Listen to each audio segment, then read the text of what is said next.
Almighty God, who, in thy infinite wisdom and providential goodness, hast appointed the offices of rulers and councils for the welfare of society and the just government of man, we beseech thee to behold with thy abundant favor us thy servants, whom thou hast been pleased to call to the performance of such important trusts in the Commonwealth of Dominica.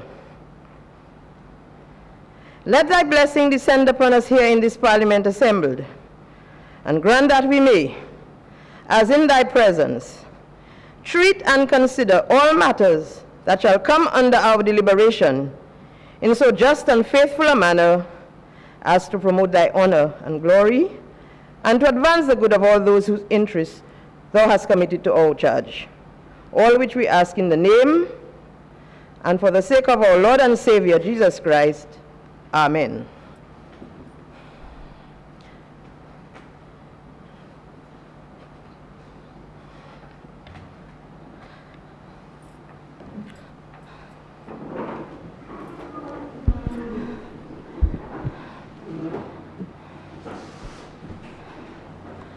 Good morning.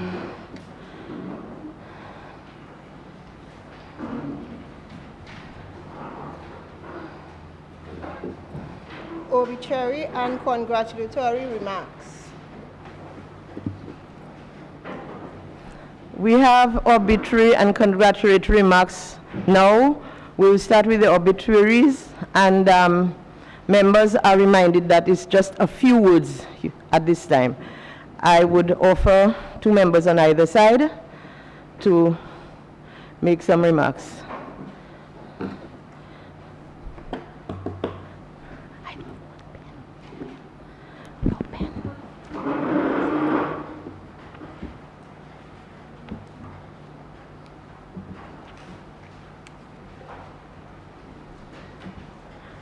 Go ahead, please. Thank you, Madam Speaker. Good morning to all. Let me,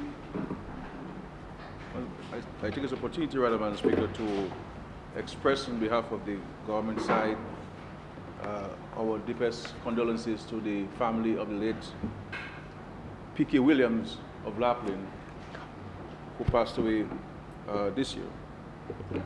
Though he served for a very brief moment as a senator in the House of Assembly, I've been told he served with distinction. He was always a very strong-willed person, and we want to express our gratitude to his family for having allowed him to serve during that period of time. As long as it is, Madam Speaker, serving the country at the highest level is always a commendable effort, and we want to recognize those efforts.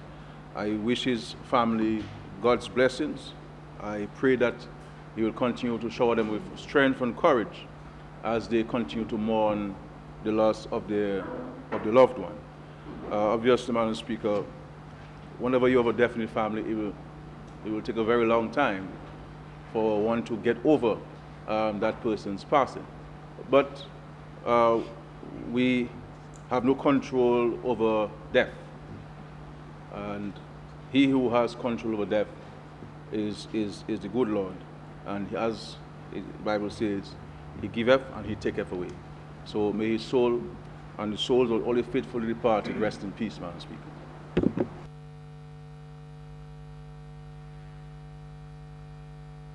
Madam Speaker, we extend our condolences to the family of the Honorable Reginald Ostry on the passing of his father recently.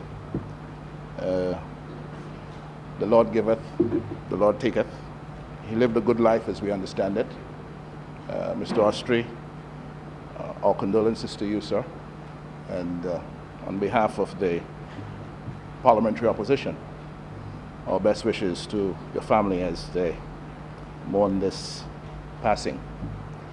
To the family of P.K. Williams, an outstanding patriot in many respects, out of the Lapland constituency who served in this parliament, we want to extend our condolences as well, and to say what an outstanding job he did, standing up for God and country in his own inimitable way.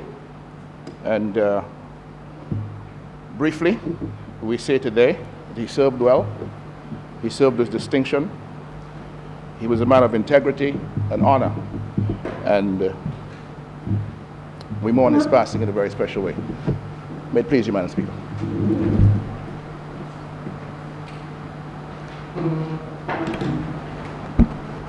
Madam Speaker, honorable members of the House, I wish to congratulate the newly formed Roseau Sports and Cultural Connection in the cleanup of Roseau, and also to extend congratulations to government agencies, private sector, the people of Roseau, City Council, DASPA, and Dominica Solid Waste in the cleanup campaign dubbed Clean and Green City. Thank you, Madam Speaker.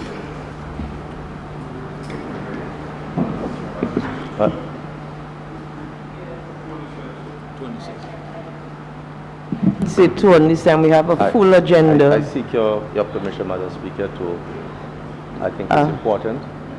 Yeah, because the member who spoke, what he said really belonged to a preamble to one of his contributions. We don't, but as it is, but go ahead, I will allow it. I thank but you very I hope much. the member is guided for future reference. I thank you very much, Madam Speaker. I too would like to join in extending deepest sympathies to the Honorable Reginald Austria and his family. We also had I'd also like to extend the greatest sympathies to the former parliamentary representative, Honorable Gloria Shillingford, and the family on the passing of her brother, Reverend Elkin Edwards. This gentleman from Wesley, known religious person, and he has sought to help guide a number of minds from the villages of Wesley and the surrounding areas, Woodford Hill and the others. But, Madam Speaker, Wesley, Woodford Hill had a hard 30 days. And I really just want to, we had 9 deaths in 30 days. And I would like to just extend my deepest sympathies to the family of Calvin Williams, Foster Joseph, Mr. Centomy, wife and mother, Peter James, Hackett Christmas, Alfia Fountain, Charles Buntiff, and Michael St. Louis. It was very difficult for the people of Wesley because if you multiply this by 10 as grieving families, you will see what happened within the community. It was very devastating. But the Lord, I ask him to give us strength in the village and in the constituency. We are certain that we will get through it, and we ask him to bless us with life soon from now and not death directly. And just want to extend the sympathies on behalf of the United Workers' Party, the members of the opposition, and my family and myself. I thank you, Madam Speaker. Anyway, any other persons wish to say anything? If that being the case, I too would like to add my condolences to the relatives and friends of the deceased mentioned here today, and let them know that what has happened happens to everyone eventually, but then they need to console themselves with that. Those persons are in a better place. Can we move on, please? Confirmation of the minutes of the meeting of Friday, 20th February 2015.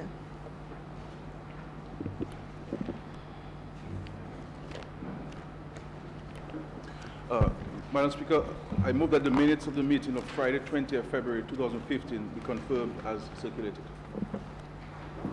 Seconded, Madam Speaker. It has been moved and seconded that the minutes of the meeting of Friday, 20th February be confirmed as circulated. Those in favor? Aye. Those against? The ayes have it. Minutes stand confirmed. Announcement by Speaker. I've received 2 letters from members seeking permission to be absent. One is from the Permanent Secretary in the Ministry of Foreign Affairs for Senator the Honorable Francine Barron to be absent, and I have given such permission. She wrote to ask to be excused, as did Honorable Peter Senja, who asked to be excused from the sitting. So both have been excused. I also want to draw members' attention to something which the clerk has reminded me of, and I think I should use this opportunity to talk to members about. Some time ago, we had a member who was using the coat of arms of the Commonwealth of Dominica on his letterhead. And we had reminded him that to use such, you needed the permission from the committee. We, on his and other members' behalf, we deemed it wise to write the chairperson of the National Emblem Committee seeking permission for all members of the House to use that on their official letterhead. And by letter dated June 25, 2012, the Permanent Secretary in the Ministry of Social Services replied on behalf of the Emblems Committee that, and I'm going to read the letter because lest you think that I'm just saying official. This is the letter. Subject, permission to use the coat of arms. Your letter to the chairperson, National Emblems Committee, dated June 6, 2012, refers. Please be advised that approval has been granted for members of Parliament to use the coat of arms on their letterhead for official purposes. And it is highlighted and underlined.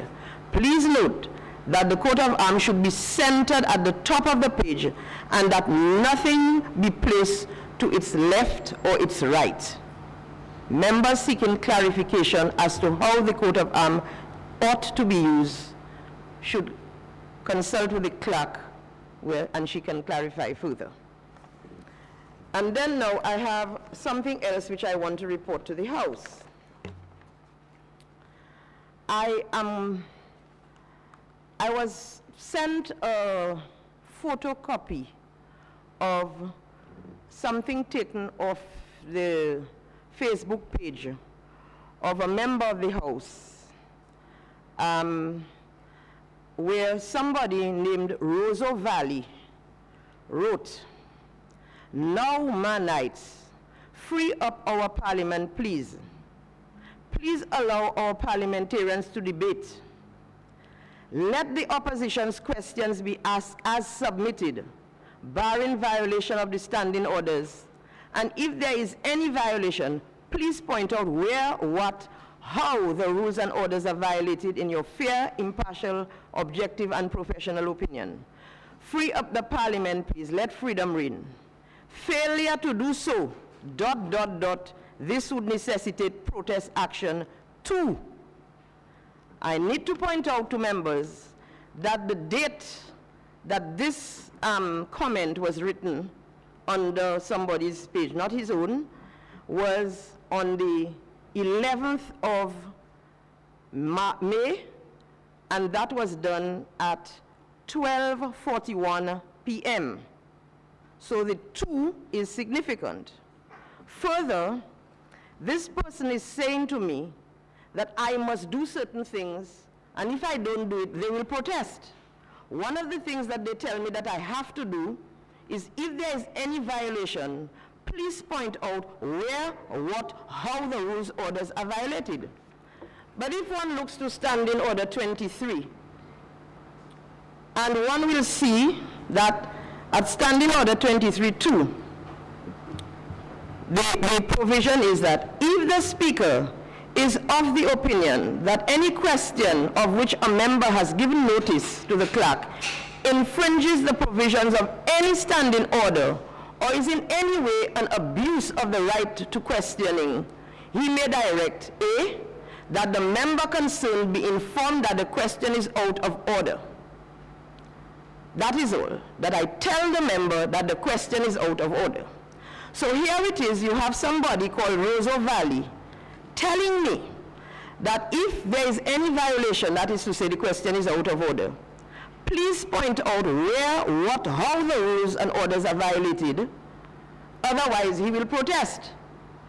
So therefore, that person, Roseau Valley, is putting himself even above the standing orders and demanding of me to do things that the standing orders don't ask me to do. And if I don't do them according to his liking and his will and his wishes and howsoever, he will protest too. And I want to remind members that at that 1241, the violence in Salisbury had escalated. So therefore, I had no choice but to bring this matter to the police, because I consider it a threat. And having had the experience of how threats go with me, I have done the thing. Of course, we all know who Roseau Valley is. But of course, people who do these things, they generally stand back and, you know, as they say, cowardice is a funny thing. So they won't say their names, but I'm perfectly aware, and I'm sure most of the members here are aware who Roseau Valley is. I leave it for him. If he thinks he was so right to put his name and money where his mouth went. That being the case, these are my announcements. We can proceed with the matters before the House. Presentation of papers.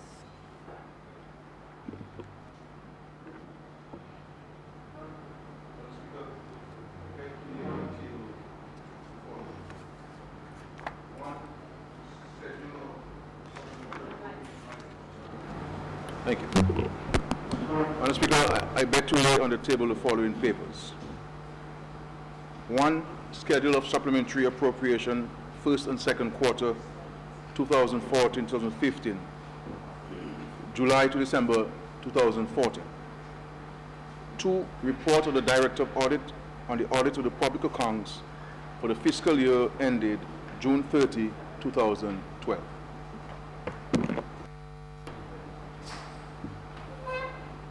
Government notices.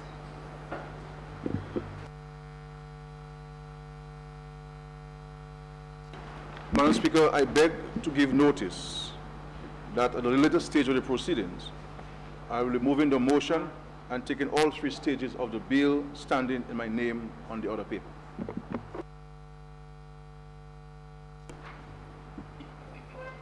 On official notices. Madam Speaker, I beg to give notice that at the later stage of the proceedings, I shall be asking the questions for oral response, standing in my name on the other paper.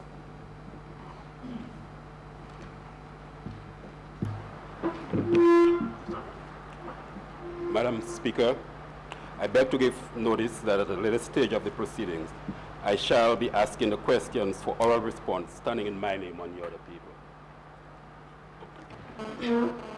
Madam Speaker, I beg to give notice that at the later stage of the proceedings, I shall be asking the questions for oral response, standing in my name on the order paper.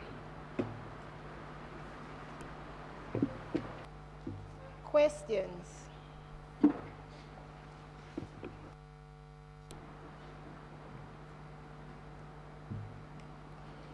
Will the Honorable Minister responsible for Public Works and Ports inform this Honorable House when will work begin and end with respect to the resolution of the problem of sea surges over the wall onto the public road east of the runway at Melville Hall Airport, which have been causing severe damage to vehicles and increasing inconvenience to motorists and passengers over the past 7 years.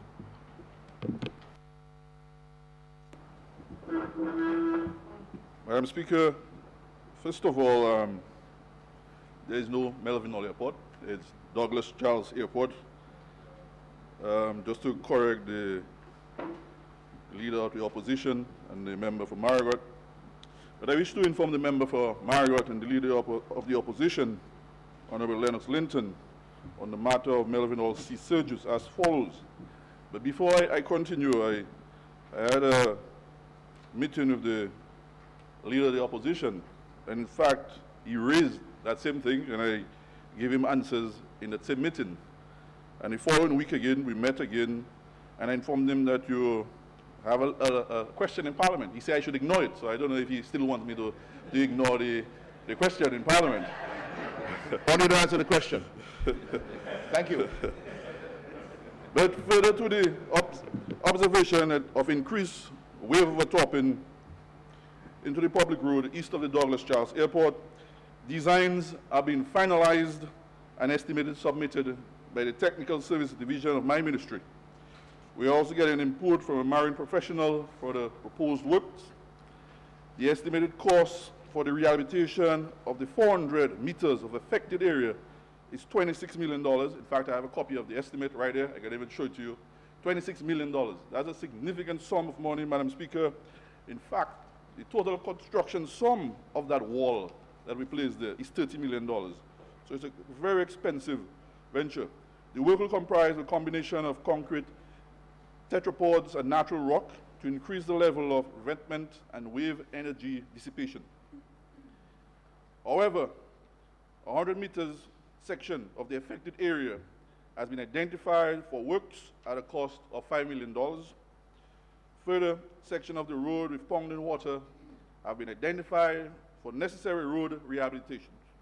The proposed works are meant to eliminate such ponding of water and to increase the flow of water to the drains. The proposed works has been deemed necessary and will form part of the portfolio of projects of the Ministry of Public Works and Ports. The execution of the project is expected to be between 10 to 12 months. But I should also remind the member and leader of the opposition that this is a problem not only in Marigot, but we have this problem right here in Kenfield, where you have heavy seas. Right in Point Michel, right in my constituency, in Point Michel, and Soufriere, as Scott said, and also in Dubic. So it's not new, and it's not a isolated area in Marigot only, but it's all over when you have high sea surge.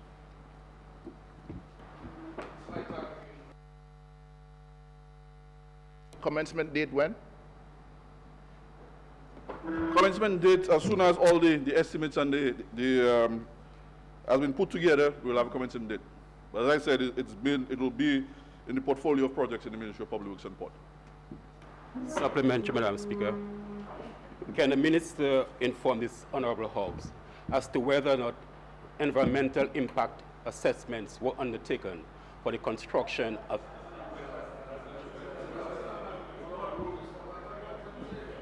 Madam, That's a different question. No, you need to ask that separately.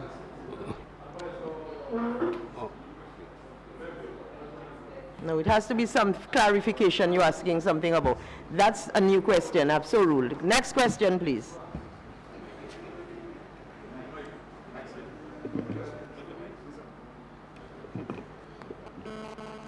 Will the Honourable Minister for Housing, Lands and Water Resource Management inform this Honourable House when the communities of Corona, Sylvina, Despo and Sultan will receive pipe-borne water?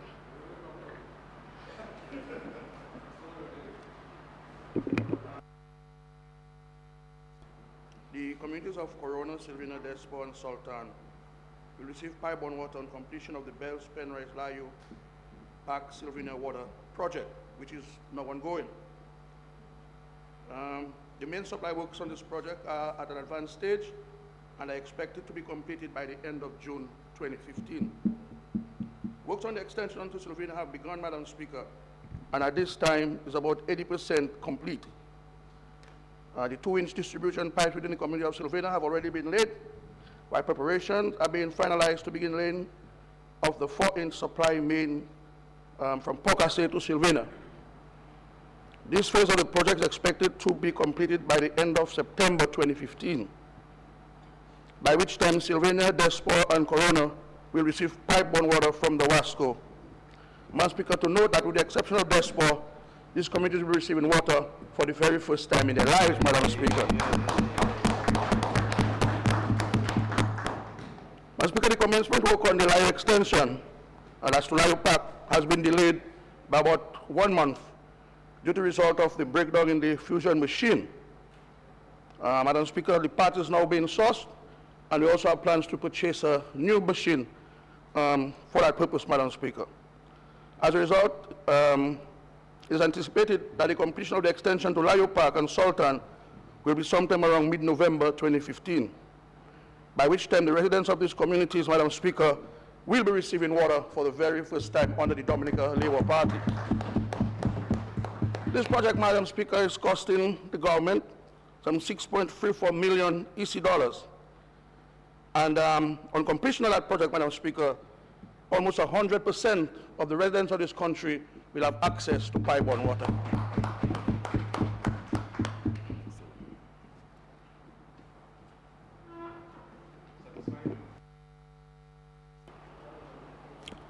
Will the Honourable Minister for Planning inform this Honourable House as to whether the plans for construction of the locust houses at Castle Bruce were approved by the Physical Planning and Development Control Authority? And can the Honourable Minister provide the date of such approval? Can the Honourable Minister confirm that the houses are being built in accordance with the approved plans? Yes, the houses were approved by planning on date 12 November 2009 by letter dated 22nd January 2012. Foundations have been built with the plans approved by planning. However, due to slight weathering of the PVC, we made some changes to the PVC, and we incorporated blocks and timber according to the building standards. Madam Speaker, is the Minister aware, Honourable Minister aware, that the roofs of these buildings are being built contrary to the Dominica Building Code and Building Guidelines? I have not been told so from my technical staff, Honorable Isaac Baptist, and I would hate that you try to deny the people of Castle Bruce locust housing. We have to be careful about that as well, too. You're a new choir member of the church. You're a new choir member of the church.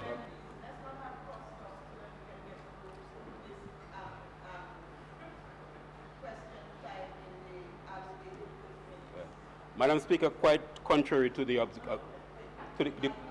Madam Speaker, the Minister made a comment in responding to the question, and I think it's only reasonable that I respond to the comment he made.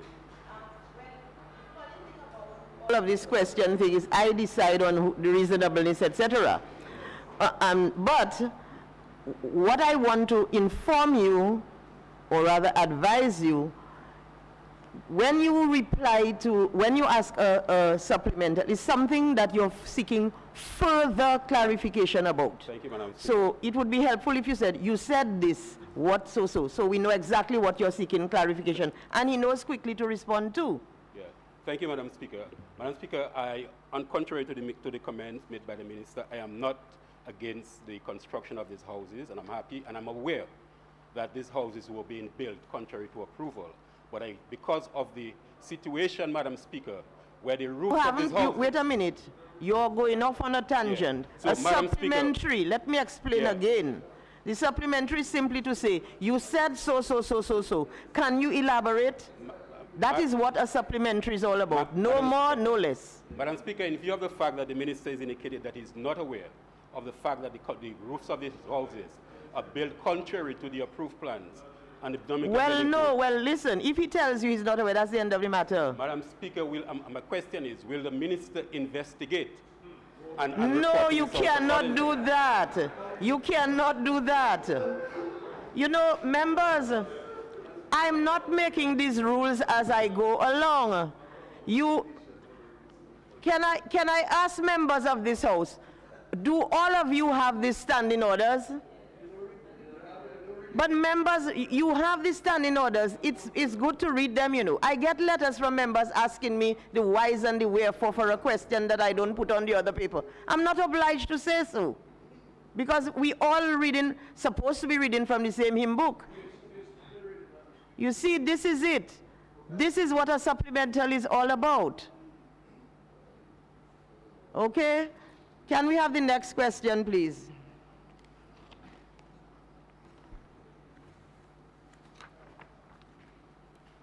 Will the Honorable Minister responsible for immigration, provide this Honorable House with the following information. A, the total number of visas and work permits is issued. No. That is not what I have here. Sorry. That's not what I have here. I have number 4. Number 4. Number 4. Yes. Will the Honorable Minister for Finance inform this Honorable House as follows? Order, please.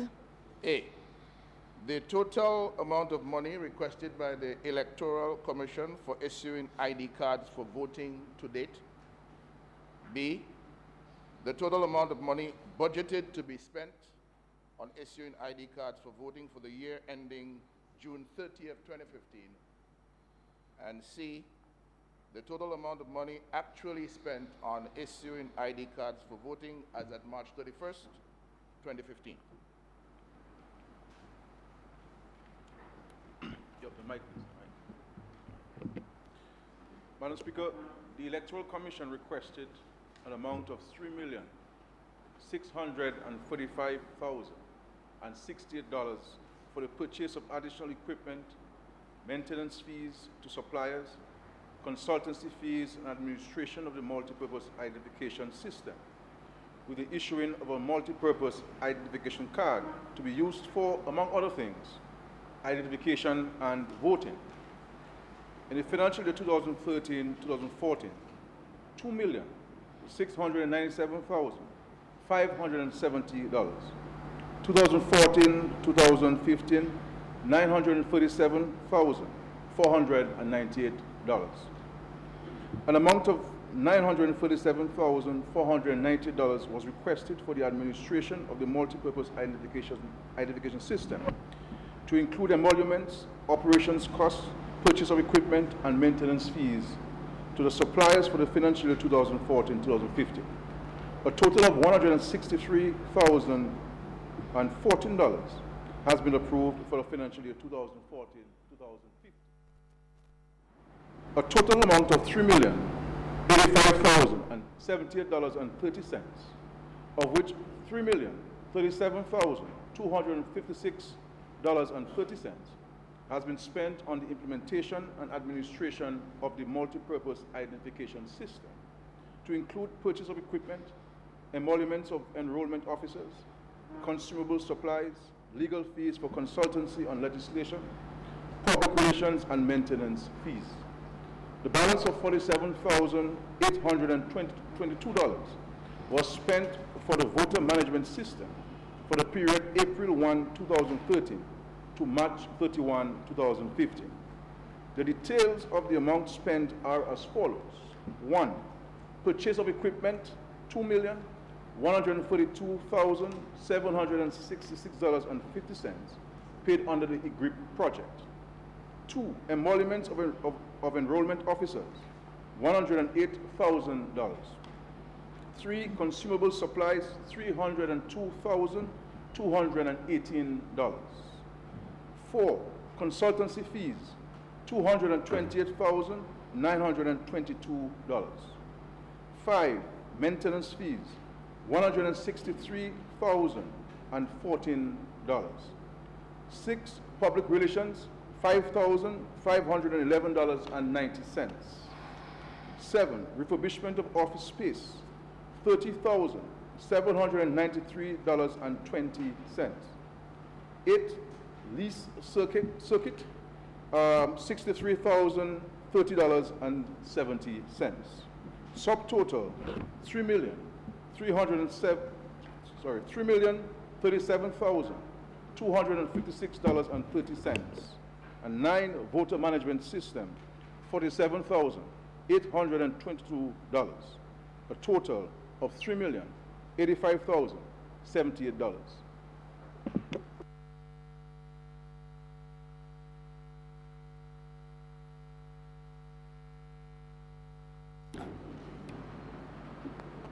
Madam Speaker, will the Honorable Minister for Public Works inform this Honorable House on the following?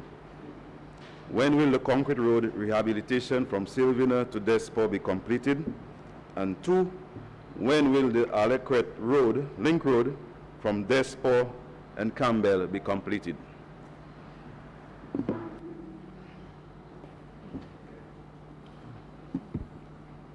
Madam Speaker, with regard to the completion of the road rehabilitation works, designs and estimates have already been complete for rehabilitation of the road from Sylvania to Despot. Rehabilitation works commenced on the Sylvania to Despot main road in September 2014.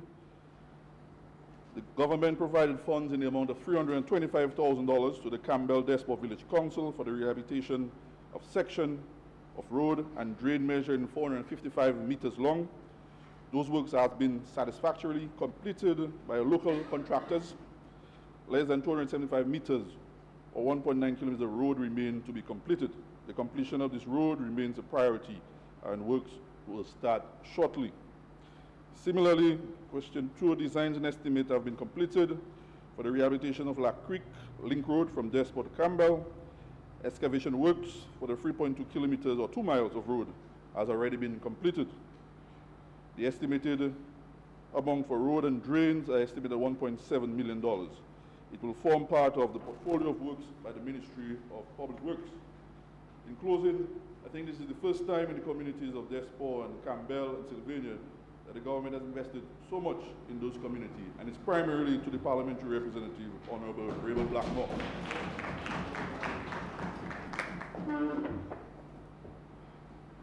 Next question.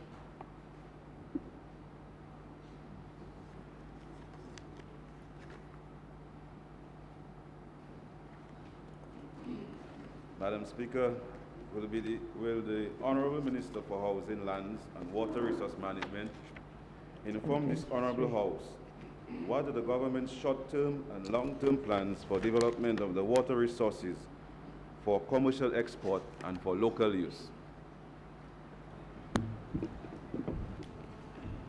Madam Speaker, the Commonwealth of Dominica, Madam Speaker, the Dominica Labour Party government has continued to demonstrate top priority and value and commitment to providing quality water to the people of this country. Over the last 5 years, Madam Speaker, the government has increased its investment substantially, Madam Speaker. And I can say to you that during 2009, 2014, 15, this government has spent 116 million EC dollars on the provision of water, Madam Speaker, to the people of Dominica. Madam Speaker, just last week, I headed a delegation of ministers, Minister Blackmore, Minister Darrow, and Minister Pinard, Madam Speaker, and senior staff of the ministry and the WASCO to a field visit, Madam Speaker, visiting a number of projects, total value of $37.4 million, Madam Speaker. And those include, Madam Speaker, Water Area 1 network upgrade to the tune of $26.176 million. Bells, Penrice, Sylvania, Layupa, $6.1 million. Savannah in Scotland, Madam Speaker, $1.67 million. And Madam Speaker, that is projects that are ongoing. So while we had this winkling, blinking, and nod outside the financial center demonstrating, saying that nothing has been done, Madam Speaker, in the first 100 days of this government, I'm saying to you, Madam Speaker, that the Union Estate, we spent $747,000, Madam Speaker. In Grand Savannah, Madam Speaker, we're spending $2.534 million, Madam Speaker, on a water supply that will give the people of Grand Savannah, Madam Speaker, water for the very first time in their history, Madam Speaker. A total of $37.4 million, Madam Speaker. Madam Speaker, the West Coast water supply is 90% complete and has already brought improvement to the communities of Monrachet and Coolibistry in the Salisbury constituency, Madam Speaker. Madam Speaker, we experienced some challenges in the north because trying to pressurize the water, Madam Speaker, we find leakages in a number of pipes, Madam Speaker, particularly in Cottage and Capuchin, and that matter is being addressed, and the intention is to replace all the old pipes, Madam Speaker, so the people of Cottage and Capuchin will have a reliable water supply, Madam Speaker. Madam Speaker, the completion of 9 storage tanks on the West Coast will also serve to bring about complete satisfaction of all the residents within those communities, as well as facilitate greater development on the West Coast. Madam Speaker, the first of the storage tank has been completed in the community of Salisbury and will facilitate the provision of water to the people of Grand Savan, as already been mentioned. And with all things being equal, Madam Speaker, we expect by the end of May 2015, Madam Speaker, which is a couple of days from now, the people of Grand Savan should have a celebration to celebrate the end of their misery, Madam Speaker, of not having potable water, and that water has been provided by the Dominica Labour Party government, Madam Speaker. Madam Speaker, Antrim, which is one of our most important water systems, Madam Speaker, we have completed a 100,000 gallon storage tank in Massac, Madam Speaker, and as part of that project, the Monbruce 500,000 gallons, Madam Speaker, is also supposed to enforce more reliability on the system. It means, Madam Speaker, we're moving from 2,200 gallons to over 300,000 gallons of water, Madam Speaker.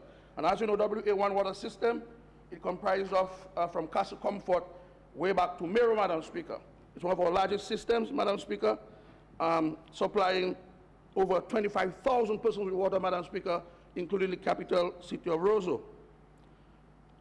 Madam Speaker, we're also spending an additional, on top of what we spent, Madam Speaker, we supplied another additional 26.2 million, Madam Speaker, for improvements to the WA1 water systems, Madam Speaker.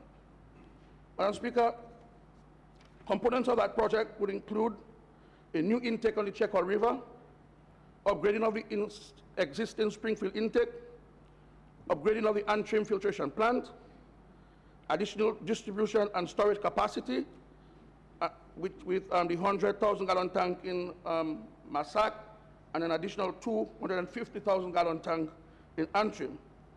It will also provide, Madam Speaker, for network transmission and distribution systems, upgrade, Madam Speaker, leak detections, and other ancillary works like road works and other works, Madam Speaker.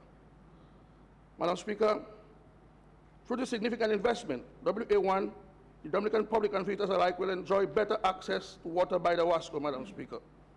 Madam Speaker, on the completion of this project, the total water coverage for residents of Dominica will be somewhere in the region of 99%, Madam Speaker, and making us the first country in the world to achieve that milestone, Madam Speaker, which is part of the Millennium Development Goals, Madam Speaker.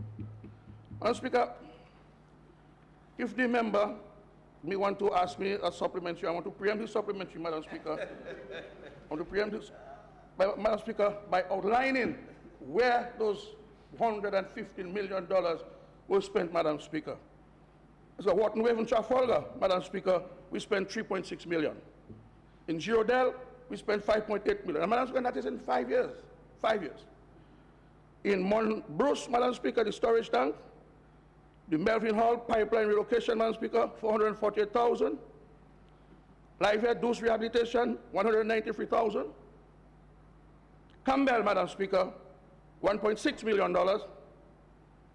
Buffett State, Santa Roma, $74,000. Trafalgar improvement work, $72,000. Antrim pipe replacement, $591,000. Eggleston, Reigate, Kings Hill extension, $591,000. Warner, $1,000. Warner, $3 million, Madam Speaker. Daly's, $2.3 million. Pegua pipeline replacement, $80,000. Penville, $4.2 million. Monbruce storage tank, $3.381 million. Should I continue, Madam Speaker? Okay. WA1 network upgrade, $3.36 million. Kenfield to Layo pipeline replacement, $5.9 million. Concord water supply, $471,000. West Coast water supply, $33 million. WA1 network upgrade, $26.1 million. Bells, Penrice, Sylvania, $6.33 million. Savon, Scott said, $1.67 million. Union Estate, $747,000, Madam Speaker. Madam Speaker, included in that, we also spent under BNTF an additional $8.8 million, Madam Speaker. If you ask for supplementary, I can outline them to you. But that also includes nothing in Marigot, Madam Speaker, where we spent 1.6 million in the Marigot water supply. Madam Speaker, we in this government, we take our responsibility seriously, and when we make promises to the people of Dominica, we deliver on those promises, Madam Speaker. And we made a commitment that every single Dominican shall have a right to potable water, and we're well on our way to achieve this, Madam Speaker. Thank you very much. Madam Speaker, the question asks for commercial export, the plans. Honorable Minister. Oh, that one. Madam Speaker, with regards to running of bulk water, the government in Damascus continues to seek opportunities to supply bulk water to neighboring countries and countries further afield.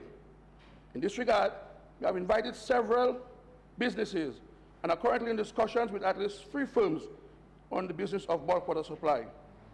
Discussions are at an advanced stage, and it is hoped that an agreement could be finalized with one of these firms, Arctic Blue Water from Europe, within the not-too-distant future. Several local firms, Madam Speaker, have come forward, and the government has facilitated them, Madam Speaker. And with a number of other arrangements, Madam Speaker. One of those firms include the Cicero Water, Madam Speaker, owned by Atherton Mate. Since when? 5 years ago, Madam Speaker, we gave them a license, Madam Speaker. A license and a company that with the whole of the Marigot River, Madam Speaker. So nobody in Marigot have right to go in Afi River in Marigot, Madam Speaker. No farmers, nobody, Madam Speaker. And for 5 years, Madam Speaker, the gentleman have the license in his back pocket, walking up and down Roseau, Madam Speaker, and cannot yet supply not 1 ounce, not 1 gill, not 1 jerry can of water, Madam Speaker, to anybody in the world, Madam Speaker. But, Madam Speaker, we need to be mindful of some of the challenges that we face in doing bulk water, Madam Speaker. And this has to do with issues in the receiving country having the capacity to store the water, Madam Speaker. We also have issues for the transportation of water, Madam Speaker. But, Madam Speaker, we're quite willing and ready. We upgraded our Cambridge facility, Madam Speaker, and anybody, local or otherwise, except in AFI, who wants some support from the government, Madam Speaker, in doing the business in bulk water, can approach the government, and we're very happy to facilitate, Madam Speaker. Madam Speaker. Okay. I beg your leave for just on a point of clarification to the Honorable Minister. Yes. It would appear that the Minister did not understand the question, the second part of the question. I also have to bake bread. Hold on, Honorable Minister. Go and up your bake bread. Relax. I didn't hear you. Can you repeat that, please? Madam Speaker, I beg your leave. Order, please. Madam Speaker, I beg your leave to ask and pay Social Security money. Can I just have a hearing, please? Madam Can you Speaker, repeat that? I respect you as a speaker, Madam Speaker, and to me, in this honorable house, the Minister, Honorable Austri, is always acting ridiculously. Wait, come, listen to me. So I just want him to understand. 1 minute, please. He has to withdraw that. 1 minute, please. You stood up to make a supplementary. You are not doing that. I'm going to ask you to take your seat, but before you do, withdraw that statement you made. It is, I deem it unparliamentary. Madam Speaker, I withdraw. Madam Speaker, I withdraw. Not a problem. Okay, the time for questions is up. Can we go to the next item, please?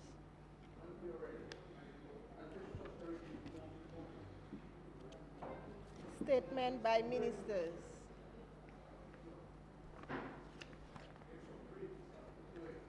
Introduction of bill.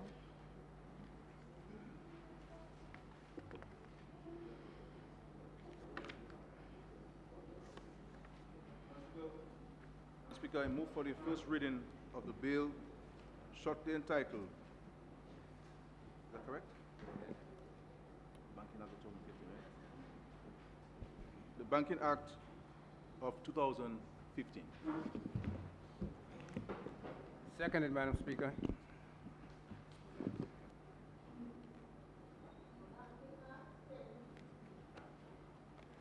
The bill has been read a first time.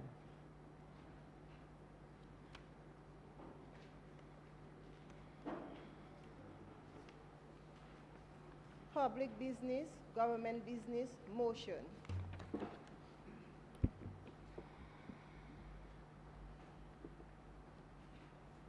supplementary estimates of expenditure for the financial year ending 30th June 2015.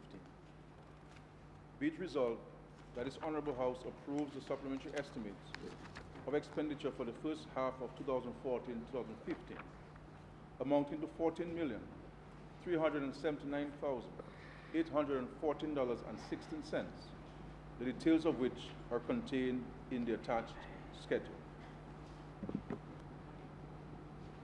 Seconded.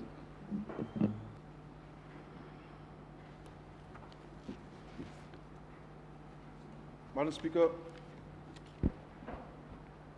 the supplementary estimate totaling $14,379,814.16 being presented to this House today is in respect of advances made from the contingencies fund for the period July to December 2014. This presentation complies with Section 81 of the Commonwealth of Dominica Constitution Order 1978, as well as Section 12 of the Finance Administration Act No. 4 of 1994. These provisions allow the government flexibility to incur expenditure not originally approved in the annual budget where it is deemed necessary, and subsequently seeking approval of the Parliament for such spending. The details of the supplementary estimate are as follows.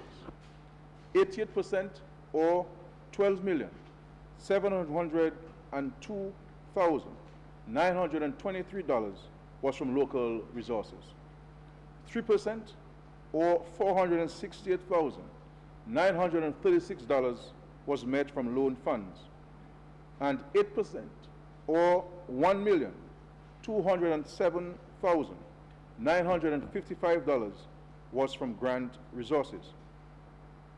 Madam Speaker, in respect to the electoral office, the total sum of $352,523 was appropriated to meet expenses related to the December 2014 House of Assembly general elections. Madam Speaker, in respect to the office of the Prime Minister, the sum of $1,841,117 was approved. As part of this sum, the allocation of $1,500,000 was provided for funding of social commitments under the Public Support Program, while the sum of $245,117 was required to meet expenses related to the official ceremony for the remaining of the then Melville Airport to the Douglas Charles Airport. In addition to the above, the sum of $96,000 was required for procurement of equipment for the office of the Prime Minister. Madam Speaker, the appropriation in respect of the Ministry of Finance was $1,199,955. This was required to facilitate further investment in LIAT. Budgetary provision in the sum of $8,000 was also necessary to accommodate a donation from the National Bank of Dominica to the Ministry of Agriculture towards AgriFest 2014. Madam Speaker, an additional sum of $111,000 was allocated to the Ministry of Health to meet personnel emoluments of officers employed with the I Can See Clearly Now eye care program. Madam Speaker, studies indicate that vision accounts for 90% of sensory information and is therefore critical to education and development. Cognizant of this, the program will provide free eye care screening for all school children in Dominica. It also includes treatment as required. As is customary, Madam Speaker, the Government of Cuba will provide assistance in the delivery of this program. The largest amount of $9,867,219 was in respect of the Ministry of Public Works and Ports and is detailed as follows. The sum of $1,297,804 was approved to meet obligations to the Public Works Corporation for road works in the village of Mount Prospect. These works included and involved drainage improvement, the installation of culverts and road resurfacing. This intervention was deemed critical for the enhancement of road safety and protection of property. The sum of $468,936 was approved for the purchase of 2 weigh scales. The scales were required for the recording of weight of motor vehicles. The data will be used to evaluate the impact of traffic loads on certain sections of the road and allow the government to implement measures that will contribute to the protection and long-term maintenance of road infrastructure. The purchase was funded by the Caribbean Development Bank. Madam Speaker, the sum of $1,963,934 was required for continued implementation of the Penville to Vickers Road project. The works involved drainage, construction of retaining walls, and road resurfacing, and is providing much relief to road users in the area, as well as employment for persons in those communities. In addition to the above, Madam Speaker, the sum of $6,136,545 was needed to undertake vegetation management and routine road maintenance in various parts of the island, as well as to implement road projects in several communities to include Biosh, Tuckery, Capuchin, Canefield, Antrim, Pigwa to Melvin Hall, Canefield Industrial Site, Grand Fond, and Gourmet. Madam Speaker, the expenditures detailed above were made in the best interest of the country's development. In light of this, I strongly recommend for the approval of this Honorable House the supplementary estimate in the sum of $14,379,814.16. I thank you.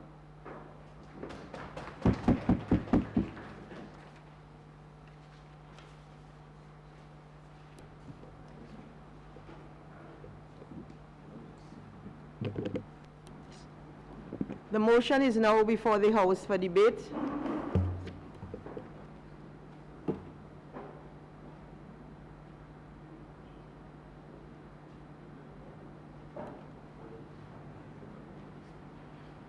Madam Speaker.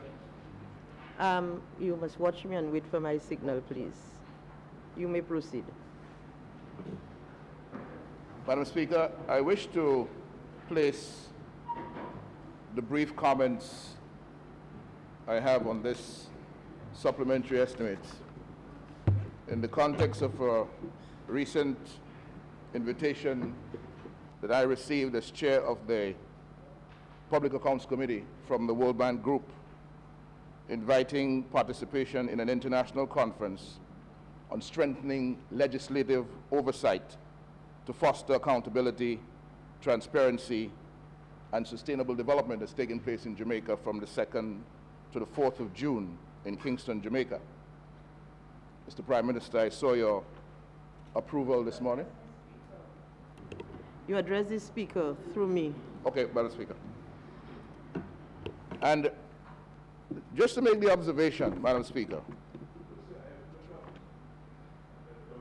I said I saw your approval this morning for, I think it's $1,386. Huh? Okay. Just for disclosure, I am also saying that I saw the Prime Minister's approval for $1,386 this morning.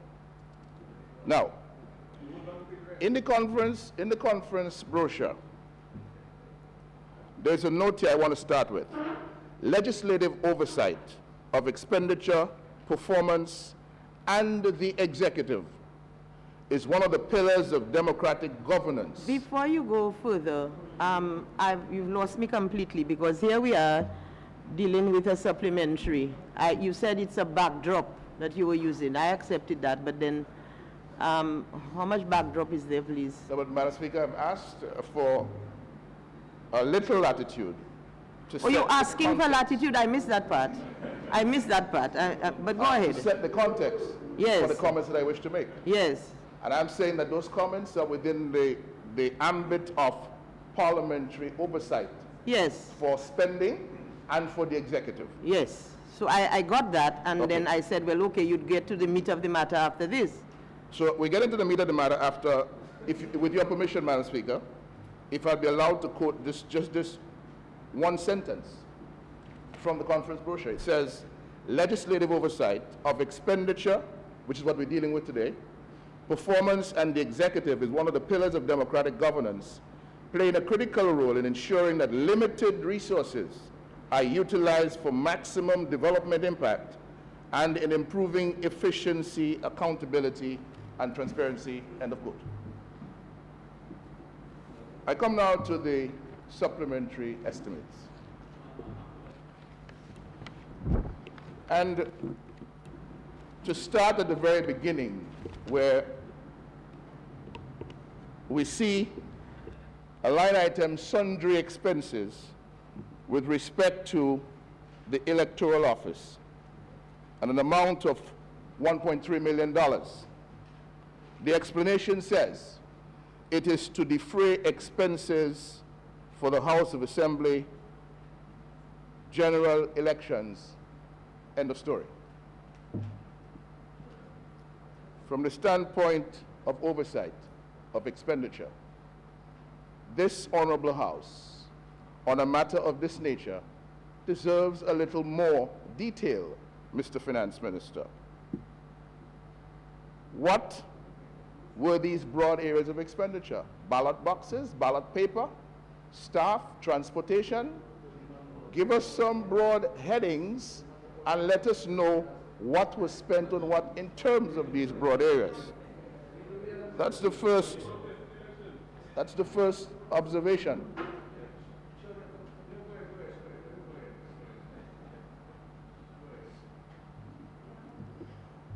Madam Speaker, are we still in this Parliament observing the rule that when a member is on his feet, he ought not to be disturbed or interfered with?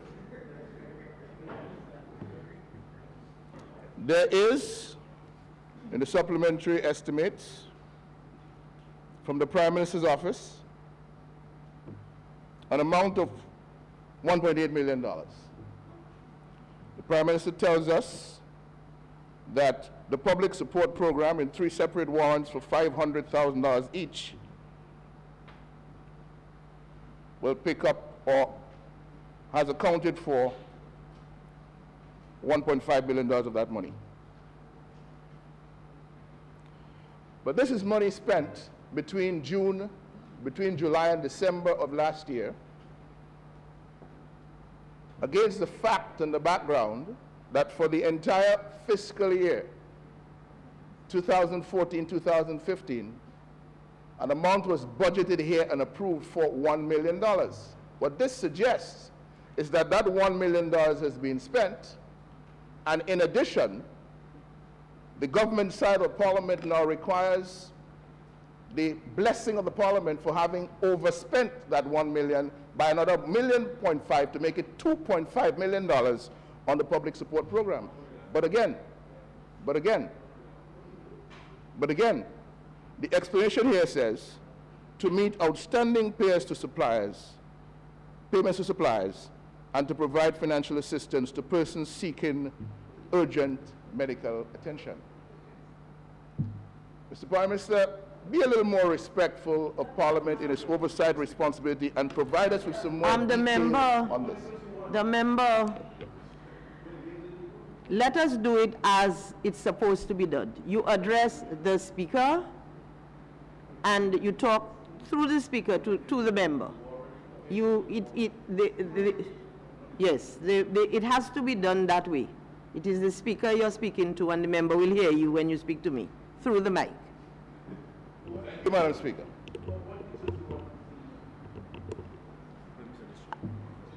Details that are consistent with the responsibility to report adequately to this Parliament as to items of expenditure, especially, Madam Speaker, through you, especially where we are pursuing and attempting to diligently discharge the responsibility for financial oversight. Now, so that's the public support program, sir. Overspent by $1.5 million. The allocation in the budget for 2014-2015, $1 million. Overspent by $1.5 million in the first 6 months for total spend under that head of $2.5 million. Limited details provided. Let's come now to the question of the project described here as hosting, and entertainment, $245,000. The explanation says to facilitate the official ceremony for the renaming of the Melville Hall Airport to the Douglas Charles Airport. And we heard from the Honorable Minister for Communications, Works and Ports earlier that the name of the airport is Douglas Charles.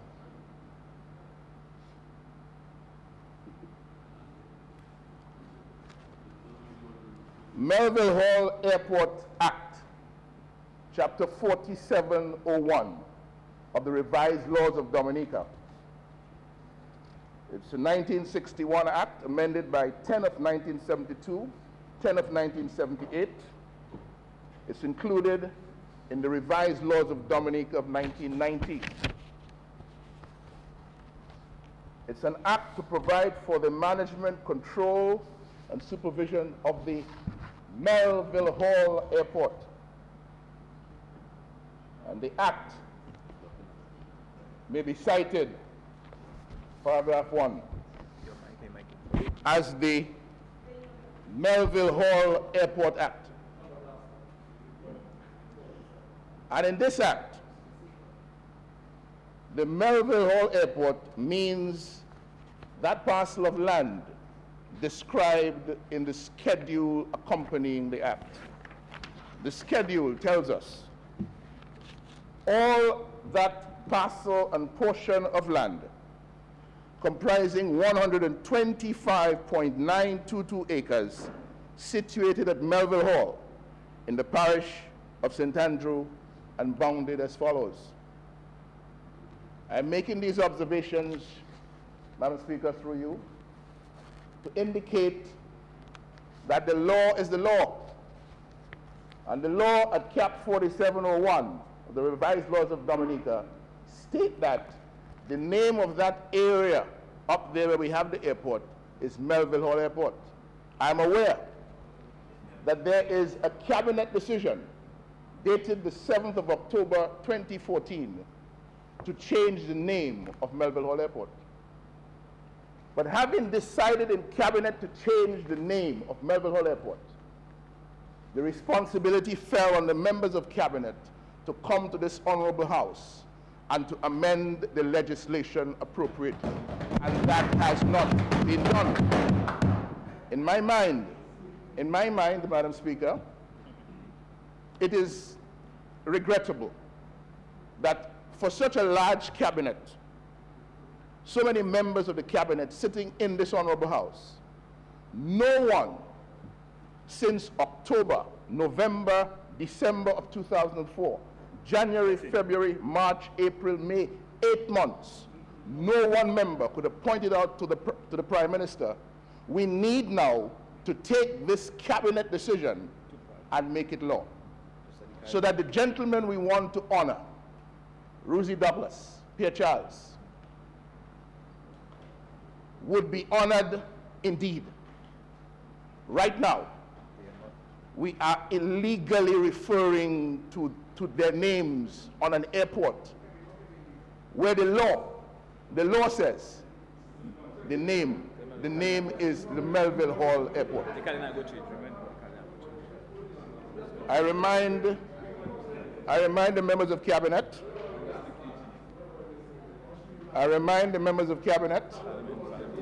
that the government side of the house came here on the 20th of February and through a legislative initiative changed the name of the Carib Territory to Kalinago Territory.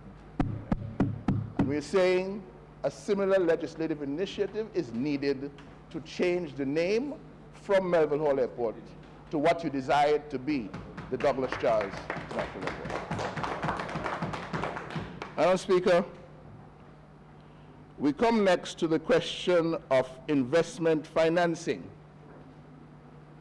And the notification here to facilitate investment in LIAT.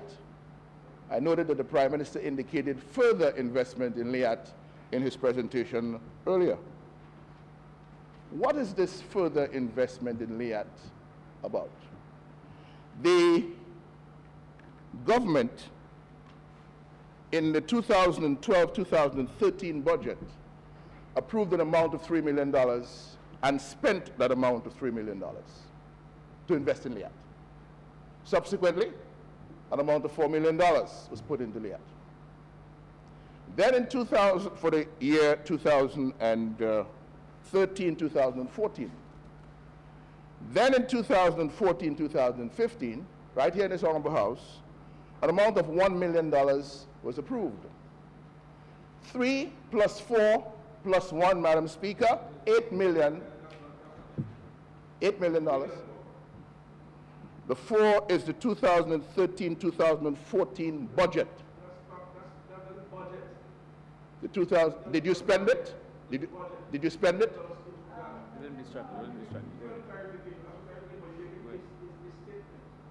Madam Speaker, is the member clarify? I can stop my presentation so the member can clarify. Have you spent the $4 million? Okay, good. Because what is before us in this and in the budget estimates that were circulated to the Parliament last year is that you have $3 million plus $4 million plus $1 million, and now you're asking for $1.2 million in respect of 6 months last year, which suggests that the $1 million you had allocated for the entire year 2014-2015 has been spent, and then you need an additional $1.2 million, which is $2.2 million.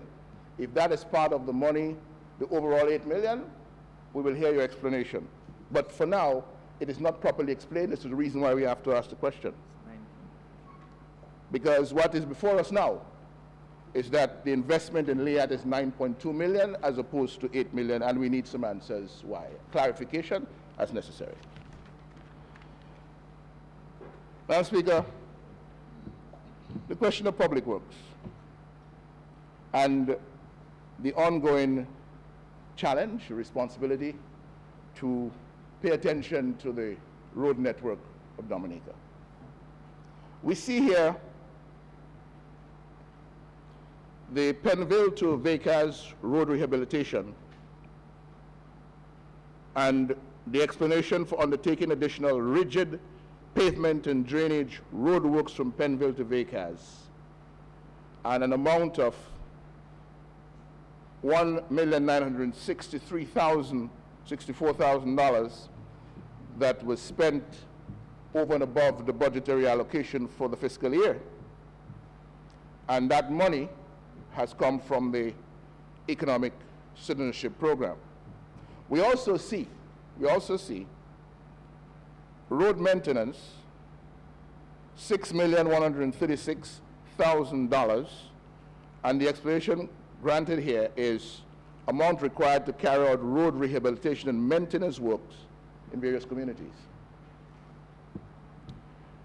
The estimates and the budget, approved budget of 2014-2015 for the Ministry of Public Works and the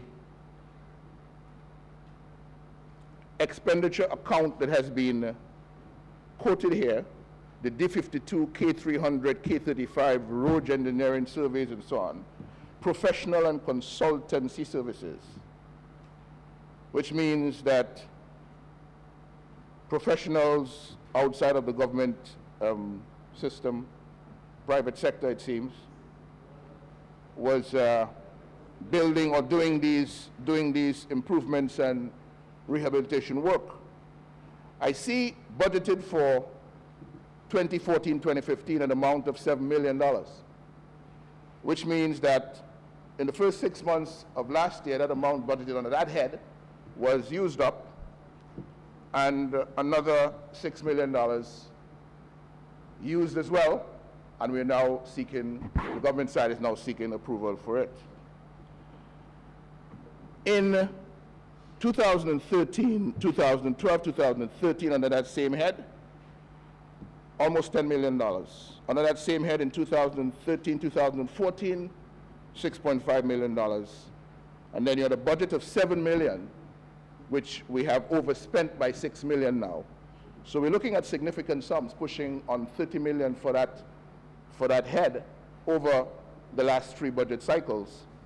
And notwithstanding those expenditures, there are areas of Dominica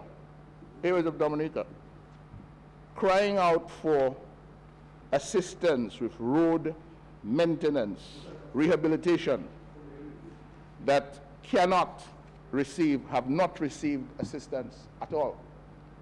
And in this question of oversight, we, Madam Speaker, worry about prioritization. We worry, when is it that some communities will move up the priority scale? You have the constituency of Marigot, for example, the Cambrook-Sunderley Road, the Valley-Craig-Michel Road, the Craig-Melville Hall Link Road, the Coffee Road, the Mount George Rose Hill Road, the Baron-Tantan Road up to Pigwa, the access to Long Bay Road, the Windy Lodge Captain Bruce Road, the Crapo Hall Road, the Over Gutter Road, you've been there, the 6 Acres Melville Hall Link Road, you walked on the Fine Grass Road, the bridge at Point, the bridge on the Bayfront, and the dam bridge. Long outstanding dam bridge to be fixed. And somehow, none of these areas over 3 budget cycles gets attention from the resources of the government. And Madam Speaker, through you, I have just listed a number of areas in the constituency of Marigot that need attention. And the state and the condition of those roads are there for everyone to see. If you would like to go to through you, Madam Speaker, I'm inviting the Prime Minister, through you, your name calling, your name dropping now. Madam Speaker.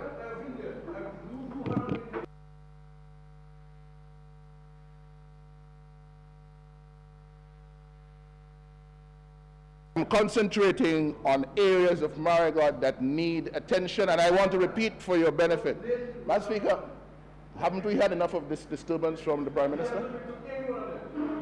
You have said that 5 times.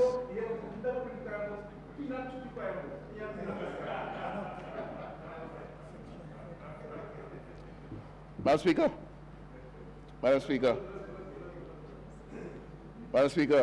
I trust that the Honourable Member for Vacas has exhausted his interruptions of my presentation, as it would seem a serial breaker of Rule 44. Cambrook-Sunderley Road, Valley-Craig-Michel Road, Craig-Melville Hall Link Road, the Coffee Road, the Mount George Rose Hill Road, the Barrow-Tantan Road up to Pigwa, the access to Long Bay Road, the Windy Lodge Captain Bruce Road, the Crapo Hall Road, the Over Gutter Road, the 6 Acres Melville Hall Link Road, the Fine Grass Road, the bridge at Point, the bridge on the Bayfront needs attention, and the dam bridge needs attention as well. Let me thank the Minister of Communications and Works for his visit last week, Thursday. Madam Speaker, he was supposed to have been accompanied by the Prime Minister. The Prime Minister asked us to make arrangements for him to be there, and then he said he was tired, so he couldn't make it. But at any time that you're not tired, sir, Madam Speaker, through you, we would like to make the journey. All right? So, Madam Madam Speaker,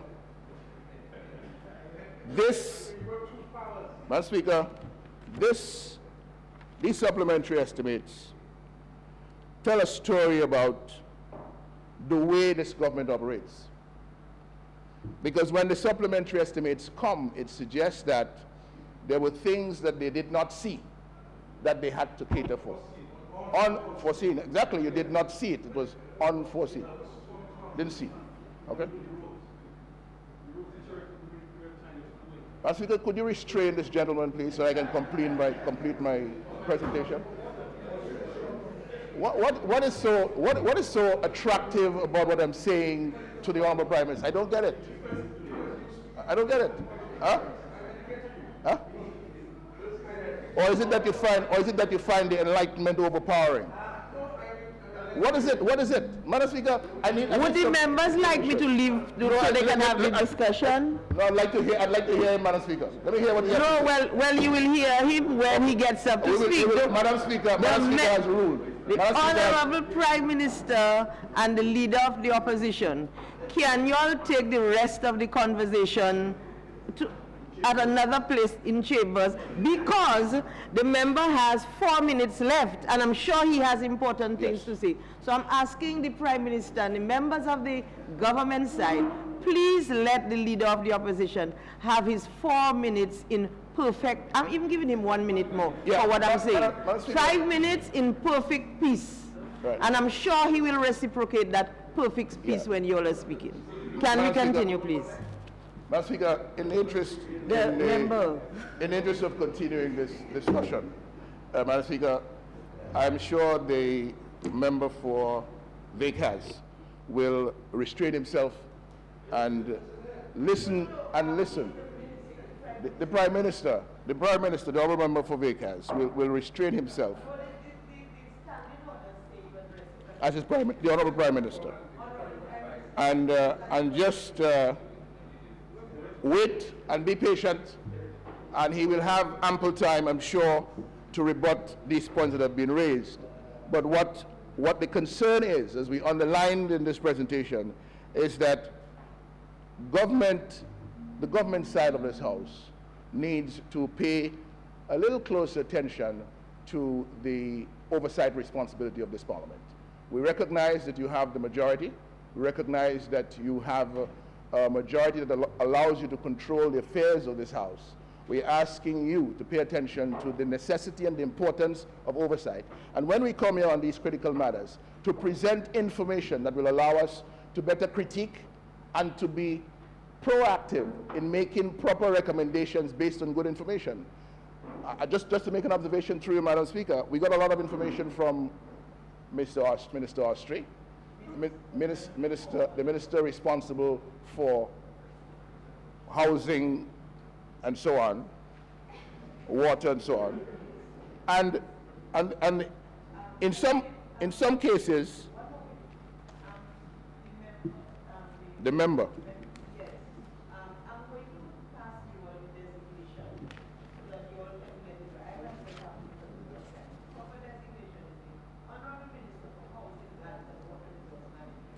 There you go. The Honorable Minister for Housing, Lands and Water Resource Management, Mr. Reginald Ostry, providing the House today with some useful information. But through you, Madam Speaker, also taking the opportunity and the privilege accorded to him to take pot shots at individuals outside of this Parliament.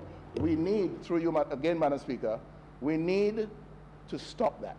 We need to behave as the standing orders want us to behave. I'm not addressing you, sir, for answer. I'm not asking you a question. So at least you can be quiet. Thank you. Madam Speaker, that will be it for me. That will be it for me. Thank you.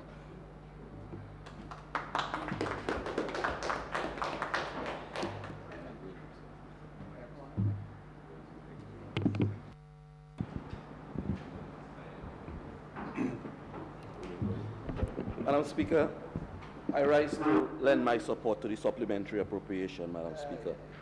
And just to clarify for members of not only this House but for the listening public, Madam Speaker, that from time to time we need to come to the House with supplementary estimates, Madam Speaker, to seek the approval of the House, because in the course of the budgetary year, Madam Speaker, there will be expenses that have to be made, expenses that would not have been foreseen a year before when the budget would have been passed.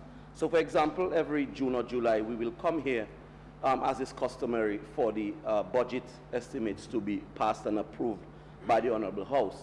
But in the course of things, Madam Speaker, like even in your household, there will be expenses that will arise. A hurricane comes, unforeseen expenses that will arise. A hurricane comes, it destroys your roof. You'd have to go to the bank and take a loan, and your child falls at school and is in need of medical attention, Madam Speaker, and so on. A member of the family dies. And in government, it's the same situation, that we have situations that arise from time to time within the budgetary year that had not been planned at the passage of the budget estimates in June or July. And so we have to come back to the House. And so this can only be done, Madam Speaker, by a government that continues to manage the finances of the country in a very prudent manner. And that is what this government continues to do. And Madam Speaker, like the Prime Minister said, a serious percentage of the supplementary estimates that are here before you have actually been financed by grant funds. And so this continues to be a hallmark of this government, our ability, Madam Speaker, not to make those expenses a charge really on the public purse by our ability to continue to raise revenue to meet the essentials of the masses of the country. And Madam Speaker, I say the essentials because when we look at the public support program, that is a program that 20 and 30 years from now, when the history of Dominica will be written, this government, Madam Speaker, will go down in the annals of the history of this country as a government that implemented the most programs that benefit the vulnerable and less fortunate among us, Madam Speaker, the most innovative social programs. And we continue, even in these hard times, when we hear countries in the region and further afield having to cut back on the expenses, countries right now that are thinking about austerity programs that they have to implement because of their fiscal gap. The fiscal gap meaning that their expenses far exceed their income, Madam Speaker. Here it is, we have a government that continues to be innovative and continue to create more social programs for the benefit of the population. And I commend the government for sustaining the public support program, more popularly known as the Red Clinic, because we as parliamentarians and we as parliamentary representatives, Madam Speaker, are inundated with a number of urgent requests that are a matter of life and death, Mr. Speaker. If they are not met, we're talking about persons who die literally. If a needy person from your constituency comes to you with a medical emergency that requires urgent attention, Mr. Speaker, how it is that you as a politician, as a parliamentarian, people having voted for you, people having placed their confidence in you, Mr. Speaker, turn them down when it's a matter of life and death. When sons and daughters come to you for their elderly mothers, Madam Speaker, and their elderly fathers who need that urgent care and attention, how is it, Mr. Speaker, that persons who went into the ballot box and say, okay, you will be my parliamentary representative, and I want to put this government in place because I believe, I have confidence that this government will look after my interests. Essentially, when somebody places that kind of confidence in you, Mr. Speaker, you have to come through and deliver. And that is what we continue to do with our innovative programs, such as the public support program. So I am here once again, Mr. Speaker, and I know I speak on behalf of my constituents when I say I endorse the expenditure made under the public support program. And I sincerely hope that we can continue this program well into the future because it meets the needs of the people. And similar to the Miracle Eye Care program that we implemented with the help of the government of Venezuela and the government of Cuba, Mr. Speaker, we are taking this program a step further.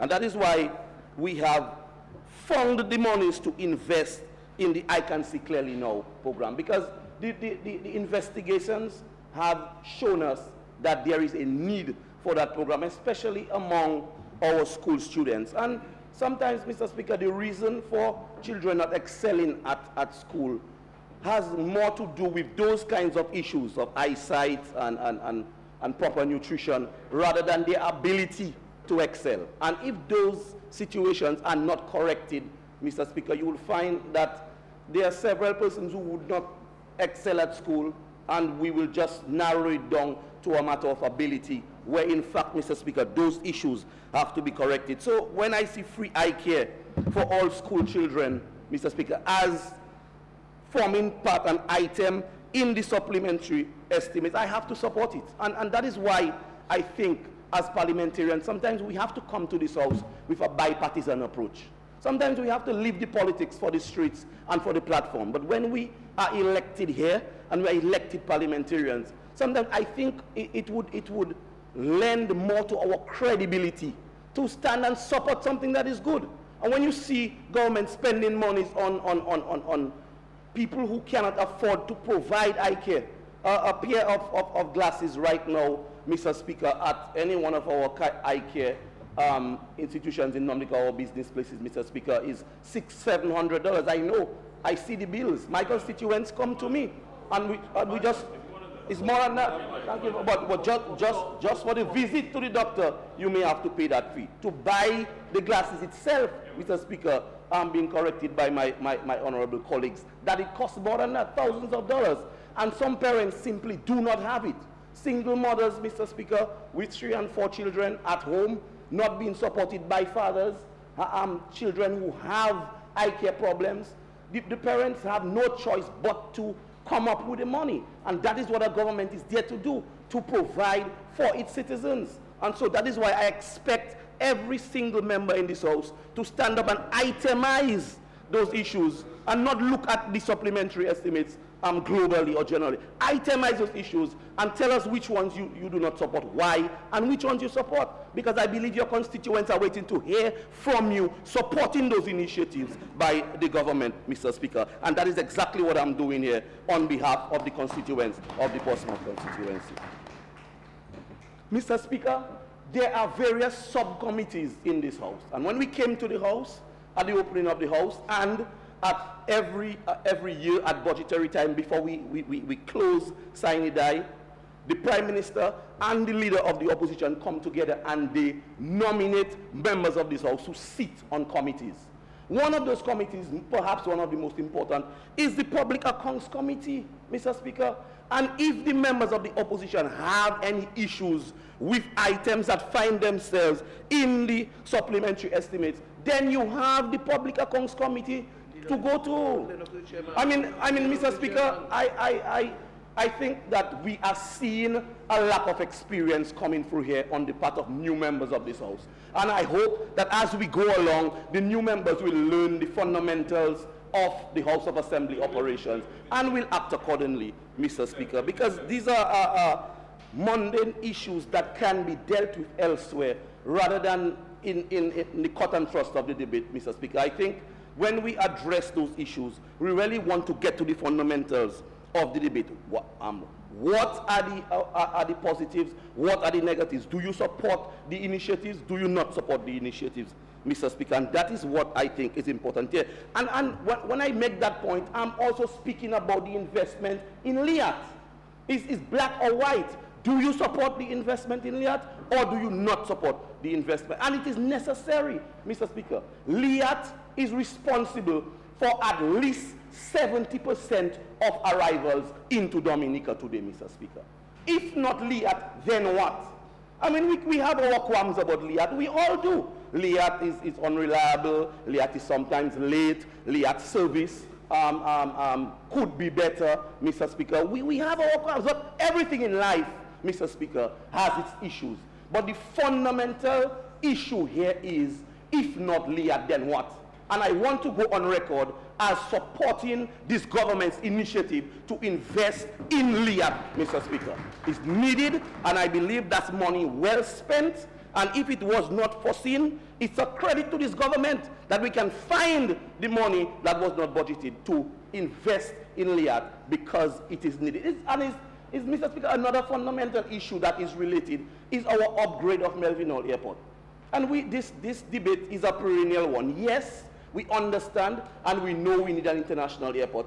But in the meantime, while we wait for the development of the international airport, there were necessary upgrades like night landing that had to be done to the present Douglas Charles Airport, Mr. Speaker, and that is what it's all about. So while the government has a long-term vision, Mr. Speaker, you also have to take into account and consideration that there are short-term and medium-term issues that have to be taken care of while you seek to develop your long-term vision. And so the investment in Liat is a necessary expenditure. We need it, because if Liat stops flying into Douglas Charles, Mr. Speaker, the issues and the problems that we'll have to deal with will be greater than the 1.9 million invested in Liat, Mr. Speaker. It would be more.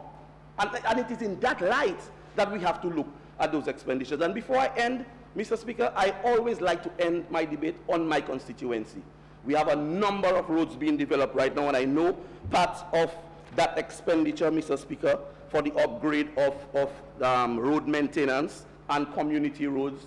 A number of them are ongoing in the Portsmouth constituency right now. An important one being the Rodney Street.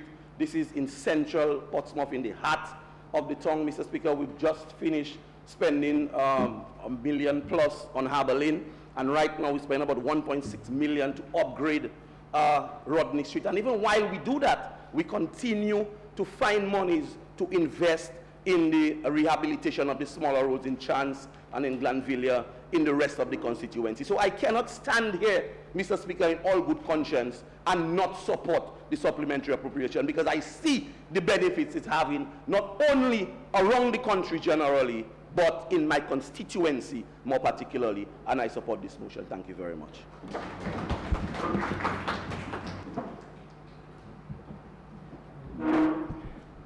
Mr. Speaker, I rise to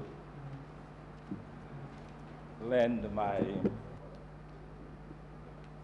absence of support for this supplementary estimates. And I would like to ask the Honorable Prime Minister whether or not in this $12.4 million estimate, he has found a way for taxpayers of this country to finance his to partly finance his 2014 election campaign. In particular, Mr. Speaker, let's consider Liat. We were told by the Honorable Prime Minister that we would contribute $8 million to finance Liat. We see a payment of $1.9 million made to Liat in December of 2014. And the question to the Honorable Prime Minister, is whether or not this $1.9 million was in fact used to pay the passages of individuals who were chartered. The flights were chartered by Liat, because this, bear in mind, the $8 million that the Prime Minister promised was budgeted. This is an additional $1.9 million made in the month of December.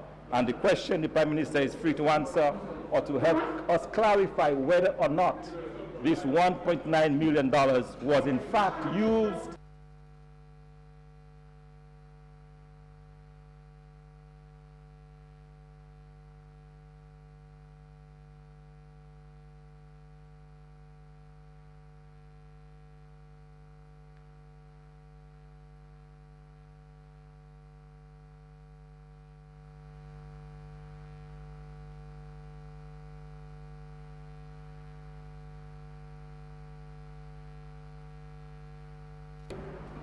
was in fact financed by grants. But in what was given to us, I see only 8% of that was financed by grants. So the 92% is financed by the hard-paying taxpayers of this country, who in fact, Mr. Speaker, I would suggest again, were used to finance part of the campaign of the Dominica Labour Party. Mr. Speaker, let's look at the public assistance program.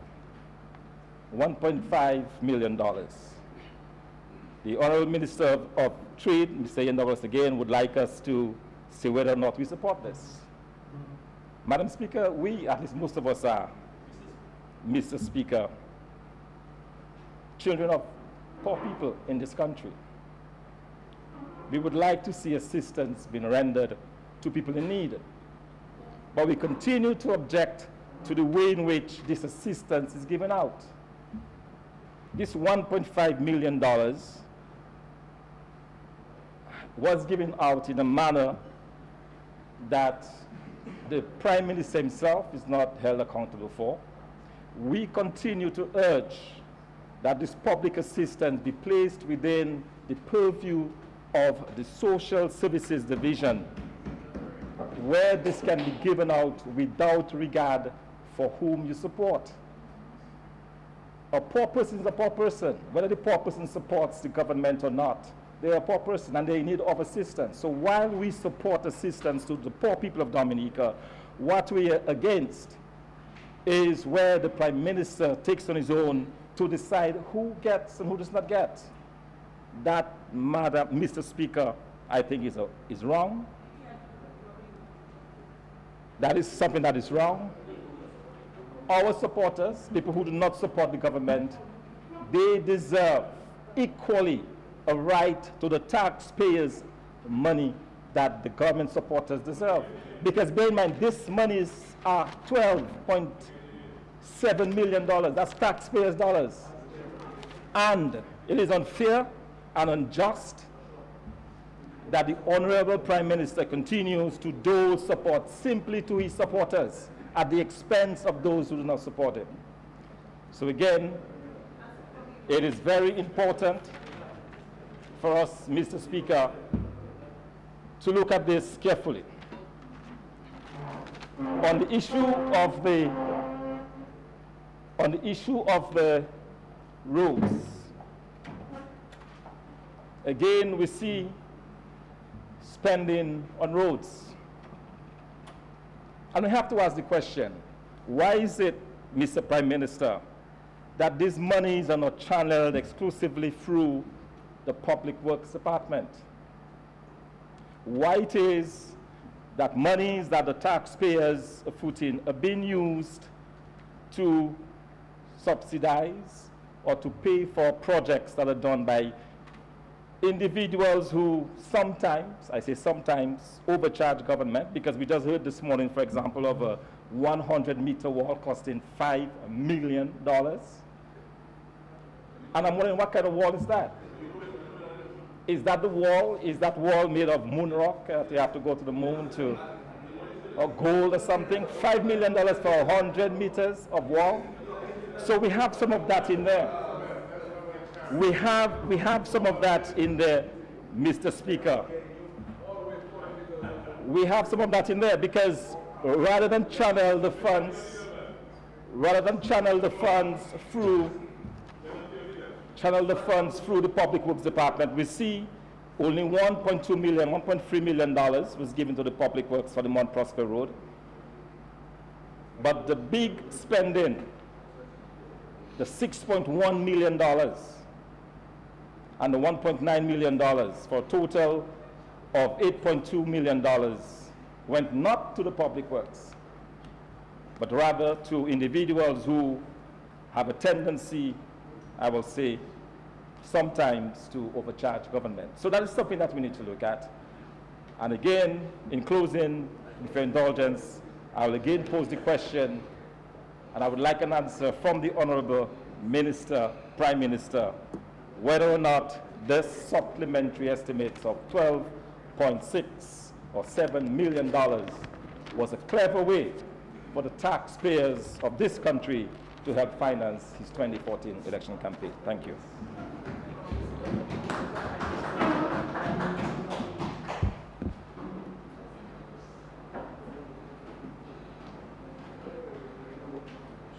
Mr. Speaker, permit me to make a very brief contribution on the supplementary appropriation for the period July 2014 to December 2014. But before, Mr. Speaker, I go into the specific details listed in the schedule, please allow me to extend my congratulations to Father Calvin Ogis, who was ordained to the priesthood yesterday in the community of St. Joseph. Mr. Speaker, Father Ogis is an exemplary young man, a very committed young man. He grew up in St. Joseph, he went to school in St. Joseph, and he came from a very strong family in the St. Joseph community. And he has made his mark, and on behalf of the entire St. Joseph community, I want it to be recorded in the Hansard of Parliament. Our congratulations to Father Ogis. And I want to continue to wish him well as he journeys on his mission to serve the Lord in his capacity as a priest. And I'm sure that he will have tremendous impact on the entire community of St. Joseph and the Dominica by extension as he begins his journey. And this evening, he will be officiating his first Mass at the St. Joseph Roman Catholic Church. And I want to take the opportunity to invite all of Dominica to come down to St. Joseph this evening to be part of this celebration. Mr. Speaker, I also wish to extend good luck greetings and success to all of the students from my constituency who will be sitting the national assessment exams tomorrow, Thursday, and Friday. And I believe we have over 1,000 students across the country who will be sitting these exams. And also, Mr. Speaker, the students who are currently sitting the CXC exams at the various institutions across the country, I want to wish all of them success in that endeavor. But Mr. Speaker, it was very sad, extremely sad, that a few weeks ago, Mr. Speaker, while the students had to go to sit their exams,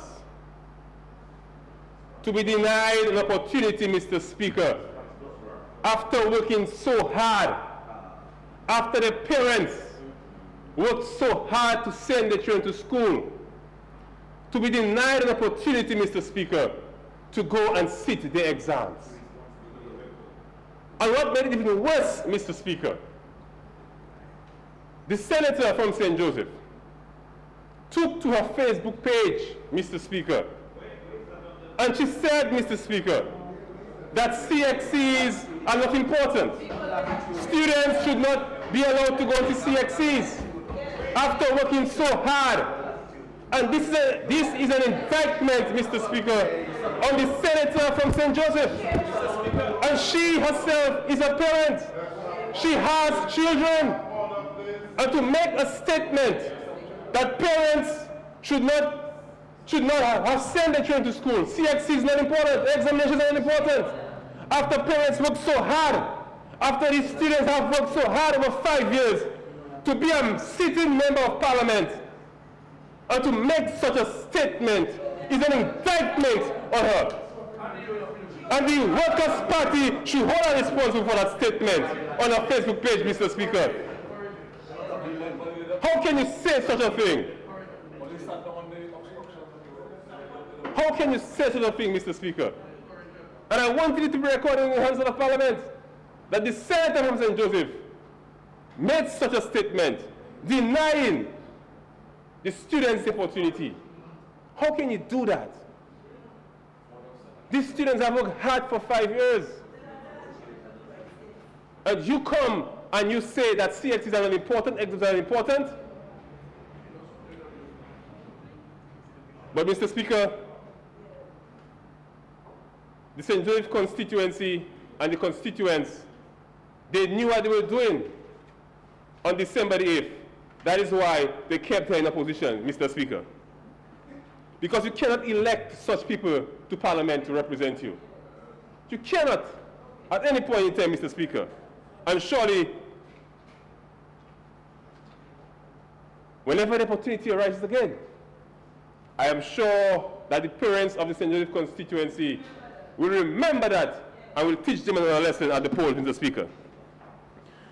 But, Mr. Speaker, we are dealing with a supplementary appropriation for July 2014 to December 2014. And it is very interesting, Mr. Speaker, that whenever this government comes to Parliament to present a supplementary, you hear the opposition making all kinds of outlandish remarks. And I ask myself, why? Why?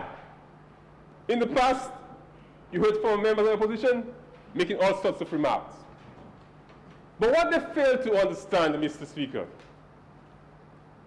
that during their time in government,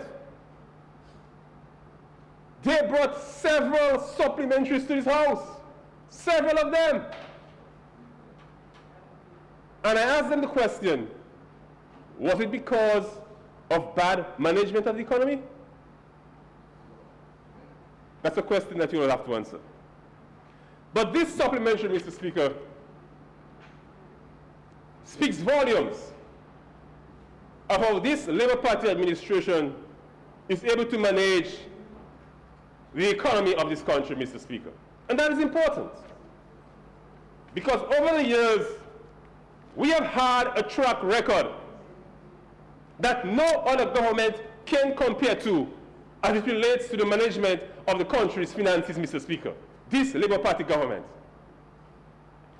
And under the head D28, which deals with the expenses for the electoral office to conduct general elections, I was a bit taken back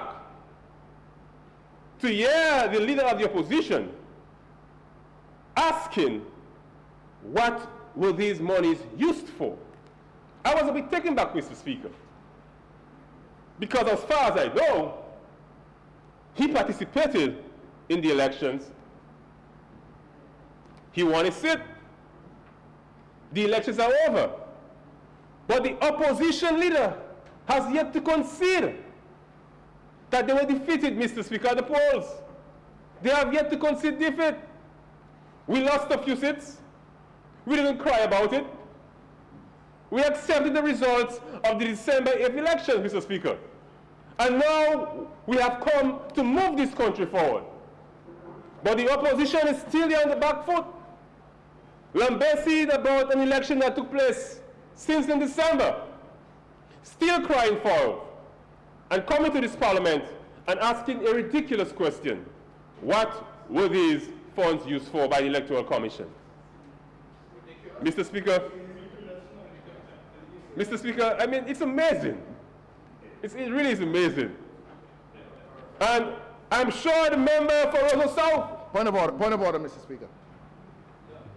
The term ridiculous earlier in these proceedings was uttered by the member for Roseau. What do you mean? Look. No, he should withdraw it. No. The term ridiculous was withdrawn earlier. Order, please. We'll allow the member the latitude to make his presentation. In the same manner, we'll allow the same latitude to the members of the opposition. Thank you, Mr. So Speaker. let us allow him to proceed. Mr. Speaker, clarification. In this future debate, the term ridiculous can be used without... The term ridiculous is a word in the English language. Thank you. Thank you. It is in the English language. Let's use it. Allow him. Thank you very much, Mr. Speaker. I'm not sure why the leader of the opposition takes offense to that term, but the word was used in the right way, Mr. Speaker. But Mr. Speaker, getting back to the supplementary appropriation, we've come here before with allocations to the public support program. And this is a head which is within the Prime Minister's office. And every supplementary that has been brought as it relates to the public support program, we hear the same cry by the opposition that this should be a program within the Social Welfare Department and not within the Prime Minister's office. We hear that cry over and over again. It's a recurring thing, Mr. Speaker. But the reality is, Mr. Speaker, that this program, ever since it was instituted, it has been implemented in a very transparent and a very open way, Mr. Speaker. That is to say that individuals who receive assistance from that program, they have to go through a mechanism and a system before receiving any assistance. And the records are there to show. So I am asking myself, why does the opposition continue to bring that same excuse, that same reason, if you may put it that way, that it should be transferred? Because this program has had tremendous impact, particularly on the ordinary and the average Dominican citizen, Mr. Speaker. We've seen lives saved from this program, Mr. Speaker. Because we understand the challenges that some of our citizens go through. We understand that not everyone is at the same level in society, Mr. Speaker. And that is why, through this program, we have an avenue where citizens, Dominican citizens, who are in need, dire need, can have access through the office of the Prime Minister to receive that much needed assistance under the public support program, Madam Speaker. And that is important in areas of education, in areas of healthcare, in areas of small business, and the list can go on. Individuals have received this assistance. And a number of individuals from my constituency have received. And I heard the remark by the senator from Grand Fort, Fontaine, indicating that only supporters of the Labour Party receive. But that's a shame, Mr. Fontaine, because the senator should be aware. He should be aware that Dominicans, no matter your color and you are in need, you receive the assistance. Because this is a caring government. This is a caring government. And the member for Roseau Central, he can testify to that. Because the government services did not deny you use of the services when you went to do the cleanup in Roseau. We did not deny you. You were able to utilize. We did not deny you because you were in opposition. We did not deny you the assistance. You came and we offered you. And you should speak about that. But Madam Speaker, this is a program, the public service program, they dub it the Red Clinic, is one that I fully endorse. And I fully endorse the operation of this program. I am sure, Madam Speaker, that this program will continue to impact positively and also in a timely fashion, on the hundreds of Dominicans who benefit from that program, Madam Speaker. Madam Speaker, under head D52, road maintenance, very important, Madam Speaker. Because here in this country, we understand the prohibitive cost that it takes to maintain our roads in the country. It's not easy. Constructing roads in Dominica is a challenge. It has always been a challenge. It will continue to be a challenge because of our terrain, Madam Speaker. So what would cost you $1 million to construct a road in a country like Barbados? It may cost you 10 times the amount here in Dominica because of our terrain. And the Ministry of Public Works has been charged with the responsibility to ensure that our roads are of a good condition. And I want to commend publicly the Minister of Public Works, the Honorable Ian Pinard, for his efforts thus far since taking up this portfolio in ensuring that a number of our roads across this country have been given urgent attention in spite of the challenges that we face, Madam Speaker. And I want to speak specifically, Madam Speaker, to some works that were done in the community of Bells on the road there, where we engaged 2 local contractors. Over 30 young people from that community were engaged in developing that road. And as I speak, work is about to continue on another segment of that road that will bring continued relief to the residents of that community. A farming community, a community that I love, a community that has supported me over the years, Madam Speaker, and will continue to see continued development throughout that community and the entire constituency. But, Madam Speaker, it is shameful. And I ask myself,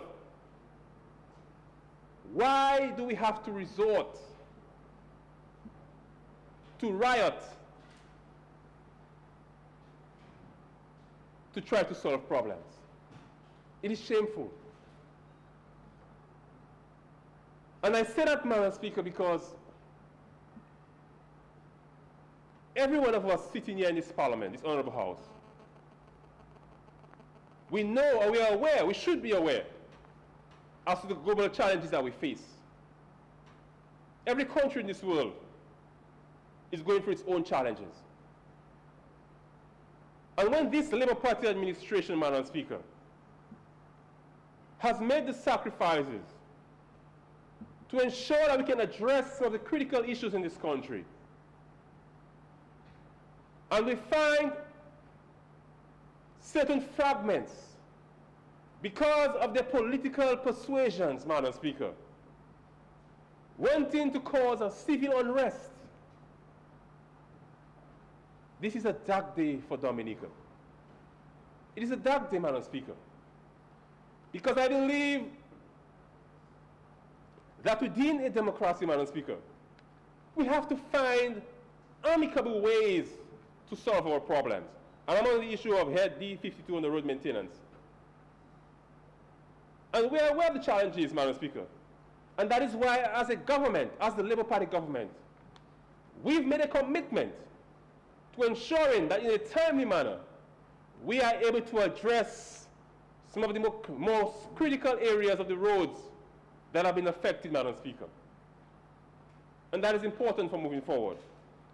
And so, Madam Speaker, I have no hesitation in supporting this supplementary appropriation. I believe it has been money well spent. It has been money that the citizens of this country have seen progressive results from, Madam Speaker. And whenever the time arises again, and the need arises, that we have to come back to Parliament at some later time again to look at maybe a further supplementary, I am sure it will also be for money well spent. And I'm hoping that for a change, the opposition said change is a must. So I'm hoping for a change, member for Roseau South, that you will pledge your full support towards the supplementary appropriation as we move forward in a democracy, Madam Speaker. Thank you very much, and God bless Dominica.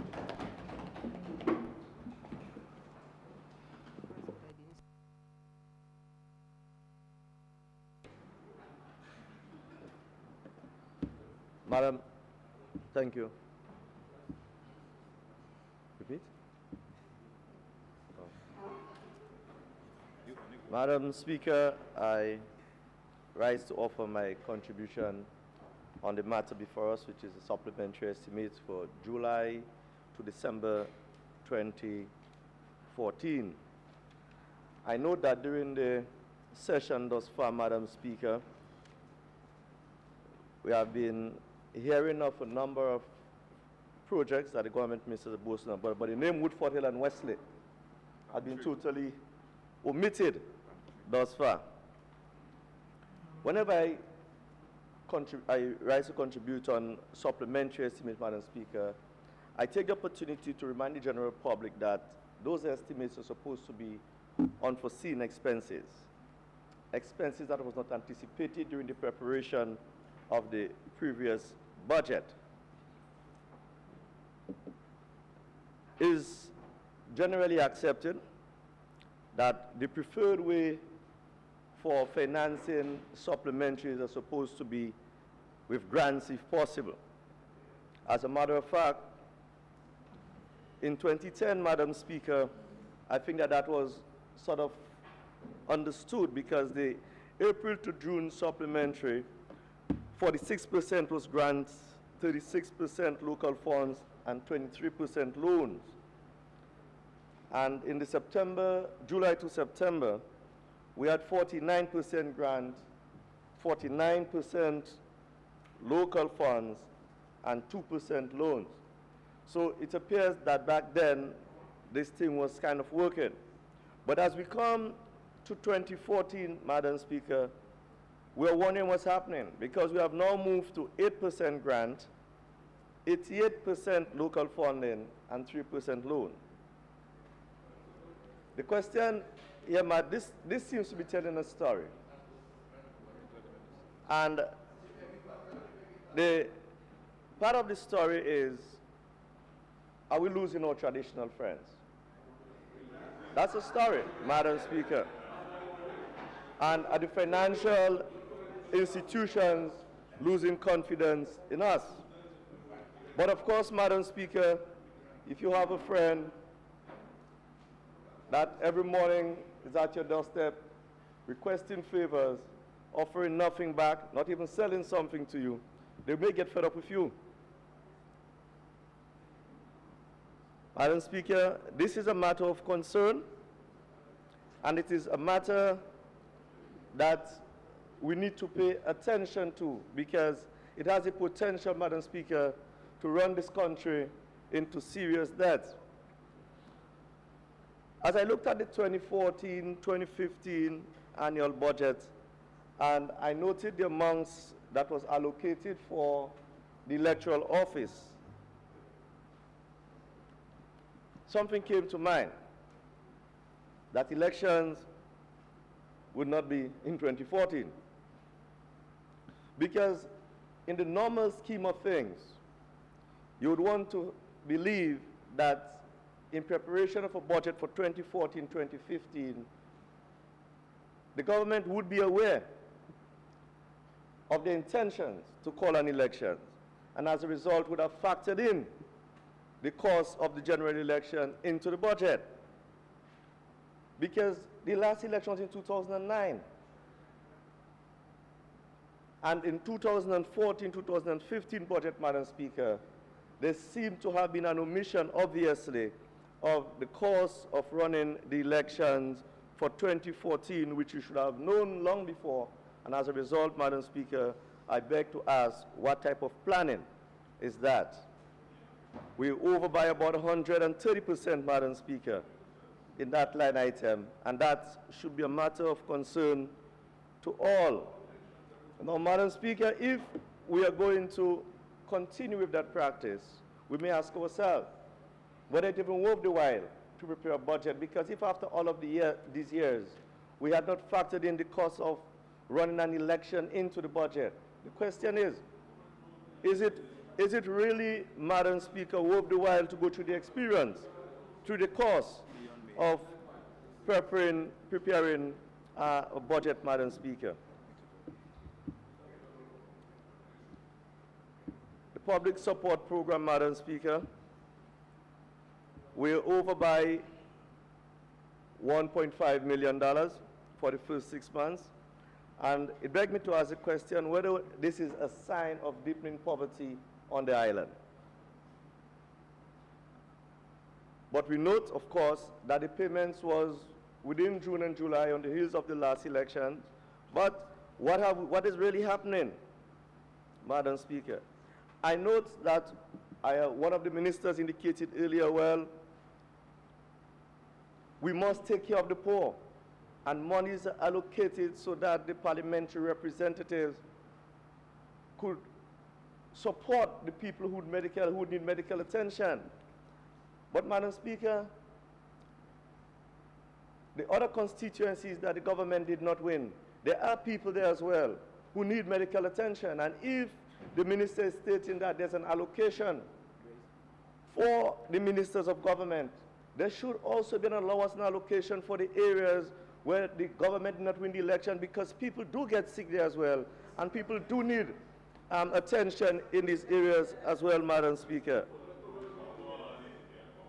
So I think it is fair, Madam Speaker, if the minister is saying that, Madam Speaker, that the allocations provided for the elected members on the government side, it is fair, Madam Speaker, for the government to look into providing some support for all of the 21 constituencies in that line, Madam Speaker. I note, Madam Speaker, that even within the, Madam Speaker, and within this office, Madam Speaker, there has been no real focus on the production. It has been really basic expenses, Madam Speaker, where the country in itself receiving almost nothing back out of it. Well, Madam Speaker, I've listened, and I am one of the persons who believe that the state has a responsibility to take care of the less fortunate. What I'm fearful about, though, is that the pool of less fortunate is growing rapidly. And the reality is, Madam Speaker, that these monies should be removed from the hands, directly from the hands of politicians, and placed in the hands of institutions that has the capacity and ability to handle these situations, Madam Speaker. And Madam Speaker, I refer to the Welfare Division, for example, a division that I have strong confidence in, Madam Speaker. I think the screening is transparent. I wasn't speaking to you. I think, Madam Speaker, that I have great confidence, as I stated, and that the department is transparent, and the process... Point of order, Madam Speaker. Point of order. Rule 48. During a meeting, Standing Order 48, during a meeting of the House, a member D shall maintain silence while another member is speaking and shall not interrupt except in accordance with these standing orders, and E shall otherwise conduct himself in a fit and proper manner. Just okay, let me make you a prediction. Just one moment, please. Let me reply to the member's point of order. Let me make you a prediction. If every time another member speaks when a member is speaking, you'll be rising on points of order that will probably take us the whole day. And I said so to you at the first sitting, I recall. It's not something that, if it gets a little too rowdy, I take the necessary steps. But for look right now, I am talking, the speaker is talking, and you have the senator talking, which just goes to show it happens. When it gets to a disturbing stage, I do call them out. So be a little patient and watch BBC, or perhaps you can watch online what happens in the House of Commons, and you'll get a pretty good idea of the standard of our parliamentary Westminster model. Proceed, sir. Continue. I thank you, Madam Speaker. Madam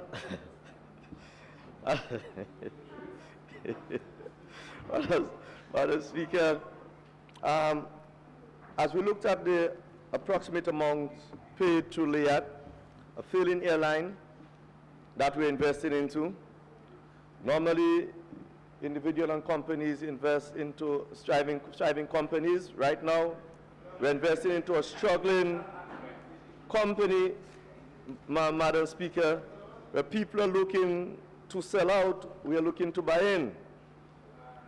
But, Madam Speaker, these payments are coming on the heels of the money spent for improvement of the Melvinol Douglas Charles Airport. And what we are finding, Madam Speaker, is after having spent all of these monies, what we're experiencing in Dominica is a higher level of cancellation from the airlines. So I must ask the question, whether this, Madam Speaker, was money well spent. Because we are spending all of these monies, Madam Speaker, but are the people of Dominica receiving the benefit for spending all of these monies? We are spending money, Madam Speaker, to date. It is important for us to know what amount of shares that Dominica owns in Liat, Madam Speaker, if we are spending this money, because we are spending, but nobody happens to be saying anything, Madam Speaker. And I think that these are things that we need to know, Madam Speaker, as we move forward.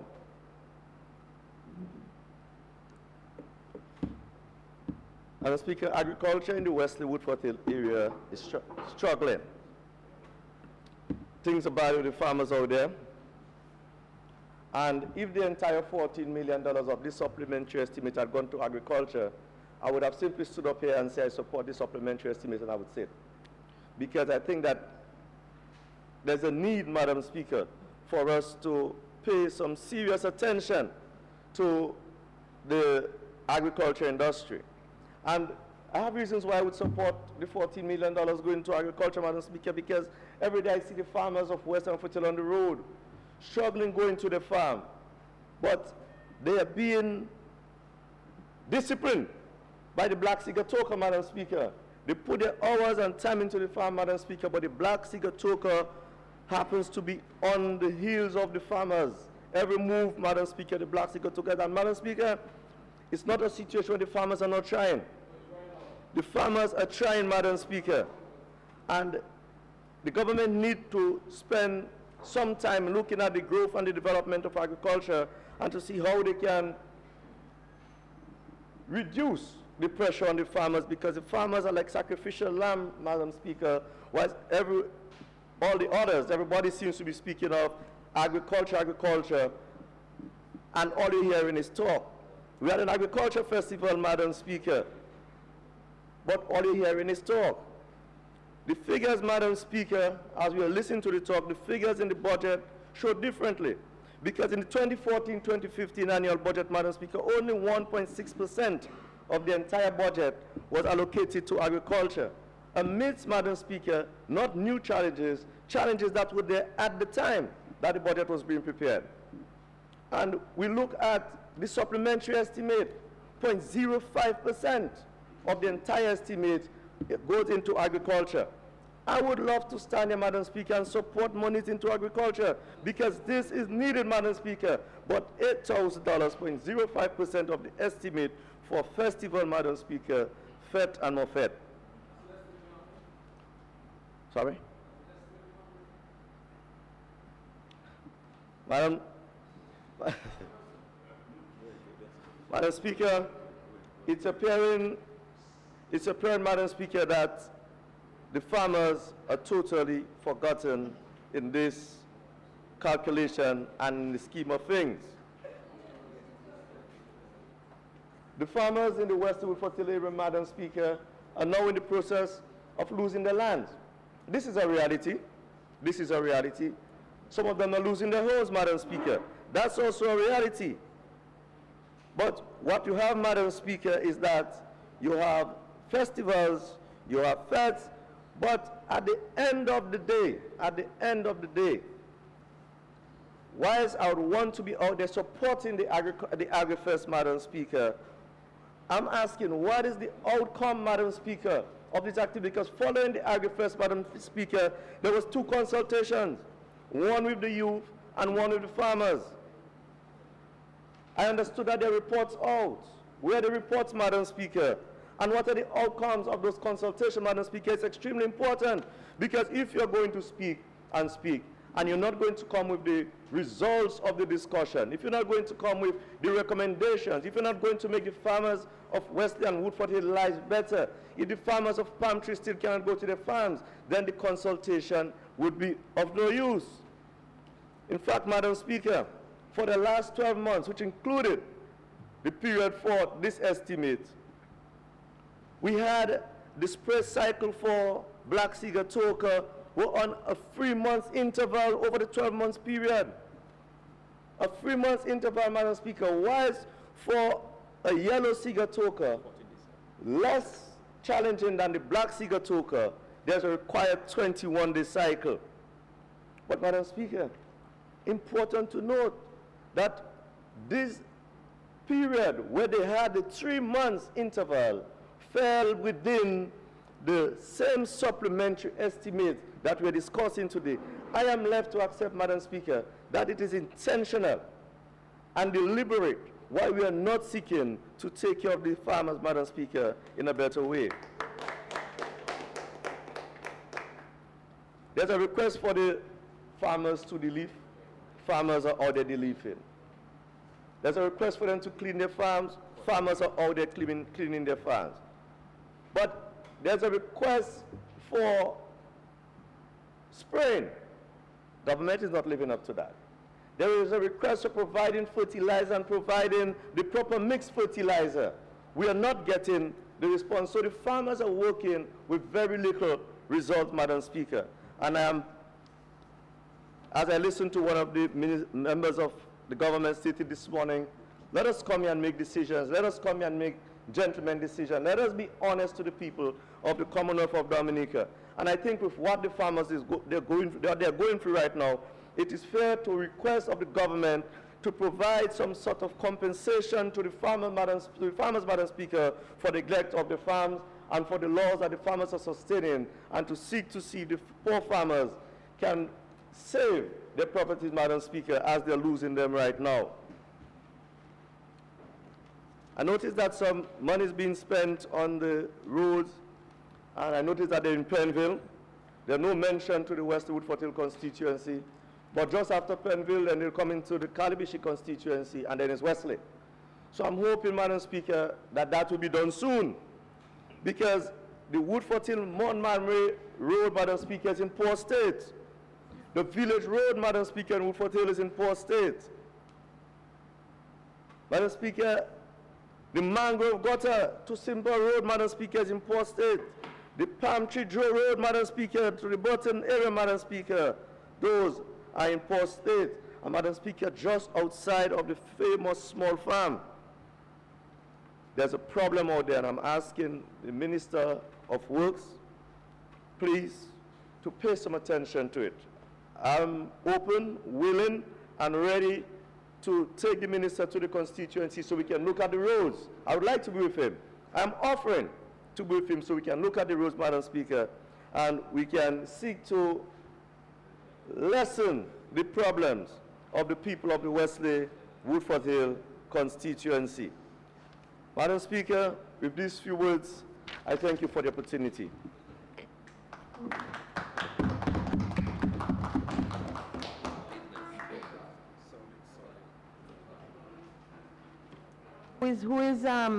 Oh, okay. I was just going to suggest that maybe we should be. Madam Speaker, I rise to give support to the supplementary appropriation outlined before us in this honorable House. And Madam Speaker, my reason for rising and to give support to this supplementary appropriation, Madam Speaker, it's clear that in any management, financial management, and in anything that we do, there will always be unforeseen expenses. Madam Speaker, that exists within our families, where we budget, where we plan, where we allocate, and sometimes we have to prioritize, we have to set things aside, and we have to find alternative source of funds for us to meet some of the demands laid on us within our families. And so, Madam Speaker, I can well appreciate why it will be so in any country.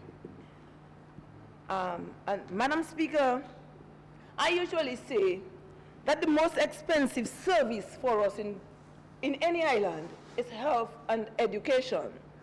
And as we look at the supplementary appropriation before us, D30, we saw $1.5 million being appropriated to assist in this public support program. And most of that money, Madam Speaker, was spent on meeting bills and to assist with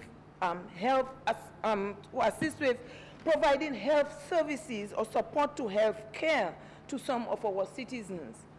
And Madam Speaker, as we go around and we look and we interact with our people, and I am speaking with a little background in health and as a community person, a person who interacts with people, and understanding the plight that some people can go through as a result of health disease conditions. And recently somebody made a statement and they said, somebody can get poor overnight as a result of poor health. And that is so true, because Madam Speaker, our health service in general is expensive. And more we see an increase in the amount of people requesting services, not being able to finance the services that they require. We know that there are some people out there who will never be able to finance those services. We know even if some of them have insurance policies, health insurance policies, the health insurance policies will not be able to meet the cost of the services that they are requesting. And so, Madam Speaker, I can well understand why people have to be, our people, come for support in the Prime Minister's office for those services. And I can tell you, I can appreciate why I think it is an important venture to assist those persons in maintaining some level of wellness. Madam Speaker, among us are people who are less fortunate, and there will always be the less fortunate among us. Always. And so, Madam Speaker, health is something that you do not plan for. While it is true, you need to put some money aside. But when it strikes, sometimes it is beyond your ability to manage. And so I want to applaud the Prime Minister and the Minister of Finance for that initiative that has assisted so many of our Dominican citizens in that regard. And importantly, I want to say, I've listened to the opposition, I've listened to some of my colleagues, and importantly, Madam Speaker, there is no color code to giving that assistance. No color code. No color, no blue, no red, no yellow, no green.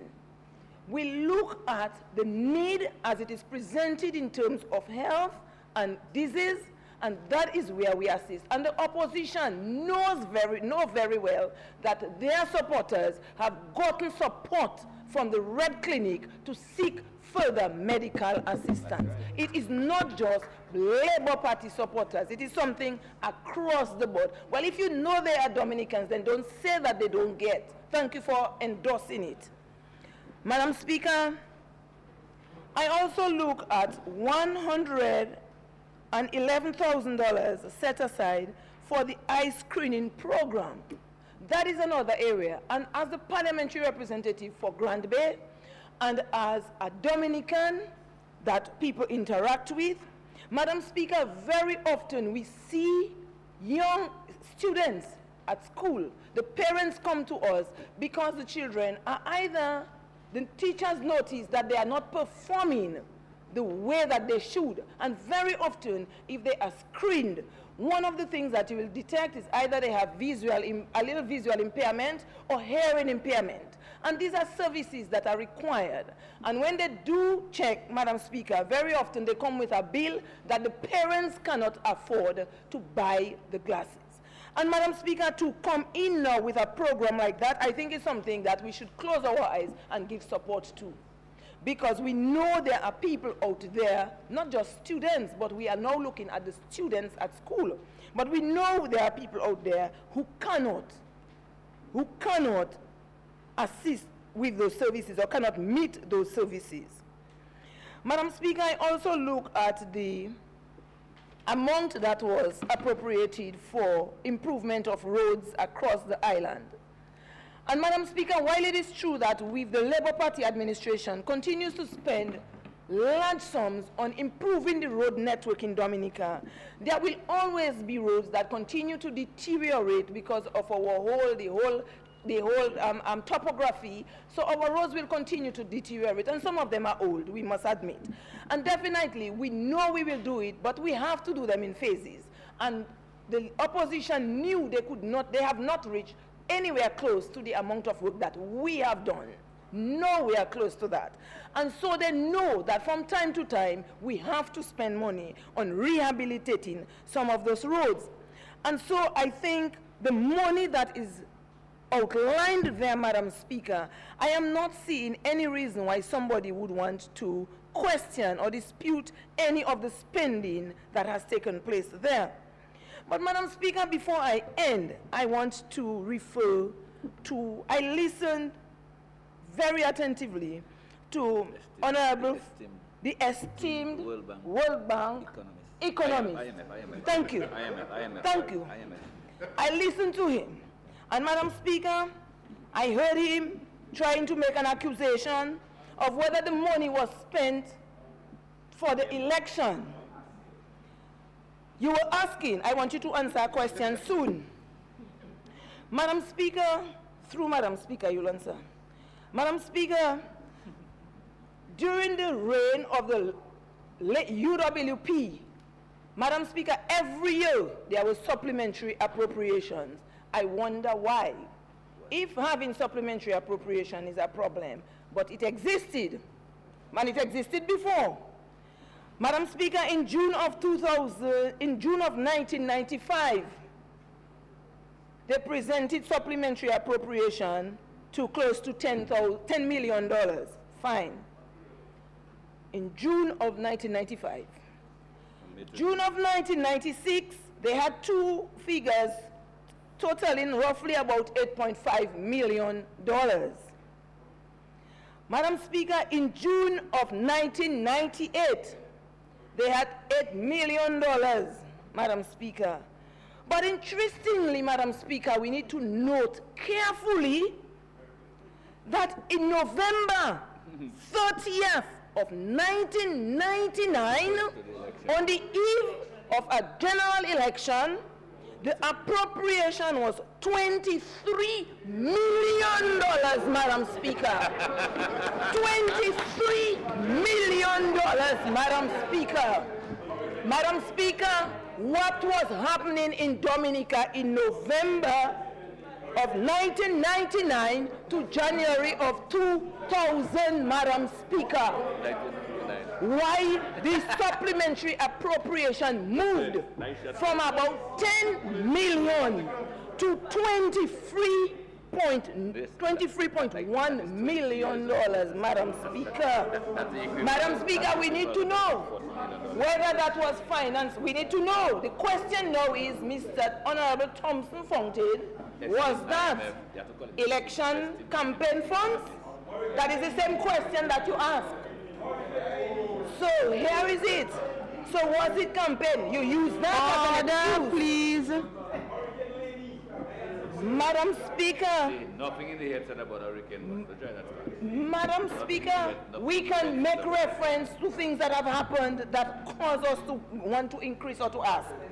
Okay? So definitely we need to answer, why did we have that increase there, Madam Speaker? So Madam Speaker, I think from looking at all the appropriation that is made there, Madam Speaker, I think that is money that the government has spent well. I want to commend the Minister of Finance for his prudent management of the country's finance. That is why we can continue to keep our head afloat. That is why we can continue our development plan for this country.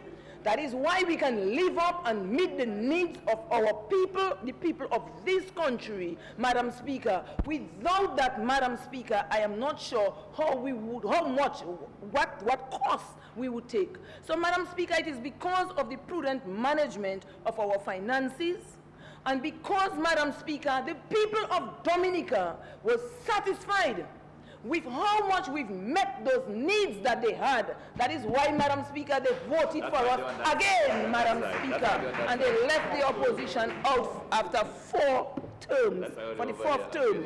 Madam Speaker, so without any further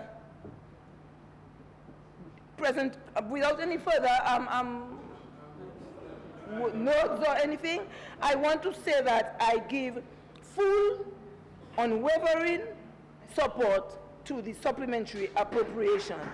Thank you very much.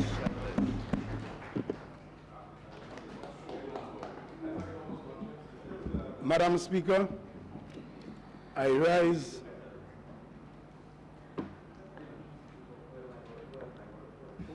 Please wait for your nod. Okay. Thank you, Madam Speaker. Madam Speaker, I rise to give partial support. I heard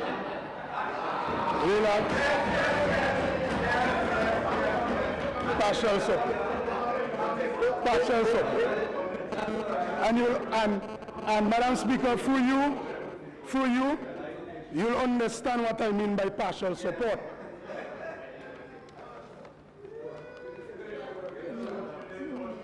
First of all, Madam Speaker, I would like to place on the record that in regards to evaluating the supplementary appropriation, I'll be looking at it with a view of value for money, monitoring and oversight, and efficiency for the Dominican public. That is why I said partial support. For example, where there are line items where you give medical support to people, we must support. And we assume that where under that line item, we assume that under that line item, what it is actually saying, that is what we actually give the money for. So hold on, don't forget Standing Order 43. Relax. Now, Madam Speaker, I would also give partial support because I would expect the honorable members who are members of cabinet would be discussing and debating within cabinet and would say that to the honorable Prime Minister and Minister of Finance that while we are appropriating, we should look at impacting on the productive sectors of Dominica. That is why I'm saying I'm giving partial support. Madam Speaker, we are saying that I am saying, as a parlor rep for Roseau, that I'm giving partial support because we have to look at issues of efficiency, issues of value for money, and issues of transparency. Under the public support program, Madam Speaker, our Honorable Minister of Trade and Energy, Honorable Ian Douglas, used the word innovative. I'm not aware anywhere in the world where you can use the word innovative to a program where you should put your healthcare system or support to the people under the social welfare department. I'm not aware anywhere in the world where you'd coin it in Parliament, the Red Clinic, where a Prime Minister is spending hours and hours. Is that value for money, Madam Speaker, in this day and age? Remember, I'm from Roseau, so I see the people line up. I see they line up. Are we saying, hold on. Again, I remind our honorable members of Standing Order 43. The member, yes. I really am not too happy about you usurping my role, you know.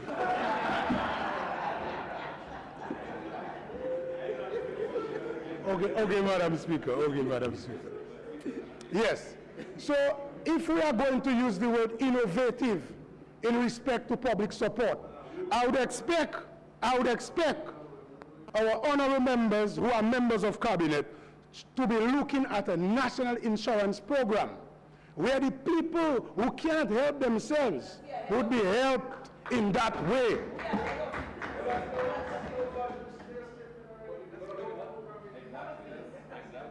Madam Speaker, again, value for money under investment financing. Anytime you are investing, it is a strategic move. It cannot be unforeseen.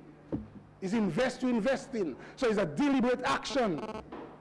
How could you come on the on a public record, say you are investing 8 million and then come back to Parliament for further appropriation of approximately 1-point-something million again to invest in Liat. It means that you were not aware of what you were doing. Poor planning. And further to that, again, the Honorable Minister of Trade, Honorable Ian Douglas, is on the record here today saying that Liat is inefficient. Liat is not the best. Liat is not the best place to invest money, but yet still he says he's supporting. You said we all know about the inefficiencies. You said that, my honorable friend. The chair.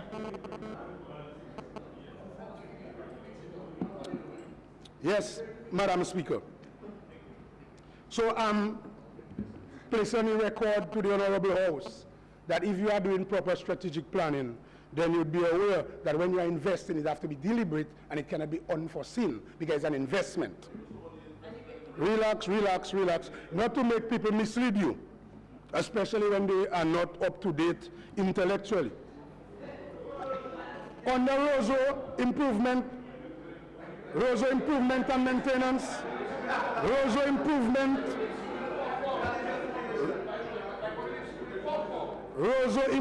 and maintenance. We see that a waste scale appropriation is made for waste scale. We have no problem with that. But what we would prefer see for the people of Roseau Central and the people of Roseau Valley and Roseau North and Roseau South and all the Roseaus, we prefer see a major appropriation there in regards to starting to improve Roseau as the gateway of tourism for Dominica. We have our Honorable Minister of Urban Renewal there. So he should be in cabinet pushing for that.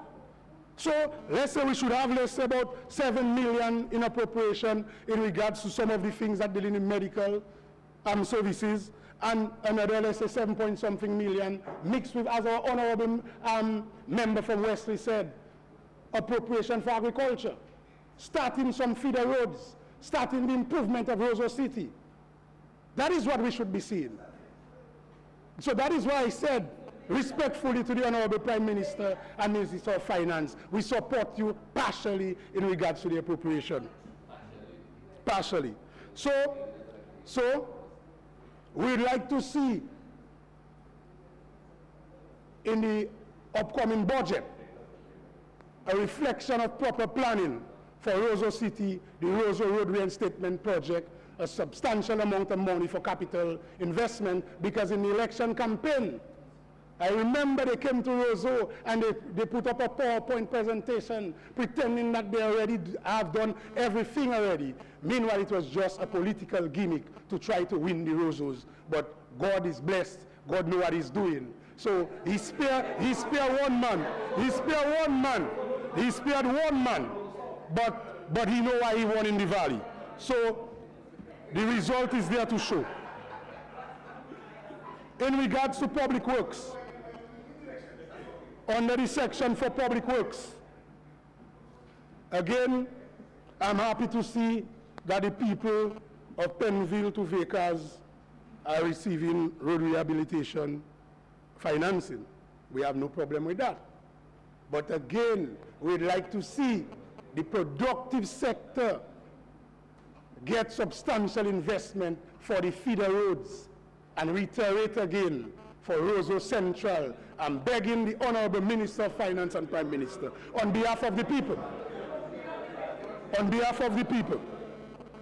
But I wanted to point out something, Madam Speaker, something that catch me.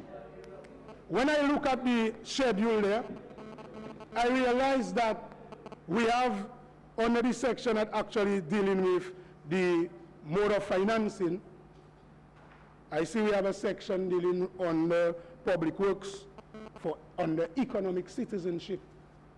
That one surprised me. Because I would assume, and I would prefer to see, monies that we receive under the economic citizenship program, I would like to see it go into more productive ventures. Something more sustainable. I'm saying respectfully to this honorable House,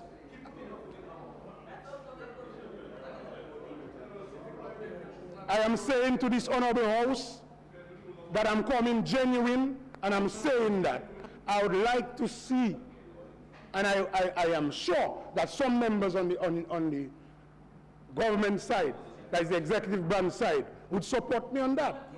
Because, so you are saying that you'd not like to see some of the economic citizenship revenue spent on proper productive sector initiatives? So again, I'm saying, Madam Speaker, through you, that there is nothing, and we have not said that we are not supporting the supplementary appropriation. Because, let me speak, Honorable Daru. You must have a little respect. Wait a minute. We are not saying that we are not supporting. The member for Roseau Central, you are having all these side dialogues, and so therefore you are entertaining those things. No. Well, you have to learn to ignore these things in passing. Okay, Madam Speaker, ignore it next time. This is a bad strategy you're adopting, and I'm strongly suggesting that when members have their side things, you just continue as you ignore them. Yes, Madam It will serve you better. Thank you for the counsel, Madam Speaker. Yes. Thank you for the counsel. Yes. Thank you, Madam Speaker. So, I'm saying that, in closing, that there is nothing in regards to the process of the supplementary appropriation to say you're against or for. It is really what is the content. And I'm saying that line by line, you have to evaluate if you support specific lines. And I'm placing on record in summary that I, Joseph Isaac, support anything that is going to better the livelihood of people and to help them where they can't help themselves in regard to health services. But I'm saying that we need to do something more strategic, something that is long-lasting, not something that is a quick fix. And that's what I'm saying to these honorable members of the House, on both sides, And finally, Madam Speaker,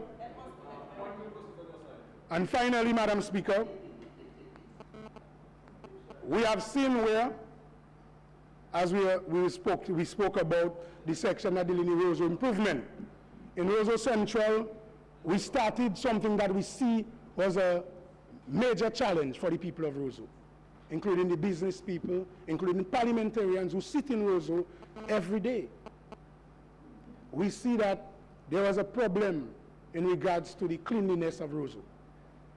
And so the office of the Parliament of Roseau Central wrote to the Prime Minister and Minister of Finance and to the opposition leader asking for their support.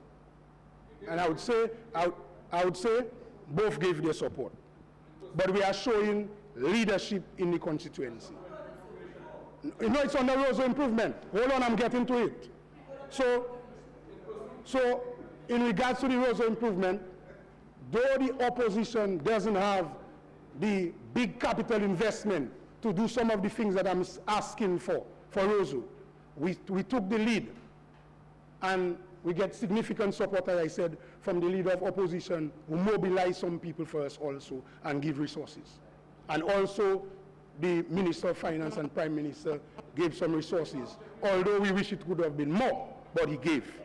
We also want to thank the private sector and thank the people of Roseau and the people of Dominica for coming together in a collaborative effort. All the different government agencies, they came, they saw the light, they saw a good deed, and they actually lend their support. I'm asking this honorable House that it will not be the first one. There will be more where we'll be asking for the support of the executive branch. And we'll expect the support. So look forward to see more work coming from Roseau Central. And I spoke to some of my colleagues. I know, for example, Honorable Danny Luge has embarked on a Roseau improvement initiative that is Roseau North with the playing field up there. So again, And seeing that we have supported him, I would ask the members to support him, and do not let Dominica lose resources. Thank you, Madam Speaker.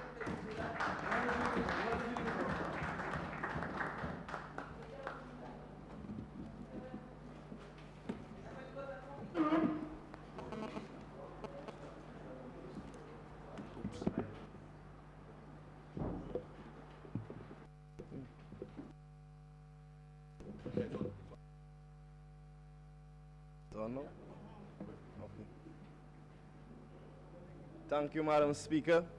And I would also like to rise to give my full support for this supplementary appropriation before this Honorable House, and to echo the sentiments expressed by my counterparts prior to myself.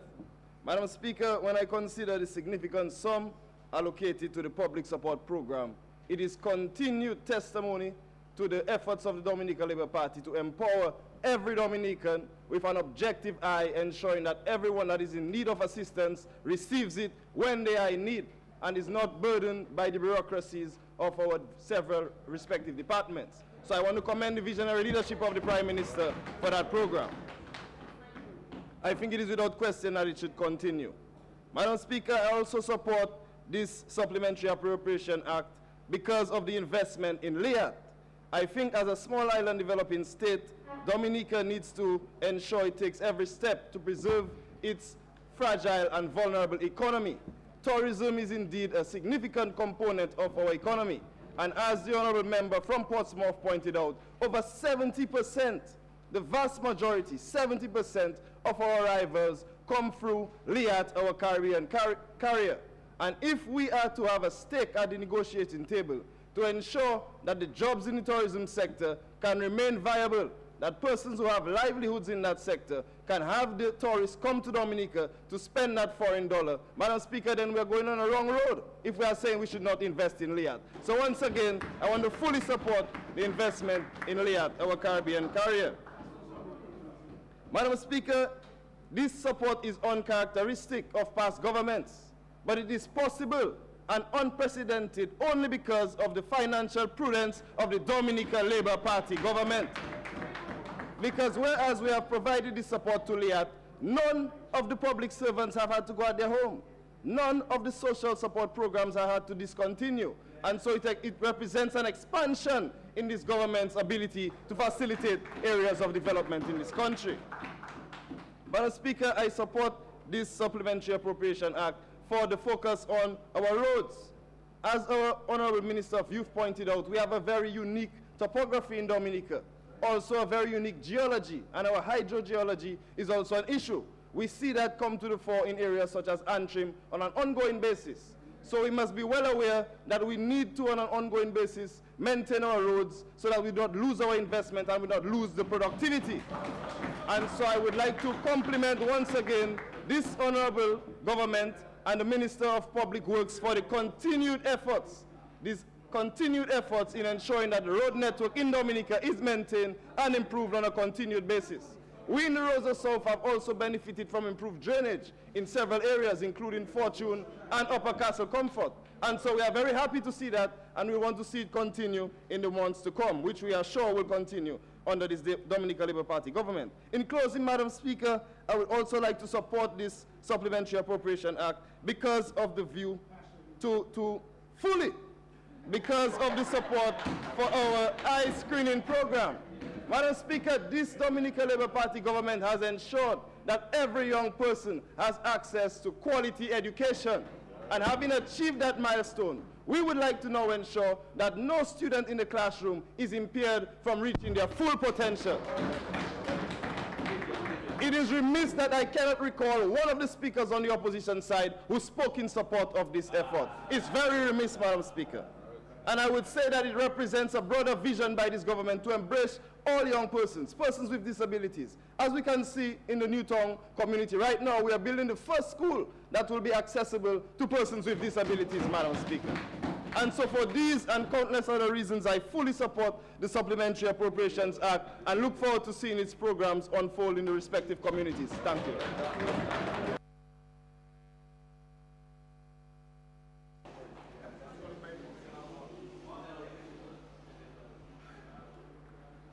Madam Speaker, with this excellent and brilliant contribution from the youngest member of Parliament, Madam Speaker, I move that. I see the member of Roseau Central applauding and saying that, you know. No good.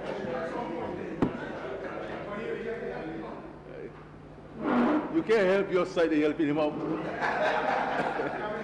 Security, leave it alone. All right, Madam Speaker, I move that the House be adjourned until 3 p.m. this afternoon. Suspended, sorry, until 3 p.m. this afternoon. Thank you.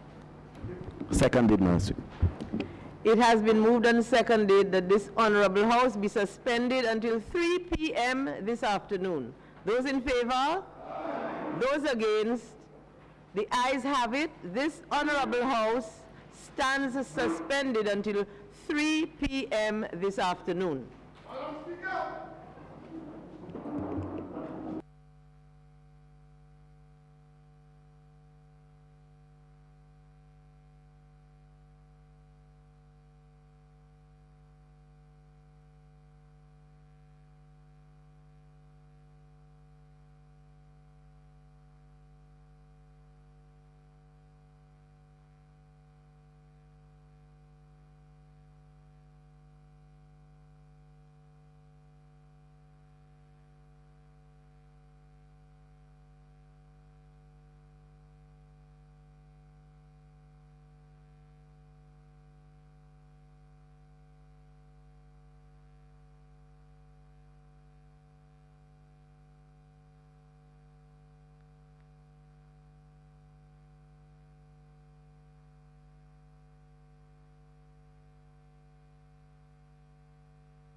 Aware of what you were doing, poor planning. And further to that, again,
House resumes and debate continues. Yes, Madam Speaker. Hope everybody had a good lunch. Madam Speaker, I've entitled this supplementary misappropriations, not supplementary appropriations. And the reason why I say misappropriation is because I think it was by and large an election budget where the government gets to spend and the opposition is in no position to spend. Why do I say that? $14.3 million. Madam Speaker, the member needs to withdraw the statement about the misappropriation of funds. This is imputing improper motive, Madam Speaker, and that cannot be allowed to remain in the records of the Parliament.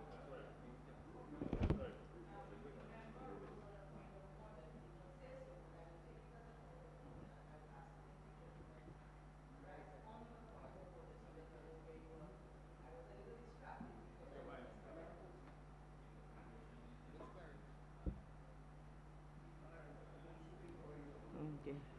Yes, I was a little distracted because I was just putting my things together.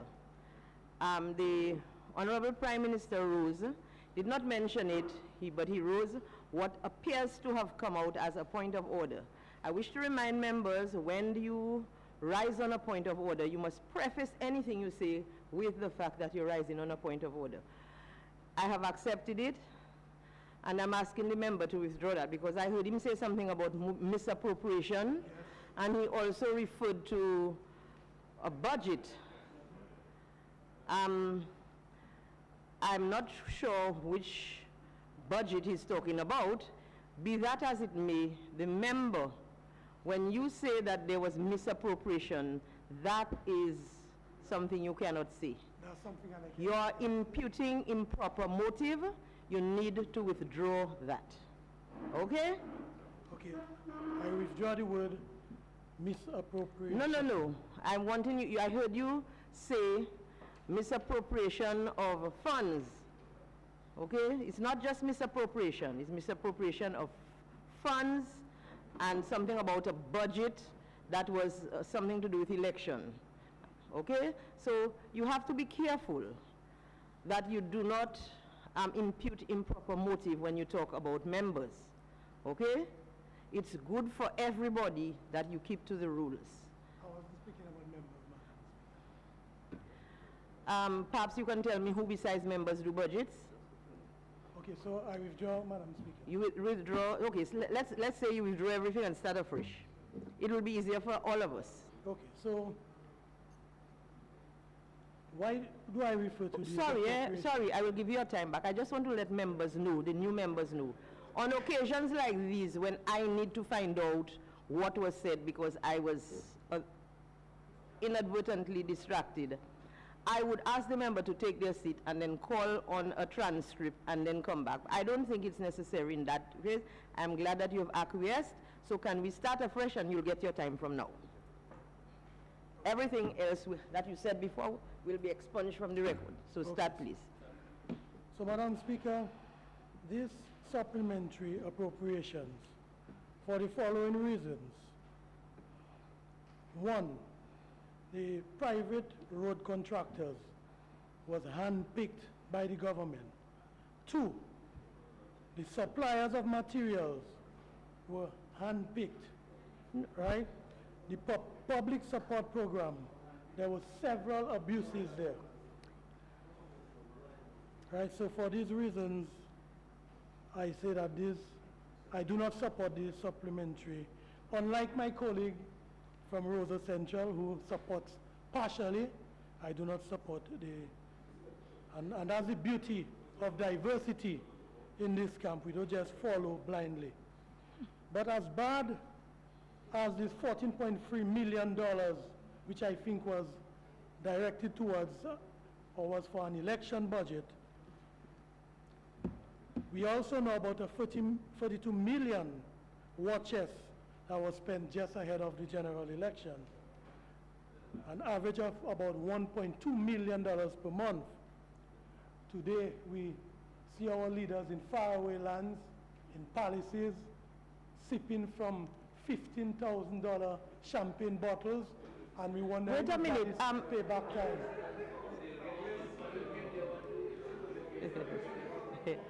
You sure you want to go down that road? Be careful. Be careful. You're on very slippery ground. Okay? When you say to our leaders, there are specific people who are leaders, eh? So be very careful how you speak. Okay? So I would caution our leaders, be careful, do not sell away our birthright for $15,000 bottles of champagne. Madam Speaker, under the budget heading Public Works, we see that we are aware that the Public Works Corporation, which is a creature of the Labour Party, for 8 years of operation, we had 7 different managers. Is that a sign of mismanagement? 7 general managers in 8 years. The evidence of this mismanagement, we had the workers 5 fortnights going without a salary. 5 fortnights, and after a protest action, 2 fortnights were paid. Now, Madam Speaker, even the Honorable Prime Minister and Minister of Finance referred to the Public Works workers' jobs in a denigrating fashion. But the record will reveal that the Portsmouth Boulevard was done by Public Works Corporation. Center Street, Portsmouth was done by the Public Works. Maho Road near the school was done by the Public Works. Mount Prosper Road was done by Public Works. The Warner Hill was done by Public Works. Federation Drive in my constituency was done by Public Works. The entrance to the Douglas Charles Airport was done by Public Works. Thibault to Blenheim Road was done by Public Works. We saw a fresh spending again, and in that regard, we take note that the Prime Minister's constituency was the only constituency to benefit from the economic citizenship program. Not Reggie, nobody else. I'm referring to this document there. According to what I see before me, the only constituency to benefit from the economic citizenship program, the passport money, was the Prime Minister's constituency, of which $1.9 million was spent. So I would encourage your colleague to also ask for some help in that regard. Roseau would like to know that we can benefit from the citizenship, the passport money. Culverts falling apart in Roseau, roads falling apart, right? Also in Central. For the longest while, we're hearing about a Roseau Road reinstatement program. Every time we have a general election coming up, we hear about that project. We see fancy slides, and we never get that project complete. I'm saying I would really like to see it come through, and I believe that all the Roseau should be included in that project, because for about 50 years, 5 decades, if you have the infrastructure of sidewalks, drains, there's so much cavities in the drains, and as one of the problems emanating from that is the question of mosquitoes. We have a real mosquito problem in Roseau. So I would encourage that we look closer at how monies are spent and which constituencies benefit. On the Public Works also, we had a second-hand asphalt plant which was purchased by Public Works, and with the major road project from Roseau to Portsmouth, that asphalt plant was never used. We had private people benefiting from the asphalt works for that road. And I would encourage, Public Works is a creature of the Labour Party, let's try to ensure that it works. Let's ensure that it works. You have equipment there since 1960. That's before you were born, Mr. Prime Minister. So that's part of the problem. All equipment. When you have 80% of the works, public works, given out to private people, you must have a problem of strikes there. And we can't wait until we see strike action before we address the real problems of the corporation. So yes, there's need for restructuring, I agree. But restructuring doesn't necessarily mean sending people home. Let's ensure that the people are there. Let's give them work to do. There's work for them to do. There were 11 contractors on the economic citizenship expenditure from Penville to Vickers. Public Works could have gotten half of that. Public Works could have gotten some part of that. Now, interestingly, you know, under Public Works, Madam Speaker, the Physical Planning Act 5 of 2002, Act 584-1, Madam Speaker, it states that the Chief Physical Planner shall maintain a register of all planning decisions. Now, Madam Speaker, I took the opportunity to check it out. I did my research, and I found out that I'm still under works, yes. Now, when I checked out our register, I found out that there were several projects taken on by this government that never a planning permission was sought. One, the children's playing park adjacent to the Public Works Corporation, a death trap for our most vulnerable. That's our children. There isn't fencing there, nor was planning permission sought. The Sufria playing field, it's on now. I checked out the register. No planning permission was sought. The Kalibishi police station was constructed with no application to the planning division. The Lapland police station was constructed with no planning approval or application. The Moroccan, the famous Moroccan funded hotel at Cabritz was constructed with no application to the planning division. That is what I found out. Today, the Lindo Park Improvement Committee is getting a letter from the Minister of Lands, Honorable Reginald Austrie, saying to the committee that we illegally occupy in state lands. But guess what? Lindo Park has a history. Tell me something. That what you're talking about there, is that to do with it is coming Public Works is supposed to be doing that? It is coming under Public Works. In what way? Explain to me. Because that's not Public Works as far as I see. Yes, but the letter we got from the Honorable Minister is from Public Works. It comes under Public Works. Maintenance. No. You don't, listen, my imagination can stretch enormously, but I think you're trying to stretch it a little too much. Okay, I don't think that topic is there for now. So, Madam Speaker, it's going to evoke a response and we won't hear the end of it. Please move on. But Madam Speaker, we're talking about maintenance of playing facilities. No. We are talking about, I can read, it doesn't say that. That's not what I'm reading. Okay, cease and desist is going to come back to haunt you. I'm warning you. Good. So don't mention anything about Lindo Park. Wait, if you mention it at your peril. At my peril. Because once you've brought it up, I can't stop it from coming from all sides.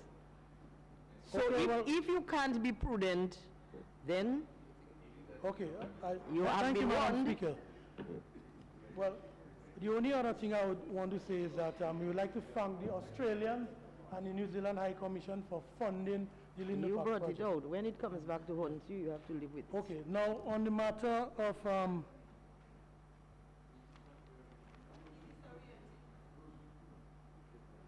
Ministry of Agriculture, D32. Now I noticed $8,000 was spent under that heading. Always you would notice with both the national budget and supplementary estimates, agriculture always seems to be getting a serious hit, neglected by this government. Here it is, we have a black cigarette problem. which is with us for about 2 years now.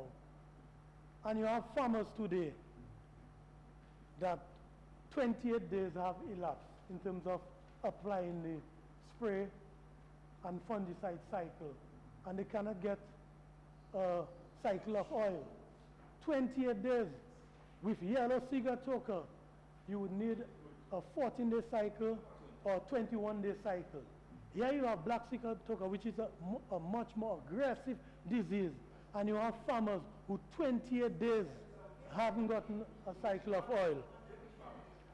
Madam Speaker, I'm saying that $8,000 was allocated for agriculture, and black cigar toker have received nothing in the supplementary estimate. That's what I'm saying.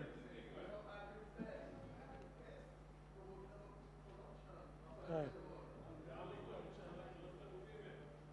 So I would encourage the government to allocate sufficient funds for the control of black cigar toker. It's a serious disease, and apart from just the question of applying fungicide and oil, it's necessary to give farmers assistance for them to open up their drains ahead of the rainy season, to also give them some help to purchase nematicides which would strengthen the roots. And that's the only way. You can't just attack black cigar toker in one dimension. You need several ways to attack the disease if we are to get any control.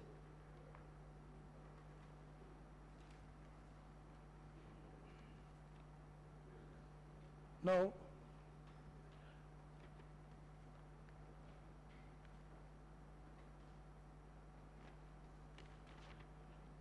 Madam Speaker, in terms of the allocation to LIAT, we are saying that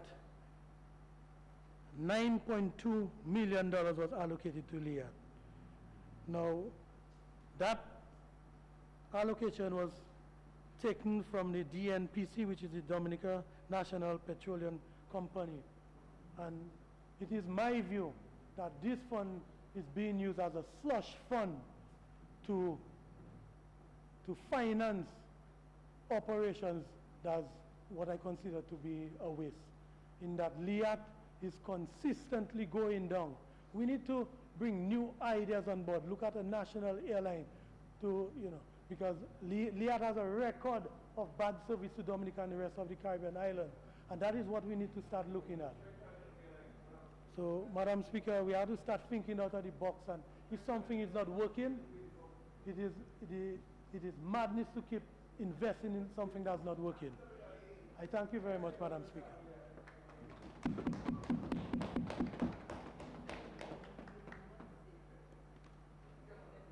Madam Speaker, I rise to give my full support for the supplementary estimates for the period July to December 2014. But, Madam Speaker, just to hear some members on the opposition side and to hear the member for Roseau North, the thing Honorable Danny Luge said is to mislead the Dominican people. All untruths. Joseph Isaac, same thing. The member for Roseau Central. You listen to the Senator Thompson Fontaine making statements about 100 meters of wall. Did I mention wall this morning? Did I say 100 meters of wall? We were talking about rock armor, and we said 100 meters of the wall. We had to put rock armor, and it will cost about $5 million.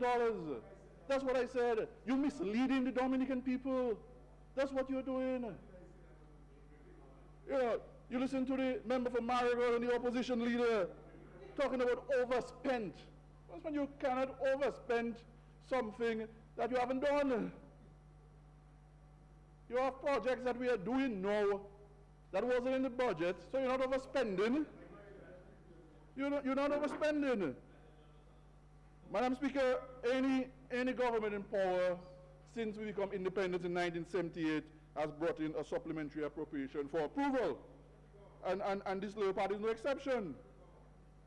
So to listen to some of the members on the opposition make statements like that, it is really irresponsible to listen to you guys. That's why we have riots in Salisbury, and we call it a peaceful protest. It is a riot, member for Salisbury, which you orchestrated. But Madam Speaker, if you review the breakdown of the supplementary estimate, you'll notice that $9,867,214.40 was allocated to the Ministry of Public Works and Ports, which total 68.6% of the total amount of $14.3 million. And during this financial year,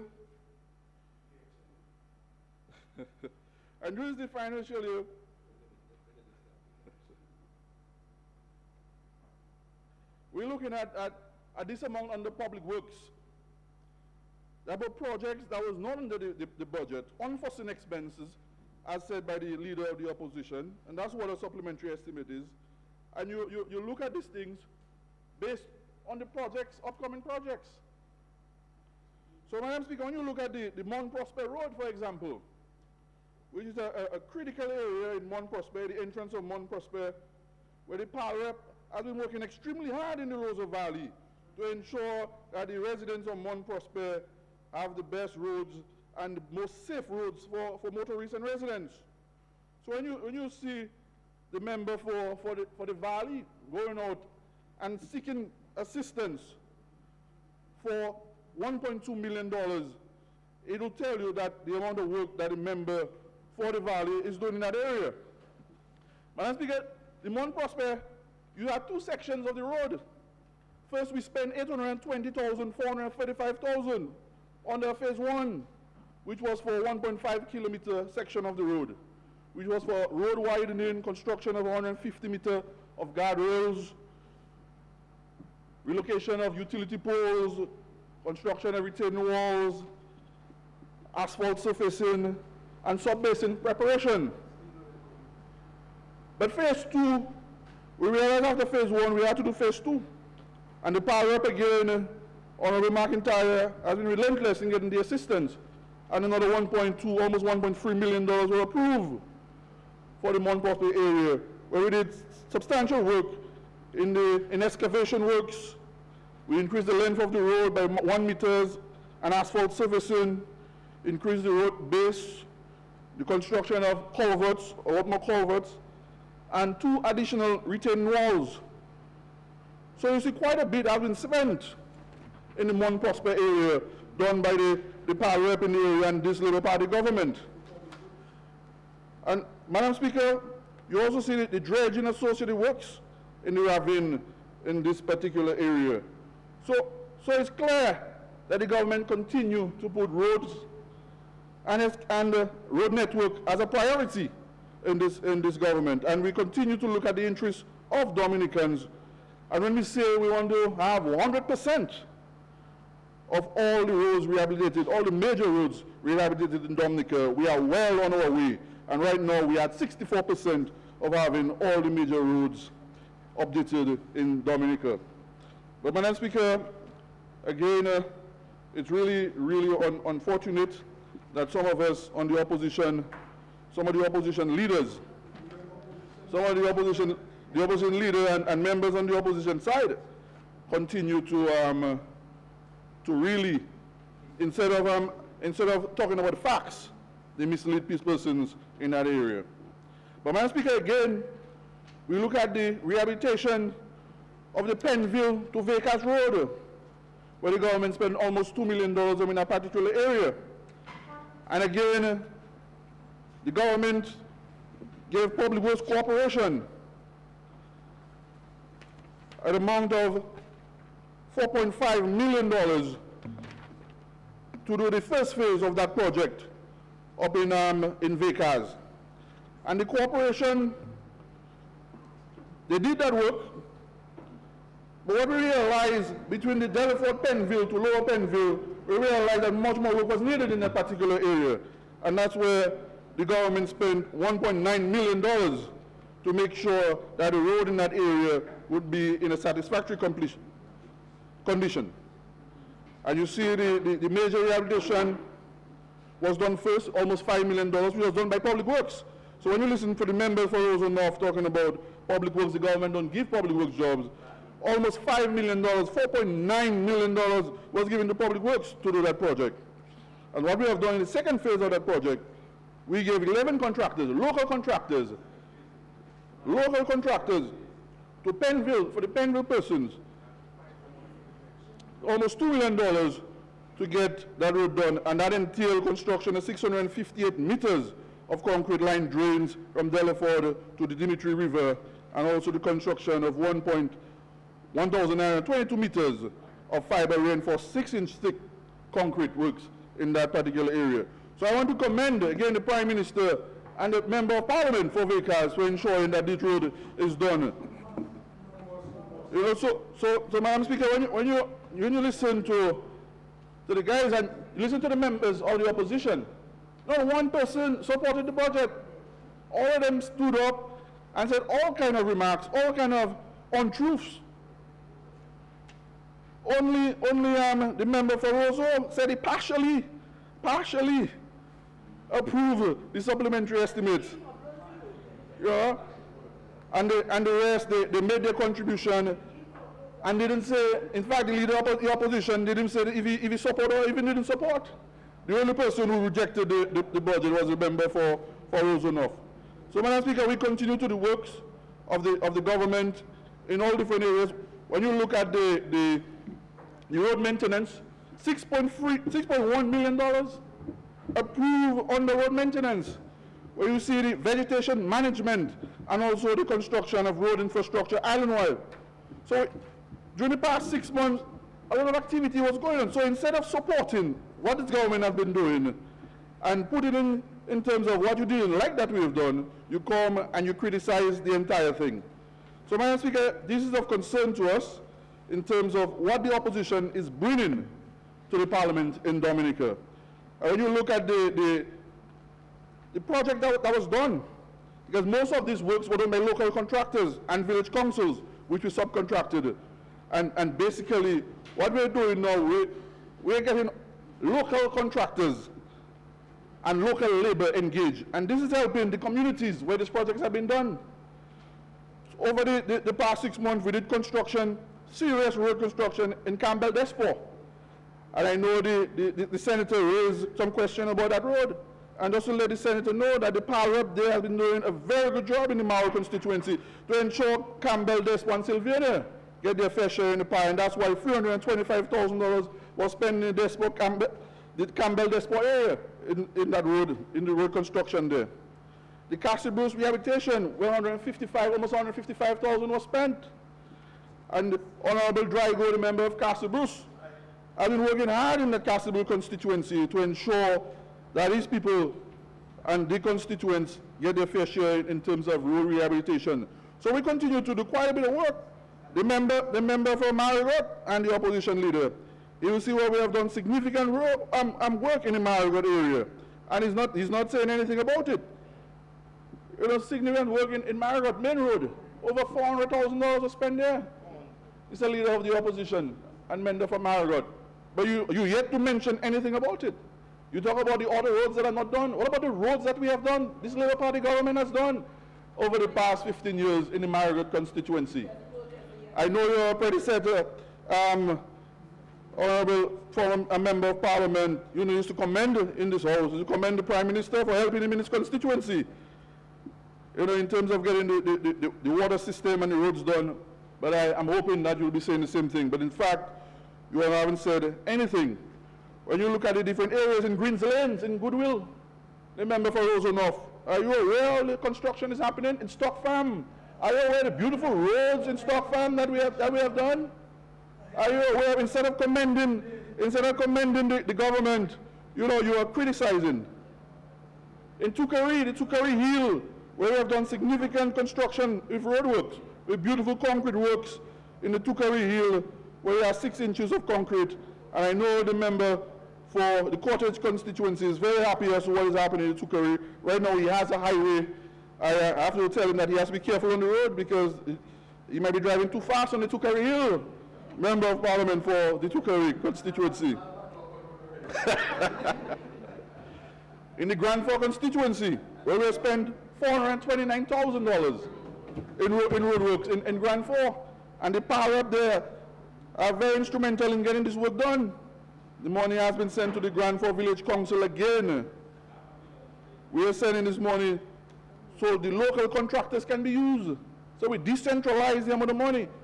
So when the member for Roseau not talking about public works cooperation, that we don't give public works, that is not true. That is not true. The thing is with public works, Madam Speaker, we have to restructure public works. Public works need to be more efficient and more productive. We have a large staff at public works, and during the next couple of weeks, we will see the reduction in staff at public works to ensure that the public works cooperation is a lot more sustainable. And that's the important thing, having a sustainable public works. And that's what we're going to do at public works. You know, and these are some of the things that we have been doing. And the member for Roseau North, instead of going and talking to the government as to what's going on, he goes and he joins the protest action at the Public Works Corporation. Shame on you, member for Roseau North. We have done significant rehabilitation work at Leopoldville in Loubier, where the former power rep has done significant work in an area in Loubier. Thank you, Member of Parliament for Roseau South. So this is what this government has done in terms of road. Building new roads where we had bad roads, village roads where they were in bad condition. And instead of standing here and supporting, you know, and giving criticism when necessary, you guys stand and mislead the Dominican people. So, Madam Speaker, I'm very concerned with some of those statements that we hear today by some members of the opposition. Madam Speaker, the public support program, where $1.5 million was spent on the Prime Minister's office. And again, I want to commend the Prime Minister for having this program for the Dominican people. Do you know the amount of Dominicans who would have been killed or at their homes because of medical health? Some of them would have died. Some of them would have died, and this is the amount, this is the public support program. This is what the Prime Minister has done in the Prime Minister's office to help ordinary Dominicans. And instead of talking highly of this program, the members of the opposition, they criticize this program. So, Madam Speaker, we continue to do quite a bit, even in the Soufriere constituency. The Soufriere constituency is one of the areas that the government has performed very well. We have seen the construction of 2 city fence walls. And right now, we have quite a bit of projects ongoing in the constituency. For example, we're spending almost $680,000 on the Ravine Wall in Sibuli in Point Michel because of the trough of 2013, which devastated some areas in the Sibuli Ravine. Are now spending $680,000 to make sure the residents who are living close to the ravine are safe. And this is what this government is doing. This is what we continue to do for the past 15 years. And that's why on December 8th, the people elected again for a 4th consecutive term, the Dominican Labour Party. So, Madam Speaker, we look at the Union Estate area. Since we came in office in 2000, almost every 3 or 4 years, we have been selling land in the Union Estate area and developing that area. We will spend close to $5 or $6 million developing the Union Estate area. And we have sold close to 300 lots for the residents of Point Michel and surrounding to make sure that lands were available. And we went further by making loans, low interest loans at 4% in the Government Loan Housing Board and 5% at the Aid Bank. And now you're seeing the commercial banks have a reduction in loans, in mortgages, so persons from the Union Estate area can construct their homes. And this is what the Labour Party government continue to do. You look at the water situation that we had in Union Estate in Point Michel. With the development of Point Michel Union Estate, we realized that we had a water situation. And we went in and built 30,000 gallon tanks. Under what head are you now? Huh? Under what head are you now? Village Works, Madam Speaker. Village Works. Say that again. Which head? B52, Madam Speaker. B52.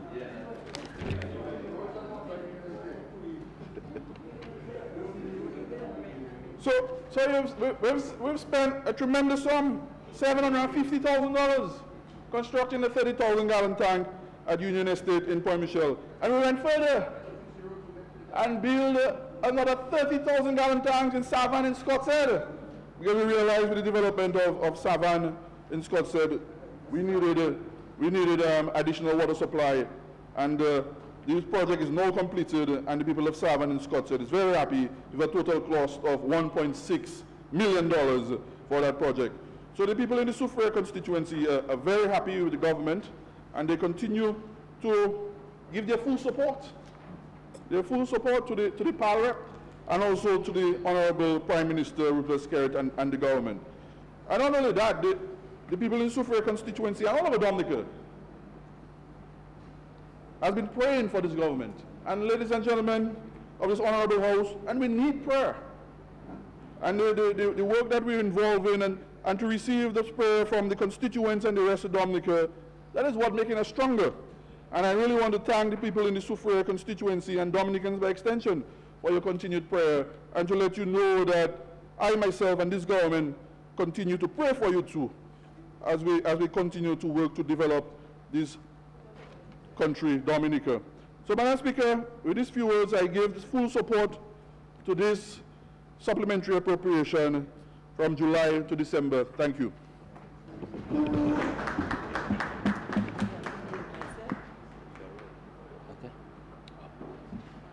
Thank you, Madam Speaker. Madam Speaker, I rise to give support to this supplementary appropriation or supplementary estimates from the period July 2014 to December 2014. But before I do, Madam Speaker, I would really like you to indulge me if I could just express sympathies to a colleague, long-time member of this Honorable House, Reginald Austri, on the passing away of his father a few months ago.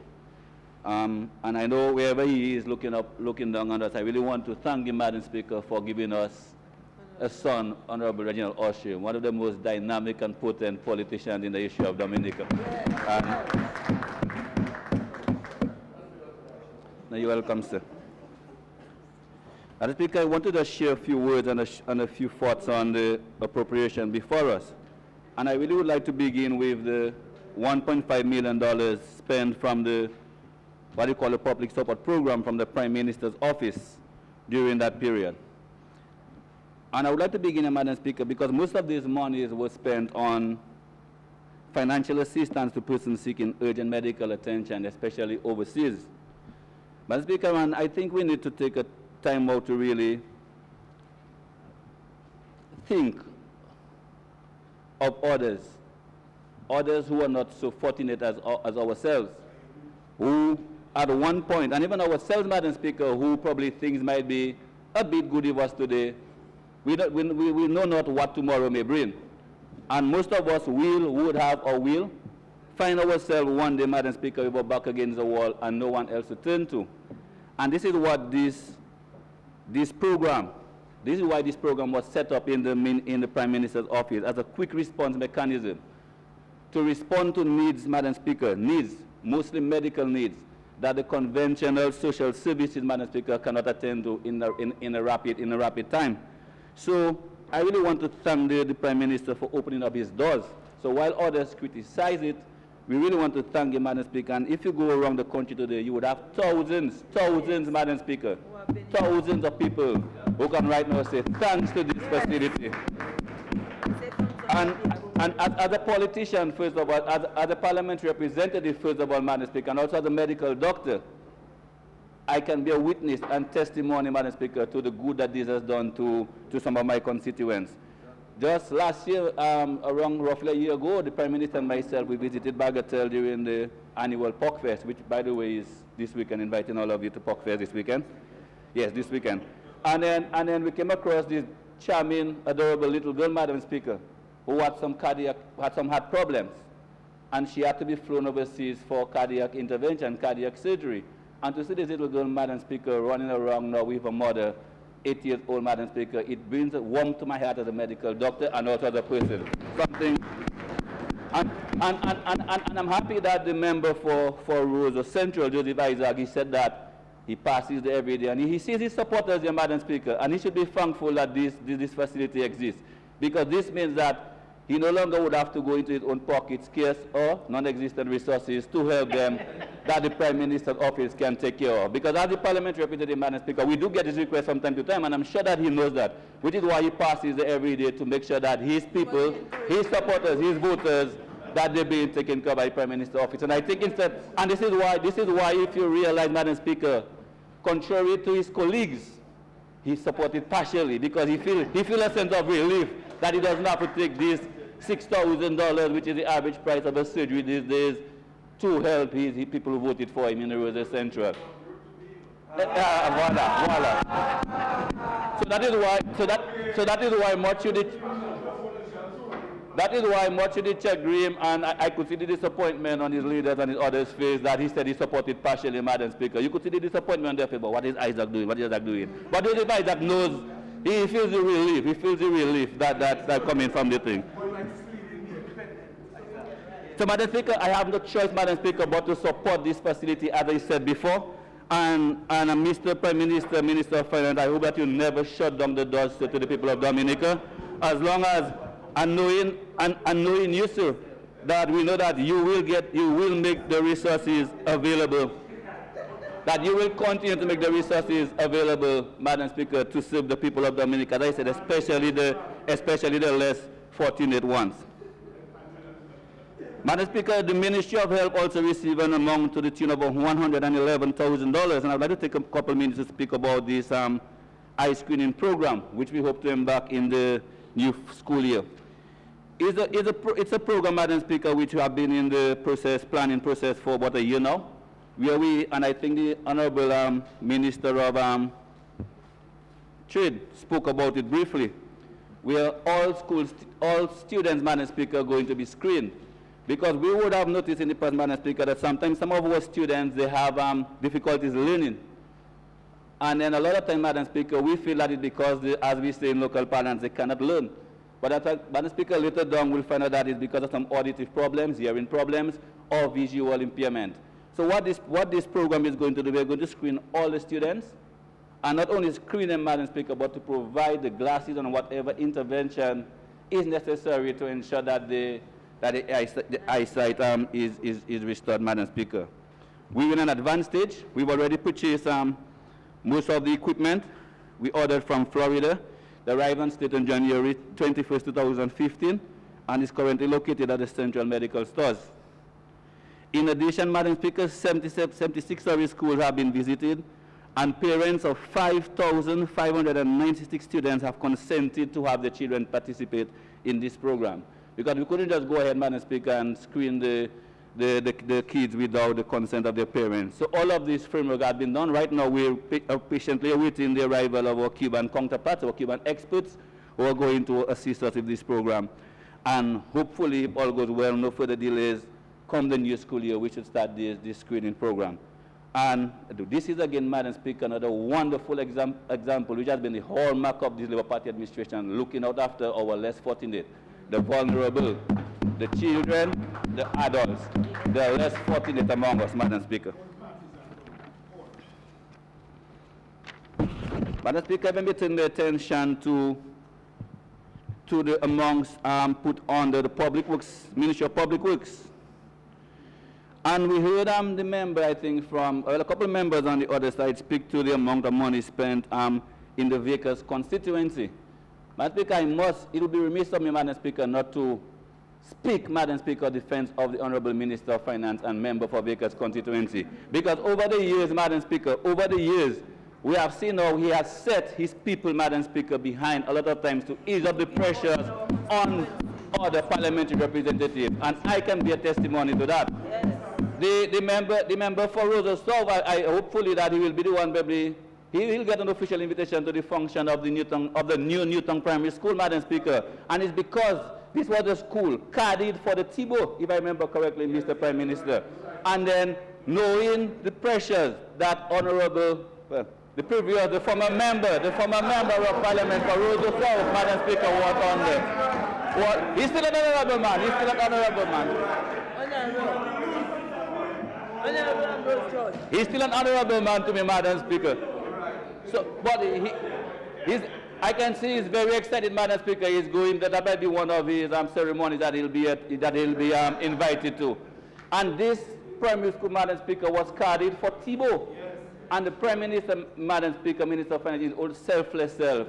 And this will have numerous other examples of this. So today, Madam Speaker, seeing $2 million allocated to the Vickers constituency, the Penville Vickers Road, Madam Speaker, none of us are complaining. None of us are complaining. Okay, so I'm not sure why the members of the opposition have to take it on their own to complain, because we've seen, as I said, the Prime Minister in the past set aside, put back his own projects. And I remember, Madam Speaker, I can speak for myself as a member of Parliament for PD7 constituency, under tremendous pressure for the PD7 road. And I remember going to I think Penville, Mr. Prime Minister, to a function at Penville, and I passed this other way, and I told him, Mr. PM, is that really your road? He told me, yes. He told me, yes, Doc, that's my road. And I really couldn't believe it. And sometimes I wish I could have taken some of my constituents to drive over when they complain too much. Yes, 57 road was bad. But when you saw the condition of this road, Madam Speaker, it was hard to believe that the Prime Minister, Minister of Finance, his road was in that condition. I really want to commend him for many times reaching out to parliamentary representatives, especially first-time parliamentarians like I was last term, understanding the pressures, Madam Speaker, that we're under from time to time and reaching out to help us. And I really want to place on the public record to thank him for this.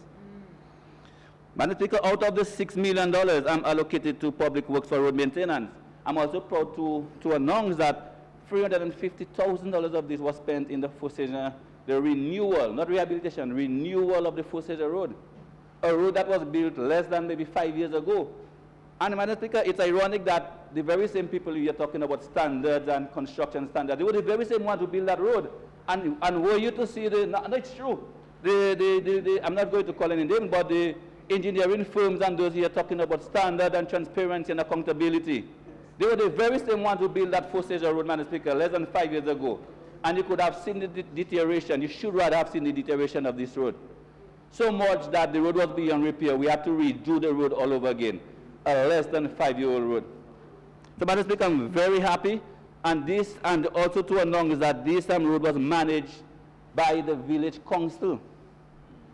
Every now and then you would hear the opposition talking about a breakdown in local governance and local institutions, Madam Speaker. Over the years, the government of Dominica has shown more and more confidence in local organizations, village councils, village improvement committees. As a parliamentary representative, I set up an improvement committee in Dubic when I became the member of parliament, because Dubic was not covered under any village council. But Speaker, and we've channeled funds to them. Hundreds of thousands of dollars towards housing and other projects for the food improvements. I'm not sure where the breakdown in local institutions is coming in. And I'm very happy, Madam Speaker, I said, because this money was managed by the Bagatelle Village Council. 4 local contractors rather received work, and for a month or so, Fosager was very happy. And they're still happy because they got a brand new road. Madam Speaker, also $26,245 was spent on the Grand Bay to Loubier road towards guardrails. And again, I'm not sure why they call it Grand Bay to Loubier, because the road actually passes in the PD7 constituency. I always tell my colleague Justin, I'm member for Grand Bay, but it passes through my constituency. So, Madam Speaker, I'm very, very happy, as I said, that this government continues to show fiscal prudence, and even to find the source of funding that we can actually come up with a supplementary appropriation. Because worst would be, Madam Speaker, worst would be that this needs exist and we cannot find the financing to fund these projects. Madam Speaker, and I've got a young family, and I can tell you that lots of times that we plan stuff, we budget. Okay, but there are always unforeseen circumstances. There are medical emergencies. Things happen from time to time, Madam Speaker. So the idea that the notion that there's nothing that didn't exist before, Madam Speaker. And the member for Grand Bay, the Minister of Youth Affairs, she gave numerous examples of supplementary estimates that were submitted during the period 1995 to 2000, Madam Speaker, and we all know what period that was. One of the worst periods in the history of Dominica. We all know that happened. So, Madam Speaker, I'm also very surprised to hear the esteemed, I like to refer to him as the esteemed former IMF economist talk about questioning the issue of funds and what funds were used for, etc., suggesting misappropriation. I'm really surprised because, Madam Speaker, this very same economist, just minutes after the beginning of the Salisbury riot, set up a PayPal account, asking for donations so they could make squash, Madam Speaker, and fig to cook broth to bring for the protesters. Set up a PayPal account, yes, Madam Speaker, within minutes of the start of the Salisbury process. Set up a PayPal account asking for people to donate so they could make squash, I don't know, and maybe soda, Madam Speaker, to bring to the protesters in Salisbury, okay? So I'm really surprised to hear you questioning issues as it pertains to handling of funds, etc. He should know better than Madam Speaker. Madam Speaker, with these few words, I mean, just to end by saying, Madam Speaker, I cannot resist but saying that I came in this morning and felt the House in a very nice mood. I said the opposition leader smiling for the better part for a couple of hours, but I realized that he ran out of smiles, and I really wish that he could continue smiling. Okay, because it was really a good feeling to the House, Madam Speaker. Thank you very much.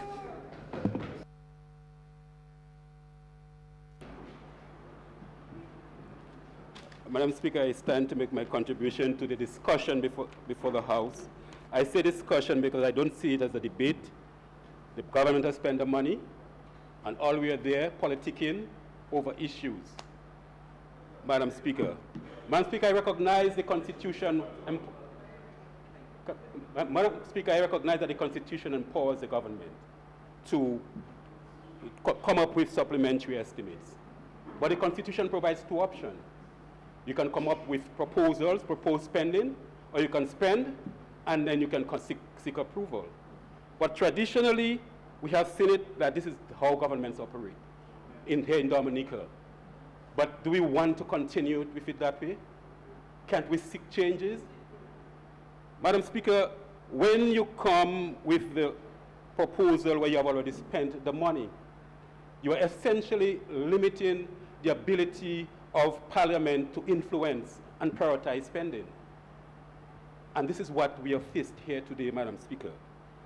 The inability of the Parliament to prioritize spending on the supplementary estimates, because we are consistently coming to the House, spend the money, notwithstanding whether it might go good spending or not, but giving the Parliament an opportunity to debate the spending so that we can decide which is better and which should be prioritized, Madam Speaker. Madam Speaker, I wish to suggest that we should reconsider this approach. Not because other governments did it that we must continue doing it. Change is a must. We need to consider the approach. Madam Speaker, while all the discussion was going on, I did a short exercise, and I looked at the expertise in this House on both sides of the House, and I said to myself, imagine if this was a company, a firm, with all of this expertise, discussing what is essentially water under the bridge, spending so much time discussing these issues, and when there are so many important issues facing the country that we need to discuss. And when I price the expertise in this House, Madam Speaker, and if you allow, Madam Speaker, as I'm provided in the Hansard, sorry, in the general orders, Madam Speaker, to exercise the option of 30 minutes discussion, each parliamentarian allow 30 minutes. Madam Speaker, it comes to over $60,000 in human resources, discussing doing what we are doing here today. And yet, Madam Speaker, the order paper that we are dealing with, there are so many important issues, questions before there, and we don't no time to discuss it, half an hour, and we close it, we close it. But yet we can consider, we can give so much time to discussing issues that's open. If you spend the money, we can talk how we talk, the money spent already. But the most important issues facing the country. 1 minute. When you speak Creole, you must translate it. You have the people. Fini, done it, finish. Right. Madam Speaker, issues such as the question about, economic citizenship issues, what happened in Salisbury, where tear gas, expired tear gas, used on the people, and I'll talk about it later under the health, used on the people. Right now, it's reported that just this week alone, between last week and this week, over 300 persons reported to health facilities at Salisbury because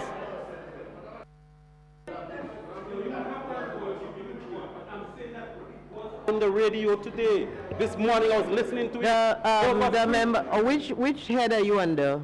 Madam Speaker, I am generalizing the fact that, Madam Speaker, can I please explain?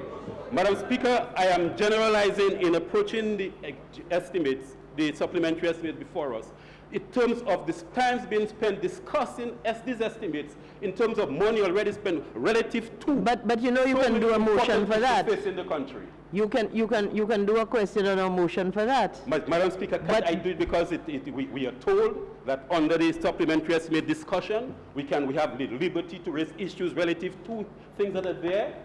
Madam Speaker, in your absence, the chairperson, the chairman, the speaker, Madam Speaker, the deputy speaker, and when the senator the member for St. Joseph was delivering, it was observed that he was going astray, and the speaker allowed him to go astray. Not only that, the members on the other side, it's a supplementary estimate. You can say what you want, right? Well, I'll tell you something.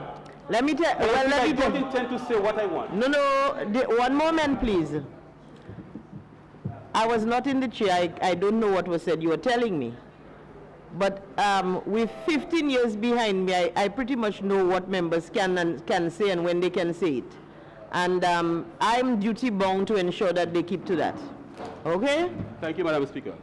So, Madam Speaker, what I'm saying is that since I cannot kick against the pricks, I must follow and I will join the gang and say what and discuss the issues. Discuss the issues, Madam Speaker, that is on the supplementary estimates. Madam Speaker, when you look at the spending, we see a consistent situation, Madam Speaker, with respect to the spending under the Prime Minister's office, under the general head, and it is said for public support, Madam Speaker. Madam Speaker, you just said you have 15 years, and which is true, 15 years of good experience. I'm almost certain you can probably recall the number of times similar head comes before this House discussing what we call public support program and assistance administered through the Prime Minister's office, whereas you have a department established specifically to attend to issues like this. We just heard the Minister of Health said, the majority of spending under the public support program is in respect to health issues. Well, put the money in the health centers now. Give the health centers the money, give the hospitals, so people come. You see, I cannot afford to pay, then you get the facilities. So this type of excuses, Madam Speaker, to justify the uncontrolled spending that we are taking place. Madam Speaker, let us look at some statistics. It was the member for Granby. She's quick to have a sight. The member for Granby, Madam Speaker, she pointed to areas of spending in supplementary estimates by the United Workers' Party between 1995 to 2000. Madam Speaker, when you look at the supplementary spending of the various governments over the last 20 years, Madam Speaker, for 90 to 95, Madam Speaker, the average spending was about $10.6 million. That is what it was. Under the United Workers' Party, it was about $12 billion. Madam, what you see in a consistent increase in spending through the supplementary estimate provisions of the Constitution, because, Madam Speaker, the Labour Party administration is using that provision to do work on behalf of the supporters and the parliamentarians of Oh, those well, you have to take that back. You know, you imputed improper motive right there. But you have to... Madam Speaker, you have for to... example, wait. For example, Madam Wait. Sorry. You may not impute improper motive. You can't do that. What's improper about this? One thing, when the Speaker makes a ruling, that's it. It's an improper motive. Withdraw it, please. Let's move on. Madam Speaker, you look at, for example, 2000. I'm waiting, before you go on, I'm waiting for you to withdraw what you said and for us to move Madam on. Speaker, I withdraw whatever you consider to be improper motive, what I said. If it is believed that the spending is specifically intended to favor Labour Party candidates, I withdraw that part. If that's what the party wants me to withdraw. Okay? Madam Speaker, you look at the... Can I continue, Madam Speaker? Pardon? Can I continue? Are you satisfied that you've withdrawn what you should have Well, done? No, I'm asking you. I think so, Madam Speaker. I think Well, okay, then what go you consider... Go on. Thank you, Madam Speaker. Madam Speaker, if you look at, for example, spending under the Public Support Assistance Program administered by the Prime Minister's Office, 2010-2011, approved estimates 1.5 million, actual spending 6.9 million. 2011-2012, approved estimates 0.5 million, actual spending 1.4 million, 180%. 13-14, 0.25 approved estimates, actual spending 1.6 million, a 500% increase. And we are now in 2014-15, 1 million approved estimates. So far, we have spent 2.5 million.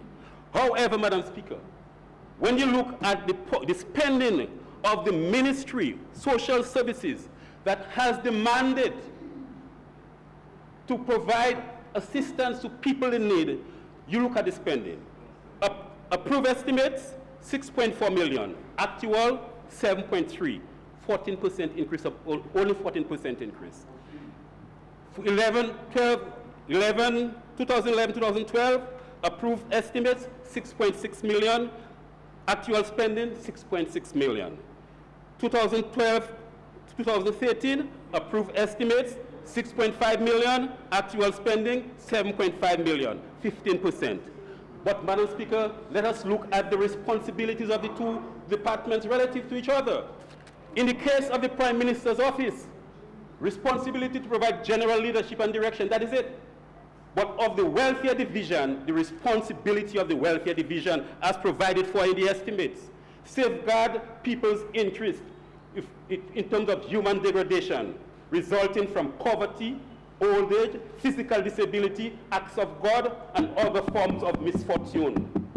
Protect the interests of the most vulnerable groups, the abused and neglected children in our society. So you see the mandate. The mandate for the spending rests with the Social Department.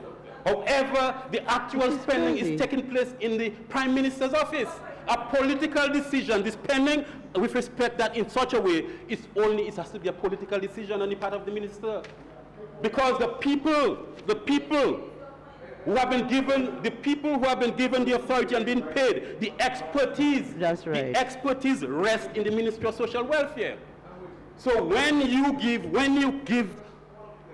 you put, Madam Speaker, you put the money of professionals, the professionals will see to it that it is equitable, the allocation is based on need. You put the money in the hands of politicians, they will use it to purchase political favor, Madam Speaker.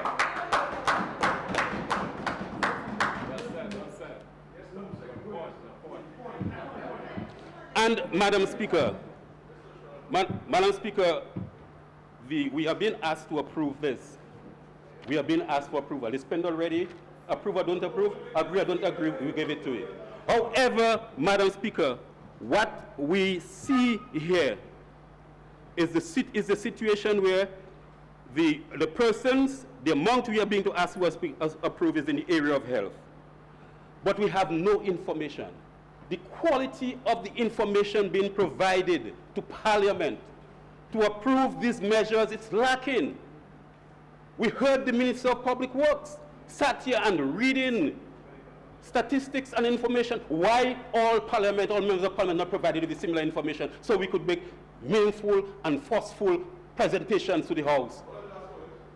Why can't we, why not? Madam Speaker, we are spending $1.5 million. Where is the information? Quality information that could guide future decision making. That's what we require. If the money, for example, is being used to send people overseas, or a large part of it, we need to know the procedures that the people are going to get overseas so that we can decide, listen, you know, these procedures, we consistently spend money sending people overseas for those procedures. We can reduce it by getting the equipment for hospitals. This is what we need. This is what we need to do.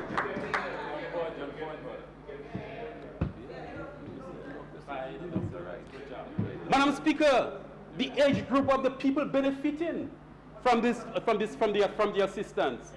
We need to know the age group of the people, for example, Madam Speaker, so we can decide. Excuse me, does the member understand that he can ask questions?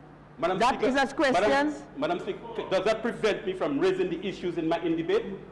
Well, you see, the thing is, you have gone off on a tangent. When you are discussing this, you're discussing a general thing, and you're bringing in all sorts of things in it. No, Madam Speaker. Again, 1 minute, please. I am again warning you, when you raise these questions and they come back and you are answered, I can stop them, okay? Madam Speaker. And so every time you step out and go out on a tangent and I ask you, please come back, and you tell me that you feel justified in what you're saying, when the other side answers and they come at you, what will you say? That I must stop them? Madam, I am warning you again. Please, okay? Madam Speaker, I'm trying to save you all from yourself. I am certain if I attack anyone here in the House personally, I have a right to take it back, and it would be wrong, Madam Speaker. I am generalizing on the debate before the House and the issues. We are discussing public assistance. And Madam Speaker, any member of the House who wish to attack Isaac Baptist, a senator or otherwise, they are free to do so. They are free to do so. They are free to do so. Madam Speaker, Madam Speaker, as I was saying, the age group of the people, why can't the information before us when the Honorable Prime Minister was introducing the measure inform us of the age group of the people so we can know, listen, you know, the problem and the real need and demand for assistance under the public assistance program is in the children's age group, or in those within there, and the localities, for example, which sections of the country where the demand is coming from, because such information will inform the decision regarding your next year's budget, and know how to tweak your budget. That's what it's all about.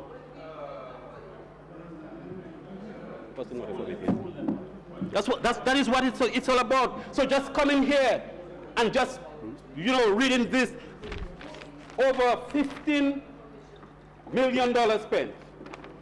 Sorry, the total, and it is presented to the House of Assembly on a 1.5 page of paper. And you expect members of the House of Assembly to come here and make presentation that's informed, that is effective, and then here it is that before the members start making a point, we have the asides trying to distract the members. It is not reasonable. It is not reasonable. Yeah. Madam Speaker, we then move. I will leave the public assistance part, Madam Speaker. I think I've dealt with it adequately. Madam Speaker, if we go to the head, Madam Speaker, with respect to the spending for Melville Hall. Spending on Melville Hall, Madam Speaker. You know, Madam Speaker, while the government was spending this amount of money, I think it's $245,000 for the renaming of Melville Hall Airport, Douglas Charles Airport. That very same week, the government was informing the nation and the world that they were about to sign memorandum of understanding to build an international airport?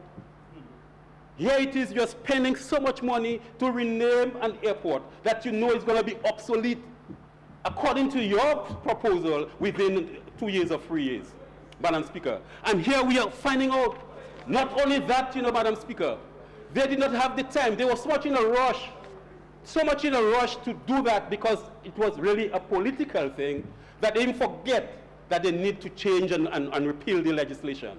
My question is, I'm a layperson when it comes to law.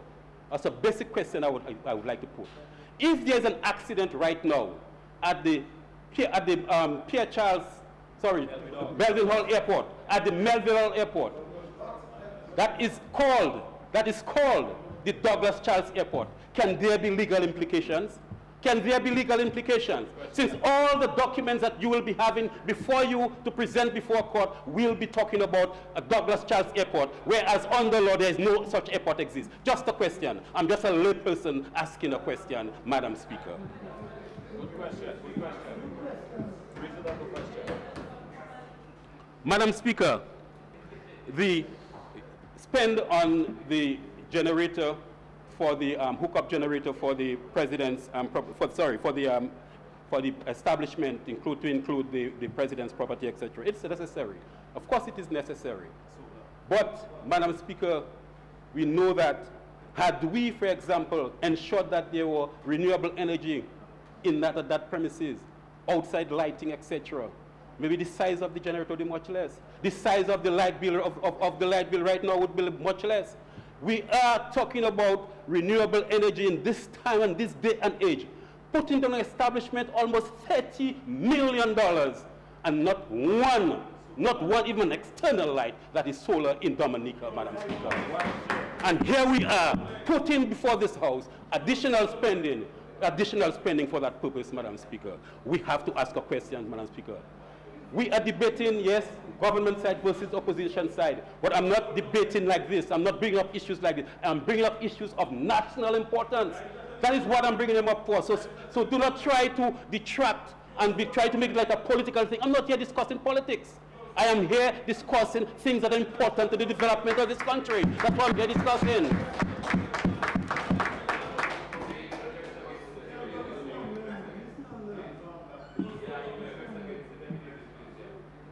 Madam Speaker, there is also a head spending for the use of the purchase of scales, which is necessary if we are going to do a lot of road rehabilitation and so on. We would like to know the capacity and what design capacity within it for bridges and so on, roads and so on.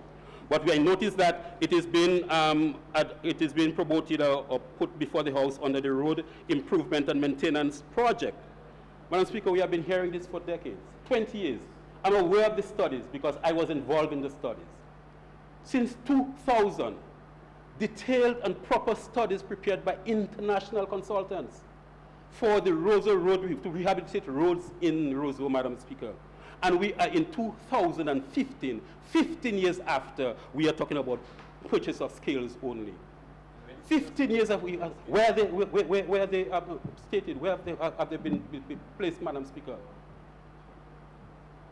And Madam Speaker, one piece of work undertaken under the project, I think it's called by the government the Stadium Ring Road, which was part of the Roseau Road reinstatement. And what did we do? We ended up right at the gates of the Botanic Garden, destroying the Botanic Gardens with highway and traffic, Madam Speaker. This is what we did. Can you imagine, if I would like to encourage the parliamentarians on both sides of the House to go to the Botanic Gardens at lunch hour. And to the extent where the people who control the gardens have to divert traffic and split the traffic, the volume of traffic that is entering this road, this area, destroying the plants and stifling the plants because we failed to do a proper job with respect to this road, Madam Speaker. Madam Speaker, this road was intended to, the primary reason for that road, Madam Speaker, I'm talking about the Roseau Road reinstatement, Madam Speaker. Am I out of order, Madam Speaker? Yes, Madam Speaker. Madam Speaker, I am saying that the government undertook one project under the Roseau Road Reinstatement Project. And that was to construct that ring road around the stadium. And they ended up at the gate of the Botanic Gardens. As a result, Madam Speaker, there's an increase, multiple increase of the volume of traffic entering the Botanic Gardens and destroying the plant because of the pollutions, etc., Madam Speaker. Madam Speaker, this road, the purpose of that road is that we recognize when the studies were done, origin and destination survey was done in respect of the Roseau Road Reinstatement. We recognize the volume of traffic that's moving north and south of central Roseau do not really need to stop in central Roseau. As a result, it was necessary to propose this ring road. But when you do it, and it was going to pass at the edge at the back of the gardens and the landscaping, etc., you did not even know a road exists. But when you take that road and you bring it and you put it in the gate of the Botanic Gardens, all you have done is to increase the volume of traffic in the Botanic Gardens, which was supposed to really be a space for the people and pedestrians to enjoy, etc. And the people and the parents were dropping their children just to pick them up and so on. So I am saying and advising the government, it is to be seen as a matter of priority to reduce and to solve that problem that they have created with respect to bringing up that ring road and ending it up at the gate of the Botanic Gardens, Madam Speaker, under that project, Madam Speaker.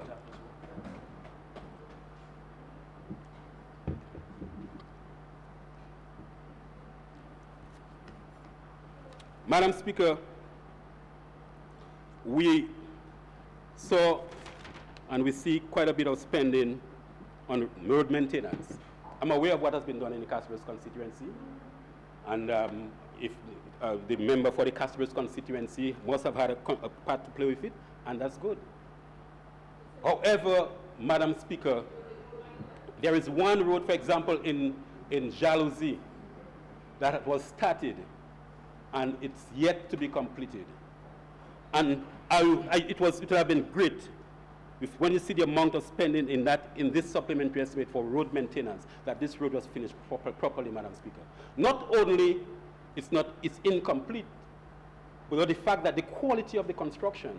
Once I passed through the Prime Minister's constituency, and I noticed, the road works going on there, and I took photographs of it.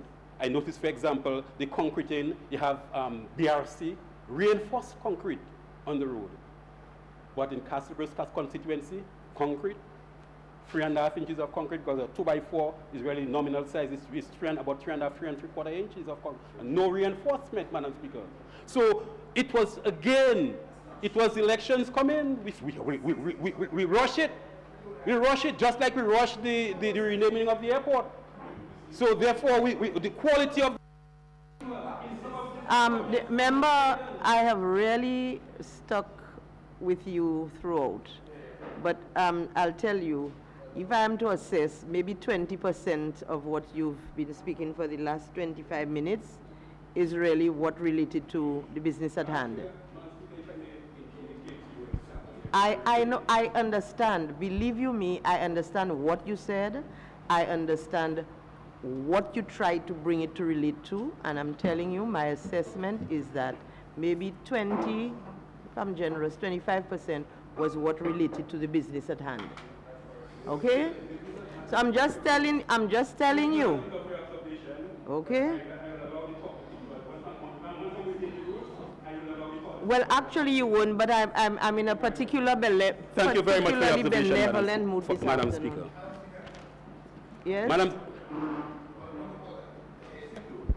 The UWP Senator Isaac Baptist is really imputing improper motive here by coming to the House and say that the Jalousie Road is just 3 inches thick. The Ministry of Public Works supervise every project undertaken in the Castlereagh constituency. This new specification for road, concrete road, is 5 inches, and they ensure at all time, every project undertaken, that the contractor gives the state its 5 inches of road thickness. So therefore, the UWP Senator is really inputting improper motive here right now. Thank you. Well, what else is new? Madam Speaker, I will not. I don't think it's necessary to respond unless you request that I respond to it. Madam Speaker, I'm very experienced in architecture, construction, etc., and I know what's there is not 4 inches, Madam Speaker. And I said 3 3¾ because it's nominal size of a 2 by 4. So it is not 5 inches, Madam Speaker, and I did not say 3 inches. I did not say, but Madam Speaker, that's it, Madam Speaker.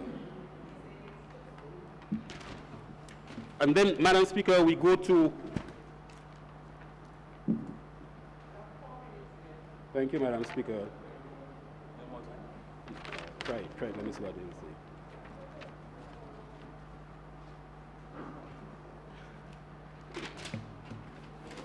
Yes, Madam Speaker. So, as I was indicating, Madam Speaker, in conclusion, that the spending that we are now seeking approval of the House is water under the bridge. I'm not opposing it.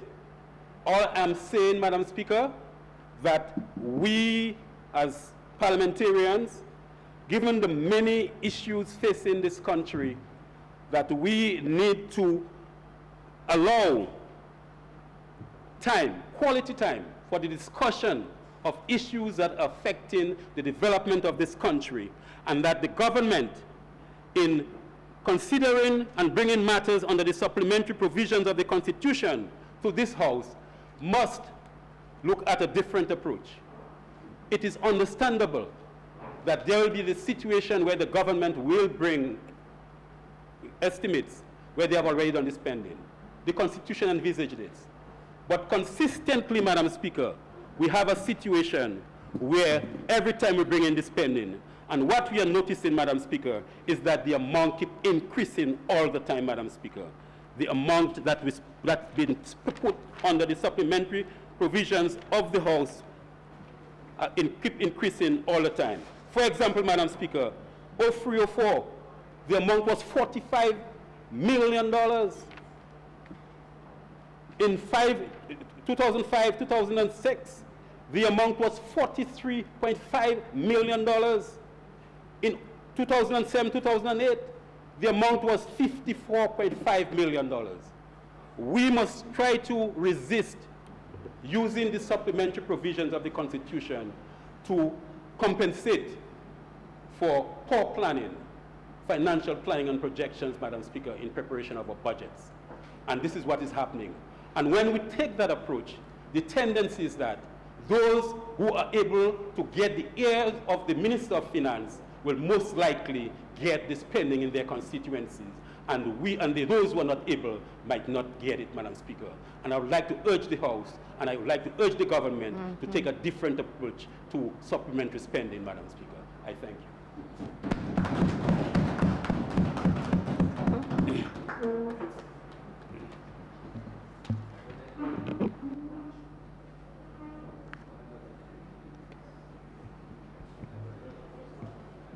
I rise with good tidings from the Roseau. Madam Speaker. Madam Speaker, I rise to make my contribution on this appropriation bill, not necessarily with pleasant support, but I do support the appropriation bill. And I say not with pleasant support because in the interest of the public, I do have a number of concerns. First and foremost, Madam Speaker, allow me to say that we as representatives are here to represent the interest of the public. And hence, members of the opposition understand that. And as such, we do not oppose issues just for opposing sake. We oppose based on reason and logic. And on that note, Madam Speaker, I must concede that appropriation bills is not anything new. It's of the past, it is here, and it will be there tomorrow. However, we have to question whether the government was reasonable in doing the expenditures which it did. And on that note, Madam Speaker, you heard members of the opposition raising a number of concerns as to whether the government was prudent, whether the government had vision, whether the government managed well or mismanaged well. There were a number of questions. And I see that the member for the PD7 constituency is fully contented that the government was in fact, very prudent. But that is just his opinion. And several of us may not necessarily share that opinion.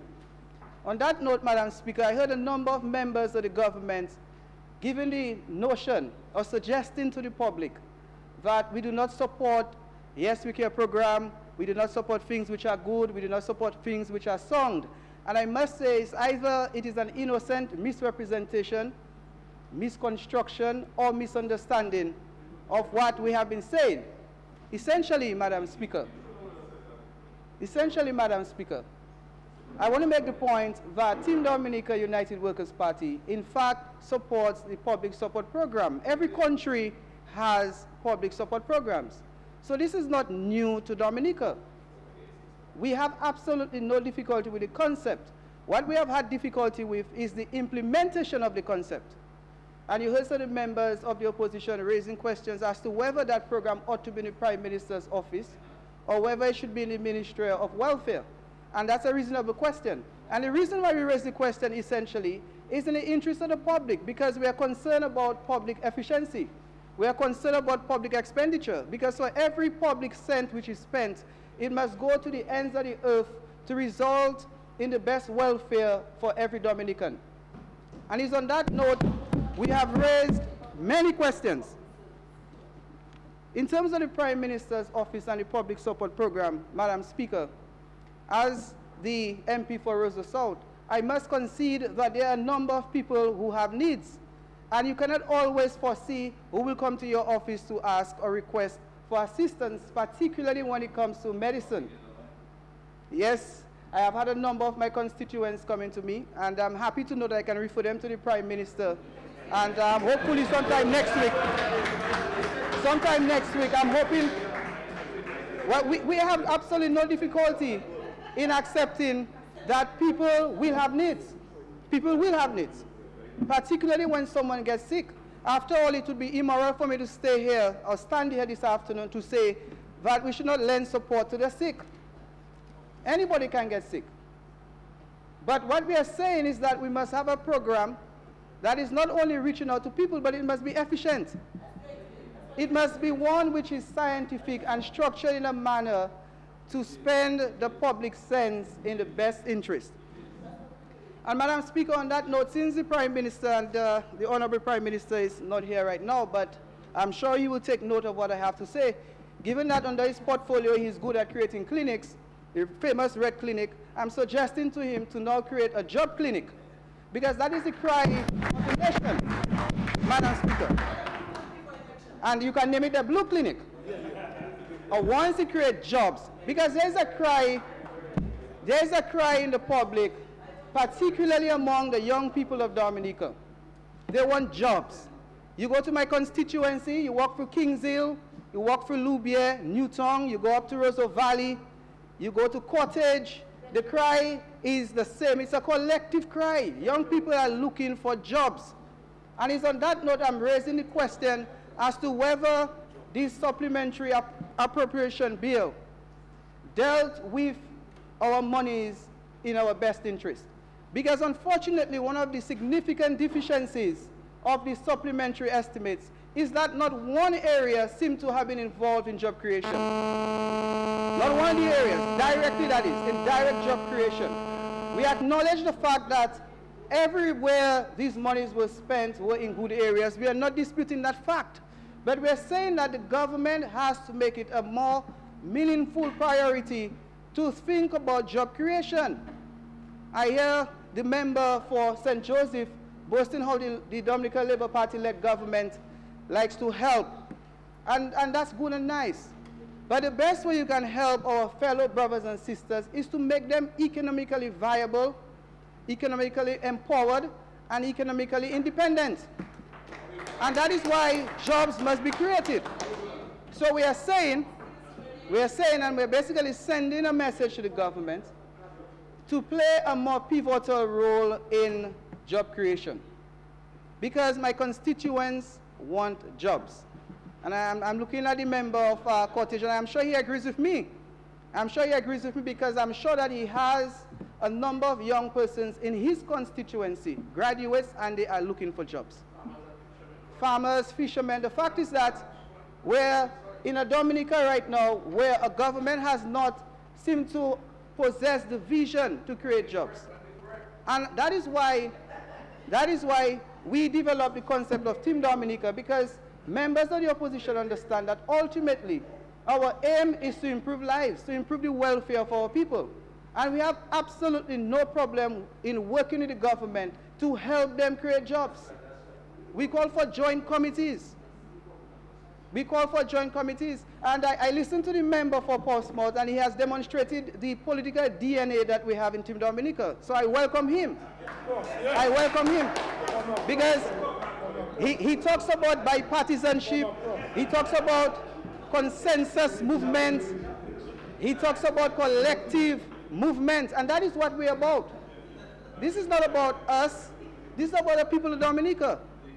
And you're welcome, member for the Portsmouth constituency. So, Madam Speaker, I'm just making a general submission as it relates to the appropriation bill. And I've already highlighted certain areas which we have concerns about. I spoke about the public support program. And I said clearly we have absolutely no difficulty with people requesting assistance. On that note, I realized that some monies were expended on the clinic for the children at school. And we are happy to know that a number of children benefited from that program. But it's starting in September. Yeah, thank you. Right, so a number of my constituents will be seeking assistance in that respect. Yeah, sure, and I'm glad to know that. I'm glad to know that because it's not about party color, right? And because all of us are Dominicans at the end of the day. Absolutely. Right? Because what we want, Madam Speaker, is a non-partisan intellectual movement in Dominica where we can work together. And develop homegrown concepts, homegrown vision for development. That is what we're about.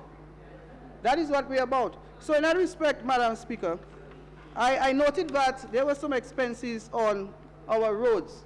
And I know that the roads of Penville has been highlighted. A number of members of the opposition made certain comments as to why is it Penville roads were given priority versus other roads. The reality is that there are several roads in Dominica right now which need urgent attention, and my constituency is no exception. A matter of fact, Madam Speaker, I must bring it to the attention of this House, this honorable House, that just a few days ago, the roads from Fortney to Eggleston, parts of it were engulfed with fire. Hence, the roads has exposed the danger in traveling along that area. And therefore, I'm calling on the Minister of Communication and Works to make that as a priority as yesterday, to give some attention to that area. We need improvements of the roads in that area, resurfacing, drainage, etc. The people of Eggleston and Jodel would be very happy. A matter of fact, the member for Maho is very intimate with that road. So my call is also on his behalf. Because as a member, as a constituent of Roseau South, I'm sure he wants better roads. All right, so we need better roads at Eggleston.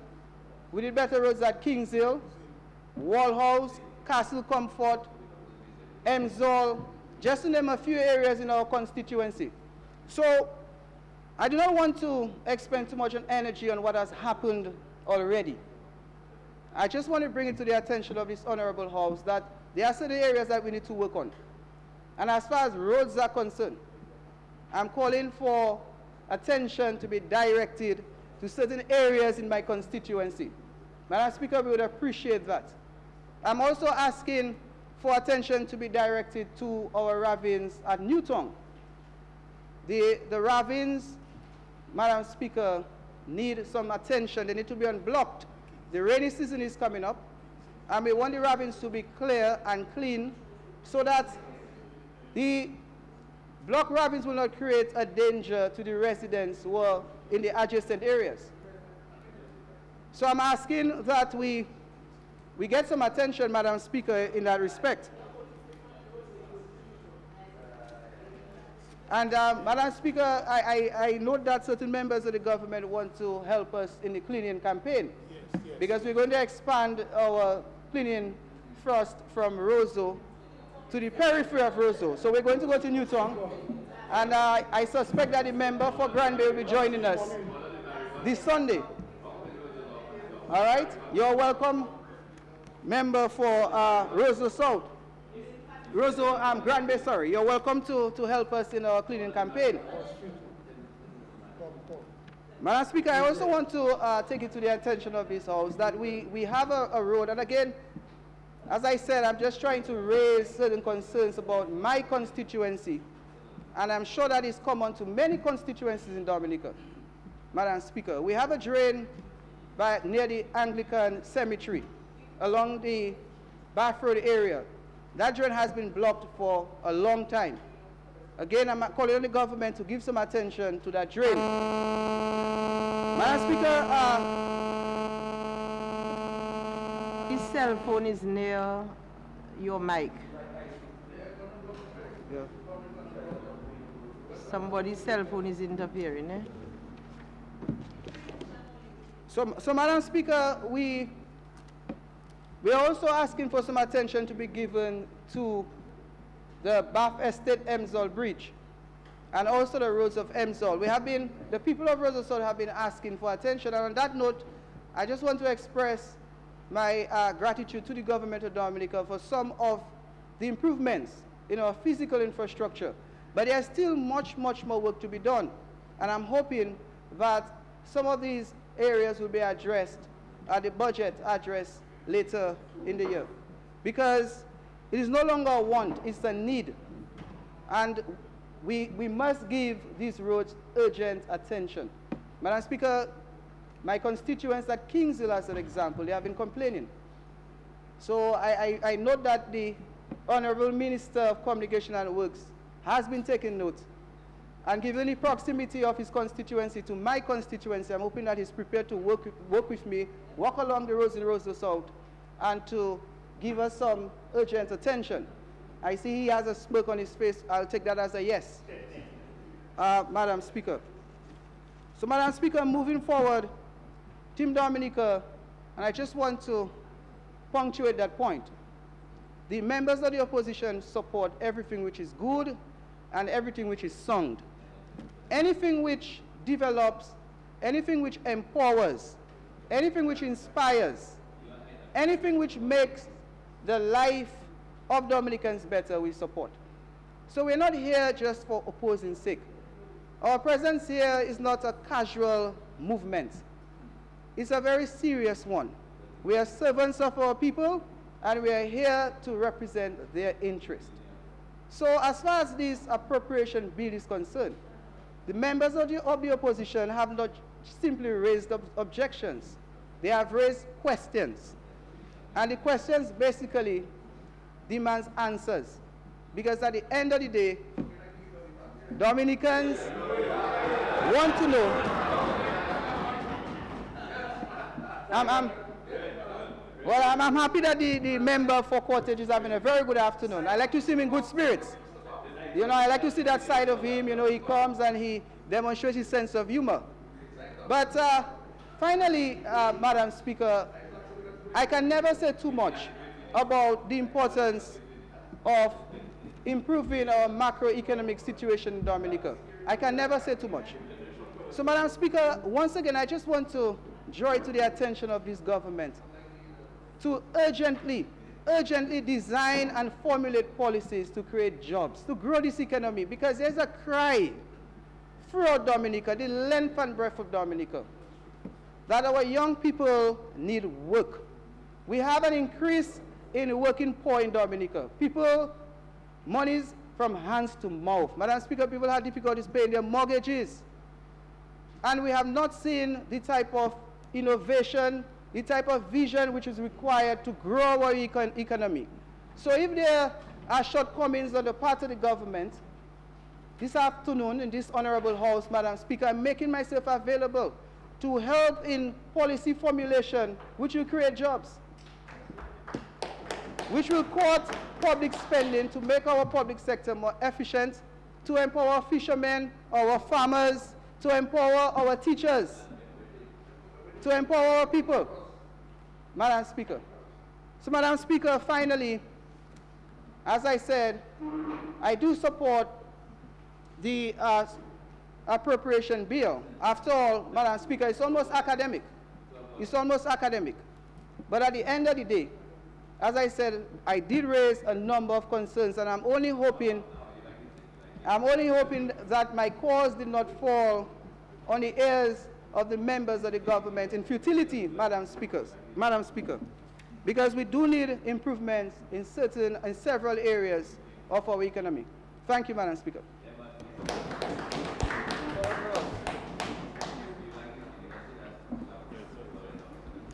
Madam Speaker.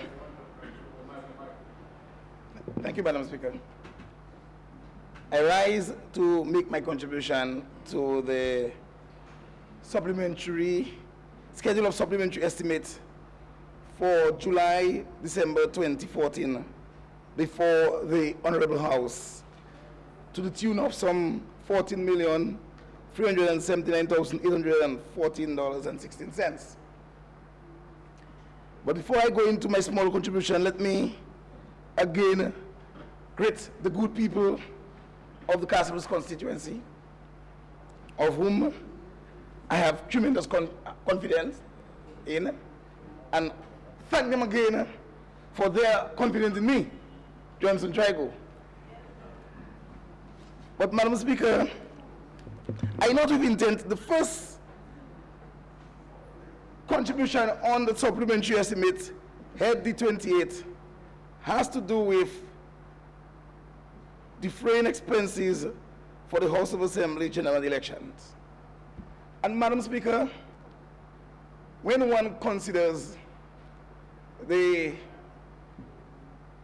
operations of the UWP operations, the public pronouncement made by the UWP on the general elections, one would have expected something of more substance coming from them today, now that they have the opportunity in the House to make a meaningful contribution towards some of the issues that they have been raising in the public, in the comfort of their radio stations, on the 2014 general elections.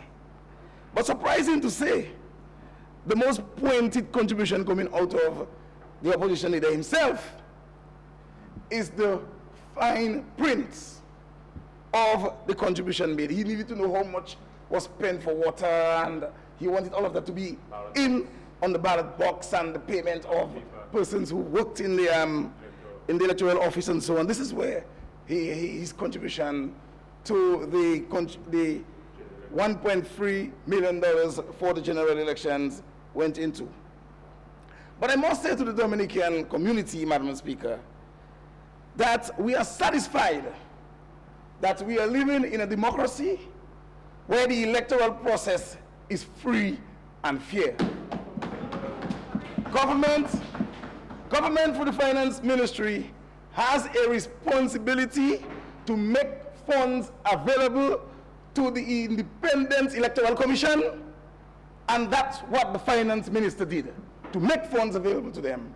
We do not get involved in the administration of the funds by the Electoral Commission. Our job is to go out there and campaign hard, put our issues before the people, and let them make their selections of who they want to govern this country. That's right. And this is what happened on December 15th, Madam Speaker. That's right.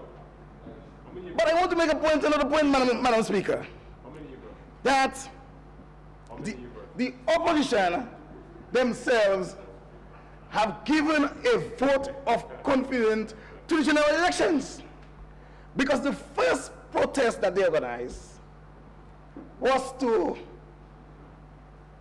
arm the losing candidates of the party. We won't call them rejected.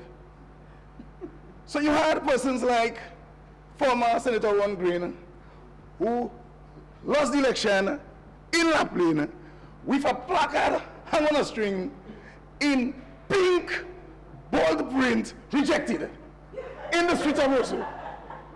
a candidate who lost the election was in turn demonstrating with the UWP in bold print, rejected in front of him.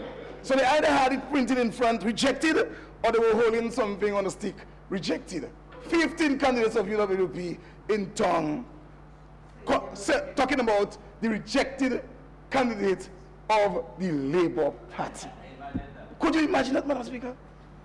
So therefore, that's a clear indication that the UWP, they were satisfied with the general election, that all of the candidates who lost the election on the government side, the 6 candidates who lost the election on the government side, were rejected by the people of that constituency. What about the 15 of yours who contested the general elections? But we will never consider them rejected.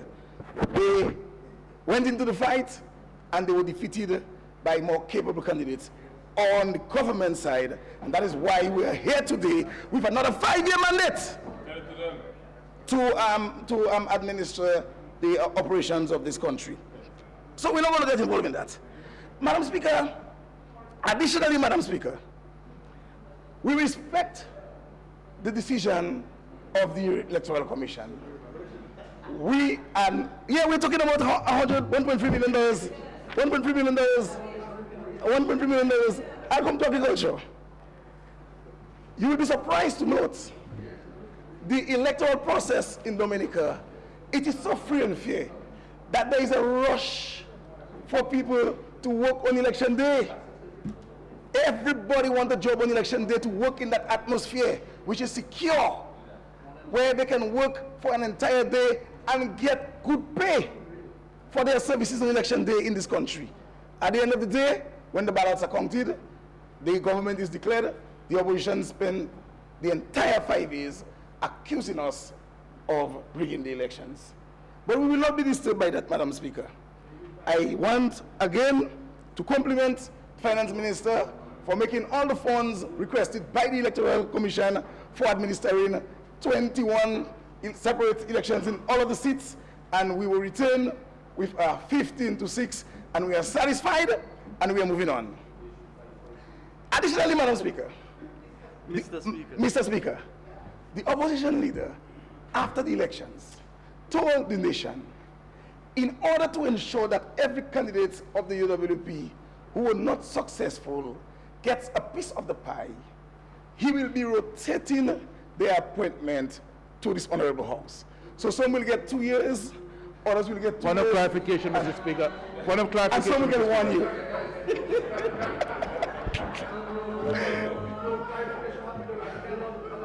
I have never So we're still used, talking about the $1.3 million.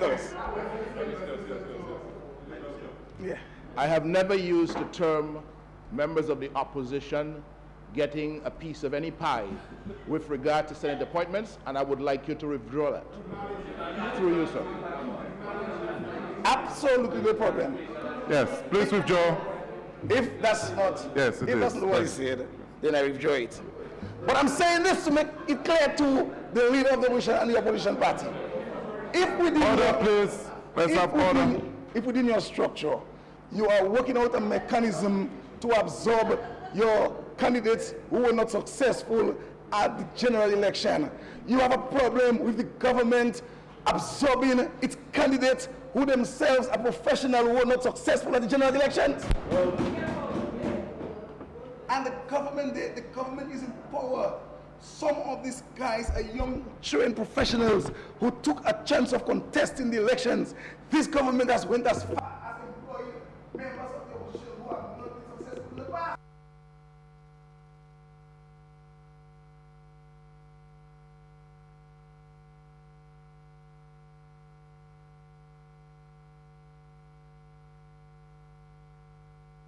Program for your candidates that the government itself cannot absorb its losing candidates? I mean, come on. So therefore, you're actually speaking on both sides of your mouth when you speak. However, the people of Dominica has given us a mandate to continue the development of the people and country, and we will not be sidetracked. We'll continue to work for the advancement of this country. Madam Speaker, much has been said about Mr. Speaker, the Office of the Prime Minister and the Public Support Program, Mr. Speaker. But I just want to make one point on that today. About a few months ago, a constituent of mine came down with a rapid problem with her eye and needed surgery in Trinidad within a few days. She had to be out of the state within 2 days, Mr. Speaker. And because of the quick response by the Minister of Finance to provide the support needed, the letters needed, we were able to rush this individual from the Castlebush constituency to Trinidad for eye surgery. And she's now back and recovering remarkably. That's just one example of the many areas where we have had to turn to the Ministry of Finance for support for the through the public support program. So this program is not going to stop. Dominicans are the ones benefiting.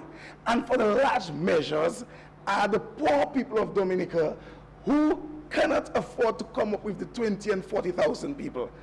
The UWP opposition structure seems to oppose to poor people benefiting from this country's finances. These programs are geared towards assisting the poor, the persons who do not have the insurance to cover them. Those of us who have the insurance will rush out the same night by air ambulance. But the poor person who doesn't have the insurance to do that have to turn to the government system to assist them. And that's where the Prime Minister's office, the office of the Finance Minister comes into play. So this program, Mr. Speaker, will continue for years and years to come, as long as the people of Dominica continue to demonstrate that confidence in the Dominica Labour Party. The program of supporting the less fortunate will continue. The member for Roseau seems to be asking me to rush into agriculture and so on. Of course, I will speak on agriculture with confidence. Yes, ma'am. Yes, yes. Mr. Speaker, the $8,000 that we saw appropriated for the staging of the Agri Festival, the member for the senator from, no, the member for Wesley said this morning, the honorable member for Wesley said that it was money for FET. Where did he get that from? An agricultural festival is not FET, is not party. It is actually the showcasing of the opportunities in agriculture in this country. And as a matter of fact, Mr. Speaker, $80,000 from the Ministry of Agriculture was spent on this program, Mr. Speaker. This $8,000 is just part of the supplementary appropriation. And I should want to just mention a few of the areas which the Agri-Fest showcased them. And you have the development in the livestock sector. We're now talking about the abattoir and so on. We have the whole question of funding available for agriculture that was showcased at the Agri-Fest. The new varieties of crops being introduced by the Ministry of Agriculture were all showcased to the point whereby, if you look this week, you must have seen the white potato harvest that we are having now. All of this came out of the program in the Agri-Fest, and the farmers in the north benefited widely on that. I was in Calabishi last first day, and I was supposed to see just 5 persons, I think. I ended up with 70 farmers full of zeal and confidence and ready to work to push the agricultural sector forward. All of with their whole limbs and so on, and we discussion, lively discussion, and they're preparing themselves to take advantage of all the opportunities that they have, recognizing the successes they have made in agriculture. The cocoa and coffee development that we're moving forward with. As I said earlier on, the white potato program, the onion program, agro-processing, the horticulture program, the AIU, and so on. So all of these areas in entire one location was being showcased. The Chinese Agricultural Mission in Portsmouth was officially opened at that same Agri-Fest, and so on. It was also designed to encourage the private sector to invest in agriculture. This is what the Agri-Fest is all about. It wasn't a fete, and so on. It wasn't a fete. Okay? So the member for Salisbury is grossly misinformed. The member for Wesley, grossly misinformed, Madam Speaker. And so, Madam Speaker, we are moving on. Mr. Speaker, we are moving on with additional investment in agriculture. As we speak, the abattoir is rapidly being completed. We've just completed the administrative building. We will be building sheds over the container abattoir itself and so on. And we're preparing now for the investment aspect of it, where we will be assisting farmers. Some $2 million will go into the livestock sector, where farmers will be contracted for the poultry and pork section of producing for the abattoir and so on. And we're very excited about that. The farmers are excited about it, and we are looking forward to that. The coffee plant in 1 Mile, we are rapidly preparing as well to officially open the coffee plant. Of course, we've had some challenges with electricity. We have overcome that now, so very soon we will officially open the coffee plant. We make no apologies for importing coffee for the first stage of operation, because we know that we have hundreds of acres of coffee, both under cultivation and the process continue. So eventually we will absorb and produce all the coffee we need for the plant. In the meantime, we will import coffee for the processing within the coffee plant. We are very happy for the contribution by the government and people of Venezuela in that sector. So we are moving on. But additionally, Mr. Speaker, I just want to touch on one of the points where the opposition seems to be having a field day, and that is the question of the plantlets we have ordered for the revitalization of the banana subsector. Mr. Speaker, I am heartened to know that where we are at now, and I have said it before, as far as the black Sikatoka disease, all of the other islands have been there, where they have reached to a stage where the black Sikatoka disease has taken over the banana and plantain subsector. I personally went to Matnek, the Ministry of Agriculture, the staff went to Matnek as well, to see the effort being made for the revitalization of the industry. We are satisfied that we are on the right track. At a visit to the station last week, the first phase of winning the plantlets has been a success story. As we speak, over 18,000 of these plants are already in potting bags. We will be completing it before the week is over. They will go into the hardening process. Farmers are being selected by the Ministry of Agriculture and structures like Fair Trade, working with the ministry to select the farmers. Farmers will mainly come from the Casabruce and Calibishi areas, and there's absolutely no politics involved. And the member for Salisbury, when he will hear the names of the farmers selected in the Casabruce area, he will give me a call and say, thank you very much for keeping my people on board. But it was not me, it's the Ministry of Agriculture's duty, not my responsibility. So serious farmers have been selected. We will provide to these farmers all the support needed. As a matter of fact, the BAM is supposed to assist us with the procurement of inputs for that program. We know the challenges we have with the BAM. We're not even waiting for the BAM. The Ministry of Agriculture, as we speak, is procuring all the chemicals we're going to be needing for the plantlets so that the farmers will be assisted. The BAM will assist the farmers in the drainage that they're going to be needing for the preparing for the plantlets.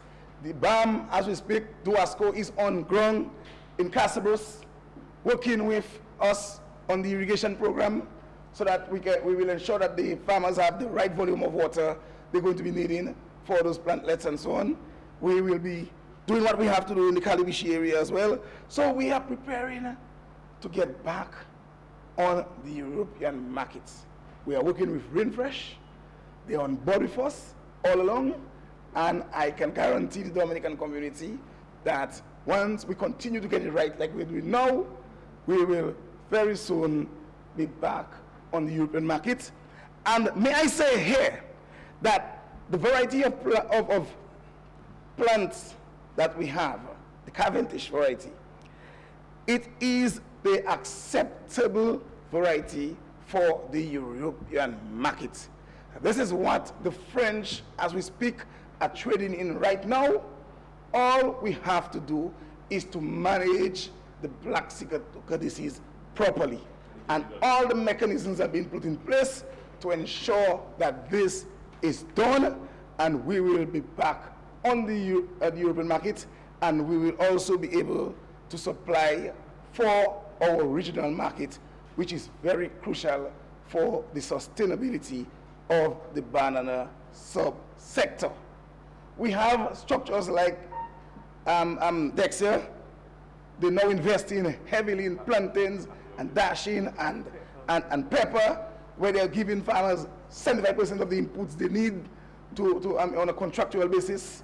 We are out there, the Minister of Trade and I, we were in Matnik a couple weeks ago, looking for high-end markets, because one of the concerns that we've had is that our farmers are producing high-quality product, but because of the shipping structure that we have, when it gets into the market, it becomes a third-grade product. And we are working rapidly to overcome that. We will be purchasing the shipping vessel to get our produce out there. We are going out there to the marketplace, and we are meeting the hoteliers and the supermarkets. Our hucksters will continue to have, but we are now targeting the high-end market, high-value price for our commodities, and we will support our farmers throughout. I am very encouraged by what I'm seeing out there right now, because farmers are increasing their production, and we take the responsibility of getting market for them very, very seriously. And I thank the Minister of Trade for working collaboratively with me in that effort and so on. So agriculture is alive, Mr. Speaker. Agriculture in Dominica is alive, but we have taken some pounding because there are diseases that we do not have total control over, and we have to fight them. And we have to fight them. But we will continue to give the farmers the support that they need to maintain their market share in the marketplace. And so I thank the farmers for their confidence. I thank them. Nowadays, everywhere you pass is a new piece of dashing. You can't even get a dashing plant, because there's no more dashing plant right now. Not even in Bells. Everybody's planting. And we are taking the responsibility to get market for them. So therefore, we are not disturbed by the noise on radio station about and where we're going. We know where we are going. And we are heavily supported by the government of Dominica, where the government is putting money in agriculture for bringing agriculture forward. So I, Johnson Drago, fully committed to the task. And Mr. Speaker, do you know that after the general election, the first community we visited, Feeder Road we visited, was the Salisbury Feeder Road. The Prime Minister, the Minister of Public Works, and I and technicians of both ministry, we drove and walked the entire road. And let me tell you something. Well, the power was probably on Facebook. But we walked the entire road. And we had already taken a decision. As a matter of fact, we had already asked somebody to assist us with some heavy equipment on the road. It was just not available yet. That's why, and the member for Salisbury knew that. He knew we were going to do something on the road. And he went and organized a demonstration and a riot and brought young people to stone police. Police ended up in hospital. And Well, I'm there with you. But having said that, of course it was an unpleasant scene of bottle throwing and stone throwing, boulders at police and so on. This is not the Dominica that we want. And Mr. Speaker, do you know that in our busy schedule, the second road we visited was the road in Marigot. And it so happened coincidentally that the Minister of Public Works, the Agriculture Minister, and the parliamentary representative was all three on that road for their first time. Yes. Mr. Speaker, please. We were all three on the road for our first time.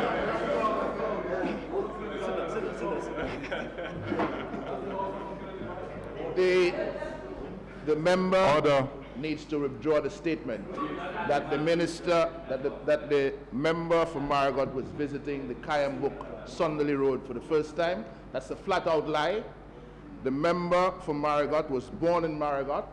He's familiar with the Sunderley area. Let's not make a statement. On a number of occasions. Okay, let's not make a statement. Maybe you should withdraw that statement, because it would not have been his first time. Mr. Speaker. Please withdraw that statement. Mr. Speaker, the manner in which we were all... I withdraw, Mr. Speaker. I withdraw, Mr. Speaker. But there were only 2 farmers with us on that mission. I was expecting to see at least 20 to 40 farmers on that tour with us. But for sure, I can say to the member for Marigot that, of course, we will be assisting the farmers, and we will do what we have to do intermittently based on our budget for the farmers in that area and so on. And the process of visiting farmers, visiting roads will continue. This is part of my mandate, to visit the farmers, meet with them, understand their challenges, and to work with them with the understanding that the finances of this country is not unlimited. There's a process. We need over $200 million just for feeder road in this country. So therefore we have to face it in. But I'm happy that we are giving attention to areas where we were not successful at the general elections. Yes. I'm happy that we are doing that. To let all of Dominica understand that it's not about party. Yes. It's about working and helping the farmers of this country and the economy of the country. If the farmer succeeds, the country succeeds. And that's the mission that we are at, and this is part of my mandate. So I thank the member for Marigot for being with us on the store, on the federal tour and so on. So Madam Speaker, the Ministry of Public Works, where You have 1 minute left. Just give me 5. Madam Speaker, 5. I move that the Honorable Minister for Agriculture be given an additional 10 minutes to complete his presentation on the supplementary appropriation bill. Seconded, Madam Speaker. It has been moved and seconded that the Honorable Minister be given a further 10 minutes to complete his presentation. Those in favor? Aye. Those against? The ayes have it. Continue, 10 minutes. Thank you very much, Madam Speaker. I also need to say, Madam Speaker, one of the members of the opposition lamented on the question of the black sticker token and the cycles being late and so on and so on and so on. Madam Speaker, the Banana Accompanying Measures Program has in its funds for the purchase of all the oils and chemicals needed for managing the black sticker token program.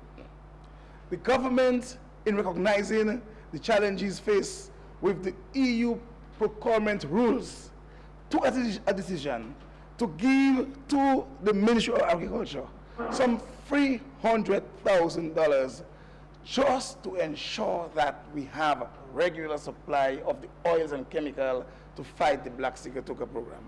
And we are moving speedily and on time with that process, Madam Speaker. And if you look carefully, The plantain sector, it's coming back as we speak. And therefore we know we are going to be doing well, better in plantain going forward. And the contractors are on ground, they're receiving their oils and they're doing their spraying cycles on a regular basis. Madam Speaker. Madam Speaker, the question of the senator the Senator Isaac Baptist could not resist but to accept that the parliamentary representative for Castles is doing a good job. I thank him for his vote of confidence. Yes. And I think that is why I won the elections, because it was clearly a demonstration of my hard work in the constituency. I want him to know that the Jalousie Road that he spoke about earlier on had to be done in phases, because it's a very long road. We've done 2 phases of it, and we will do the other phase after the budget. Because that was not the only road we had to do. We had to do the Senate House Road as well.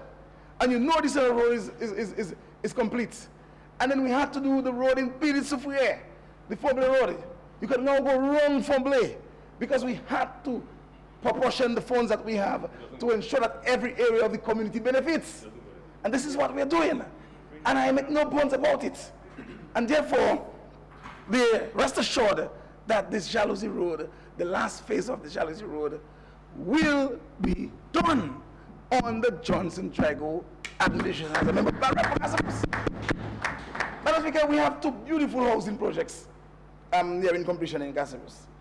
The Saint-Sauveur housing project and the Castles housing project.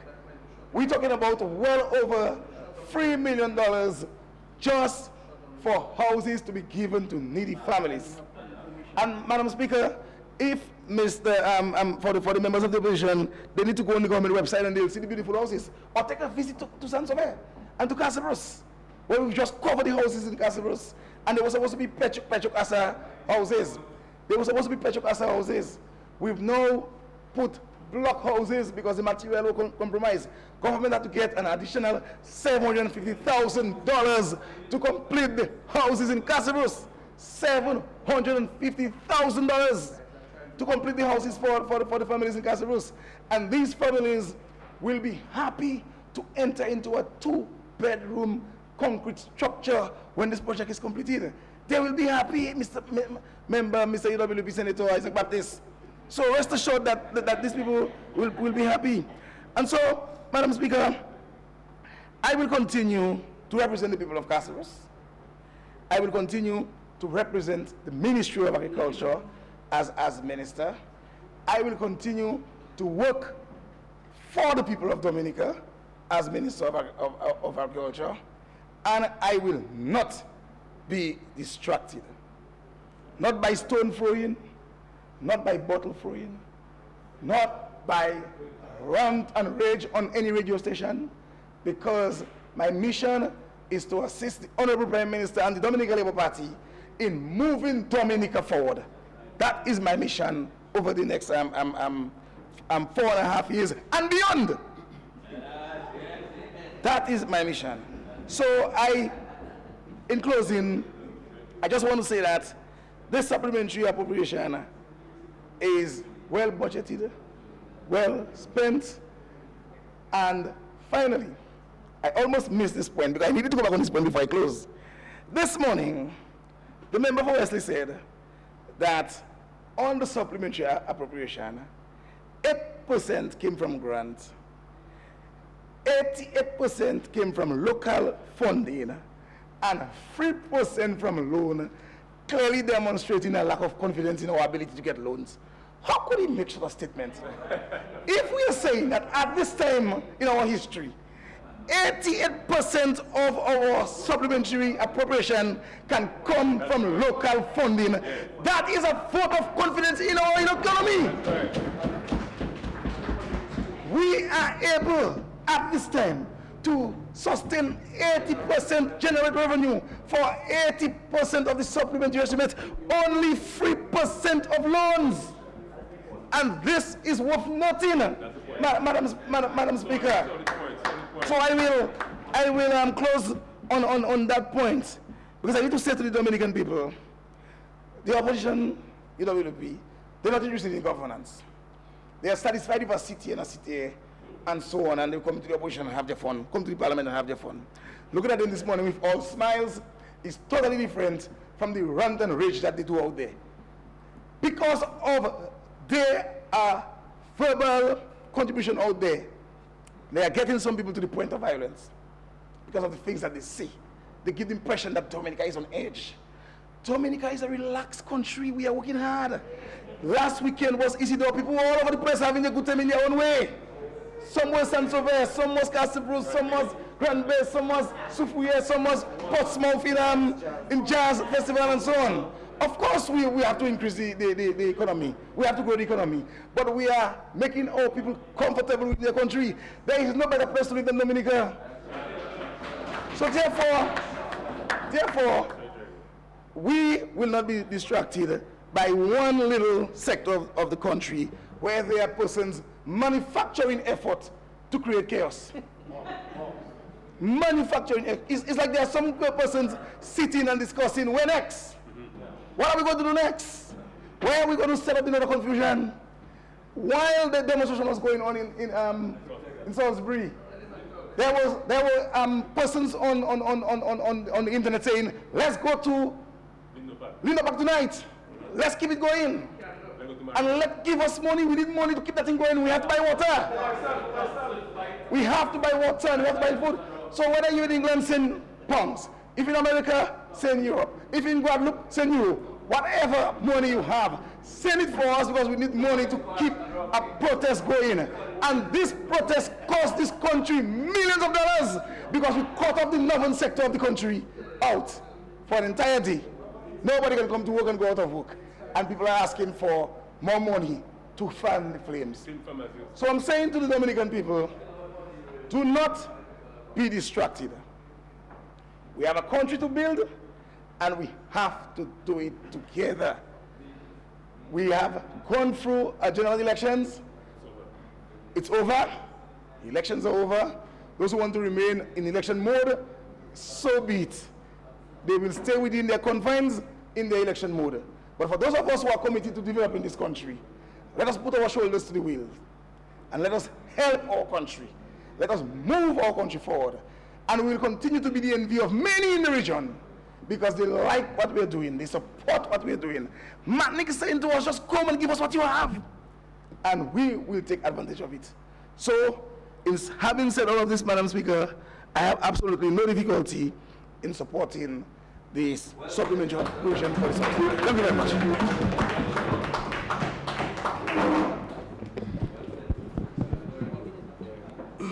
Madam Speaker, I rise to support the 2014-2015 supplementary appropriation. I don't understand how the opposition can carte blanche not support all of the appropriations.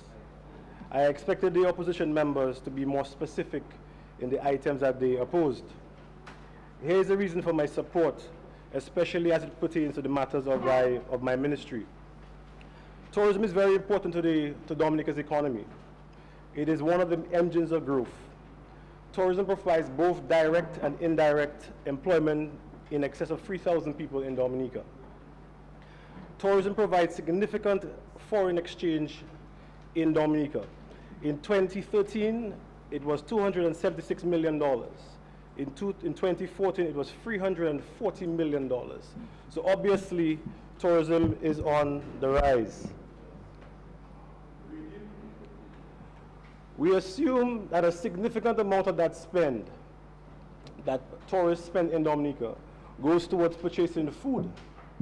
And we definitely implore our local tourism partners to ensure that they buy food from our farmers, from our fishermen, and from our other persons who provide local produce. Based on that, if we use an estimate of about 20%, you're looking at over $60 million that goes towards the food producing sectors of Dominica. More importantly, tourism creates employment. And the only way to reduce poverty is through the creation of employment. So when I listen to the opposition carte blanche oppose all of these supplementary amounts, it makes you believe that, do they truly support tourism?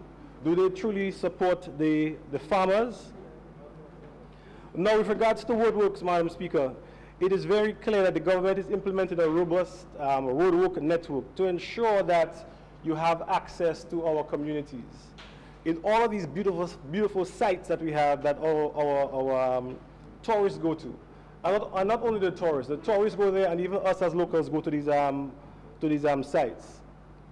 It means that you must have a proper road network to get there.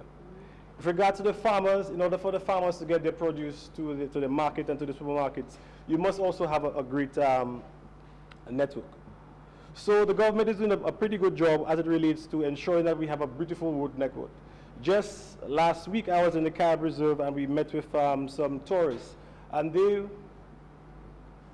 Kalinago territory, and they were actually complimenting Dominica on the road network that we currently have. And this goes to show that the government of Dominica is doing a very good job. With regards to LIAT, obviously the investment in LIAT is a strategic one, and I would have expected the opposition to support this. We all criticize LIAT. We all fly on LIAT, you know. We all know that they have inefficiencies that need to be fixed, so they need to put their house in order. But if we don't provide that support, that critical support to them, the majority of people who come to Dominica come on LIAT. So if you cut off LIAT, if you don't support LIAT, how are they going to come to Dominica? Just imagine the critical impact it will have. Whenever there's too much wind and the plane can't land, just imagine how many hotel rooms don't get booked that particular night. The Discover Dominica Authority has what we call an air access committee, who are critical in terms of making arrangements with the various airlines. And these are all already paying off. The investment in LIAT is already paying off. At this point, Madam Speaker, can I just read a few lines, please? If you look at the new schedule for LIAT, for the summer months especially, you will see that we now have non-stop flights to San Juan every day. We no longer have to fly all the way to Antigua. And you know how LIAT works. Every leg you pay for. So it means it's actually cheaper now to fly there. We have non-stop flights to St. Martin on Tuesday, Wednesday, Friday, and Sunday. Again, reducing the lags. Barbados, we also have daily routes. One of our issues was that some of the flights were some of the flights left relatively early. We have done negotiations so that the flights leave at a later time to ensure that we have more persons connecting. So the investment in LIAT is working off. We also have more routes into Antigua. Yes, we don't have an international airport, but we have to be proactive and we have to be smart. We have many other hubs, so how do we capitalize on those hubs? We capitalize on those hubs by making sure we have better access. Antigua recently has additional international flights. So someone may say, hey, Antigua has it, we're not going to benefit, but we will benefit from these things once we make sure we have that proper access. So the investment in LIAT is a beneficial one, and the opposition should be saying, hey, we definitely support that move, as opposed to saying we don't support it. In addition, someone made a mention that the amount that the government invested in LIAT is $9-point-something million. And that is totally wrong. I don't understand if they're not informed or if the intent was to intentionally mislead the public. But I think it is important for the opposition to get the numbers right.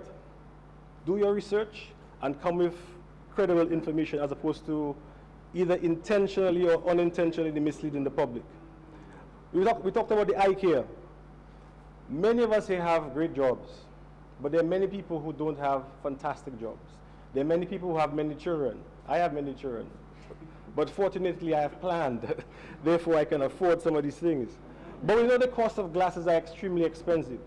Just imagine you have to sit down, and I have been a part of an organization that provides over 2,000 glasses to Dominican residents every year. And I am there on a regular basis seeing what actually happens. And you see the stories, you hear the stories. Just imagine a child has to sit down right underneath the blackboard, not in the first row, but underneath the blackboard just to be able to see that blackboard. And just imagine seeing that child and seeing the expression on that child's face, Madam Speaker, when that child receives their first pair of glasses because the family can't afford it. The family of 4. Very sad. So you need to support these initiatives. Just imagine that your family and your friends call you foolish. Worse yet, even if your father or your mother considers you to be a foolish person, you know why? Because your family couldn't afford a pair of glasses. Therefore, you couldn't see the blackboard properly. Okay? No, but you have to say that we support X, Y, and Z. Don't just pretend that you're not supporting everything.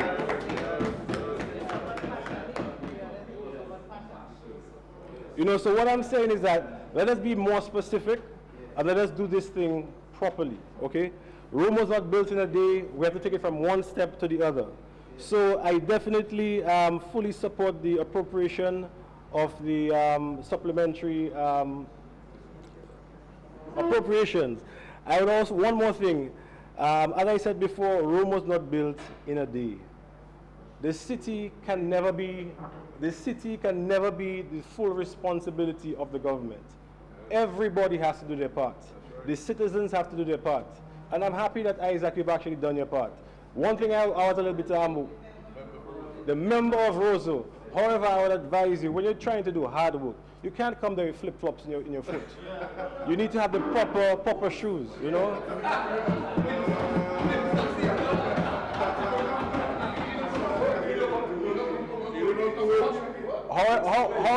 However,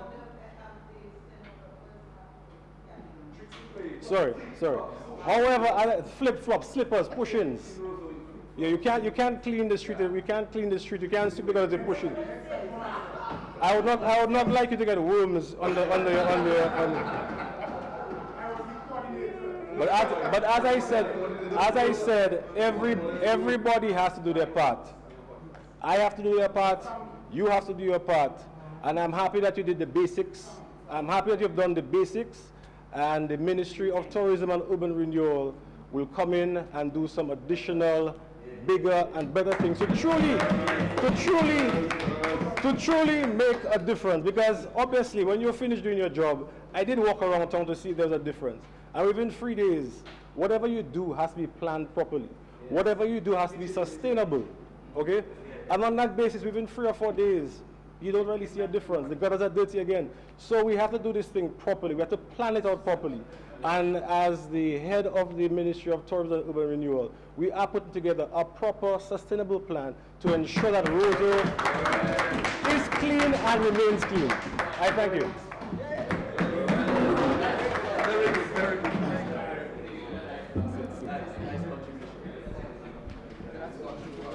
Yes. Thank you. Thank you, Madam Speaker.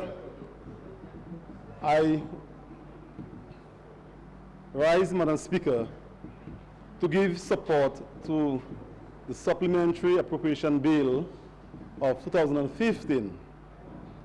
And my support, Madam Speaker, is full support and not partial or half-field support or quarter-field, and all the various sentiments expressed by the opposition with respect to the inability to fully support a bill which is there to make the lives of the people of this country much better. And Madam Speaker, we see in this appropriation bill an amount of $40,379,814 appropriated here. And my brief contribution, Madam Speaker, is within 3 specific areas, and this is the section D30, the Prime Minister's Head Office, where we see an amount appropriated of $1,841,116, and D36, the Ministry of Health, $111,000, and D52, the Ministry of Public Works, $9,867,219. Madam Speaker, I have sat here this morning and on the other occasions and listened to the debates. And I can say, Madam Speaker, that for persons who are listening to the debates, we are getting from the opposition, Madam Speaker, that when we get here, that we are ready to oppose. And that in itself, Madam Speaker, in my own opinion, is something that does not benefit the people of this country. Because I believe, Madam Speaker, that when we have a bill before us, where monies that we felt was not budgeted for, monies which we think, Madam Speaker, required urgent attention because of the situation that came up. And we are opposing these things, Madam Speaker. Whereas monies have benefited the people of constituencies, constituents like myself, constituents like that of the newcomers in the opposition. For example, the member for Roseau North, Roseau Central, and you already begin to experience the challenges that people are bringing before you. I think to sit here and oppose or don't even give support or full support to a supplementary bill like that is rather disappointing. And Madam Speaker, I can stand here and I'm very proud as the parliamentary representative for the Grand Four constituency, as is normally said by my senator on the side, but the constituency is the Monja University constituency. And say proudly, Madam Speaker, that a number of constituents have benefited from the various areas that have been highlighted here in the supplementary estimates. And as I know, Madam Speaker, they have benefited, every member on the opposition here seated here, if not yourselves directly, but your nenen, or your brothers, or your sisters, your aunties, your niece, nephews, have benefited in some way or another under these supplementary estimates that are now being debated here today. And Madam Speaker, that is where, Madam Speaker, I will now move to the first section here highlighted under the Prime Minister's office, where monies were spent for public support. We have heard over and over, Madam Speaker, the number of statements made with respect to the spending of government's money, the treasury money. And they have tainted, Madam Speaker, the spending by Red Clinic. But too many times, Madam Speaker, myself as a power rep, a parliamentarian, I'm walking up the stairs of the financial center, and I'm seeing everybody seated, waiting patiently to receive the benefits from these programs. I've been seeing it, whether they are blue, whether they are red, everyone is sitting waiting patiently for the assistance. It's because, Madam Speaker, this program has been crafted by a leader who has had the experience to lead this country and ensure that the people who have put him there and we as power reps, that he can provide the support for them, especially in times of need. Madam Speaker, I can tell you that this public support program continues to make lives better for the people of this country. And because it continues, Madam Speaker, I know that this Prime Minister will continue to ensure that this program continues. We take, for instance, people have concerns, medical concerns. And you, the Senator for St. Joe, I mean, I understand that you do not have the experience, having not yet served as a power rep. I understand that you do not understand that because you have no experience. I can speak boldly of that experience of representing the people. And that is why I know that they will come to me as power rep and express their concerns with respect to the little issues that they have, medical bills, they had a surgery, you know, or they have to go to the doctor, or they need some money probably to purchase glasses, or some kind of expense. You have no experience, and I can tell you, these are the genuine concerns that are brought in there by constituents. And that is why this program is here, to give support to those persons, because we did not know that they would be having those medical problems. So I'm saying, Madam Speaker, that the public support program is a program that has good intentions, and our people will continue to receive the fullest support from this program. I will move on to another area, Madam Speaker, that has been highlighted here in the budget, and that is the Ministry of Health's program for the eye screening. Madam Speaker, we heard the Minister for Health mention that already we have screened close to 5,000 children, school children. We also heard that the medical equipment for the screening of the children are here, right? And these are the positive interventions, Madam Speaker, that this government is doing to relieve the plight of the people of this country.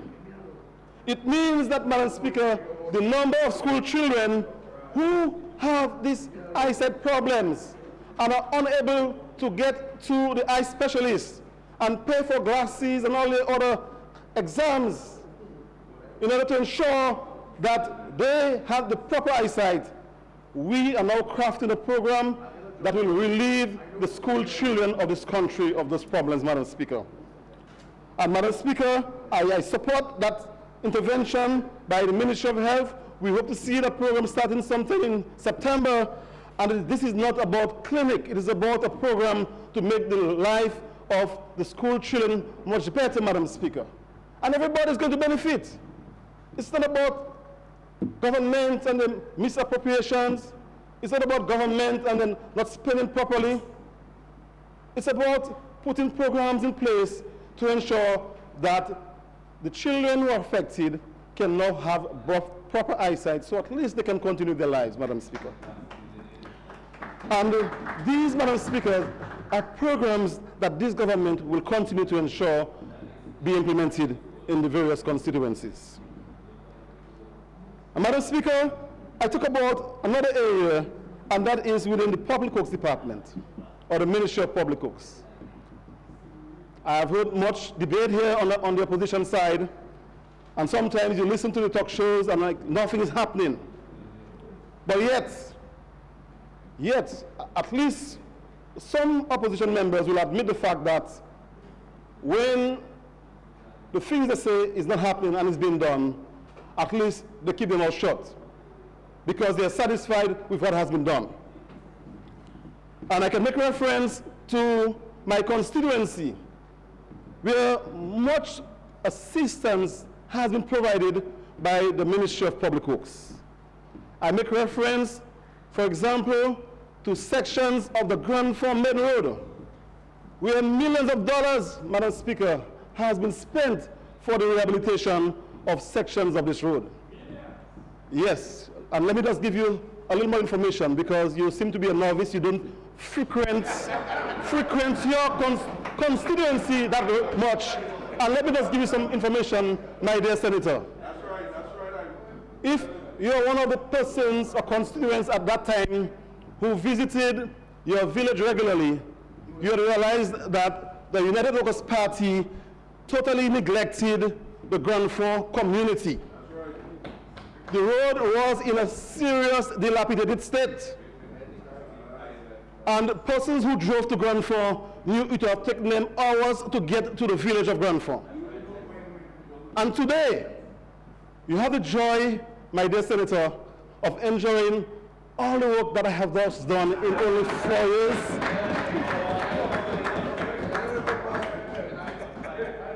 That is about development, my Senator.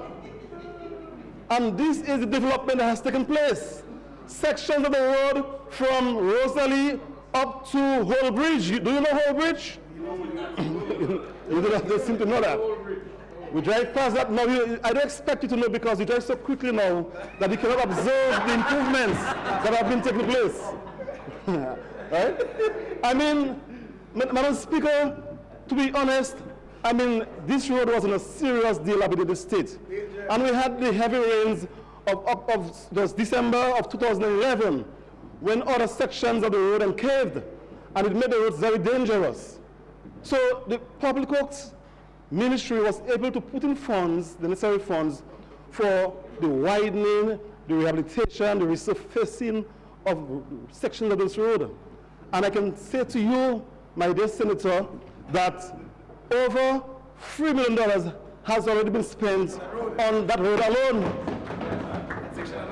And to give you the update, around the Tikwa area, let's listen, $442,000 was spent just in the Tikwa area during the elections. All right?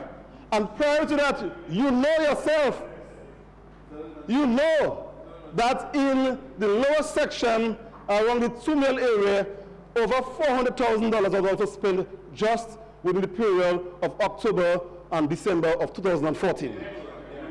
So these are monies that were spent quite well in what you want to be your constituency. All right? And I can tell you that not only,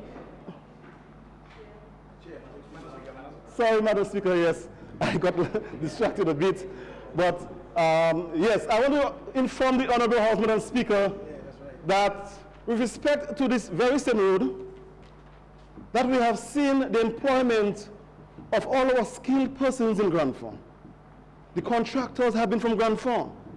And plus, the monies were made available to the Grand Fond Village Council.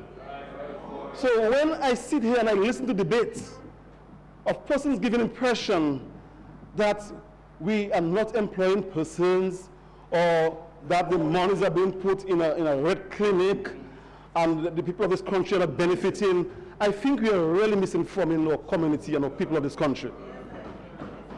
And I say so loudly because, Madam Speaker, I knew what the conditions of this road were, and I know that the ministry has responded appropriately to ensure that they really deploy to the people of Grand Fond and all other road users. But not only in Grand Fond, I can also speak of other sections in my constituency. For example, in Mont John, we saw the rehabilitation of another section of road under the government public support program, where we employed another local contractor and other workers within the community of Mont John. Good work. I mean, those of you who look at the GIS channel program, that is testimony of work being done by a parliamentary representative who, for the first time for power reps in this constituency, has done so much. No other power rep, and these are the persons, these are the voices of people being echoed. People are echoing voices. Come to the Grand Fond, I'll tell you. Well, you used to be there, you don't come again. so I want to say that it is the first time, these are the things that the people are saying, the first time that they have seen development like that in a constituency. And it's because of my representation as a power rep. My representation. So I want to say in a nutshell that these supplementary estimates is really giving support not only to my constituents of River Zurich, Mont John, and Grand Fond, but likewise other constituencies that people are benefiting in one way or another, either through programs in public support, either through the rehabilitation of roads, which will create employment and relieving people, the drivers, the bus drivers, and all the persons who complain of the bad roads, their price is being relieved. And this is about a Labour Party government. I see you smiling, Honourable. So I want to say that I give full support, Madam Speaker, to the supplementary estimates, and I urge the opposition to continue to talk like the Honourable for the Roseau South, whose contribution I think was a very positive contribution. And if we continue to make these kind of positive contributions, we will see a more positive country called Dominica. Thank you. Thank you, Madam Speaker. I rise to make my contribution on the matter before us this afternoon, Madam Speaker, and that is the supplementary estimates for the third and fourth quarter of 2014. Madam Speaker, in light of the discussion earlier on, I just want to help the member for the Grand Bay constituency when she made mention about the estimates from the United Workers' Party in 1995 when we went to Parliament, we had Hurricane Louis, Iris, and Marilyn, and also in 1999, you had Hurricane Lenny on November 17, 1999. So, Madam Speaker, I just wanted to bring that to the discussion. The first line item, Madam Speaker, is the expenses that we had during the elections. And Madam Speaker, I just want to make some observations electoral reform and monies that the Electoral Commission requested for voter ID cards and what transpired.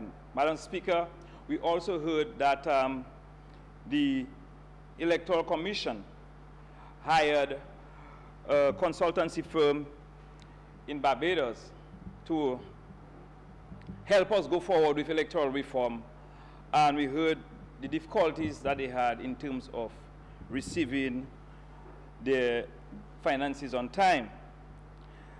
Madam Speaker, I raise that concern because that helped delay the process of electoral reform that is needed in the country. Madam Speaker, I have before me the report of the CARICOM Election Observation Mission to Dominica during the last elections. And we are expecting three more reports, matter of fact. One from the Chief Elections Officer. We had the Commonwealth mission here and also the OAS.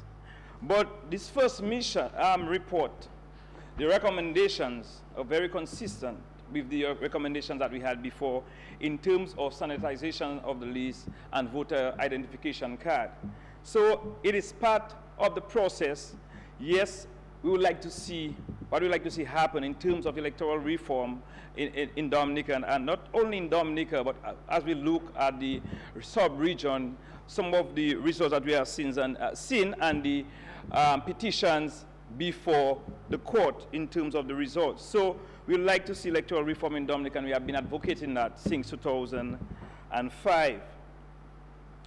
Madam Speaker, another line item I would like to touch on is the public support program. As we have said, that we are not against Dominicans getting assistance. We are not against helping our brothers and sisters around the island who needs assistance and support from the state. What we have been advocating is for it to be done in the proper way, in the proper ministry or the proper department of state. For example, as we said, the welfare division. But Madam Speaker, I just want to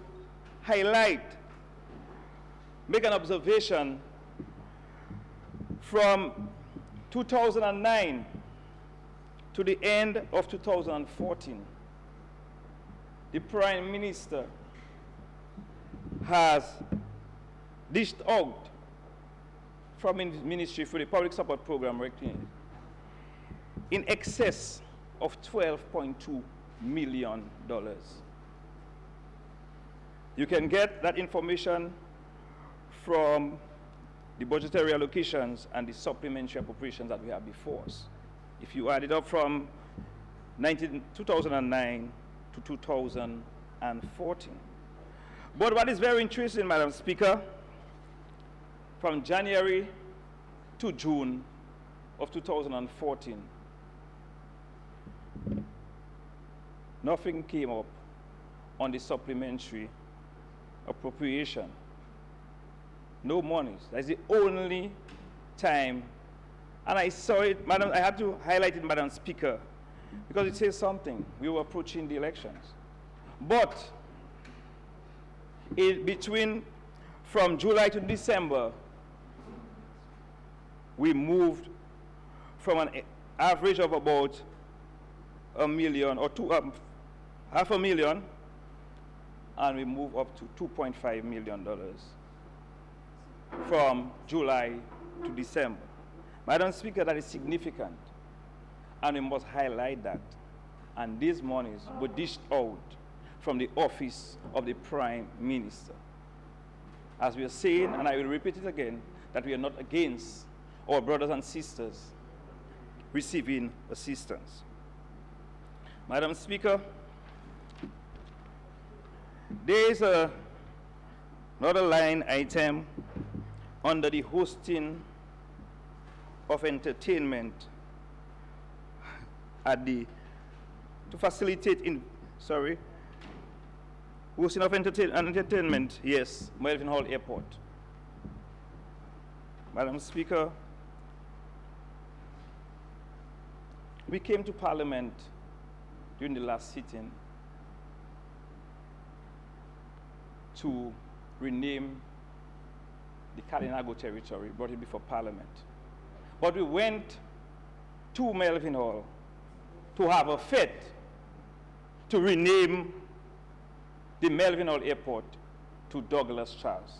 We said to recognize two leaders of the country, the late Honorable Roosevelt Douglas and the late Honorable Pierre Charles.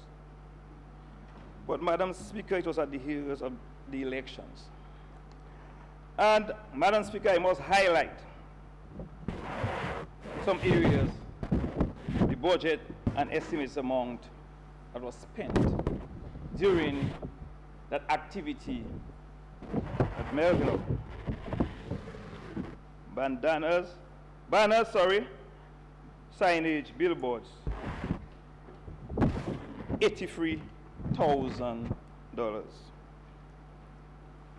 Public catering at $10 per individual, $54,000. And another item, Madam Speaker, transportation mobilization, $84,500. Madam Speaker, and there are other areas, but the total, the line item that we have, $245,000, was spent at Melvin Hall just to rename the airport that under the laws of Dominica still remains the Melvin Hall Airport, Madam Speaker. That is significant. Just before the elections, and Madam Speaker, we came to Parliament. I will repeat, we came to Parliament to rename the Caribbean to Kalinago territory, and we saw it as significant and important to the Kalinago people, and we respect them for that. But Pierre Charles, the late Honorable Pierre Charles and the late Honorable Roosevelt Douglas, that did not happen, Madam Speaker. Reckless spending, Madam Speaker. Madam Speaker,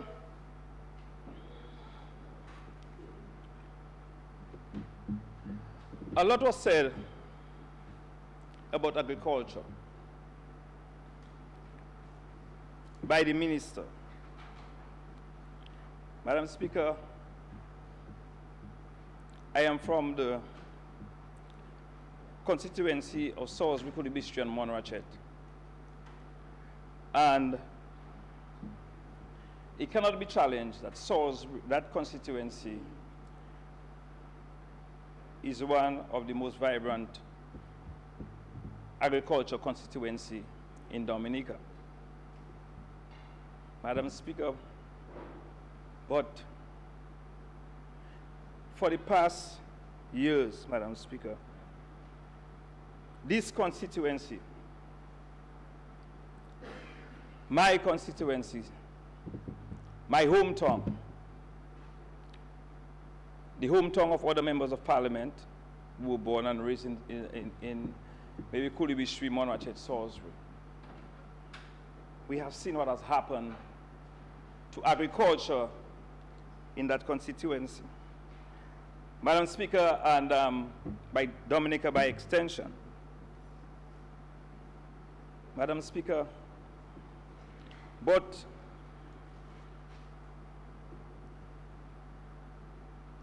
the biggest insult that was done to the people of that constituency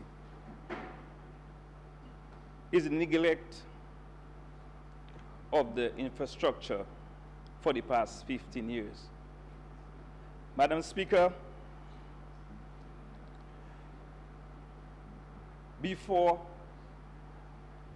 me becoming parliamentary representative, the past parliamentary representative on numerous occasions raised the concerns of the Salisbury constituency. And Madam Speaker, I will take my time on this one because I want it to sink in, all of us. Not only Salisbury is being affected, but the entire country. Agriculture is in our blood.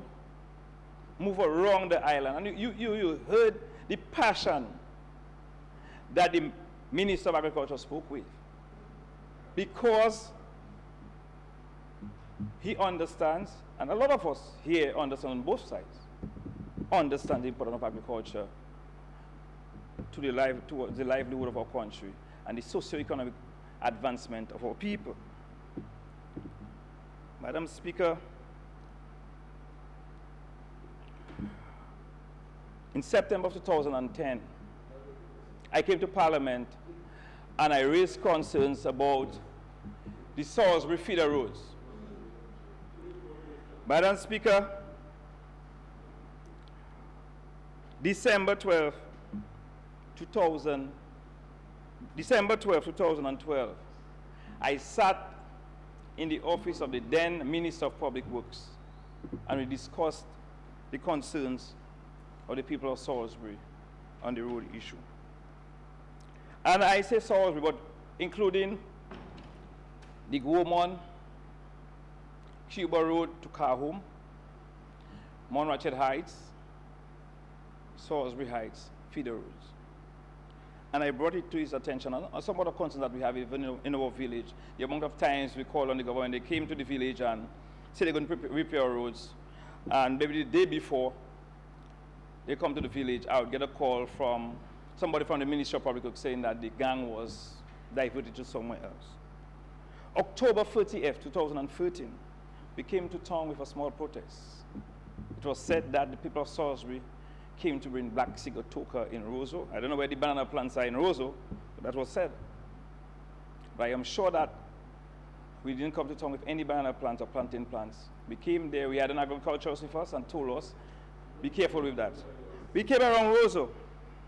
Madam Speaker, I'm raising these concerns because Salisbury, Colby Stream, Mount Ratchet is hurting. Dominica is hurting. On the 5th and 6th of February 2015, the Ministry of Public Works came to Salisbury, the employees, and they were preparing to repair roads in Salisbury. They started, and they left craters in Salisbury up to today, and they have not returned. I called the ministry on several occasions. I spoke to the acting PS, the CTO, everybody, engineers in the ministry. I mentioned it to them. No, Minister, I tried to reach you as well. And I left messages because I saw the importance of it and I brought it up. Madam Speaker. Madam Speaker, on the 3rd of March, the Prime Minister came to Salisbury. He passed through the roads, he saw the roads, and said he'll be back with assistance ASAP and within 72 hours. Nothing. Madam Speaker, on the 5th,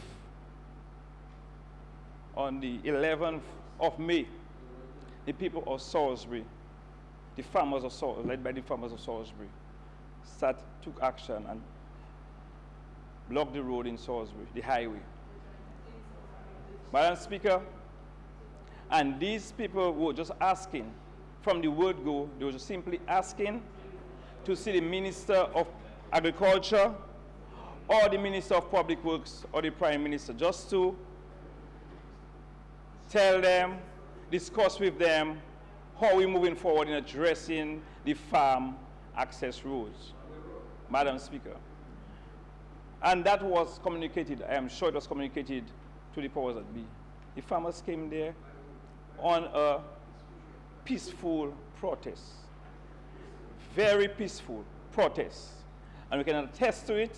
I'll say it publicly, I'll say it boldly. It was a peaceful protest. And the farmers were there waiting, simply asking, they sending messages to people. Madam Speaker, there were protests in Layu. For the roads, you know, I was talking under that same heading. There were protests in Layu, Koliho, Benz, Kalibishi, Kalinago territory. And every time you had this protest, a government official went there and speak with the people and see how they can work collectively to address that situation and to move forward. The people of Salisbury waited for 15 hours to see a member of parliament. Just one member of parliament, maybe, as I said, the Minister of Agriculture or the Minister of Public Works or the Prime Minister. And no one saw it fit to at least come down there to the people of Salisbury. Madam Speaker, instead, Madam Speaker, the people of Salisbury were attacked. The people of Salisbury, instead of getting government officials, Madam Speaker. Yes, Madam Speaker, yes. I am relaxing. Yeah. Yeah. Mm.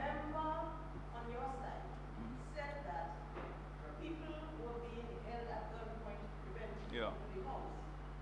When you make a statement in the House, please ensure that it is true, because there is such an entity as the Parliamentary Privileges Committee that can be activated to deal with evidence. So I'm asking you, please, just be very careful, be very, very careful, okay?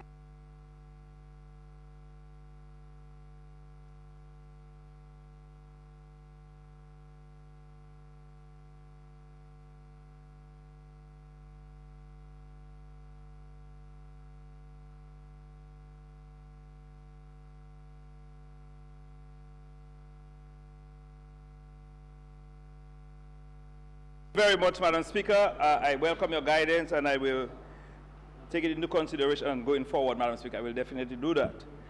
Madam Speaker, I said that in the context that earlier on, a few members of the other side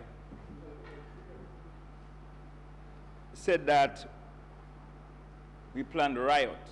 And that is why, in the context, I said that. Madam Speaker, all I'm saying is that when I said we were attacked, meaning that we came there peacefully, and what transpired after, what spilled over into, no one wanted at the time it happened, Madam Speaker. And no one wanted it when it happened even further, Madam Speaker, because we came there in peace.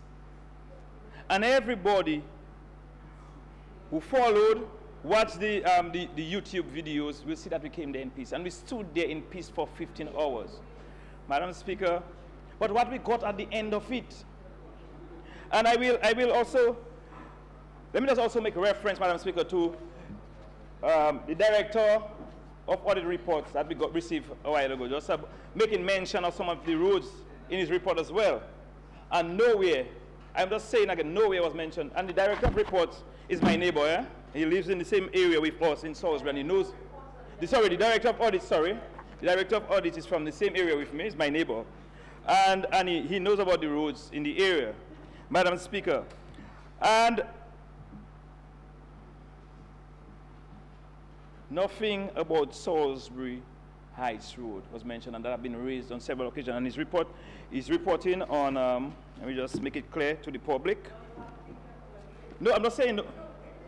Yes, look at it. Yeah. page 50, chapter 4, on the, I'm not telling you where, sorry. It's on it.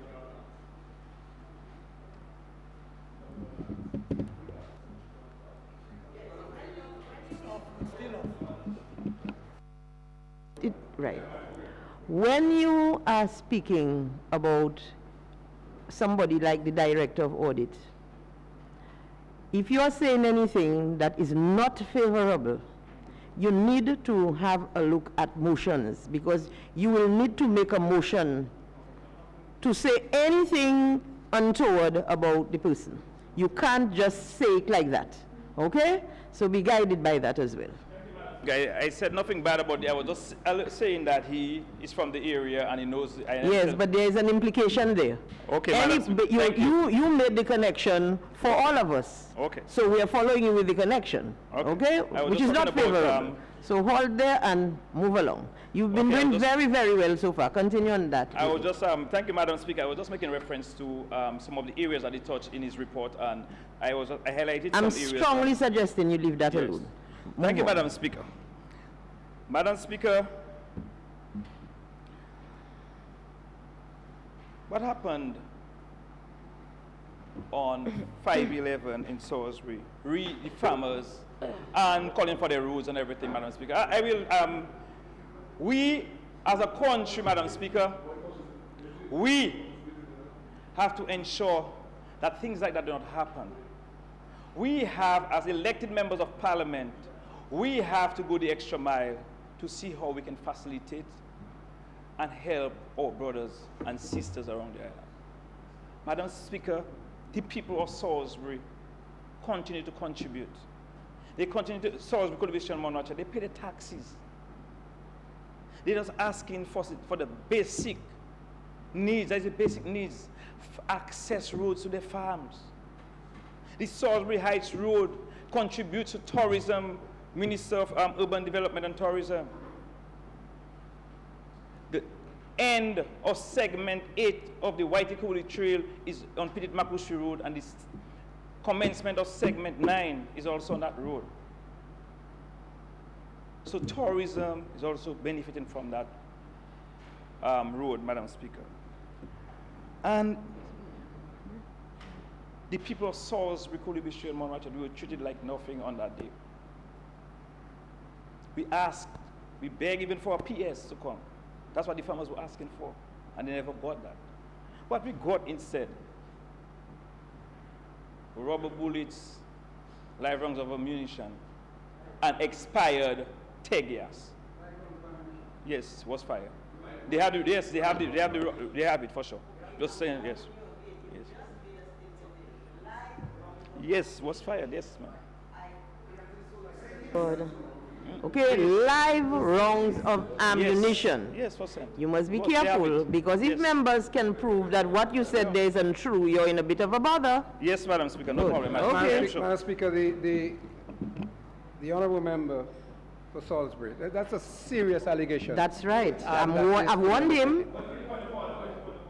The point of order, Madam Speaker, is that the member for Salisbury is making a very serious allegation. That's right. One which I personally have never heard before. I've heard many fanciful things. I've not heard this one.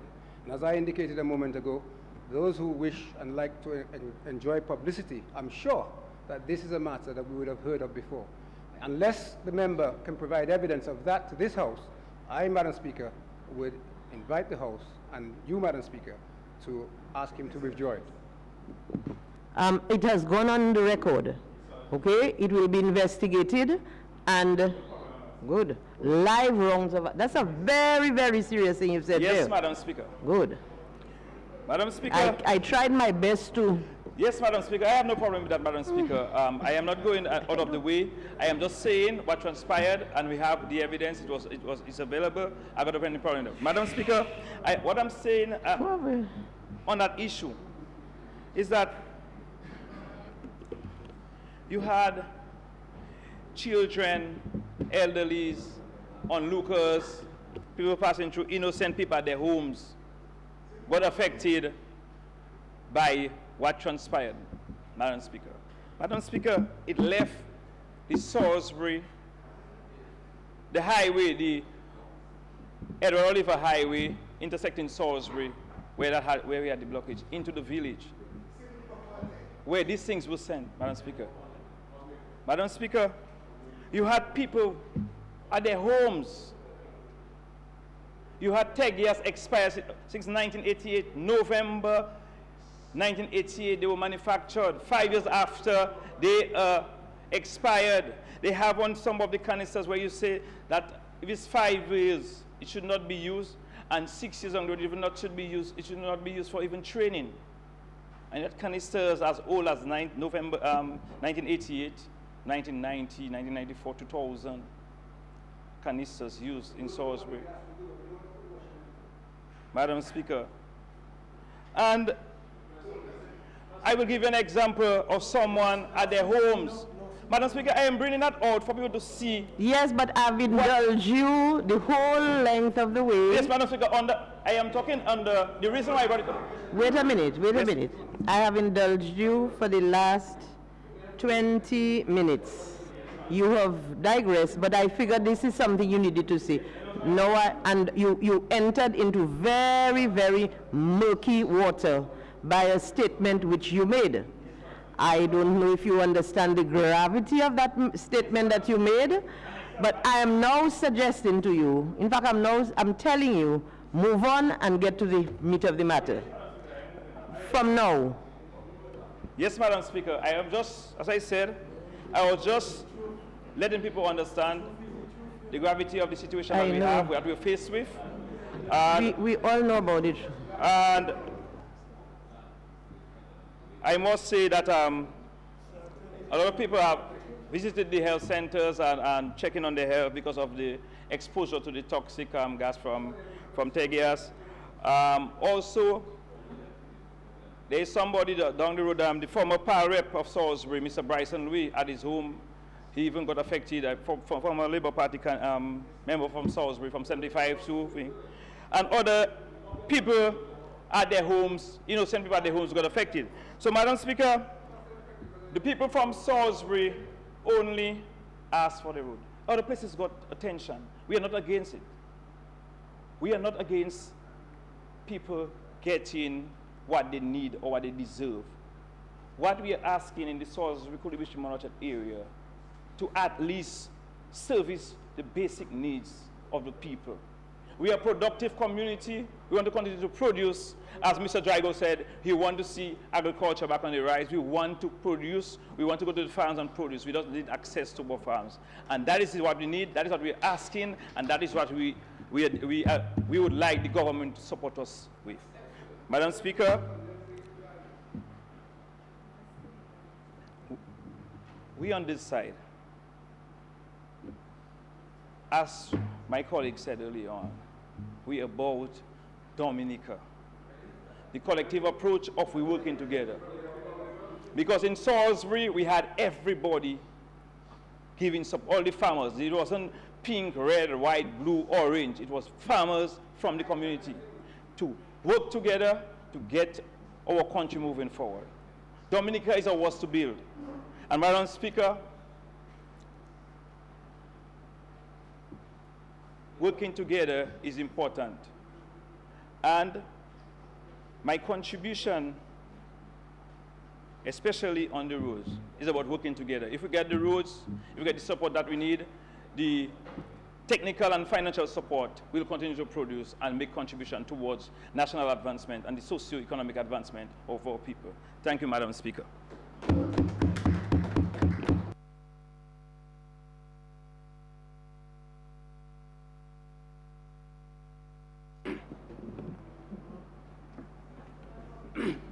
Madam Speaker, I rise to also lend support to the supplementary appropriation bill before the House.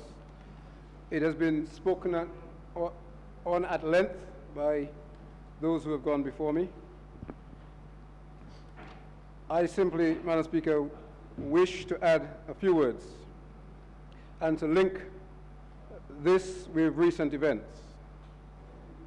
Madam Speaker, the Head D28 deals with the electoral office and the sum of some $1.35 million that were expended in relation to the electoral process, the general elections. And, Madam Speaker, underpinned and further advanced our democratic process in this country.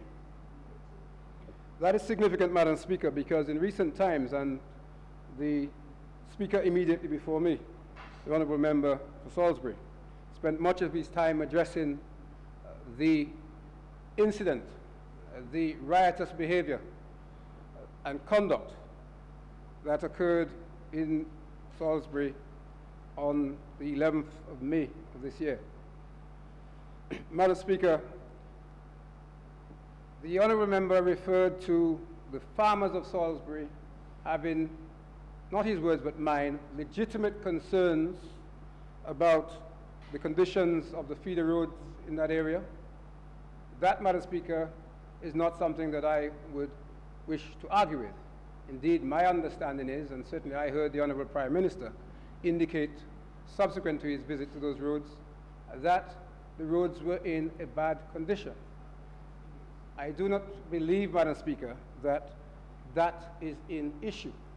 I think, Madam Speaker, a number of those who have made contributions today in this House, on the opposite side, have highlighted areas in their particular sphere of concern or representation in which they claim, perhaps with justification, that there are roads that are in a state that could benefit from repair.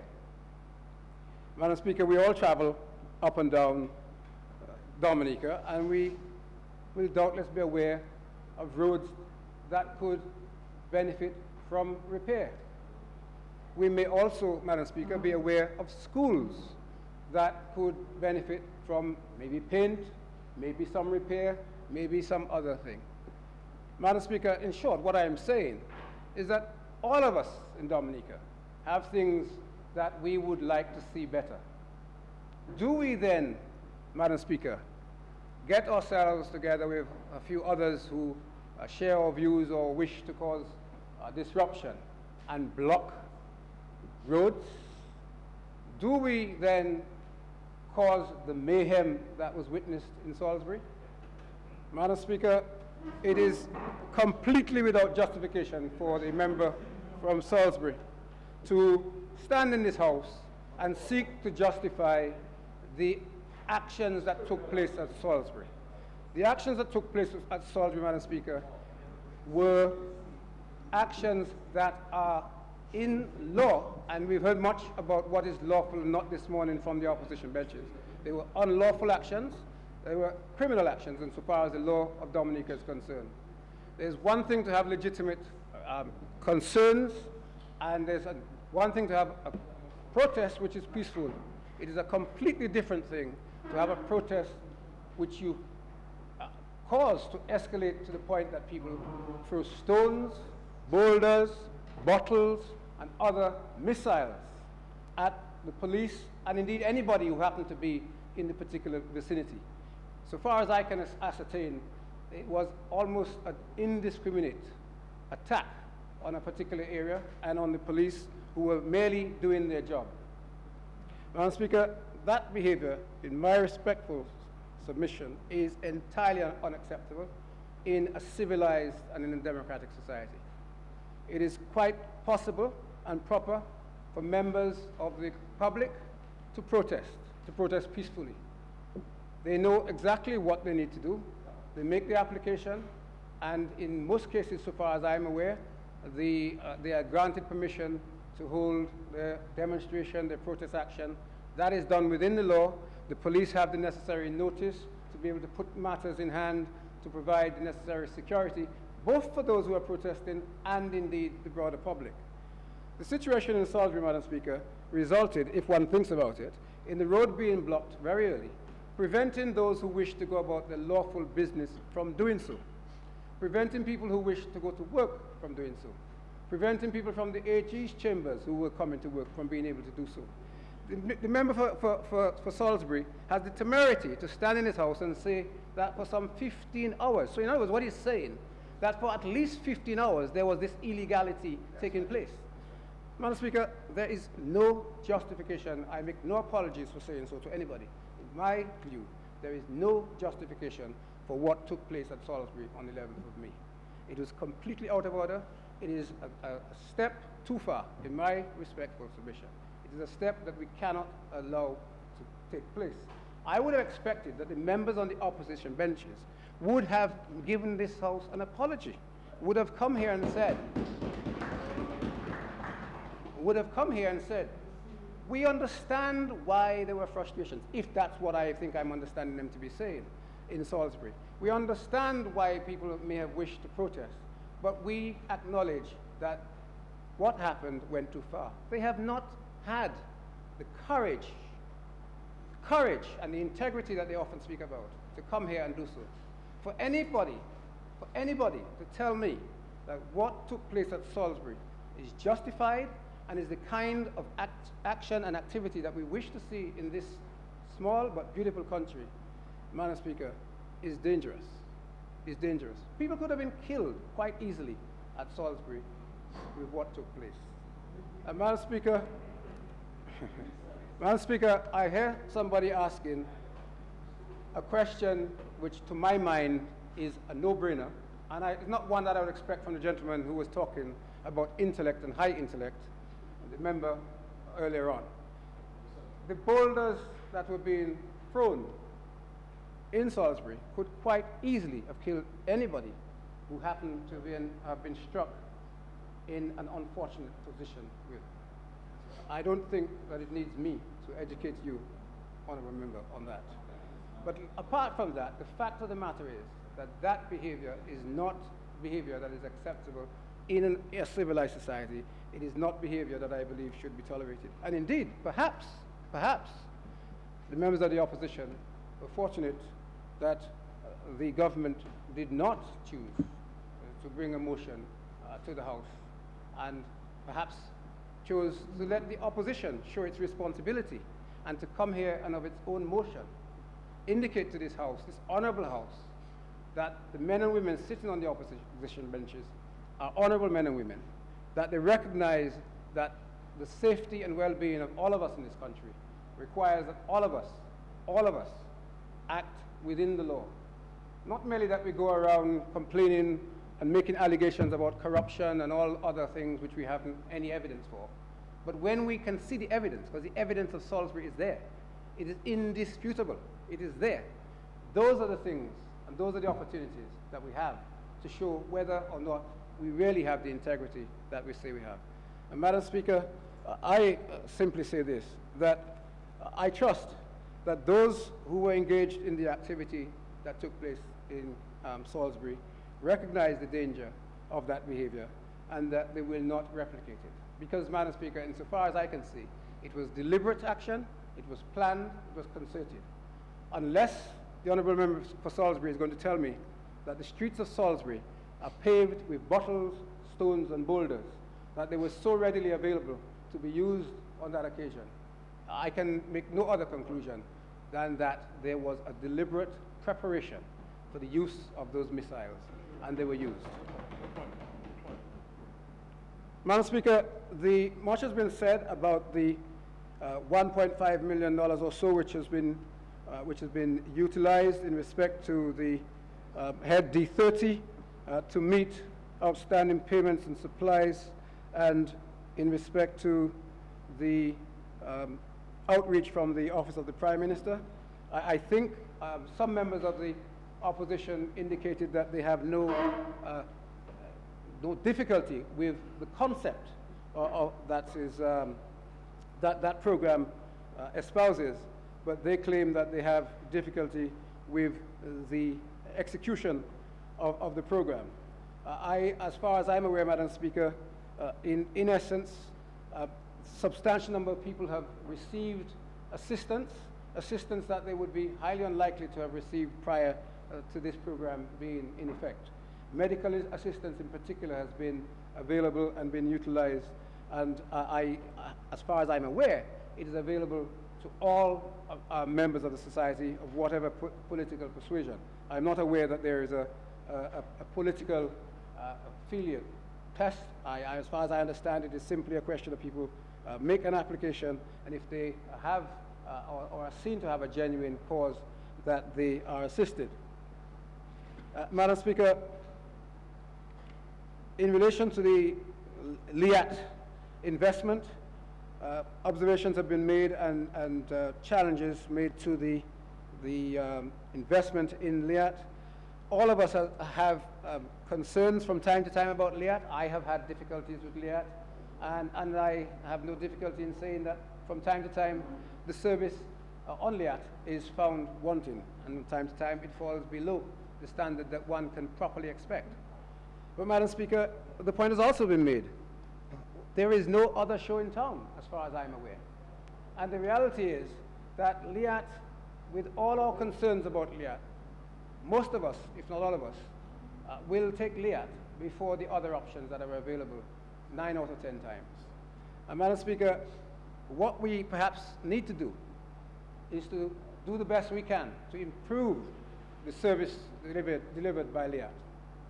I see no benefit to Dominica and to the population of Dominica for us to seek to bring LIAT to its knees, or to say that we should somehow not be involved in LIAT. I heard a suggestion that we should create our own airline. I mean, in reality, Madam Speaker, to have an airline which could properly service us, are we really seriously saying that that is what we think that we could or should be investing our money in? Madam Speaker, the airline industry is a very expensive enterprise or activity, and it seems to me that the reality for us is to be part of a regional airline, whether it be LIAT, whether it be something that follows LIAT. But whatever it is something that we in Dominica, as a country, should be involved in, should be at the table, should have a say. Madam Speaker, I have no difficulty with supporting investment in LIAT. And finally, Madam Speaker, I refer to the roads.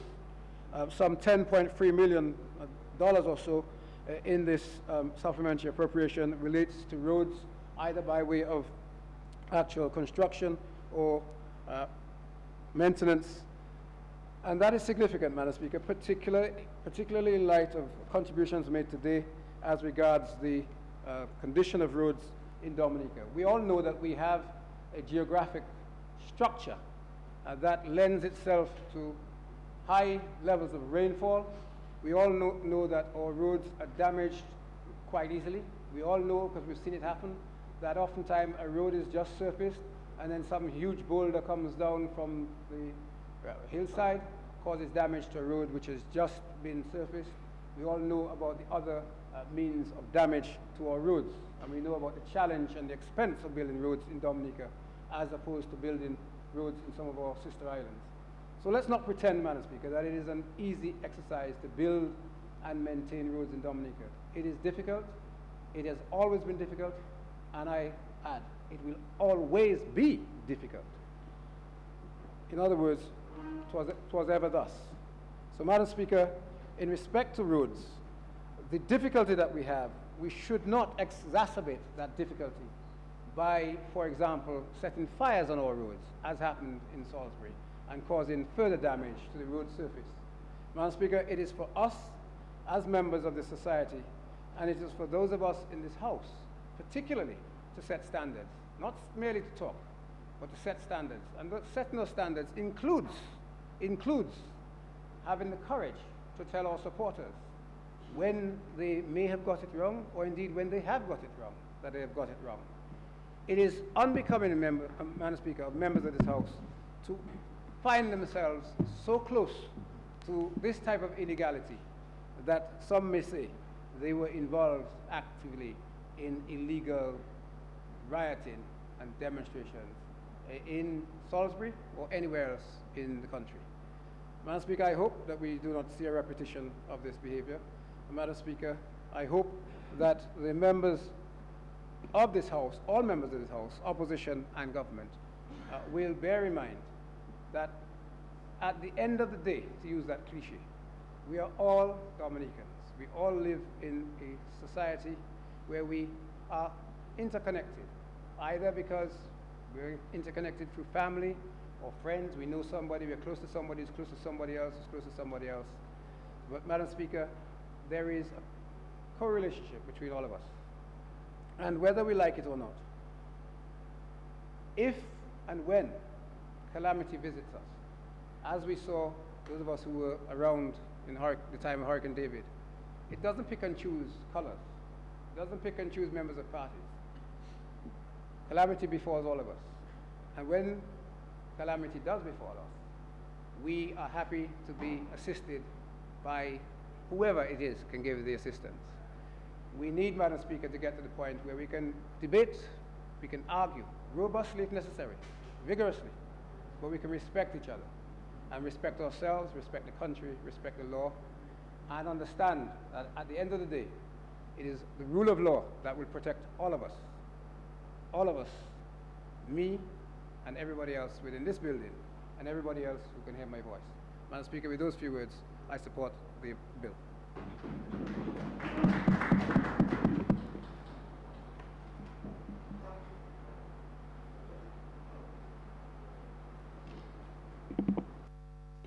Madam Speaker, I move that the House be suspended until 7:35 this evening.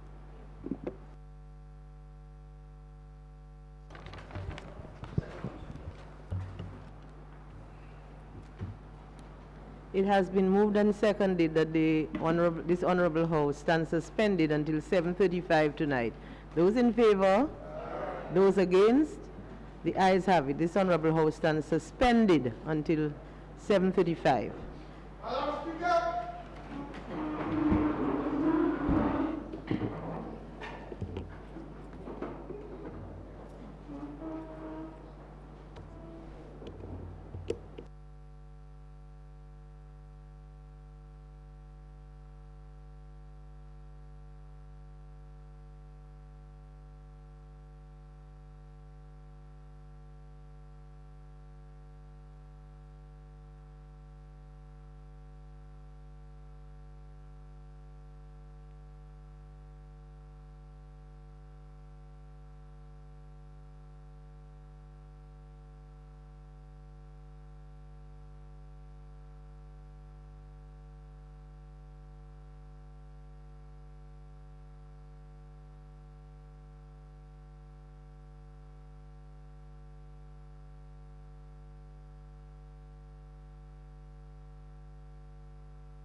the Settlement Secretary.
House resumes.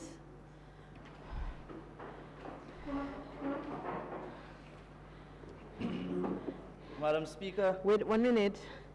I caught the eye of this gentleman first. Thank you, Madam Speaker. Madam Speaker, I rise to make my contribution to the schedule of supplementary estimates. Schedule of supplementary estimates for period of 2014, July 2014 to December 2014. Expenses that in our local term we can say right now, it is what it is, Madam Speaker. It has been spent. And when we look at on the different areas where this bill, these estimates have been spent, Madam Speaker, we know that we had elections on the 8th of December 2014, and a significant amount of activities as it relates to the supplementary estimates really coincided with the calling of these general elections, Madam Speaker. And as I say, it is what it is. Madam Speaker, under the Prime Minister's office, Madam Speaker, we have certain amounts being appropriated towards outstanding payments to suppliers and purchasing of equipment, all sorts of things, and public support program, Madam Speaker. I'm in agreement with public support programs, Madam Speaker. Parliamentarians should be, politicians should be, Madam Speaker. But it behoves me, Madam Speaker, that certain ministries are overlapping, and maybe the office of the Prime Minister probably is being overtasked and not allowing the Prime Minister to do more important things, Madam Speaker. So I would want to recommend that we look closely at the minister, at the ministry that deals with social services, family and gender affairs, and allow those appropriations to fall there, Madam Speaker. I think we have capable, honorable members present in these ministries, and we need to relieve the Prime Minister of certain tasks, Madam Speaker. Yes, Madam Speaker. Madam Speaker, we have, and we have them repeating. It is not anything that supplementary estimates will not happen under any party who is administrating the affairs of the country. It will happen. We are seeing now, following these past general elections, that we have more representatives, more persons in cabinet, in this cabinet. So we would expect as citizens that we get more, we get value for money in all these different areas that covers under the schedule of the supplementary estimates, Madam Speaker. Madam Speaker, the Ministry of Finance, particularly under the Prime Minister's office, takes too much of this, and I think he needs to, the Honorable Prime Minister needs to get something more. On the roads, I asked questions about the roads, Madam Speaker. The Alequette Road in the Maho constituency, the road from Sylvina to Despo. I asked about the road from Alequette to Campbell. And I want to inform this Honorable House that this road from Alequette to Despo was one of the projects that the United Workers' Party left about 80% complete when they demitted office in 2000, Madam Speaker. And this road has been abandoned. It is a good road. It's a very important road that can be connected. If you look at our exposure to risk, our exposure to disasters, and we have to traverse the Imperial Road from Pocasset to Canefield. We have to traverse the Pocasset Road to Layu. We can observe that during times of disasters, these roads have been very vulnerable. They have suffered the lash of disasters, Madam Speaker. I'm calling on the Minister of Roads, I'm calling on the Honorable Minister of Public Works to ensure that this road be looked at as an alternative route in the event of a disaster. More so to, Madam Speaker, when we spend money and when we make these appropriations, we want to ensure that there is something that the local economy gets back. These roads also create routes.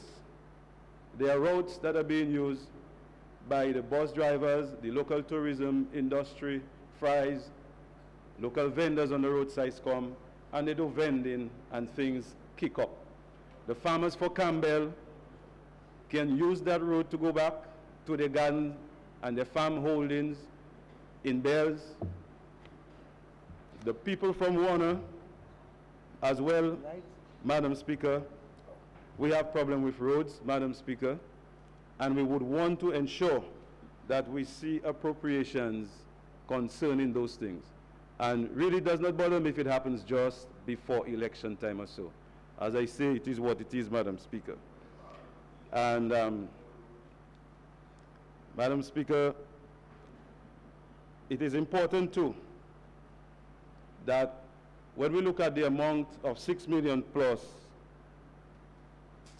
for road maintenance and the funding by government funding, I'm asking the question, Madam Speaker, in terms of the procurement. We heard earlier on that these roads, particularly some in Penville, about 10 or 11 contractors were selected. Whatever process it is, this Honorable House has already passed the Procurement Act. I would want to suggest and hope that our Honorable Minister and the Honorable Minister of Finance really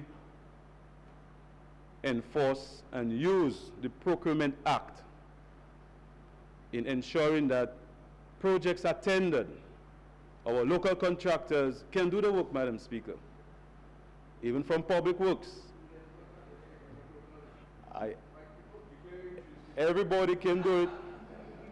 We need to empower them, because I feel sorry for Public Works, Madam Speaker. I feel very sorry for Public Works when I have to hear certain ministers even doing PR work for foreign contractors who actually get contracted to do foreign road works. And when I have to see local contractors are coming on board to finish roads that these foreign contractors could not have finished hadn't the ministry taken action to bring in these other subcontractors. We are the ones, Public Works has been part of it, who have cut all the main infrastructure roads in Dominica, Madam Speaker. I think that one of the best things that we can do... One moment, please. The member needs to advise himself on the issue of declaring interest when you're speaking in the House. There is a provision in the standing orders that says, you know, if you have an interest, you must declare that. So be careful when you speak about things, and I just heard you saying, I got the impression that you were saying that you were a contractor and that you were whatever. Be very careful about these things. Don't be in breach of the rules. Read your rules and understand them, okay? Thank you, Madam Speaker. Madam Speaker, what I'm saying is that I feel sorry for Public Works when the better thing would be that the allocation of projects, Public Works being what entity it is to government, the first choice of subcontract and giving capacity and building capacity with public works should be the priority on the government's list when it comes to roads. I think that we should set a policy where any main project, any main road project, public works, a certain percentage could go there. I believe that with all those concrete roads, all the walls, Madam Speaker, I believe that we need to give public works more work. I don't think just go in and decide to just cut down the number of employees and cut down staff will solve the problems at public works. We have to look at the equipment that they have. As far as I can see and as far as what I've researched, public works has capable, qualified engineers, architects. They have staff. There is a board. But work is what will move public works. And Madam Speaker, that also have to do with a plan. What is the plan for public works? That has to also come with the people who make the decisions at public works. If it's the board, if it's the manager, if it is the minister, we have to get a plan going and get it in action, Madam Speaker. Madam Speaker, we heard different things like the topography and the terrain of our country makes it difficult and almost impossible to maintain roads. That is true. That is true. But it's critical to understand that when we do anything when it comes to roads, drainage, Madam Speaker, drainage is number one. It's very important. We are blessed with the topography that we have, but it is difficult and expensive to really develop it. But we are blessed with the kind of natural drainage that is there. We need to create drains. For instance, Madam Speaker, we can see an example of a road that was constructed right in the 80s, the Portsmouth to Hatton Garden Road. It has a lot of good drainage, Madam Speaker. It is one of the longest serving roads in Dominica. It's one of the roads that you don't even have to do much maintenance on it. We can come and compare that now with recent road reconstruction that have potholes and poor drainage and those things, Madam Speaker. Madam Speaker, when it comes to the water as a resource in this country, I asked the Honorable Minister, what are the country's plans for commercial water development? Madam Speaker, I believe that Dominica is blessed with water. On a daily basis, millions and millions of gallons of water goes down into the ocean. I would want to suggest to the Honorable Minister that we sit down and put a serious plan in place, a plan that we can move forward to develop the water resource on a commercial level, Madam Speaker. I've also researched that at one time the WASCO had contracted a few persons to set up some bulk water facility down in Jimit area where the cardboard factory is. I've researched that, Madam Speaker. I did have discussions with two of those persons who were directly involved in that, Madam Speaker. I'm saying that our thrust in water as one of our resources needs to be broadened. Similarly,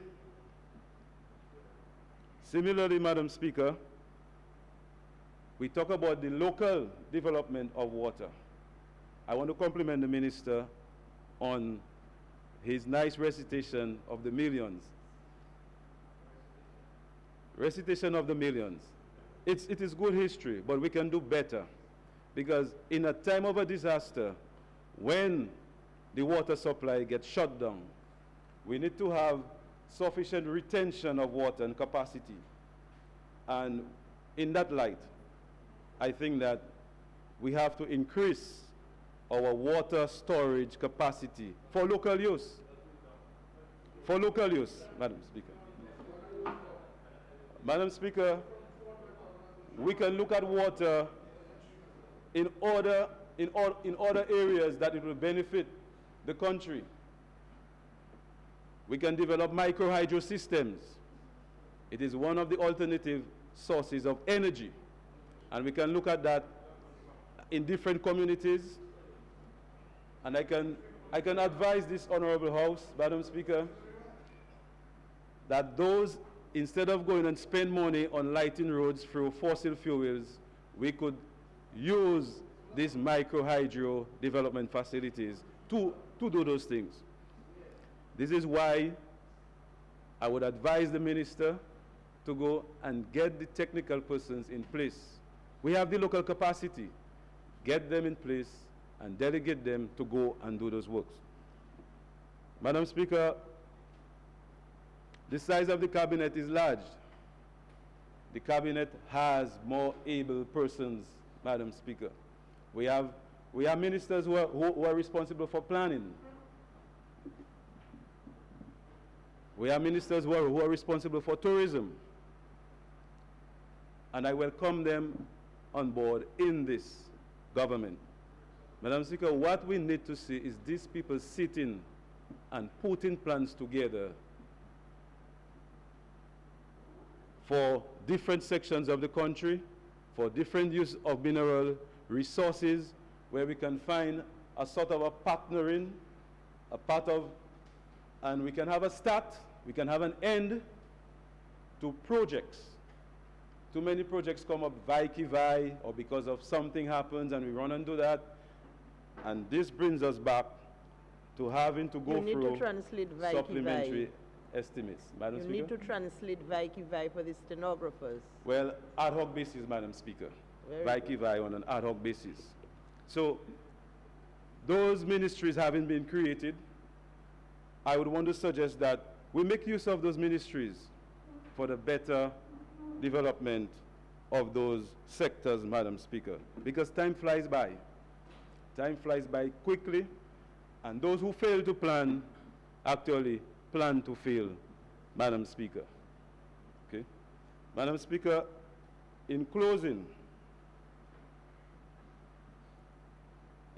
Madam Speaker,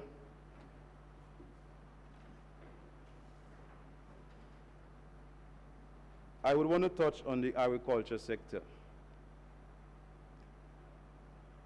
And the agriculture sector is not limited and restricted to just bananas. The agriculture sector is a matter of the livelihood of many of our poor people in the country, Madam Speaker. It is important. It is important in areas where irrigation facility have been put in place, for example, Cassibros, for example, Calibishi, that this government look at some land use plan, land use formulation, and create some agricultural communities. The Honorable Minister for Agriculture, I want to suggest to you that you look at that. I've lost you now completely. Which head are you under now? Which head are you under now? Agriculture, Madam Speaker. Which is? D32.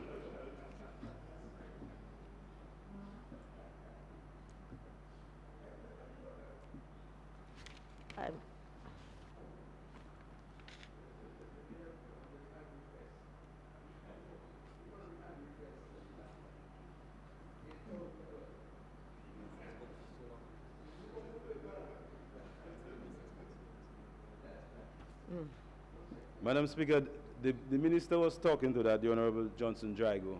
So I just want to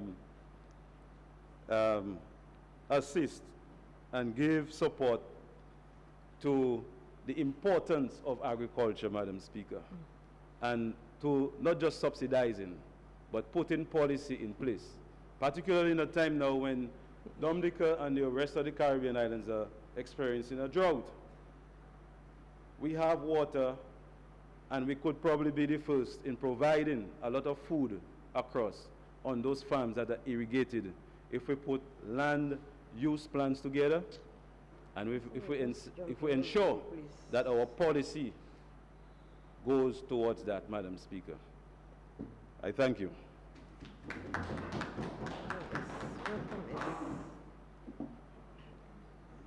Madam Speaker, I rise to give my short or my brief contribution with this supplementary estimate July 2014 to December 2014.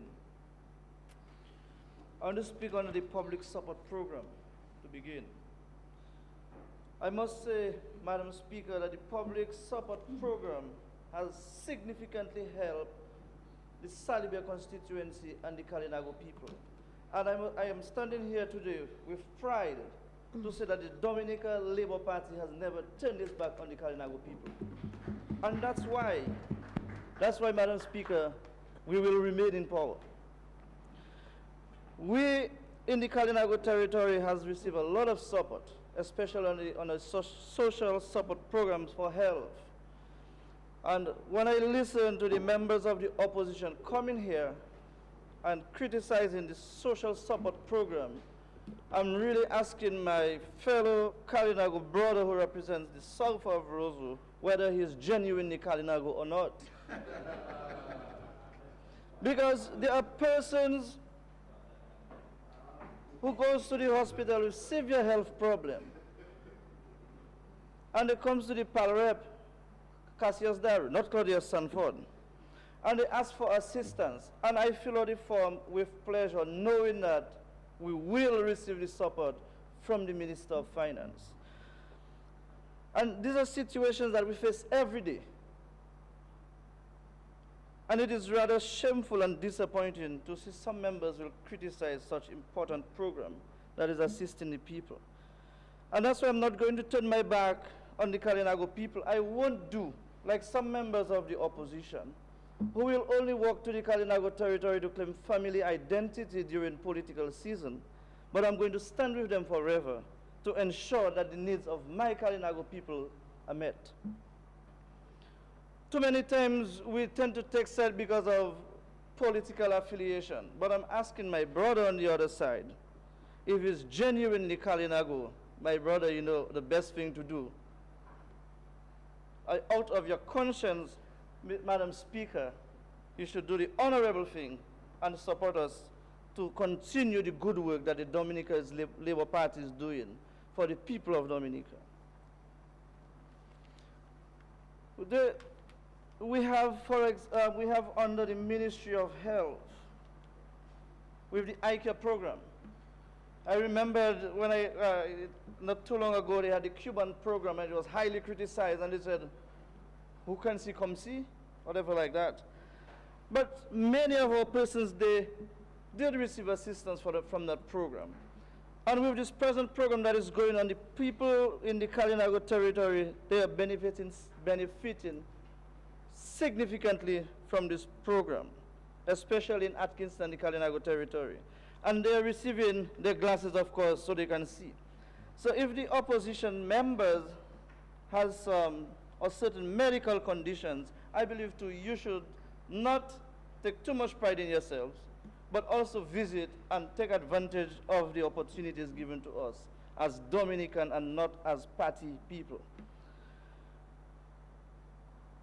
Of course, from the Kalinago territory, we all have our difficulties in terms of access to funding and stuff. So, and we are not so fortunate like many of the others island-wide. So these programs, social programs, it is significantly impacting the lives of the people. And I heard earlier on that a member of the opposition side speaking of job creation, and I must inform this honorable House through you, Madam Speaker, that under the government, the NEP program, the people of the Salibia constituency, we have had almost 118 persons being employed, something that has never happened before. We have under the Yes We Care program almost 40 persons employed. We have care for the elderly with almost 60 persons employed. We have the 70 years plus we are there receiving financial contribution monthly, and still yet we are members of the opposition criticizing social programs. I believe this honorable house should be a place where honorable men would sit and criticize constructively, like my brother did on the other side. And I compliment him for that.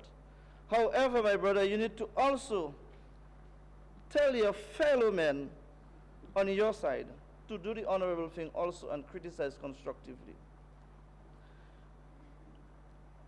We speak of, for example, under the Ministry of Public Works, and may I join and I support fully what the attorney said, the state attorney said earlier on, with regards to protesting action that was carried out in Salisbury. And I wish the honorable member of Salisbury would be here to hear what I have to say. Madam Speaker, we need to make some close connections, and I want all of us listening to understand what I'm saying here. Here we had this activity in Salisbury on the 11th of May. This is clearly an act of terrorism. The 11th and May is the 5th, and the members and the opposition, or the honorable member for Salisbury, they organized strikes, protests, demonstration, and marches, and they also took it to the social media. And this is clearly following the same pattern that the Arab Spring followed. They can call me a conspiracist if they choose to, but I believe it's an act of terrorism, and we need to condemn it as honorable men of Dominica.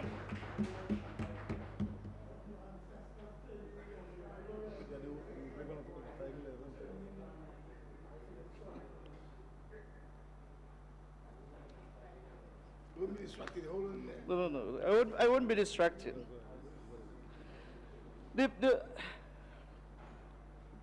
I believe that when such acts are carried out, Madam Speaker, that as honorable members of the House, we need to come to the House and apologize on behalf of those who carried out those acts, because the members of the opposition, they are the ones instigating that.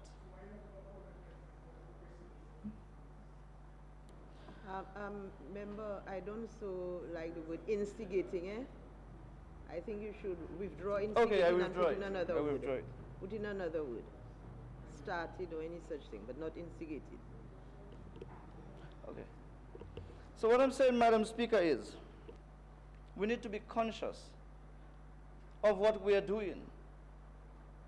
In the opposition's mind, they believe that they are doing something which is genuine, but deep in their conscience, they know it is not genuine, and they are trying to destabilize a democratic state. Speak on a point of order. Isn't it imputing improper motive, Madam Speaker? Madam Speaker.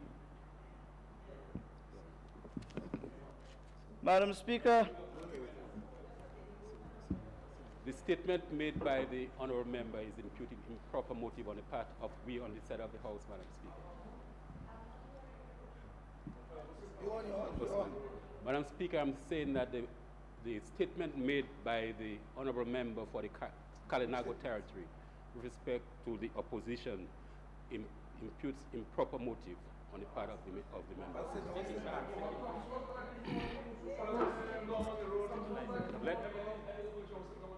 Which statement?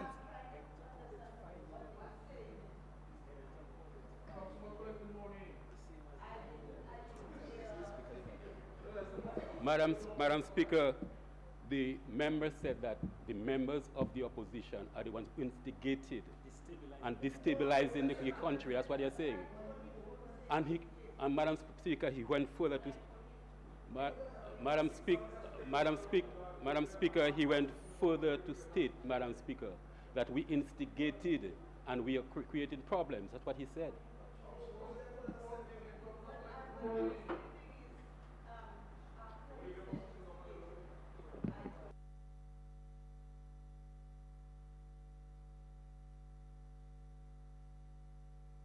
decision to decide what you roll.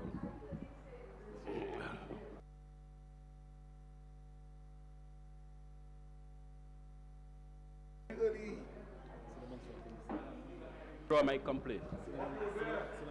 You were there too.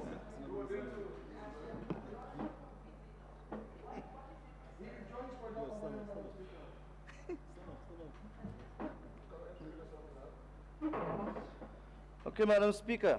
Let me just refresh the memories. That I'm not the one who called it 511. It was repeated by the honourable member for Salisbury. So that's why I'm using 511.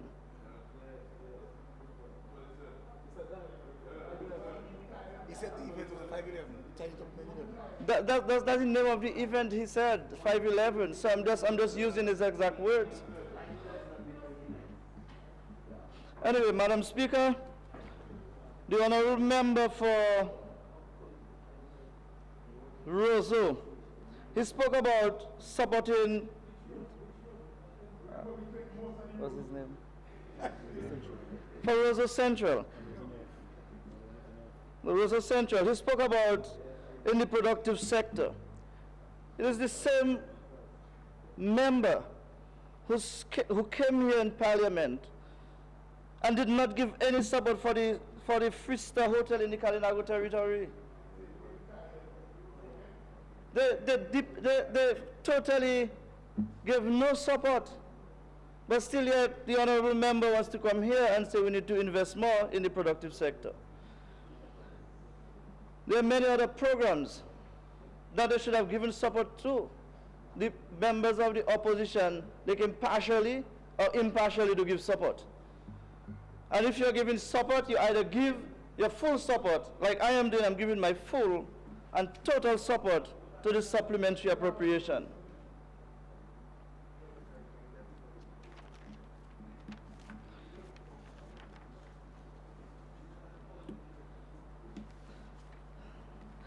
It's okay. So, Madam Speaker, I will move on, I won't be distracted. With public works, we have had this beautiful piece of road in the Kalinago territory which linked us to Concord. Something under the United Workers' Party, they said was totally impossible. And with the Dominica Labour Party, we ensured that this road was built, and today it is a major highway. And all of us, we are using it.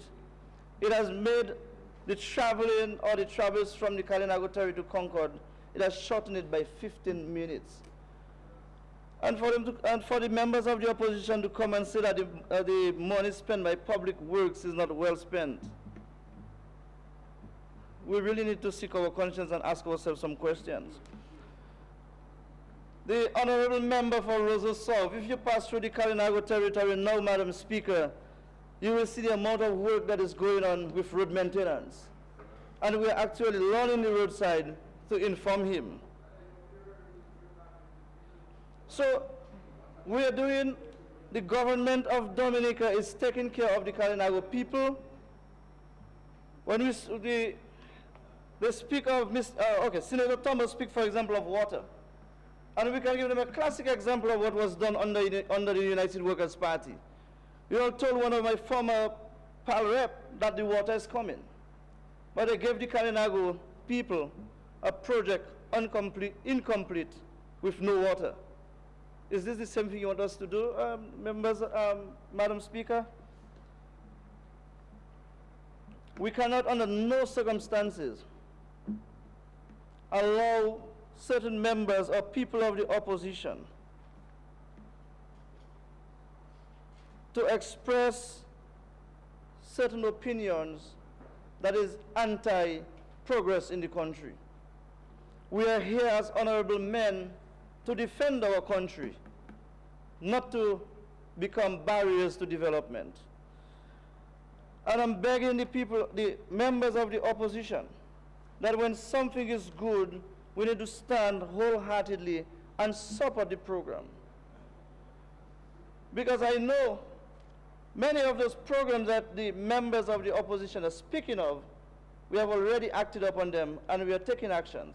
For example, the cleanup campaign that the honorable member of Roseau Central is speaking of. We have taken actions as to what we are going to do as a government with regards to clean up Roseau.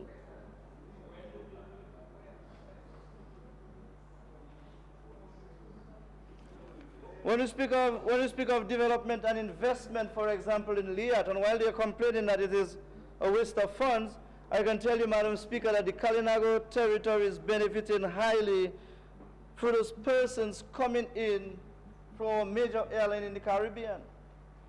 And that's why I will continue to see the development of Barana Ote so that we can take greater advantage of those visitors coming to Dominica.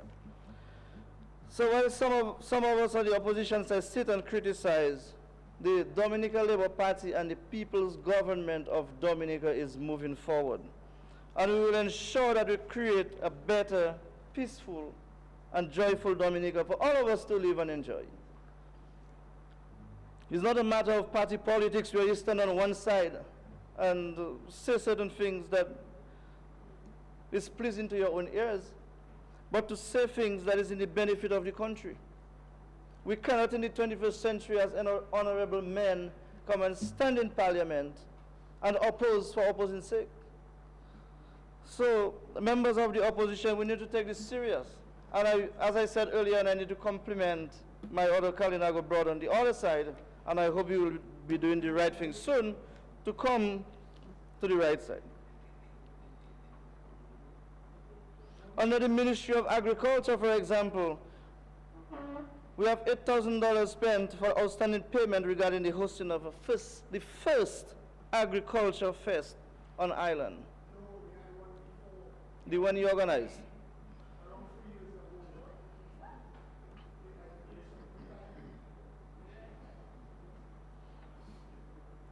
So, Madam Speaker, this government will continue to ensure that Dominica remains a model for the rest of the Caribbean countries to follow. And there's no way we are going to bow our heads. We have made great strides, for example, in education. And none of those members on the opposition can deny the fact that we have made great strides. We see them every day, the members of the opposition trying their best to destabilize, criticize, and carry out activities for their own political gains. And we are not prepared to entertain such activities. To have demonstration, yes, you can have demonstration, go through the right channel. Do things correctly so that we can also say, and you can also go down in history as a true Dominican and not just as an opposition.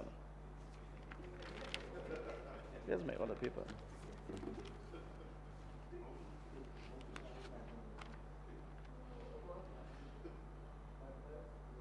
So, Madam Speaker, having said those few words, I must say that I'm in total support of the supplementary appropriation of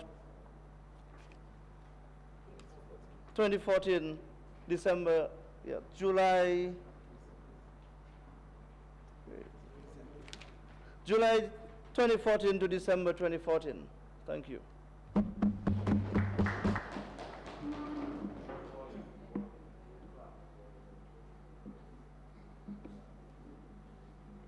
Madam Speaker, I rise to support this measure before this Honorable House.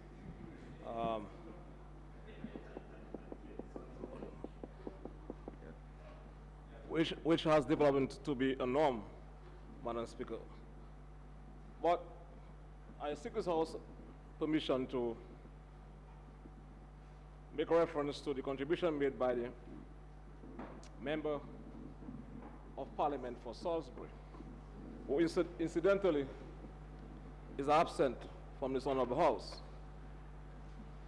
Madam Speaker, many of us from very early ages gave our lives to service to this country.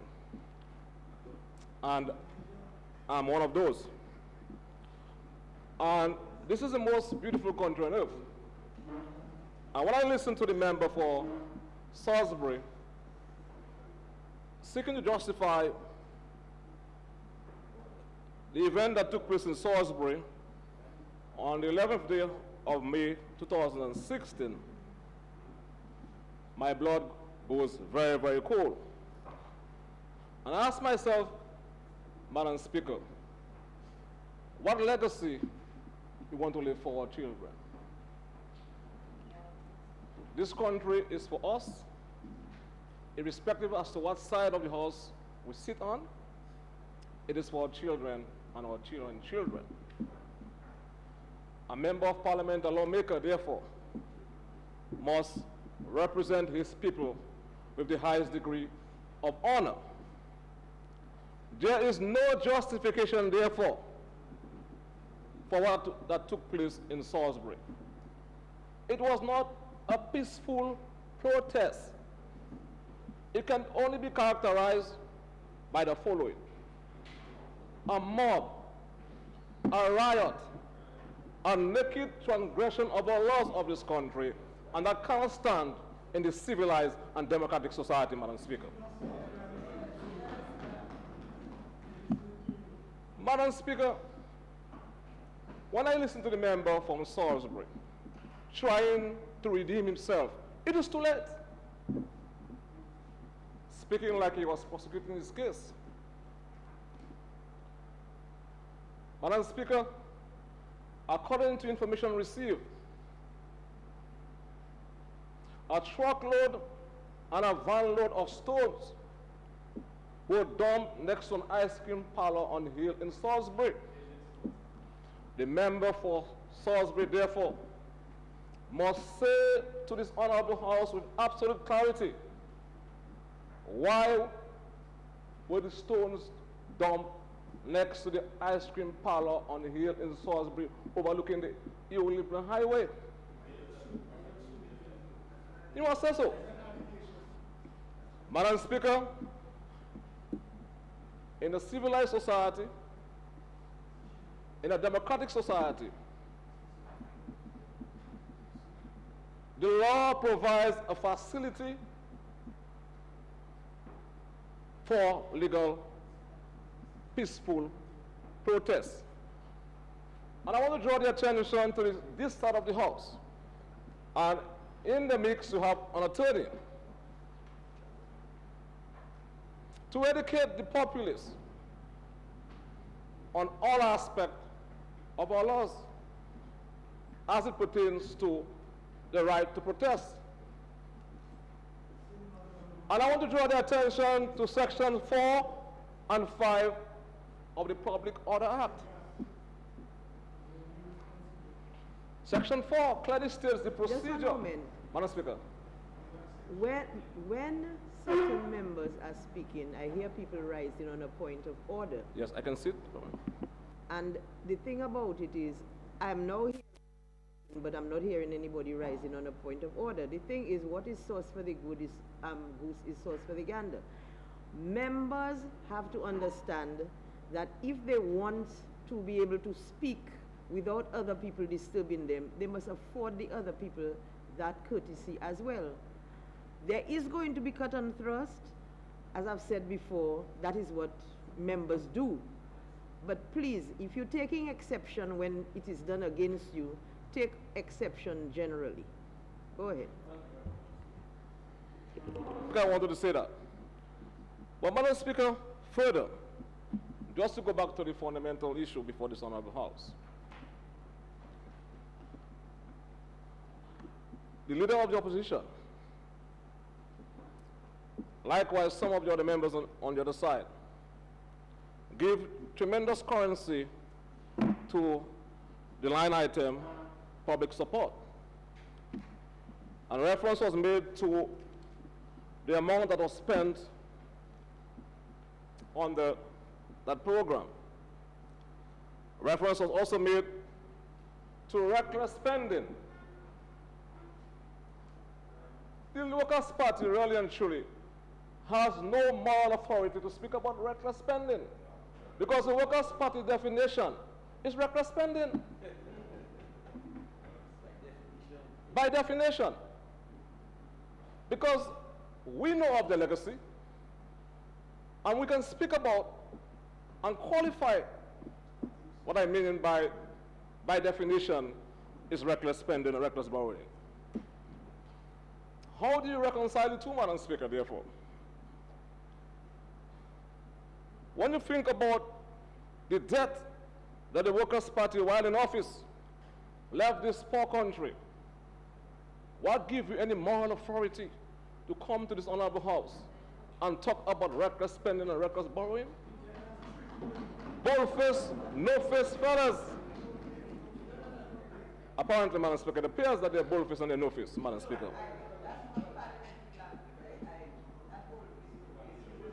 Well, Madam Speaker, we on this side have no difficulty in withdrawing anything. So I withdraw this statement. When the Workers' Party left office, the debt ratio to our gross domestic product was 141%. You know what that means? It means that we had no money to spend on a dollar. We had to look for more to spend. And we have grown this economy. You can look at our infrastructure, our healthcare system, our roads, and it's now around 71%. Yes. So, Madam Speaker, those are the facts. And I'm perfectly aware of the modus operandi of the Workers' Party is to mislead the people of this country. But that is why we in the Labour Party are educating our populace so they can see, they can read, and they can understand, and they can come to their own deliberate conclusions. Madam Speaker, I can give an account of the very important, Madam Speaker, impact that this social program has on the people of the Mao constituency. And I want to reference one case, a recent case, when a young guy was involved in a vehicular traffic accident, was on the verge of losing his leg. He required almost immediate intervention by way of corrective surgery. He needed a specialized set of screws, Madam Speaker.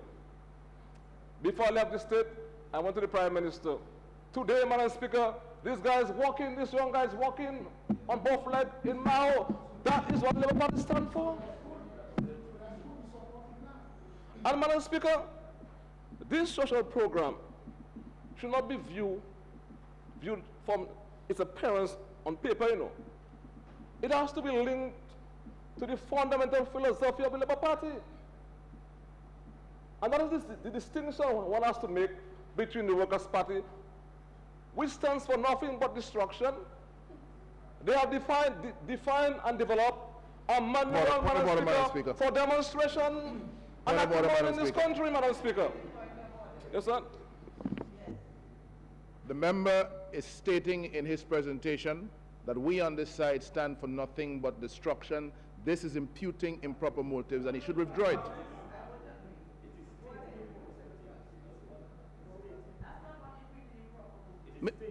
So it's stating an improper motive then? So you're accepting that we stand for nothing but destruction?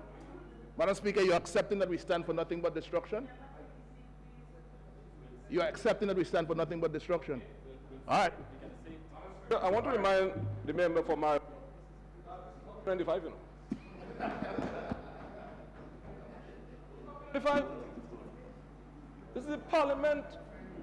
This is the parliament of Dominica.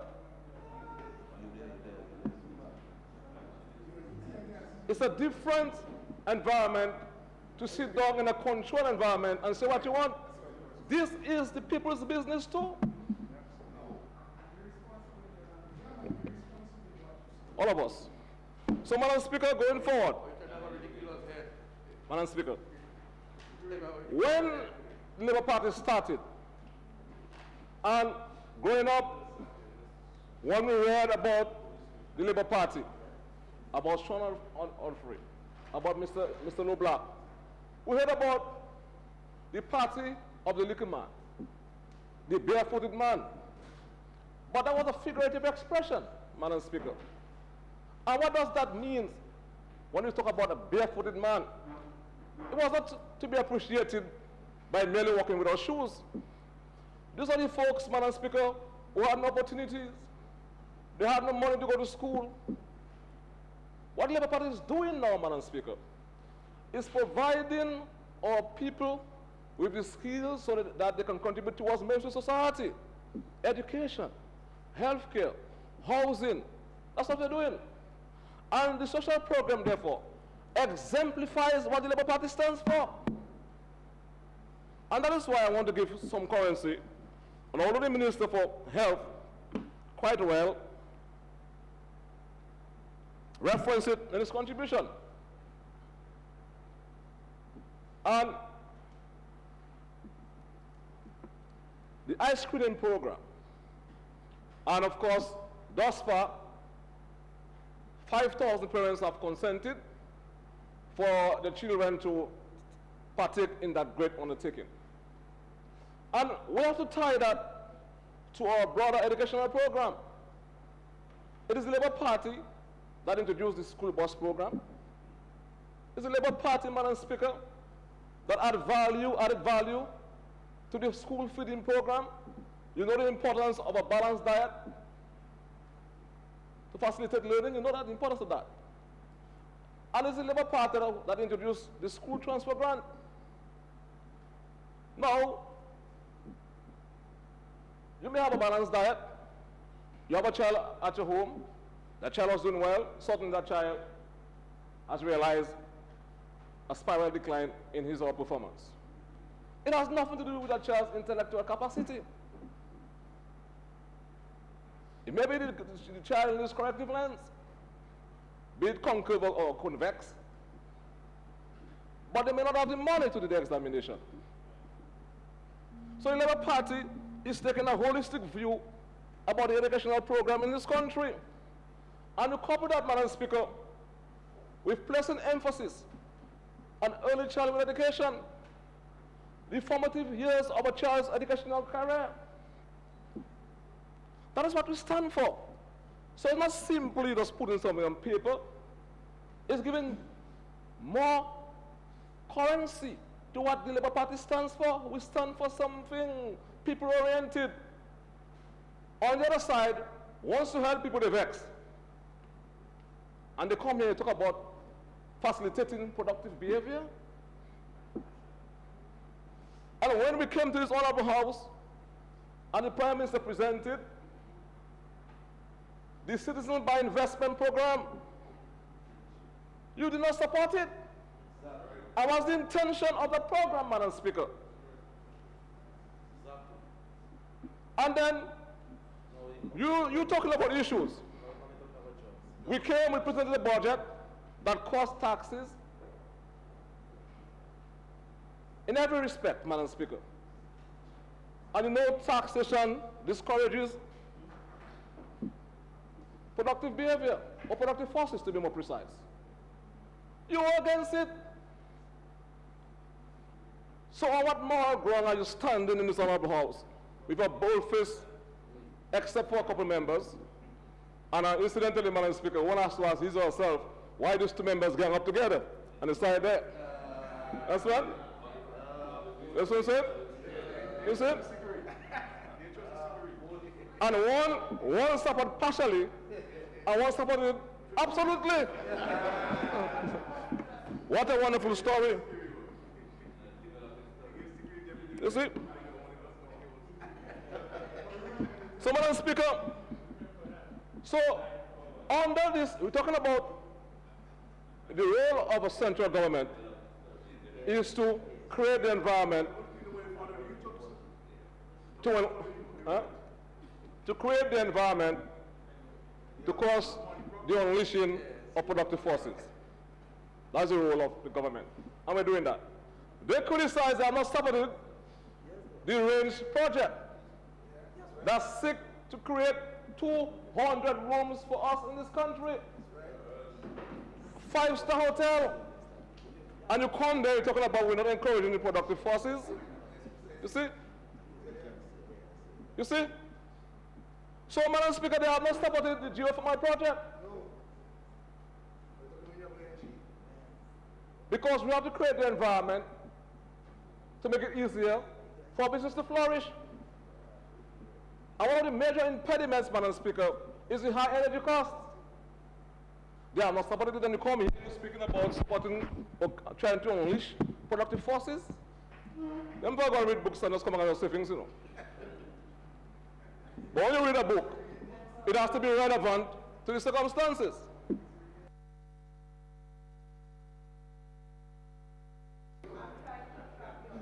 My mic, yes, ma'am.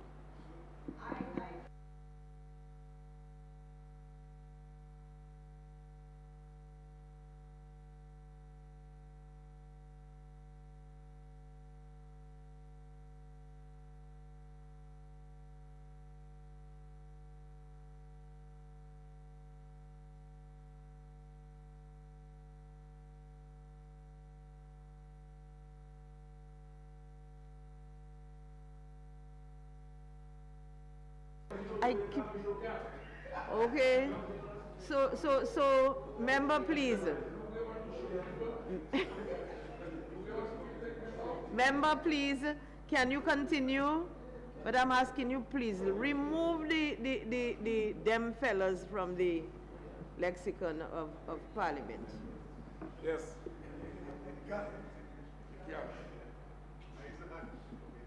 Madam Speaker, my apologies. We're all honorable men and women. Yes, Madam Speaker. So, Madam Speaker, I want to just attempt to correct something. I'm not sure whether it was done advertently or inadvertently by the leader of the opposition, who has demonstrated, Madam Speaker, that he is a person of his own reality and methodology. Certainly, his rule is his rule, and we have to abide by his rule, Madam Speaker. But, Madam Speaker, he made reference to professional services and how much money was spent, and that money could have been spent on the roads. For the information of his honorable House, this is a head that is used on the maintenance for the same thing he was talking about. So it is important, therefore, to educate yourself and to edify the public by virtue of education that you have gotten after having read properly matters relating to the House and the people's business. Madam Speaker,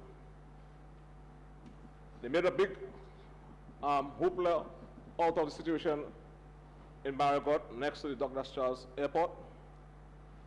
The Minister for Public Works and Ports earlier made reference to that. And the Senator Fountain, who has lost a lot of weight in the recent past, I don't know why, Madam Speaker. So, again,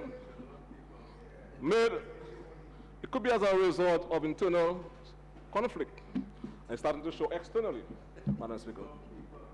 See? And he misrepresented what the minister explained in the question that was put before this honorable House. Just for the information of this honorable House, Madam Speaker, the wall in that area on all the sides, either side, is around 400 meters. But the affected area, Madam Speaker, where you have the overtopping, is about 75 to 100 meters.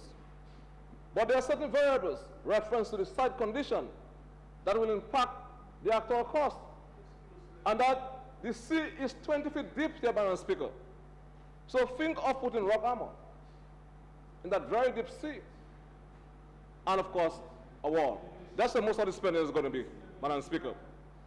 So, Madam Speaker, having said so, Madam Speaker, there are other parts of the country we have a similar occurrence. Overtopping has been the way of life in that area for a very long time.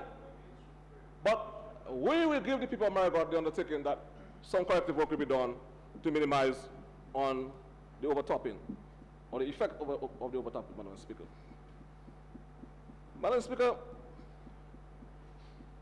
you heard all of a sudden you're talking about water. Talking about the need to improve on the impounding of water by way of tanks or dam. Madam Speaker,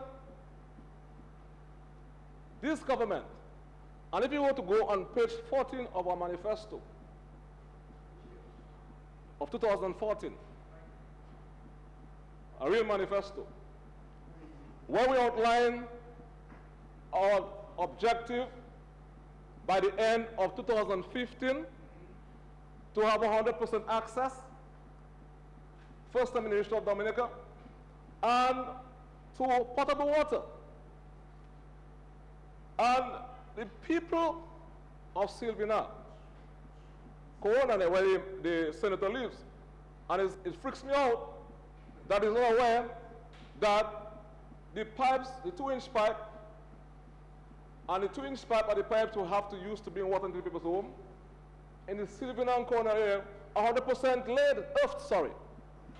You know aware of that, next to his houseway? That's a question. Madam Speaker, and then by next week, by this week, we will be traversing into Despo. That is what we stand for, and the coming day of the gods to talk about water. Let the Minister of Water and the President talk about water. You see? So by the time we would have completed Despo, Sylvan, and Layo Park is my constituency also, we would have attained 98% access to potable water. This is what we stand for, Madam Speaker.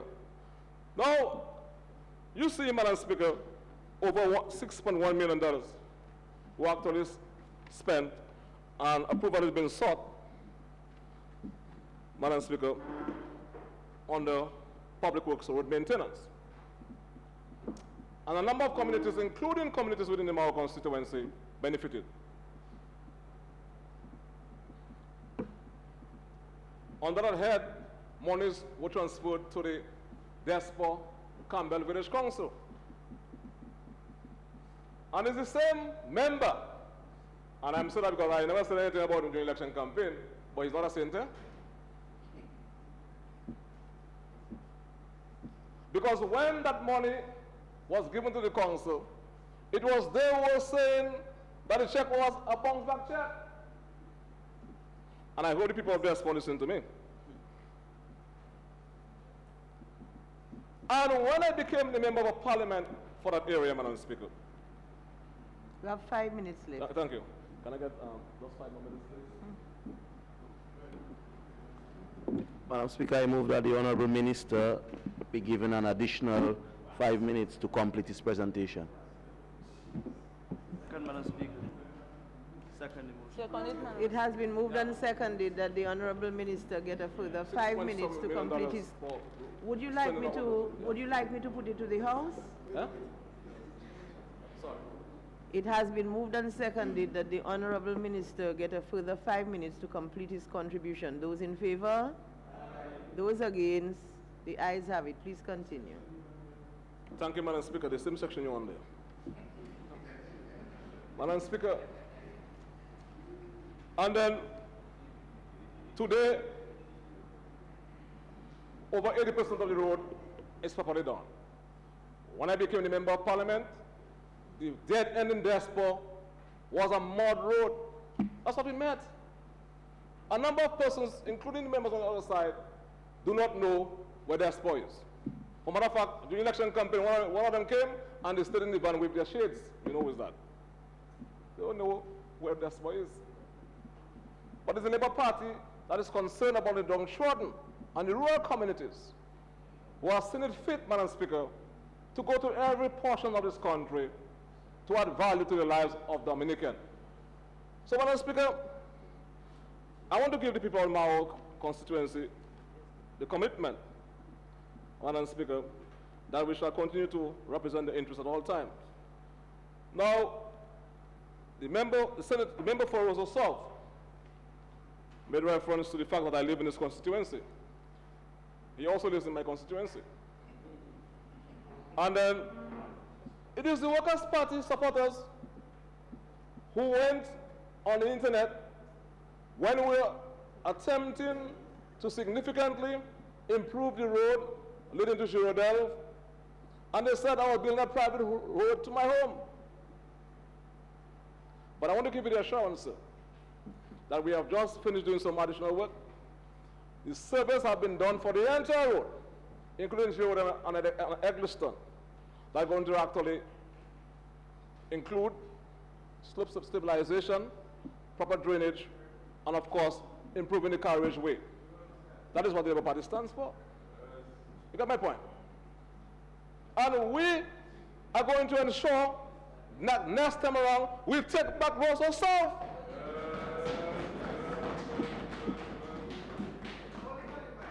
You got my point?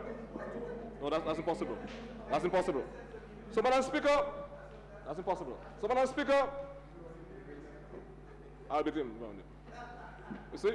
So, Madam Speaker, the next time around, we'll not be all that. I'll not be sleeping. So, Madam Speaker, I will tell you something, Madam Speaker, that we in the Labour Party are about adding value to the life of Dominican. Madam Speaker, I support this measure before this honorable House, and I want to say to the people of the Mao constituency, the best is yet to come. Thank you very much, Madam Speaker. Madam. Yeah. Oh, sorry.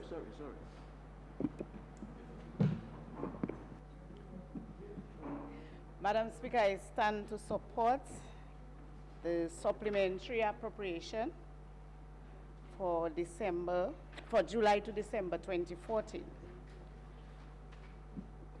It is undisputed that the public support program implemented by the government of Dominica has impacted on the health and well-being and the quality of life of Dominicans. And that is Dominicans, all inclusive, across all communities, across all sectors, across all colors. The public support program, the social programs, have benefited in particular a number of single mothers, senior members of our society, the underprivileged, and I am sure that it has facilitated a number of interventions that have saved lives in Dominica. And even when, and I'm sure also that the members on the other side also encourage their people when they're in need to access these services. I also make reference to the eye care program that is to come on stream shortly, and how in particular it can benefit the young ones to be not only in terms of their health and vision, but also in the terms of their education. And I can speak of personal experience where even my nephew was visually impaired, and he was thought to be a slow learner when in fact he was impaired. So, and now he is a thriving young artist. So this program can allow our young people to perform to their full potential and to become contributing citizens of the Commonwealth of Dominica.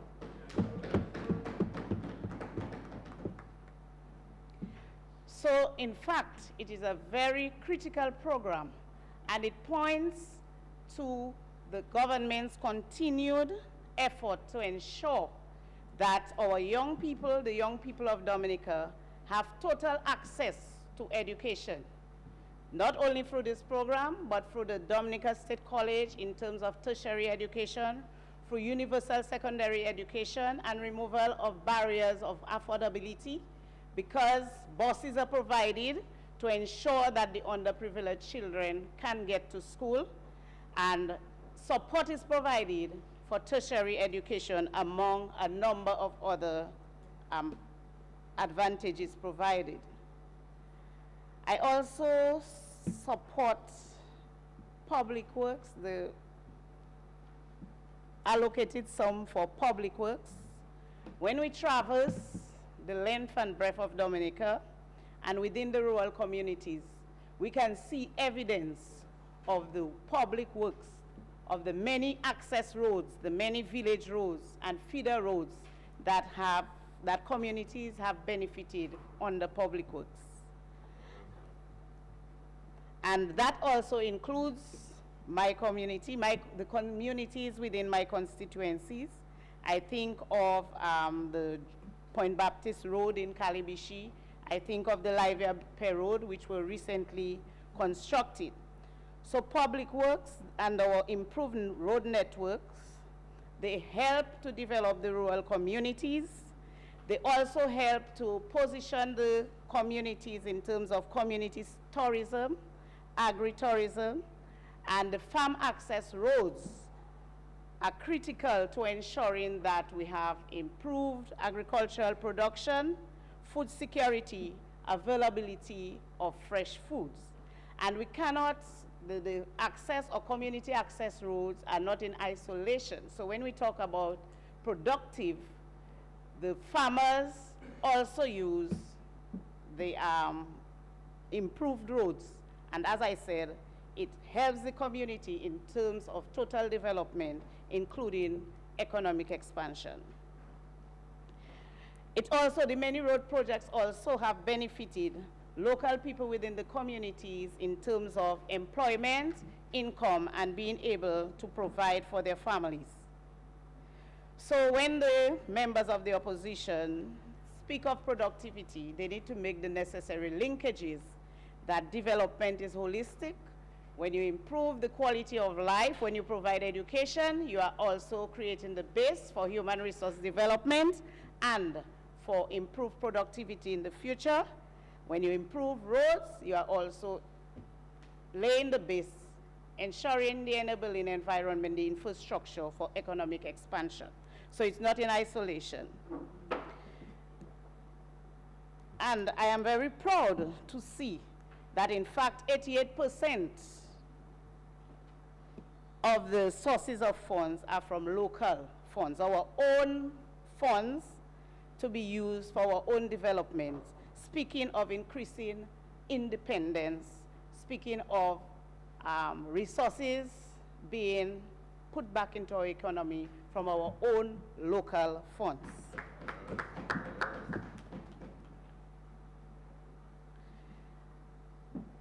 I speak too of LIAT's investment in LIAT, which I consider a must at this point in time. Lest we lose LIAT, we in the region, and I am happy that Dominica has taken the lead, as we have taken the lead under this Dominica Labour Party government in many other positive actions. So I see the investment as very critical to tourism, and not only that, critical to ensuring we have an improved business environment. And with such investment, an investment as in night landing, persons can leave one country in the region, come to do the business in Dominica, and travel back that same night. That is the value of having night landing. That is the value of having such investment. And as Minister of Commerce, it allows for expanded commerce too in our country. And I, as the past manager of Waitikubuli National Trade, I have known persons to come in the morning to come and hike a segment of the trail and to return on that same day. This is what, through the efforts of the Dominica Labour Party government, through our investments, we have allowed.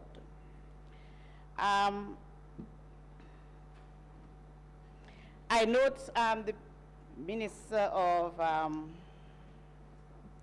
the member, Minister Ostry, when he mentioned the significant investment that this government has made to ensure access to potable water by almost every community, and we will achieve 100% shortly.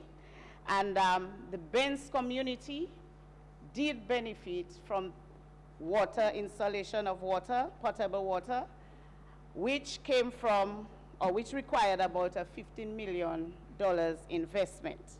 And the people of Benz are very appreciative of that.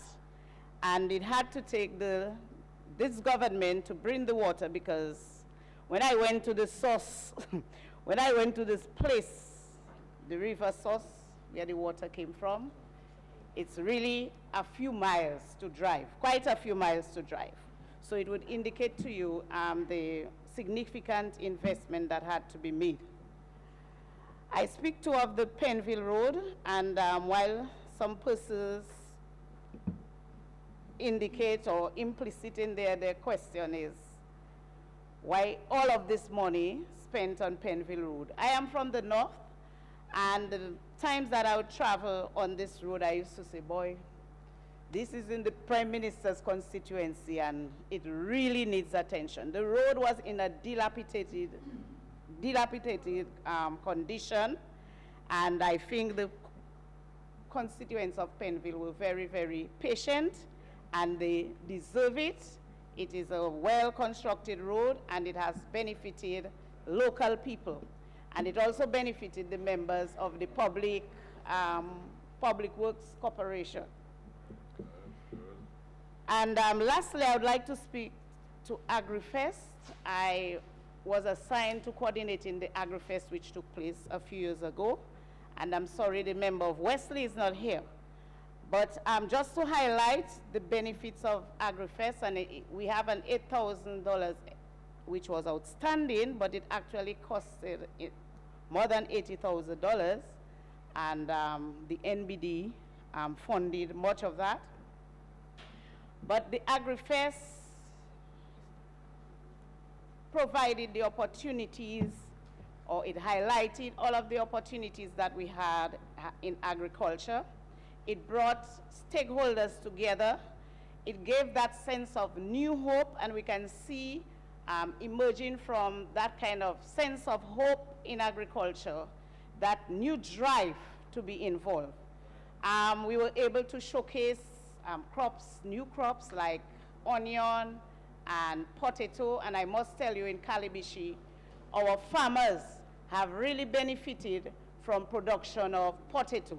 And I hope in the near future, with the support and the organization of farmers, since coming to office, my farmers have been organized and are on the drive.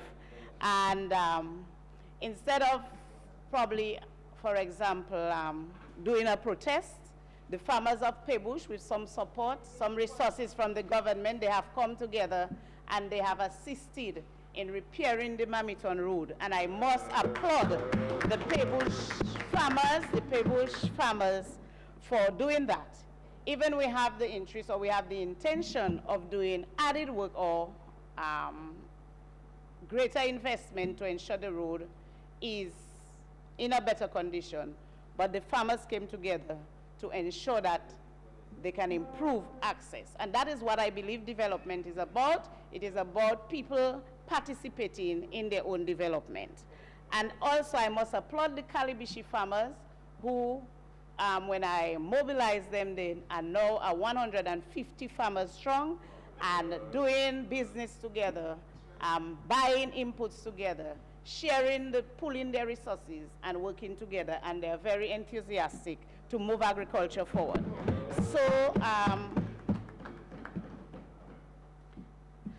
So the AgriFest did feature,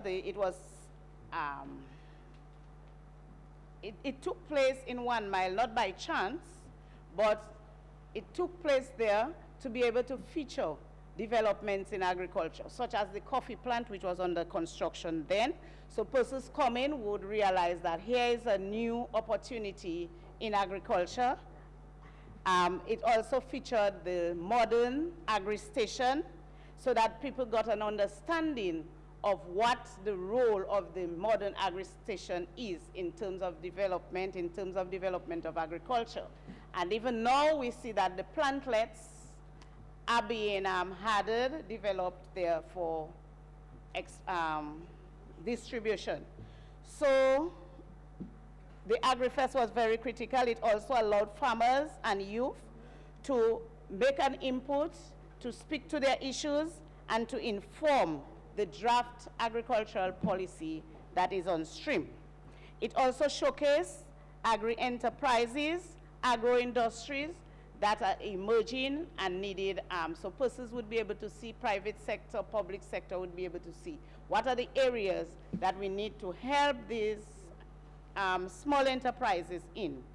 And as I mentioned, small enterprises, when we talk about, I want to just make reference when we talk about productivity and employment, the small business unit and now the small business operating within my ministry has been very fundamental to providing support, financial and technical support to small businesses, ordinary men and women who have an idea and want to invest, to start up a small business or to scale up existing businesses.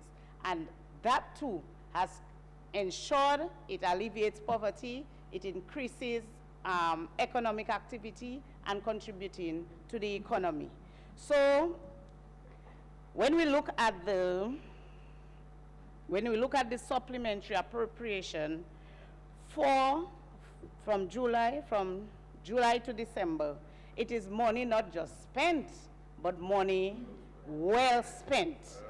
And so when we look at efficiency, we don't only look at the input, but we look at the output. So it is money well spent and money that has impacted on the Dominican people in the various sectors across the length and breadth of Dominica. And so it is with a great sense of enthusiasm that I support the Supplementary Appropriation Act. I thank you.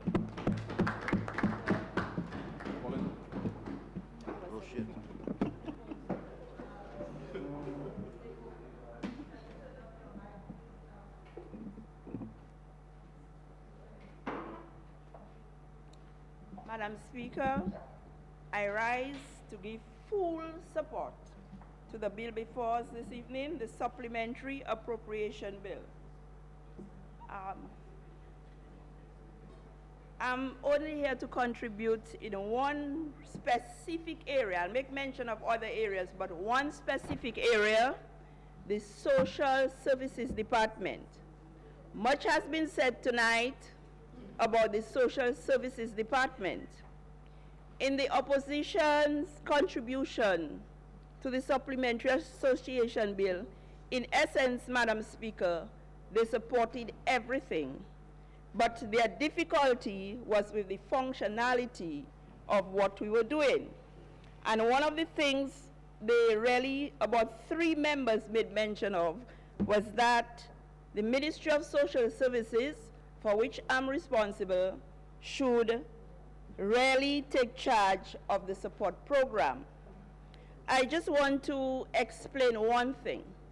Ministry of Social Services, we do have programs like the Yes We Care, the Public Support Program, and a range of other programs, the welfare assistance to the elderly, and a range of other programs where we give assistance, but this goes through a process. It's a long-term thing. We just don't do it like this. Somebody comes, there's a process involved, and it takes a long time, not very long, but a longer period to get results from it. You have different divisions responsible for the programs. So we also have the local government department in that ministry. And one of the departments contributing to enforcing that program is the government department through the village council. They identify people, they send up the names to the welfare division. I'll walk you through the process, and then an assessment has to be made. When the assessment is made, it comes to the ministry. We have to look for subjectivity, because we see a lot of that with what's going on in certain places now. So if we are not too satisfied, we send back, we ask questions. So this is a long-term process. Now, the support program, what do you tell a mother who comes to you, whose child is diagnosed with cancer, who has to be flown to a country right away? What do you tell the person? You have to go through that process, and maybe if you don't die before, then you'll get help. So that's where the support program comes in.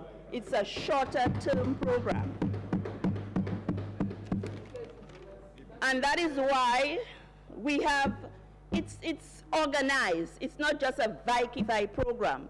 And when people come to you, sick people, children going to school, a school is ready to throw them out, they're over there, they cannot write their exams, and you want immediate payment to this school, or else you're thrown out in a foreign country. What do you say to these people? Wait? No. And that is where the support program comes in. That is the benefit of the support program. And I hope we have no preference when we assist in the support program. There's no preference for race, color, creed. We don't ask questions who you support, who you don't support. Where the need exists, we assist immediately. And I have personally ensured that we don't ask questions, personally ensure that it's a sick person, we have to help, and it goes through that. There's a process, and I think you all need to familiarize yourself with what processes exist now. There's a form you have to fill, you have to write to say what your immediate need is, and then you are helped. It's not a Vice program. And Madam Speaker, I just want the opposition to understand that this is what operates in that program. So it cannot be placed in the bureaucratic program of the Ministry of Social Services. Otherwise, we'll have too many dead people, sick people on our account. The need for that program is immediate assistance and immediate recovery, immediate help. It's like you have in your bank account, your money is there, the bank is closed, weekend, but you need something quick, so you need that credit card. So it's like that. So you go to the ATM. But it's a process. You have to have, credibility. You must have things. The documentation will be there, and your withdrawal can be seen. So you're right. But it's a credible one. It's not one where you can go and steal from. Now, roads, Madam Speaker, roads. I, from the constituency of Collioure, Dublin, Bioche, must say thank you very much to the Ministry of Public Works for the link road in Bioche. This was a very difficult situation. Exit and entry into Bioche was really, really difficult in case of disaster. And then through this road maintenance, we were able to get assistance, and the constituents of Bioche are indeed very happy for that. So for this, I say thank you, and I support it very, very much. The ICARE program for school children. Learning, as everybody has said before, learning difficulties stems maybe sometimes from early diagnosis. And we screen children. We have reading screening tests, which we do. The children fail the tests. We brand them. We place them in a low grade class. But now with this ICARE program, we will be able to do much more with our students and provide for their educational upliftment when the results of the screening come through. So this is a service which is in every island, every forward-thinking country, and so it has come to us a bit later than it should, but it is here. Thanks to the Dominica Labour Party for their foresight and looking after the needs of the country's people, the people of the Commonwealth of Dominica. Madam Speaker, when people receive this kind of services, this kind of support, roads where they can go to their gardens to make a livelihood, it's Dominica who benefits from it. And if we do not support, we are saying no to Dominicans. Each Dominican who succeeds brings benefit to their homes, to their family, and to the country by extension. And the opposition, in essence, I mean, I guess maybe because you all are opposition, but I see you all support everything. Everything indirectly, but all you want is the functionality, the processes. But sometimes processes can delay, and then you have to move on and do things. In the area of roads, roads, Mount Prosper rehabilitation, Roseau improvement. You see a lot of things for drainage, culverts. These things have been done to stem the tide from the hurricane season. And so who wouldn't want to support that? And so I place my full support behind these initiatives which has taken place. This is a government who, with a heart, a government who cares for people, a government who looks after the needs of people. And so in every item that we have here, it's one which will take our people to a level of comfort and a level of obtaining what will make life better for them. And so, Madam Speaker, I have no hesitation in fully supporting this supplementary appropriation bill.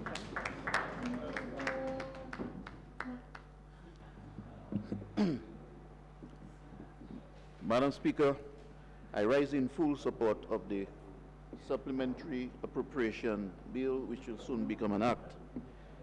And Madam Speaker, I want to touch on a few heads here. First of all, I'll touch on the public support program.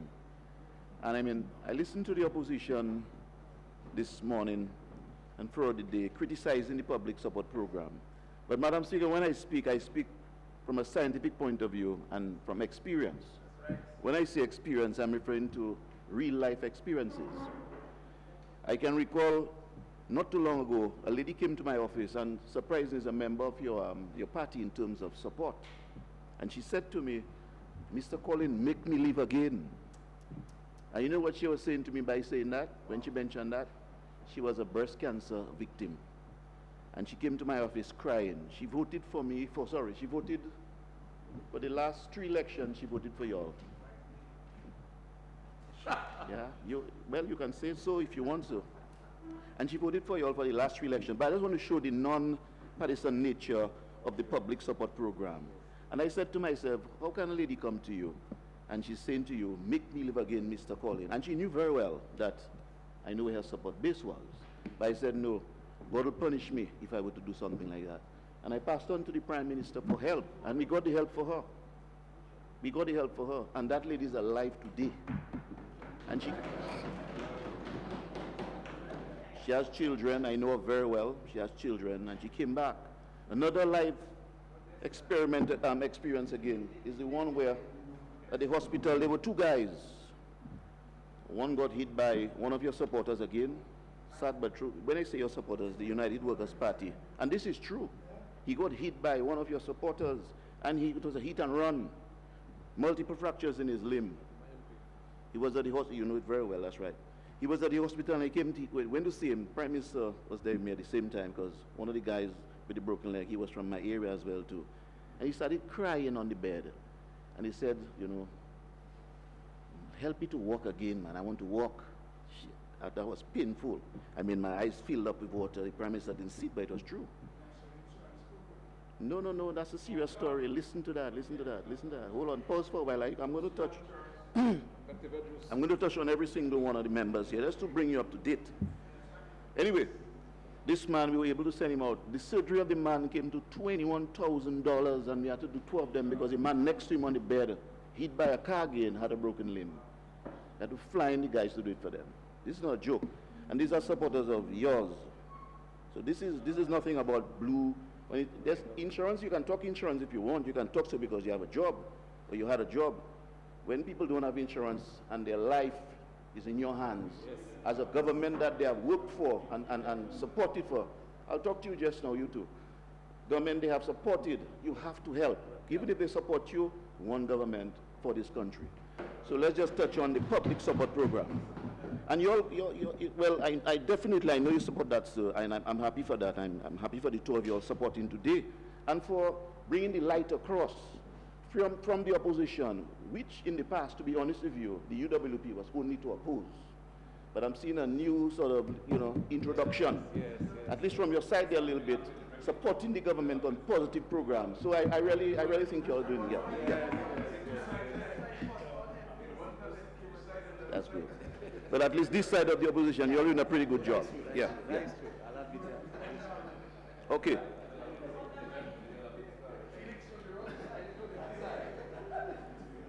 However,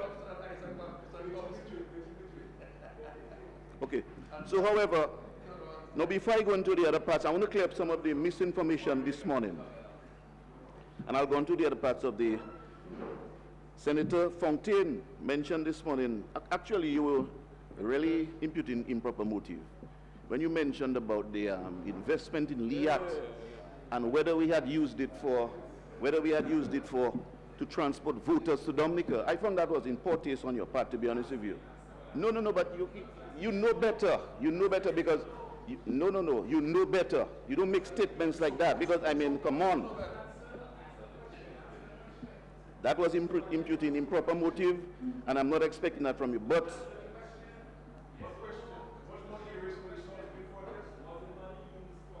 you know very well, no, it wasn't that. Just one moment, please. Can the chair have a hand in what's going on here, please? Sorry, Madam Speaker. This crosstalk is not helpful with our debate. No, Madam Speaker, I was just telling the Senator Fontaine that he made a statement this morning and he should have been stopped. Well, you can talk to him through me. Yes. Oh, sorry, Madam Speaker.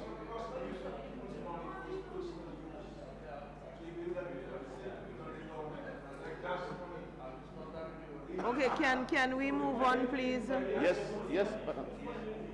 Can we move on, please? Order, please. Order, please.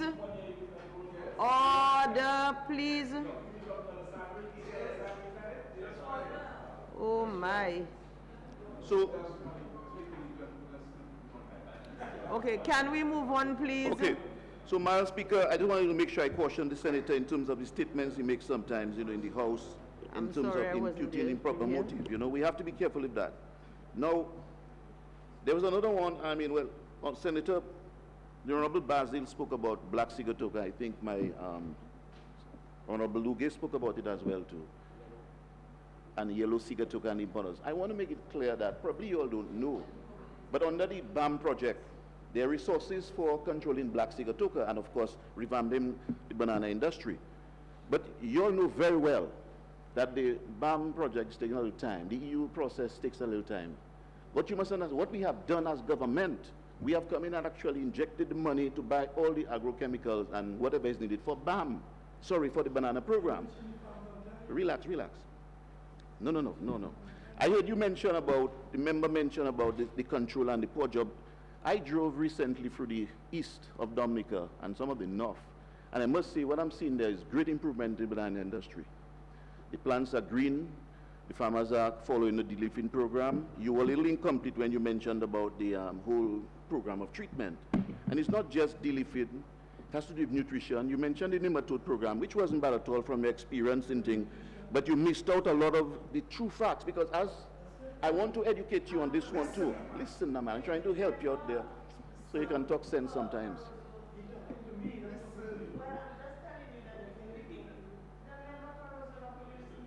Listen. Like to fight. Why, Mr. I'll take this speaker out there. No, we fight with. Anyway.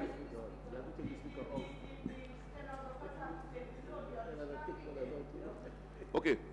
So, Madam Speaker, what the member for the Roseau North constituency fails to understand is the season we are in right now, the drought season, the dry season, is not an ideal season for the spread of black sigatoka. So you'll see a lot of change. As a matter of fact, if you had bananas, you'll be able to produce a bunch much easier now in a black sigatoka infested area.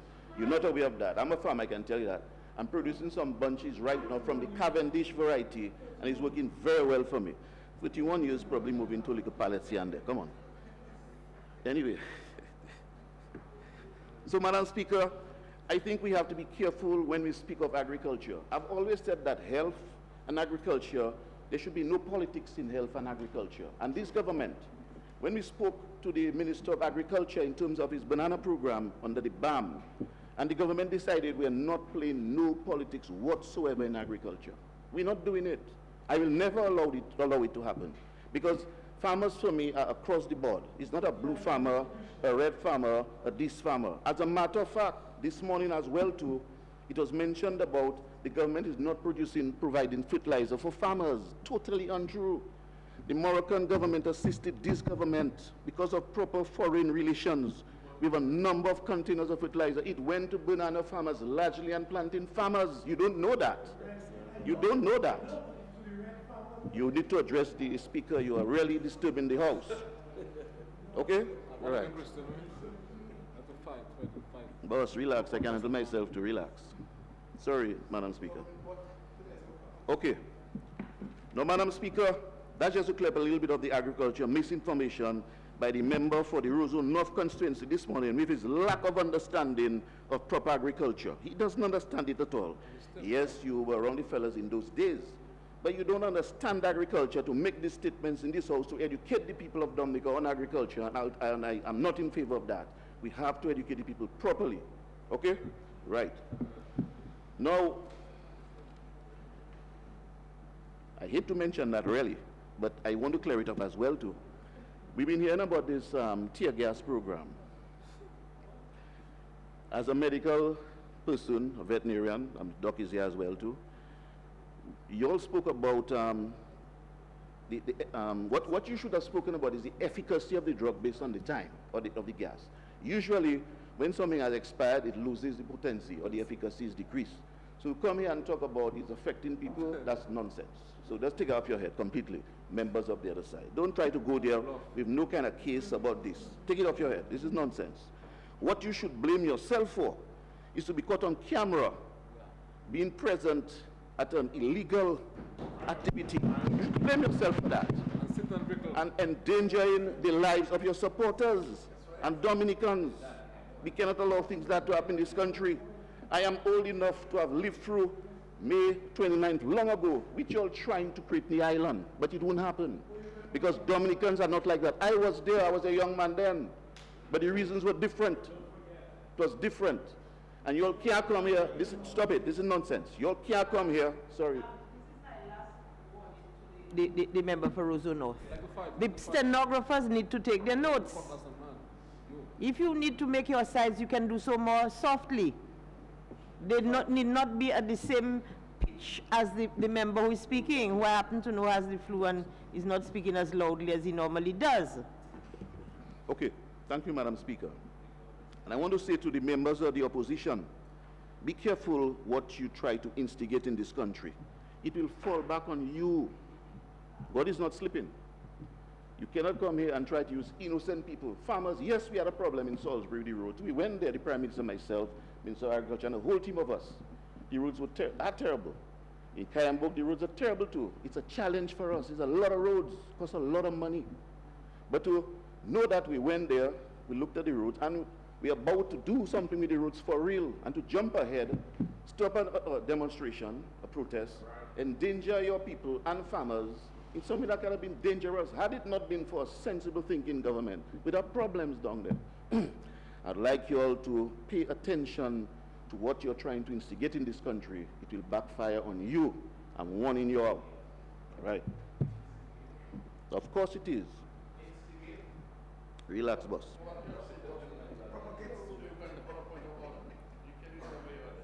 Now, let's continue to speak about the other parts of the program here. Now, Madam Speaker, as I've said, I only speak here on facts. And I don't want to be too long tonight because it's going to be a long night. But Madam Speaker, in terms of public works, we saw under the appropriation here where we had money spent for the Watton-Waven Bridge widening. The people of Watton-Waven have been having some serious challenges with their roads. They have not gone to block roads. They have not gone to, because you know why? It will affect their business. They have not gone to, they have made noise, they have come to us, they have said things on your radio station, you know, and we respect that. But what we have done, we have started the bridge, enlarging that bridge, And in this financial period coming up, we will start the road for them. We will build the road. That takes me to the other one. And when I spoke earlier on, I mentioned about real life experiences. And I would like you all to listen attentively right now. This is very important. Many, many moons ago, I was a young guy, very fit. We used to exercise in those days in a place they call Manico in Trafalgar. I don't know if you all know that. And we were there exercising. And this is a true story. That's how this road came about. I'm going to introduce it to you now, so you can really propagate the truth. And this was about probably be after 6th grade to 7. It was a little tibouinage, you know, like darkness and light mixing up. Dusk to dawn, yes. Sorry. Dusk. We heard a noise. I heard a noise. And it sounded like, listen, relax now, man. You need to learn to. I heard a noise.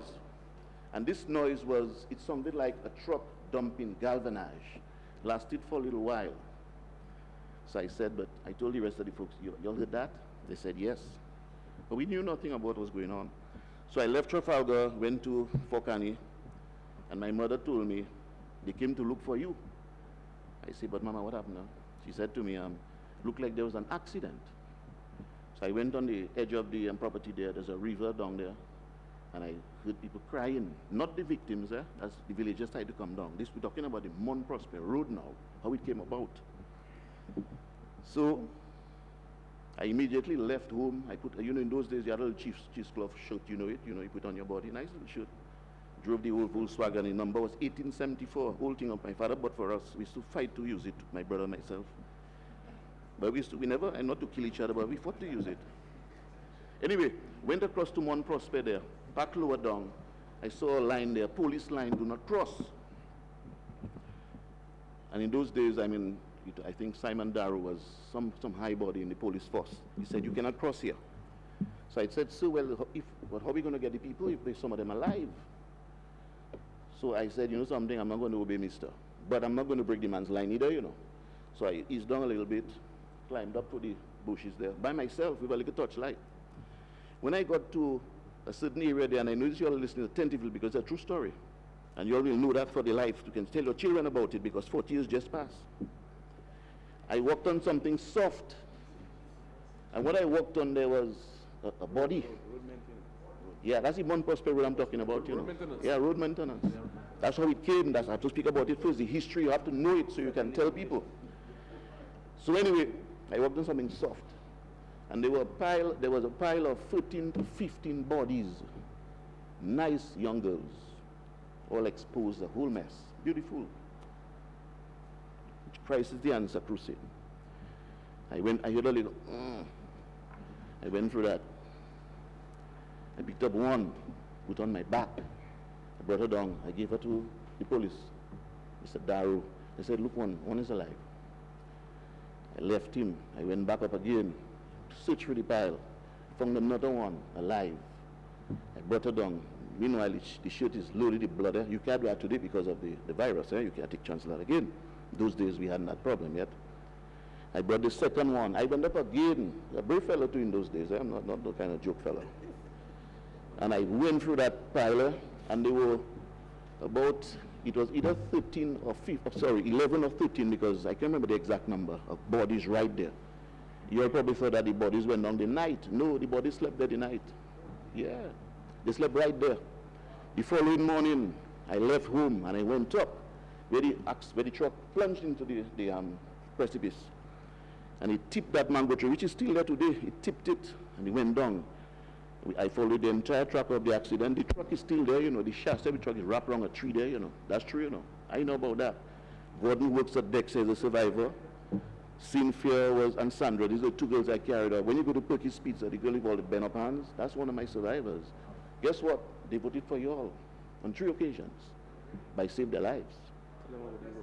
Yeah, not the road now. The road story. Yeah. That is the road. Madam Speaker, that's the road. No, I realize now that these people, or people in Mont Prosper, your strong base, they don't support so much of that, but we help people. We decided that we're going to help them. So I approached the Prime Minister. I said, if even if, and the minister in those days, even if, you know, we don't have the full support there, but we have to help these people because I was part of that accident. There were 35 of them, 28 dead, 7 survivors. Out of the 7, 2 I saved. I must say that because they were still dead in night. And the 2 others, Gordon and Peter is with us. They survived too. The other 3 is somewhere around. However, I said, you know, we must have a road for these people up here. This is how the first half of this road came about. And the reason for that, sad but true, the Honorable Mr. Charles Indozes was a member of your party. And you all denied him the opportunity to build a road for his people. Yes. We had to do it. And he stayed in there for 15 years, poor fella, as a rep. And he couldn't build a road for his people who had suffered. 20 of them perished. The largest accident in Dominica 40 years ago was right there. Now it took this Labour Party to do that. And all the roads in one prosper as well. It was this Labour Party, not the UWP, you know. But they still support you, eh? Boss, you all were there for, man was there for yeah. But anyway, let's not get distracted. It's a true story.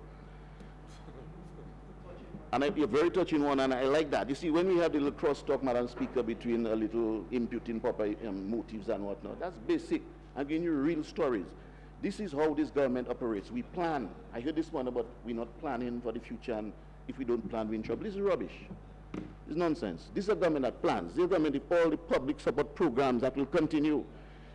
The member for the Roseau South constituency spoke a passion this morning about employment. I want to say to you, sir, that we have at least 1,400 persons still employed under the National Employment Program. It wasn't a gimmick. It wasn't a joke. I'm going to stay with the government and say we're going to fool you for an election. No, just like the small business support unit, it was not a gimmick. Going on for years now. And this government, that's what we're all about. Okay? I'm seeing something in you all now, and I want you all to keep it up, the members of the opposition. I'm not going to be much longer, because I think I've spoken about what I want to speak about, but to draw it to your attention. Dominica is ours. It's a beautiful country. Last night at dinner, I struggled from work yesterday. I ran home quick. I cooked a quick dinner. I had a cousin from Guadalupe. Her husband said to me, Colin, Dominica is developing a lot since I last came here, and he was here 15 years ago. But you all, because of the partisan nature, you have to let it go sometimes. When it is right, you have to say it's right, gentlemen. Say it's right. And in closing, Madam Speaker, I want to say I support this supplementary appropriation bill, which should soon become an act, and to commend the members on the opposition side who supported us on this act, and to say to you, support this government. It is the best government for Dominica. I thank you very much.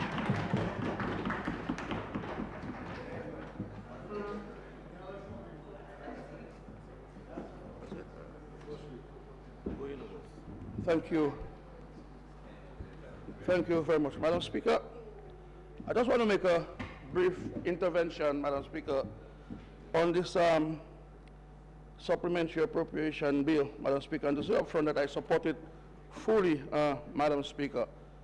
Madam Speaker, with the contributions on the government side, very focused contributions, Madam Speaker, and I must congratulate the crew for the support for the manner in which they articulated the issues, Madam Speaker. What happened, listen to the opposition, Madam Speaker, that is a lot to be desired. It was a confused contribution, disjointed, non-cohesive. You swear, Madam Speaker, that the opposition were fighting against themselves, Madam Speaker. And I will draw a couple of examples, probably not in the order in which they came, Madam Speaker. Some of them, they just didn't support at all. In fact, the member for Roseau North called it a misappropriation supplementary until you corrected him and he had to fix it, Madam Speaker. The senator from Senator Isaac Baptist, he said there's no need for this supplementary thing. And we should change it, Madam Speaker, find another method. But he never presented to us what method that we should find. Because there's a reason, Madam Speaker, for presenting the supplementary appropriations.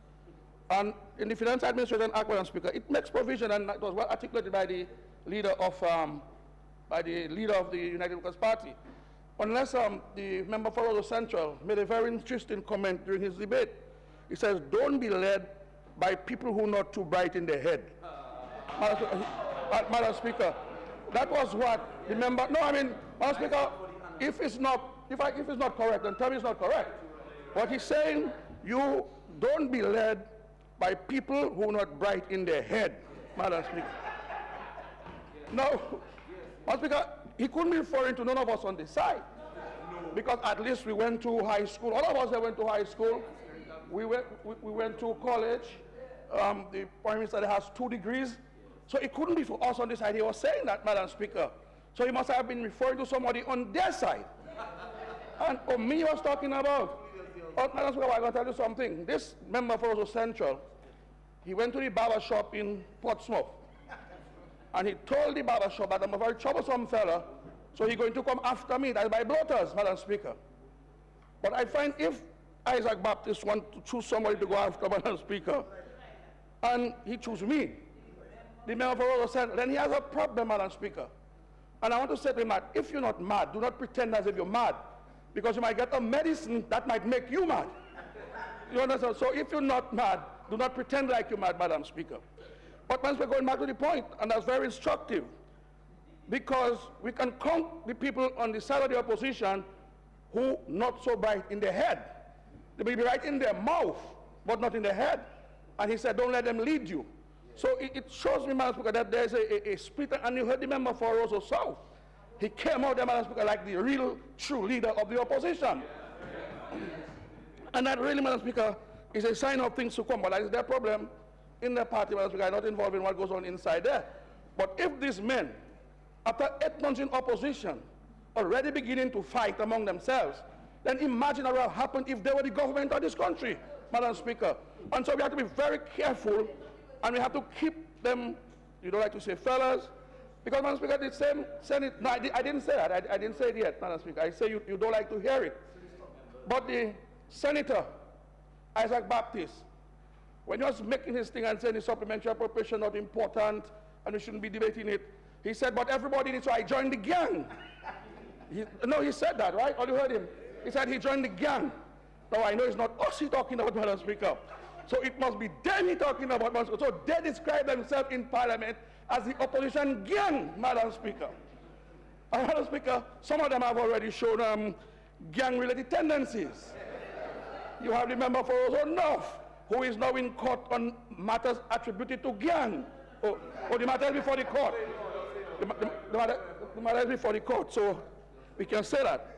And even he himself, Madam Speaker, he has some gangful tendencies too, Isaac Baptist. Because they can tell you, the Senator, Madam Speaker, because the member for Castle Bruce can tell you what his major occupation in Castle Bruce on a nightly basis. Madam Speaker, nightly basis, Madam Speaker. And that is why he was so flustered with his contribution. It's time to go. Madam Speaker, you know when you have Jumbi behind you, and you have to go, you have to leave. So Madam Speaker, he should have been doing his usual thing already. So he got a little agitated and so on, Madam Speaker. So he couldn't leave, Madam Speaker. Madam Speaker, under the item, I'll deal with them as we go along. I said I was going to be brief, Madam Speaker. We've been here a long day. Under the issue of the public support program, Madam Speaker. And we have explained this thing over and over and over again. And I have said, Madam Speaker, the mistake we're making, we're not putting enough money into the public support program, Madam Speaker. That's the mistake we're making. But there's a reason for that, Madam Speaker. Because you have a budget, Madam Speaker, and your budget is based on your projected revenues for a particular period. So you cannot budget more than you feel you can raise. What you can raise for taxes, what you can raise for grants, and so on. And there has to be a balance. But during the course of the year, you can pick up extra money somewhere. Our friend will give us an extra 2 million. And I heard, Madam Speaker, the member for Wesley, Michael Basil, he was lamenting the fact that in previous supplementaries, we had a big grant component. But he's not seeing the grant component, so it seemed to him that our traditional friends have left us high and dry, Madam Speaker. So the same group of opposition members who called our Prime Minister a beggar, who said we're not doing nothing to generate wealth in the economy, that we only depend on grant to run the country, right now he's looking for the grant funding now, Madam Speaker, in the supplementary estimate, Madam Speaker. So he put on his glasses 3 times, looking to see why it says grant, and he's not seeing no grant. He's not seeing no grant, Madam Speaker. All he's seeing is 88 or whatever % from local funds, Madam Speaker. And if there's an admission on the IMF, which I'll deal with a little later, if, Madam Speaker, the economy can begin to generate revenue, that we can spend 12 million in 6 months from locally generated revenue, it means that something good is happening in the economy. I don't know, let me some water, please, Ivo.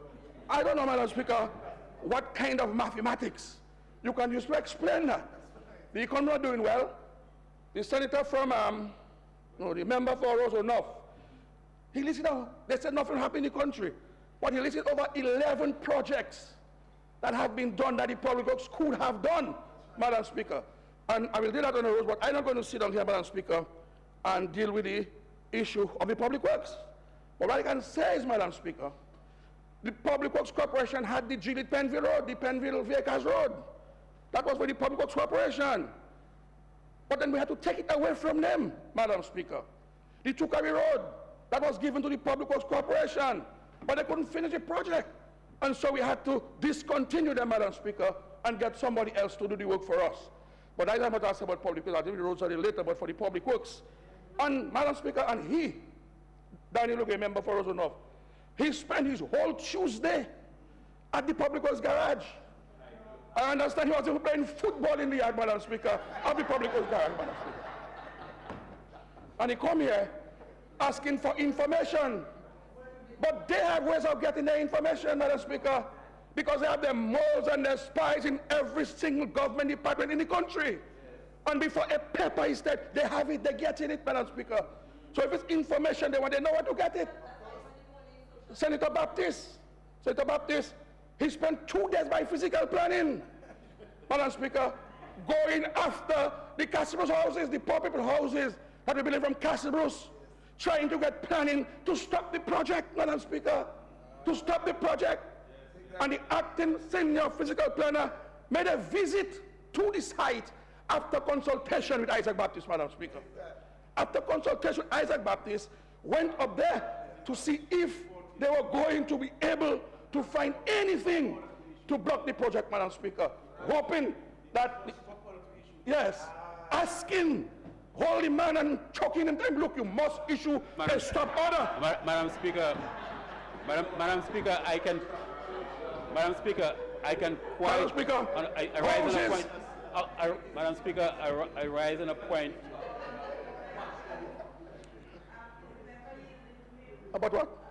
I'm rising on a point of correction, Madam Speaker.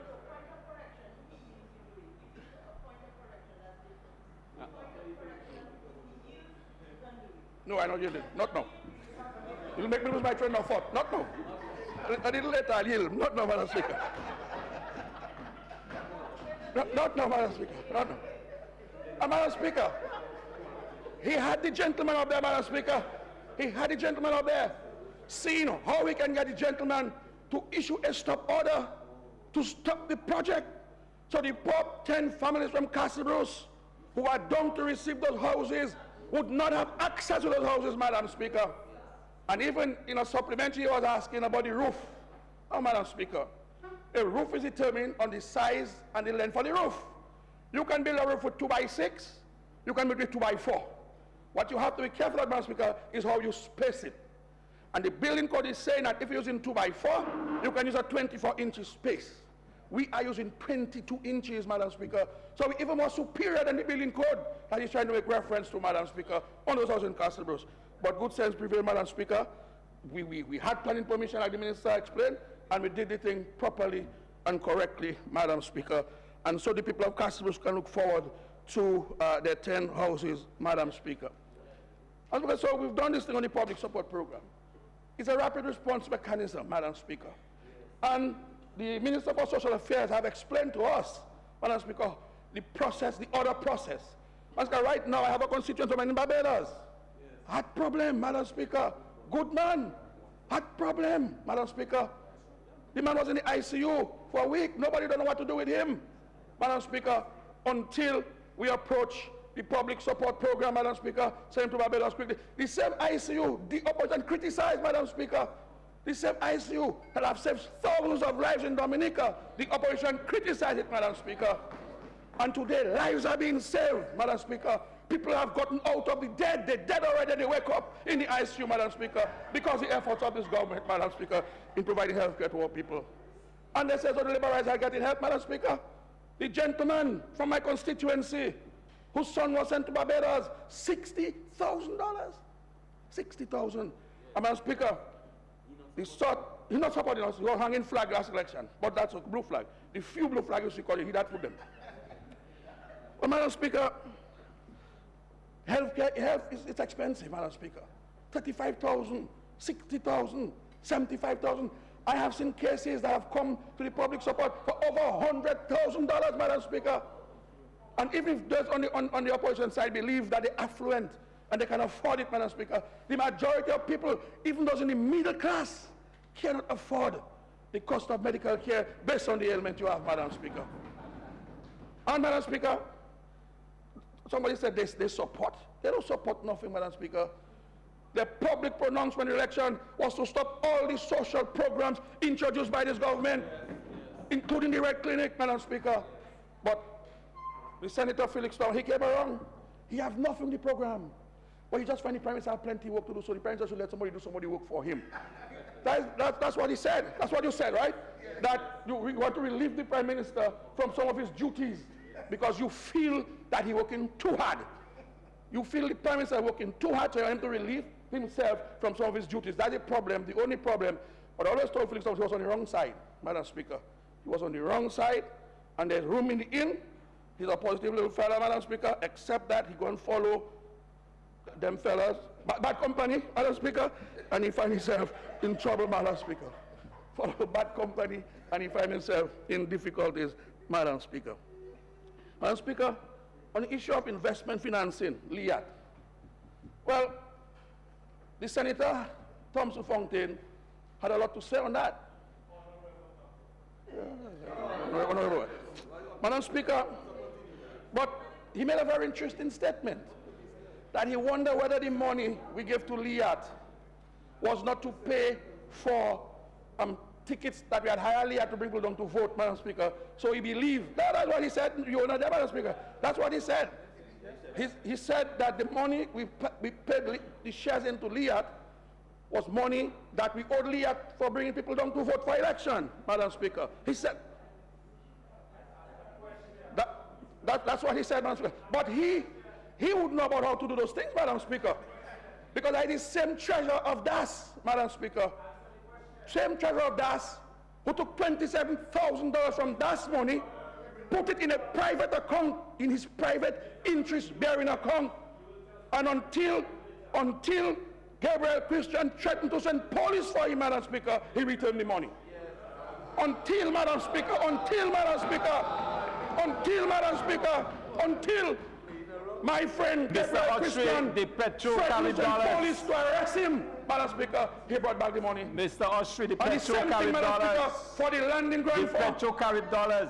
The DAS land. The Petro carried dollars. That's what we want to know. Where is the Petro carried dollars? Where did you put it? Tell us which account. Sold the land to himself. Tell us which account. Where do you have the Petro carried dollars? How we can use money to pay. Tell us where the Petro carried dollars are. The Petro carried dollars. That's what we want to find out. Where is the Petro carried dollars, Mr. Austri? Where is the Petro carried dollars? Where is the Petro carried dollars? Petro carried dollars. And you heard, Madam Speaker, present it, my boy. If you have your account number, present your account number, my boy. Madam Speaker, and you heard about the Salisbury matter, Madam Speaker. A lot have been said about it. We can take it on the roads, Madam Speaker, because the road was damaged. And while the member for Marigot comes here with his list of roads that he wants repaired, we have to repair the West Coast Road, Madam Speaker, because it was damaged by fire during the riot, Madam Speaker. It was damaged by fire during the riot, and so we have to repair it. So the member for Marigot, who supported the action, Madam Speaker, in Salisbury, and his party, supported the action, Madam Speaker, we have to wait a little longer for his road to be fixed, because we have to repair the damage that was done to the road during the riot, Madam Speaker. And, Madam Speaker, that riot, as described by the member for Salisbury, is called the 5/11 riot, Madam Speaker. Now 511, Madam Speaker, sounds like 911. So you have 911 and you have 511. What happened on 911, Madam Speaker? We all know what happened on 911. And so it appears to me that we were trying to stage a 911 on 511, Madam Speaker. That is what was happening there, Madam Speaker. I don't know about no farmer and no road, Madam Speaker.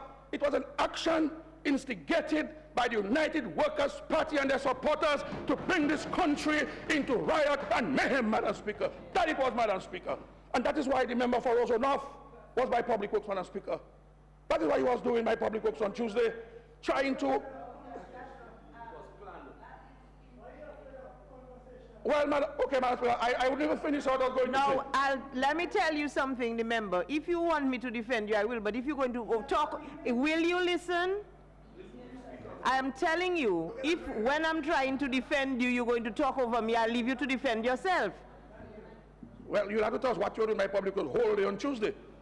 What were you doing there? I am trying to tell the member that he's imputing improper, and you're talking over me? You're not a trade union representative. Man. You're not a member of the board. You're not working for government. You're the party for Public Works. So that is why we're trying to get more people to come down to block the gate at Public Works, Madam Speaker. The same way you tried to go Lindo Park the night of 5/11.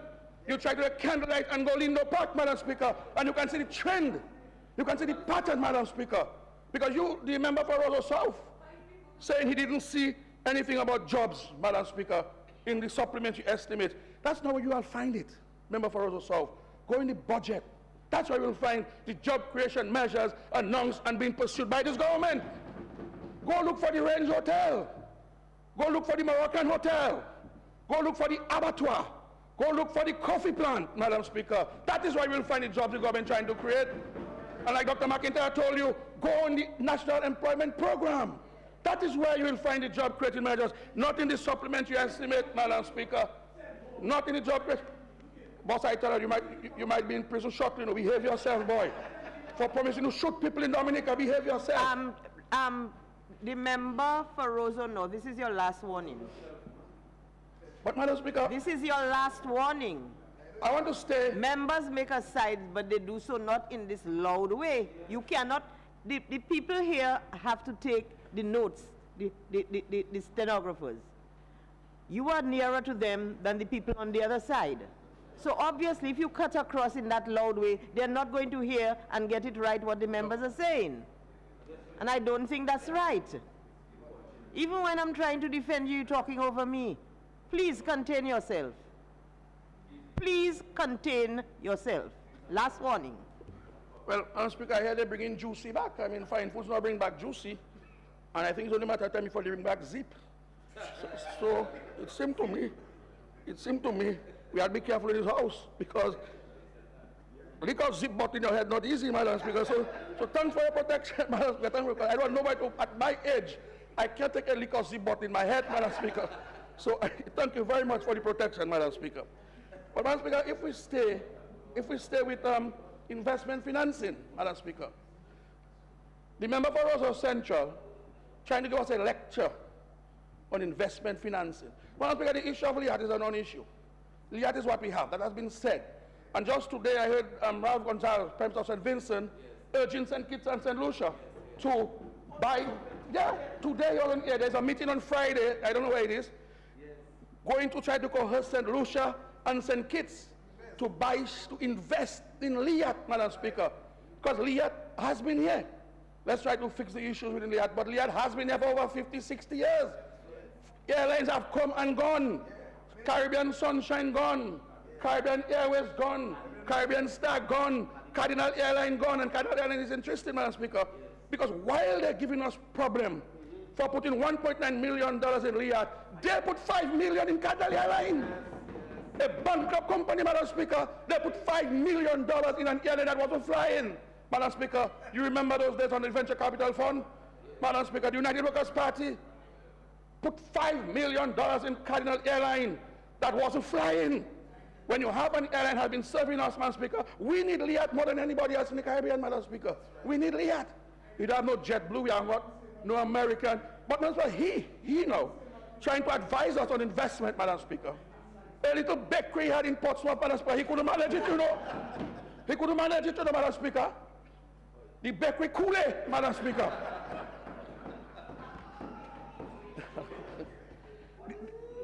What is Kool-Aid?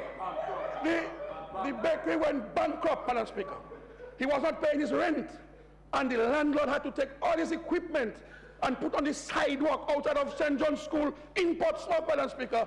And he wanted to come and give us a lecture on wise investment and good investment. A man that represents a total failure. And Madam Speaker, you see, these guys, Madam Speaker, they want to go after our social programs. Because our social programs, Madam Speaker, meet and benefit the poor people of this country. At least I'm not corrupt. He, Madam Speaker, he fired one of his employees, the member for Roseau Central. I work hard. Because she was giving in everything that I do. Madam It's Speaker. honest. I'm not corrupt. And when he stopped her on 3 occasions to not give the pyramid stale bread, he fired the young lady, Madam Speaker. That is why every time we bring a measure here to benefit the less fortunate in our communities, they have a problem with it, Madam Speaker. It was the United Workers' Party who called. You must not talk. If you're not You're mad, a corrupt guy. If you're not mad, don't pretend.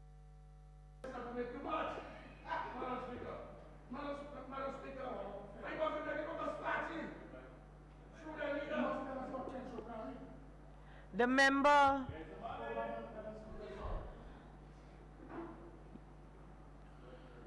When I looked through the questions, I saw Petro-Carib questions. You all put it for written response. Well, I am just saying too. The member, please. No, the member, you need to relax a little bit, because things are getting a little too hot. It was too nice this morning. I knew at some point this would happen. You know, we expected, but I really hoped that after this wonderful day, everything would have been calm. That's how it is. No, when you get on the floor, you will say what you have to say. When next you're speaking, take your seat for now. Take your seat for now. Let the member continue.